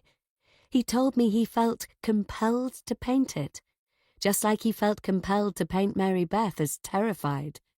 Why? What is Keith's unconscious trying to tell him? Have the moors and the tree got something to do with Mary Beth's accident? However illogical it sounds, my psychological instincts tell me yes. I don't want to sit in a stuffy room and listen to a lecture. No, I want to work out what's going on with Keith and his paintings. I'm going to the moors and to Harry's cottage. I send Sarah a message saying I'm going for a run. I let her imagine it's to the park, because if I told her I was going to the moors, she'd only worry, just like Harry would if I told him, especially because it's foggy up there today. It's no surprise with this weather that I'm the only one on the bus, and I get dropped at a short hike from Harry's cottage. I'm glad I've got my hat and padded jacket. As I get closer, there's smoke coming from Harry's chimney, but when I knock on the door, nobody answers. I guess they left the fire on while they went into town. The tree is by a stone wall at the bottom of the garden. I follow the wall until the stunted V shape of the tree comes into view. Up close, the tree doesn't look the same as how Keith painted it, and it takes me a while to work out why. In Keith's painting, it was at the height of the wall, and now it's almost double that. It's as if Keith captured the tree how it was many years ago, how it was at the time of Mary Beth's death. Fog damps my hair and tendrils stick to my forehead. Pulling down my hat, I circle the trunk. There are no carvings in the bark and no signs of anything unusual. Around the trunk, there's not much growing. Should I dig? Rummaging in one of the outbuildings, I find a shovel. The peaty earth is awkward with my one good arm, but it's soft and easy to move. This is stupid. Stop before you hurt yourself. But I keep going. I sling aside hunks of peat, working my way around in a circle. But there's nothing here, no buried treasure chest, no box of secrets. I'm about to run out of strength when, with a thunk, the shovel stops dead. I've hit something. On my knees, I scrabble to get it out. It's long, and it takes a while to work along its length and loosen it. I drag it out and stare at something I don't want to see. To be 100% certain, I clean a small area with my sleeve, hoping I'm going to be wrong. But I'm not. It's the front bumper of a car.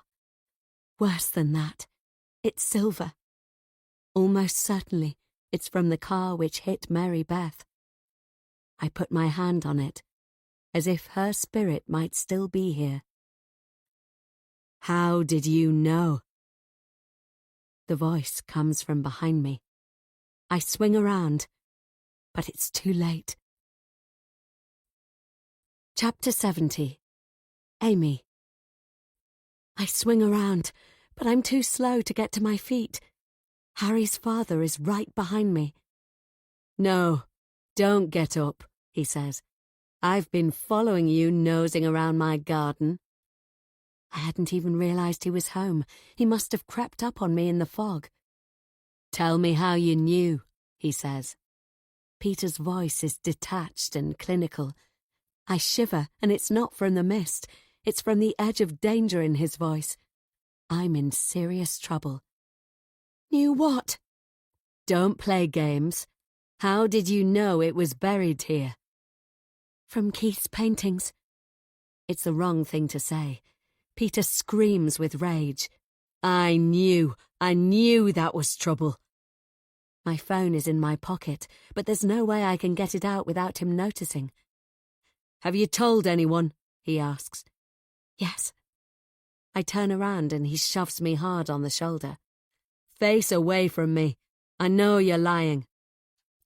We can work this out, I say. He sneers. Sure we can. It was an accident, right? Of course it was a fucking accident.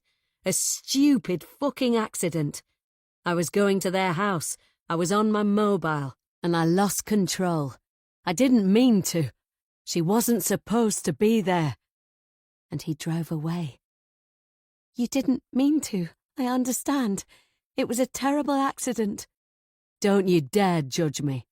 You don't know the torture I've been through all these years. What the hell is he talking about? He isn't the one who's dead, or who lost their beloved child or sister. Peter killed his own niece, and he drove off like a coward. What did Keith tell you? Does he know? Peter demands. Keith knows nothing. He came here while his mother was in hospital, didn't he? He was only small. He stayed with you. He must have seen this being buried. He didn't see. He must have. Otherwise he wouldn't have felt compelled to paint his sister and the moors and the tree. But he doesn't know why he painted them. He has no idea. But you had to be clever, didn't you, and work it out? Will Peter believe me if I promise I won't tell? Would that make him let me go? It's my best chance. We can sort this out between us. No one has to know, I say. He groans and thrashes his arms. What a fucking mess. I won't tell anyone. Like hell I won't. You've ruined everything, you stupid bitch. He's pacing behind me. If I didn't have a bad arm, I'd be tempted to make a run for it. Peter, we can bury this again and get on with our lives. It's so long ago. We can move on, I say, as I get my legs under me. Shut up! He's screaming like he's crazy, fists clenched, head craning forward. He lunges, and before I can get away, he gets both hands around my throat and squeezes. I claw at Peter's arm with my good hand, but he has me in a stranglehold. It doesn't take long before there's a singing in my head. I see stars. Moments later, I pitch forward, face down in the dirt. It's odd, but Peter has fallen on top of me. His hands have relaxed. It takes a few seconds for me to come to my senses and scramble from under him. Grace is standing there with the shovel in her hands. Her face is contorted with anger. It looks as if she whacked her own husband. I heard every word, she screams. You bastard! Someone steps out from behind Grace. It's Harry. The fog has moved in, distorting distances and sounds. I heard it too, Harry says. Dad, how could you? Grace and Harry have just learned who killed Mary Beth, and they witness Peter trying to murder me. For a long moment, nobody speaks. Are you all right, Amy? Grace asks. I nod, clasping my hands to my neck, where moments before Peter was trying to squeeze the life out of me. Grace stands over Peter with the shovel raised. Find something to tie him up, she orders Harry. Quick! Harry stumbles off, and I massage my neck and cough. I'm so sorry. Grace lifts her chin. You've got nothing to apologise for, whereas this scumbag... She gives her husband a vicious kick. He's going to answer for what he's done. Harry comes back with a length of rope. I loved you, Grace says, and all that time you knew you killed her. For all her bravado, Grace's voice has crescendoed. She's losing control. The three of us stand there, getting our breath and fighting to get a grip on ourselves. Meanwhile, Peter hasn't moved. Get up, you bastard, Grace shouts. Get up and face me. Her husband stays where he is, back to the sky. Do you hear me? I said, get up. She whacks him on the butt with the shovel, but Peter doesn't move. Grace whacks Peter again, and again, and then again. I'm shaking with cold and fear and horror. Mum, stop, Harry says. Harry kneels and shakes his father. Then he checks the pulse in Peter's neck. When he turns to face us, Harry's eyes are wide. What is it? Grace asks. We won't be needing the rope, Mum. He's dead. I feel like I might keel over. Grace clutches at her chest. Mum, it's okay, Harry mumbles. Grace screams. Harry rushes to put his arms around her. Part of me wonders if she might completely lose her mind. The fog is even thicker, making them ghostly shapes, even though they're right by me. It damps down the noise and makes Peter seem like he might just be asleep. Except he's not. Finally, Grace stops screaming and instead collapses, sobbing. Edie, I'm sorry. I'm sorry. She repeats it over and over. I put my hand on Harry's shoulder, trying to give him strength. What are we going to do? I say. Harry shakes his head. I don't know. It takes a while, but it's Grace who comes to her senses first. She takes a long, jagged breath. She stands up, pulls her clothing straighter. I know what we have to do. We stare at her. With him dead, my sister and Keith need never know the truth. Nobody need know what happened here today, except the three of us. I nod slowly. Mum, are you serious? He's caused enough pain, Grace says. Enough suffering. Edith would never survive more. Harry runs his hands through his hair. We need to work something out, Grace says. Grace and Harry come up with a plan. We all know it's impossible for this to be viewed as an accident.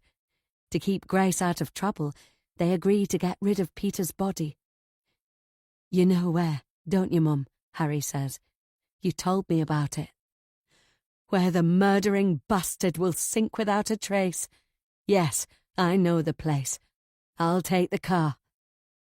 Harry fetches a wheelbarrow, and the three of us heave Peter into it. You don't need to be part of this, Grace says to me. Wait for us in the cottage. Harry nods. She's right. Go inside. But, Mum, I'm coming with you. Please don't get lost, I say. We won't, Grace says. I know this place too well. Take the bumper with you. It should disappear too, I say. Before they leave, Harry and I embrace. I am so sorry about your father. What he did to Mary Beth is unforgivable. And he was going to kill you. If Mum hadn't knocked him out, you'd be dead. He deserves what he got. Harry kisses me. Thank God I didn't lose you. I feel sick from emotion. Go and rest in the warm, Grace says. I'll see you soon, Harry calls out. I love you. I love you too. I don't want to know where they're taking the body or which direction they're going in. I wait until their car drives away, and then I turn around and start scraping dirt back into the hole. Chapter 71. Amy. It doesn't take long for me to give up, because my arm won't take it. I throw down the shovel, and that's when I see her. She's a hazy shape, but I instinctively know who it is. I almost fall over my own feet. Hello, Amy, Sarah says.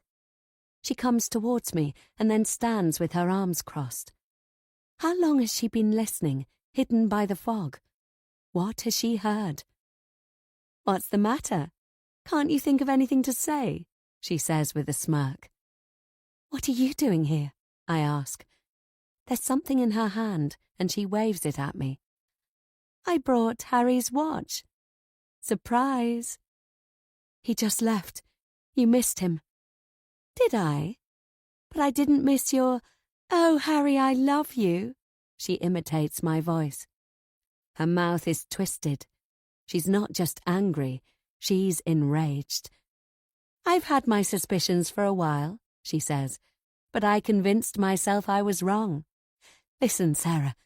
She cuts me off. How long have you been together? Not long, I promise you. I wanted to tell you, but instead you went behind my back to steal Harry for yourself. Big mistake. Harry belongs to me. I'm sorry I wasn't straight with you. I didn't want to hurt your feelings. Why would he be interested in you? Haven't you seen the way Harry looks at me? He wants me, not some slut from the farmyard. It stings. I take a step back. Now I see you for what you are. Her voice is shrill. A scheming, lying bitch. Harry wants me. He loves me. Has Sarah lost her senses?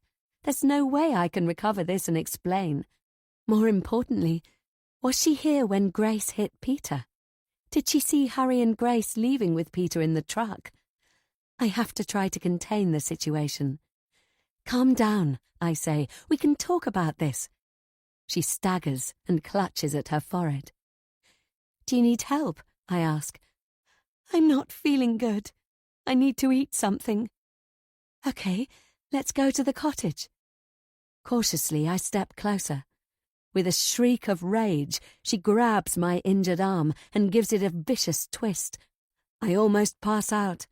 The pain makes me roil and retch, and I'm on my knees, I'm panting as I wipe away saliva and try to get to my feet. That's when everything suddenly goes black. Chapter 72. Fiona. My phone rings. It's Sarah. I don't know what to do. The panic in her voice cuts through my drowsiness. After Harry told me his story, I must have fallen asleep on the sofa. He's gone to collect his mother at the airport. Grace finished her trekking holiday, and when she learned about Edith, she booked on the first flight home. When Grace lands, she wants to come straight to see her sister, and I was waiting for Harry and Grace to arrive. Keeping my mobile pressed to my ear, I spring upright and try to clear my head. Sarah, what's wrong? Her breathing is ragged, as if she's been running. I discovered something terrible. You're not making sense. I couldn't stop thinking about what you were saying about Harry. I'm at his cottage. You've got to come. What's going on? I'm scared. I found something which turns everything we thought on its head. Please, you've got to come. A few hours ago, Harry confessed. He told me how Amy discovered the truth about Mary Beth. His mother was so enraged, she killed Peter with one swing of a shovel. It was an accident, but once it was done, they had no choice but to dispose of Peter's body. Harry said they left Amy at the cottage, but when they came back, she had disappeared. How can I be sure? Getting rid of Amy might have been part of their plan too. After all, then they could keep the secret of Peter and Mary Beth's deaths hidden forever. Amy's husband told me about my sister's head injury. Maybe Grace hit my sister over the head with the shovel too. Do I believe Harry when he says Amy was alive and well when they left her? Or did Harry and Grace dump my sister at the bog and leave her to die? What have you found? I ask. I'm on my own, Sarah says. I'm frightened. Please come. Sarah is fragile. But then, what is she doing at Harry's cottage in the middle of the night? Something here doesn't add up. I'm on my way, I say. I sit and think it through. Anything is possible, and I've got to be prepared. Before I leave, I do my research online, make my supplies in the kitchen, and then call a taxi. It's a crazy time to be going to the moors, and when I check the forecast, it says they're expecting overnight fog. Sarah's car is outside Harry's cottage, and everything is in darkness. Adrenaline is pumping around my system. I'm so desperate to find the truth, it's like I've got tunnel vision. I thump on the front door. There's no answer, but it's not locked, so I tread carefully into the kitchen and flip the light switch. It doesn't work. Sarah, where are you? I hiss. I'm in here. She's crying. Using my phone torch, I step through the kitchen and towards the lounge. What the hell happened to the lights? I say it out loud to steady myself. I'm surrounded by pitch-black moorland, stretching for miles. It's my nightmare scenario. She's on the floor by the fireplace, crouched over like she's in pain. What's going on? What are you doing here? I kneel by her side. Speak to me, Sarah, for God's sake. You're freaking me out. I found this, she says, pushing a wad of something damp into my hands. It feels like it's made of wool. Shining the light down, I try to work out what it is. Then my blood goes cold. It's a blue knitted hat. Where did you find it? I whisper. Under the floorboards. Do I look that stupid? Nobody would be dumb enough to keep a garment worn by a missing person hidden under the floor. But I need to see this through to the end. Sarah has to believe I've fallen into her trap, not the other way around. Sarah cuddles up to me. I'm scared. What does it mean? We'd better phone for help, I say. I'll call from the landline. She clutches my midriff, and I feel a sudden sting. Looking down, I see Sarah holding her insulin pen. What the hell? She's injected me with it. Sarah is on her feet, and any signs of crying have vanished. Hidden under the floorboards for 5 years. You really are a fool if you think that's possible. The police searched every inch of this place. I stand too. I've got about 15 minutes before the overdose hits me. I sprint for the kitchen. You won't get far, Sarah says. There's no signal up here, remember? You'll get lost, and there's fog coming. I stop. Why are you doing this? Because you're going to die just like your sister. My torch lights up the triumphant look on her face. You're going to run, and then you're going to collapse, and I'm going to follow you at my leisure and dispose of you. Have you lost your mind? She tried to steal him from me. Hatred distorts Sarah's face. Who? Harry. He belongs to me, always and forever. It's me he loves, not you and not your stupid sister.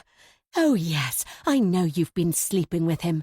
I've never trusted you or your stinking family. I followed Harry. I saw the two of you together. Spit flies from her mouth. But her injecting me with her medication was one strategy I anticipated she might use, although the effects are more rapid than the internet said they'd be.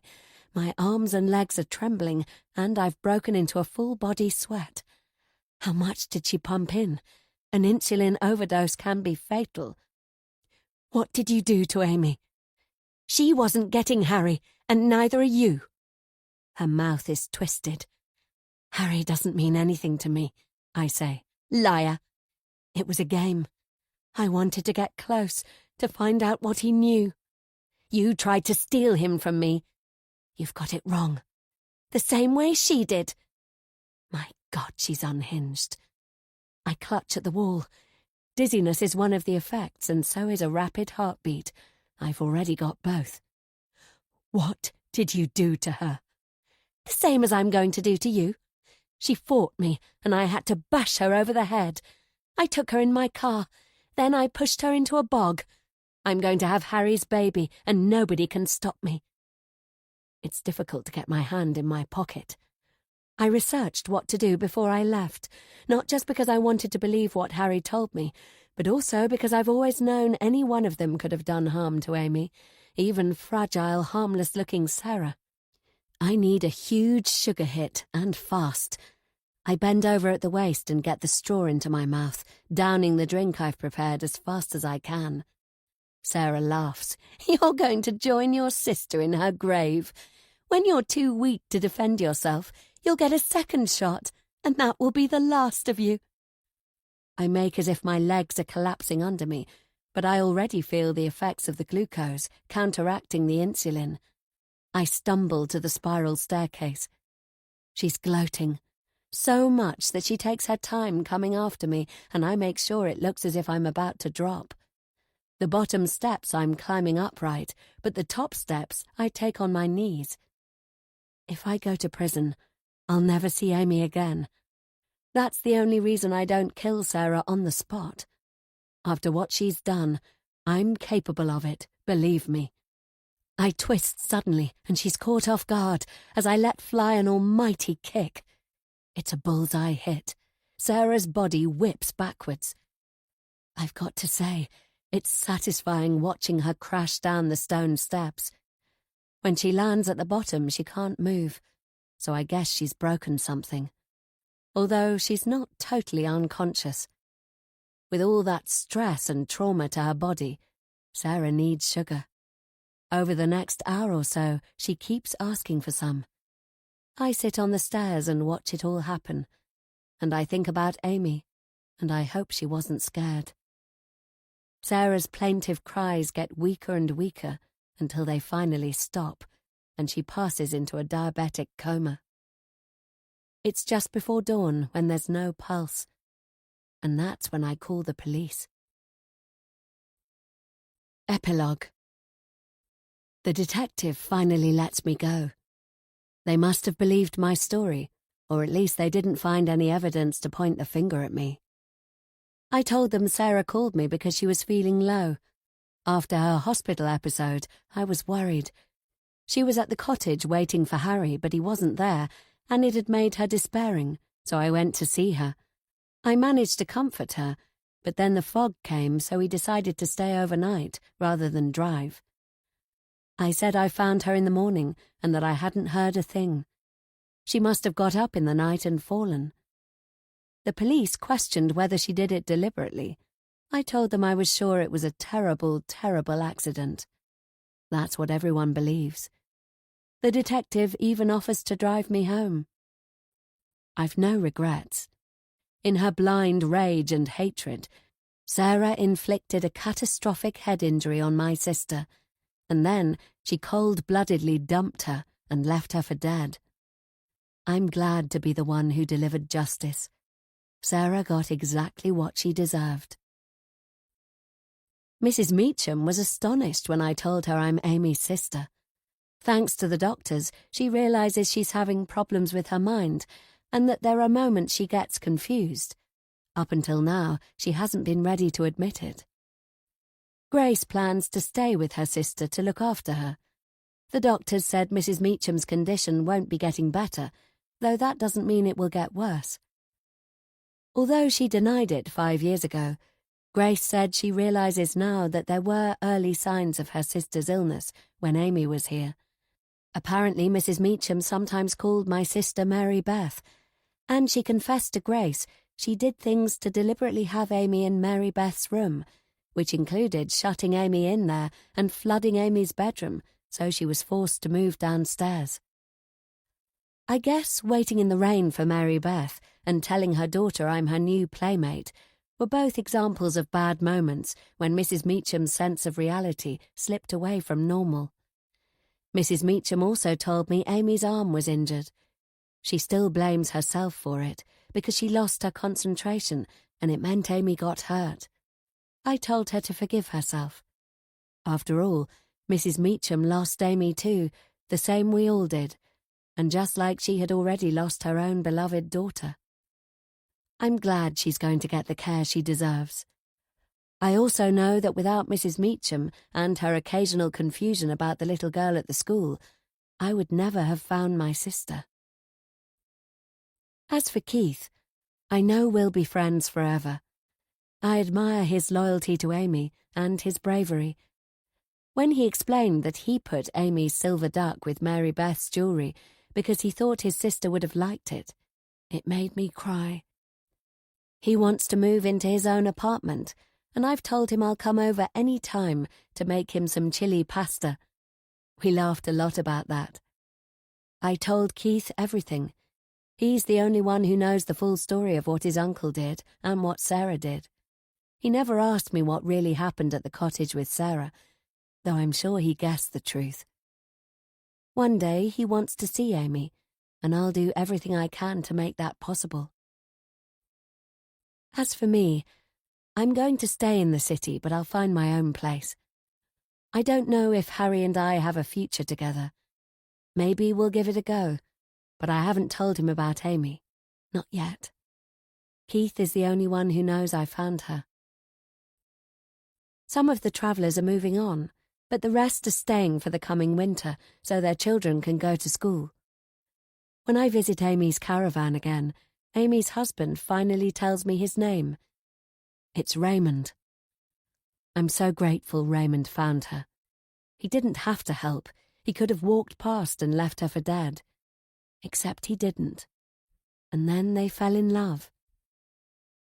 I never said thank you for saving her. You don't need to. But I have to keep seeing her. I realize that, but she's one of us. She's Rena. You have to accept it. I know.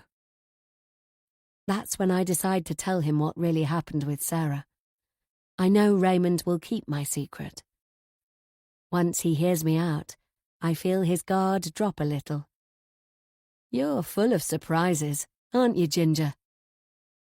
We settle outside their caravan, and Amy makes tea. She's wearing a colourful skirt, and she sits with us while her daughter plays nearby. I'd like to stay with your guest for a while. Do you mind? She asks. Raymond shrugs. If you want. The more I spend time with them, the more I see my sister in this woman. Amy laughs as she plays with her daughter, and for the first time so do I, rather than crying inside. We talk a bit about the school. As I sip my tea, Amy's gaze settles on my wrist. "What a pretty bracelet," she says. It was very similar to the one I gave to her.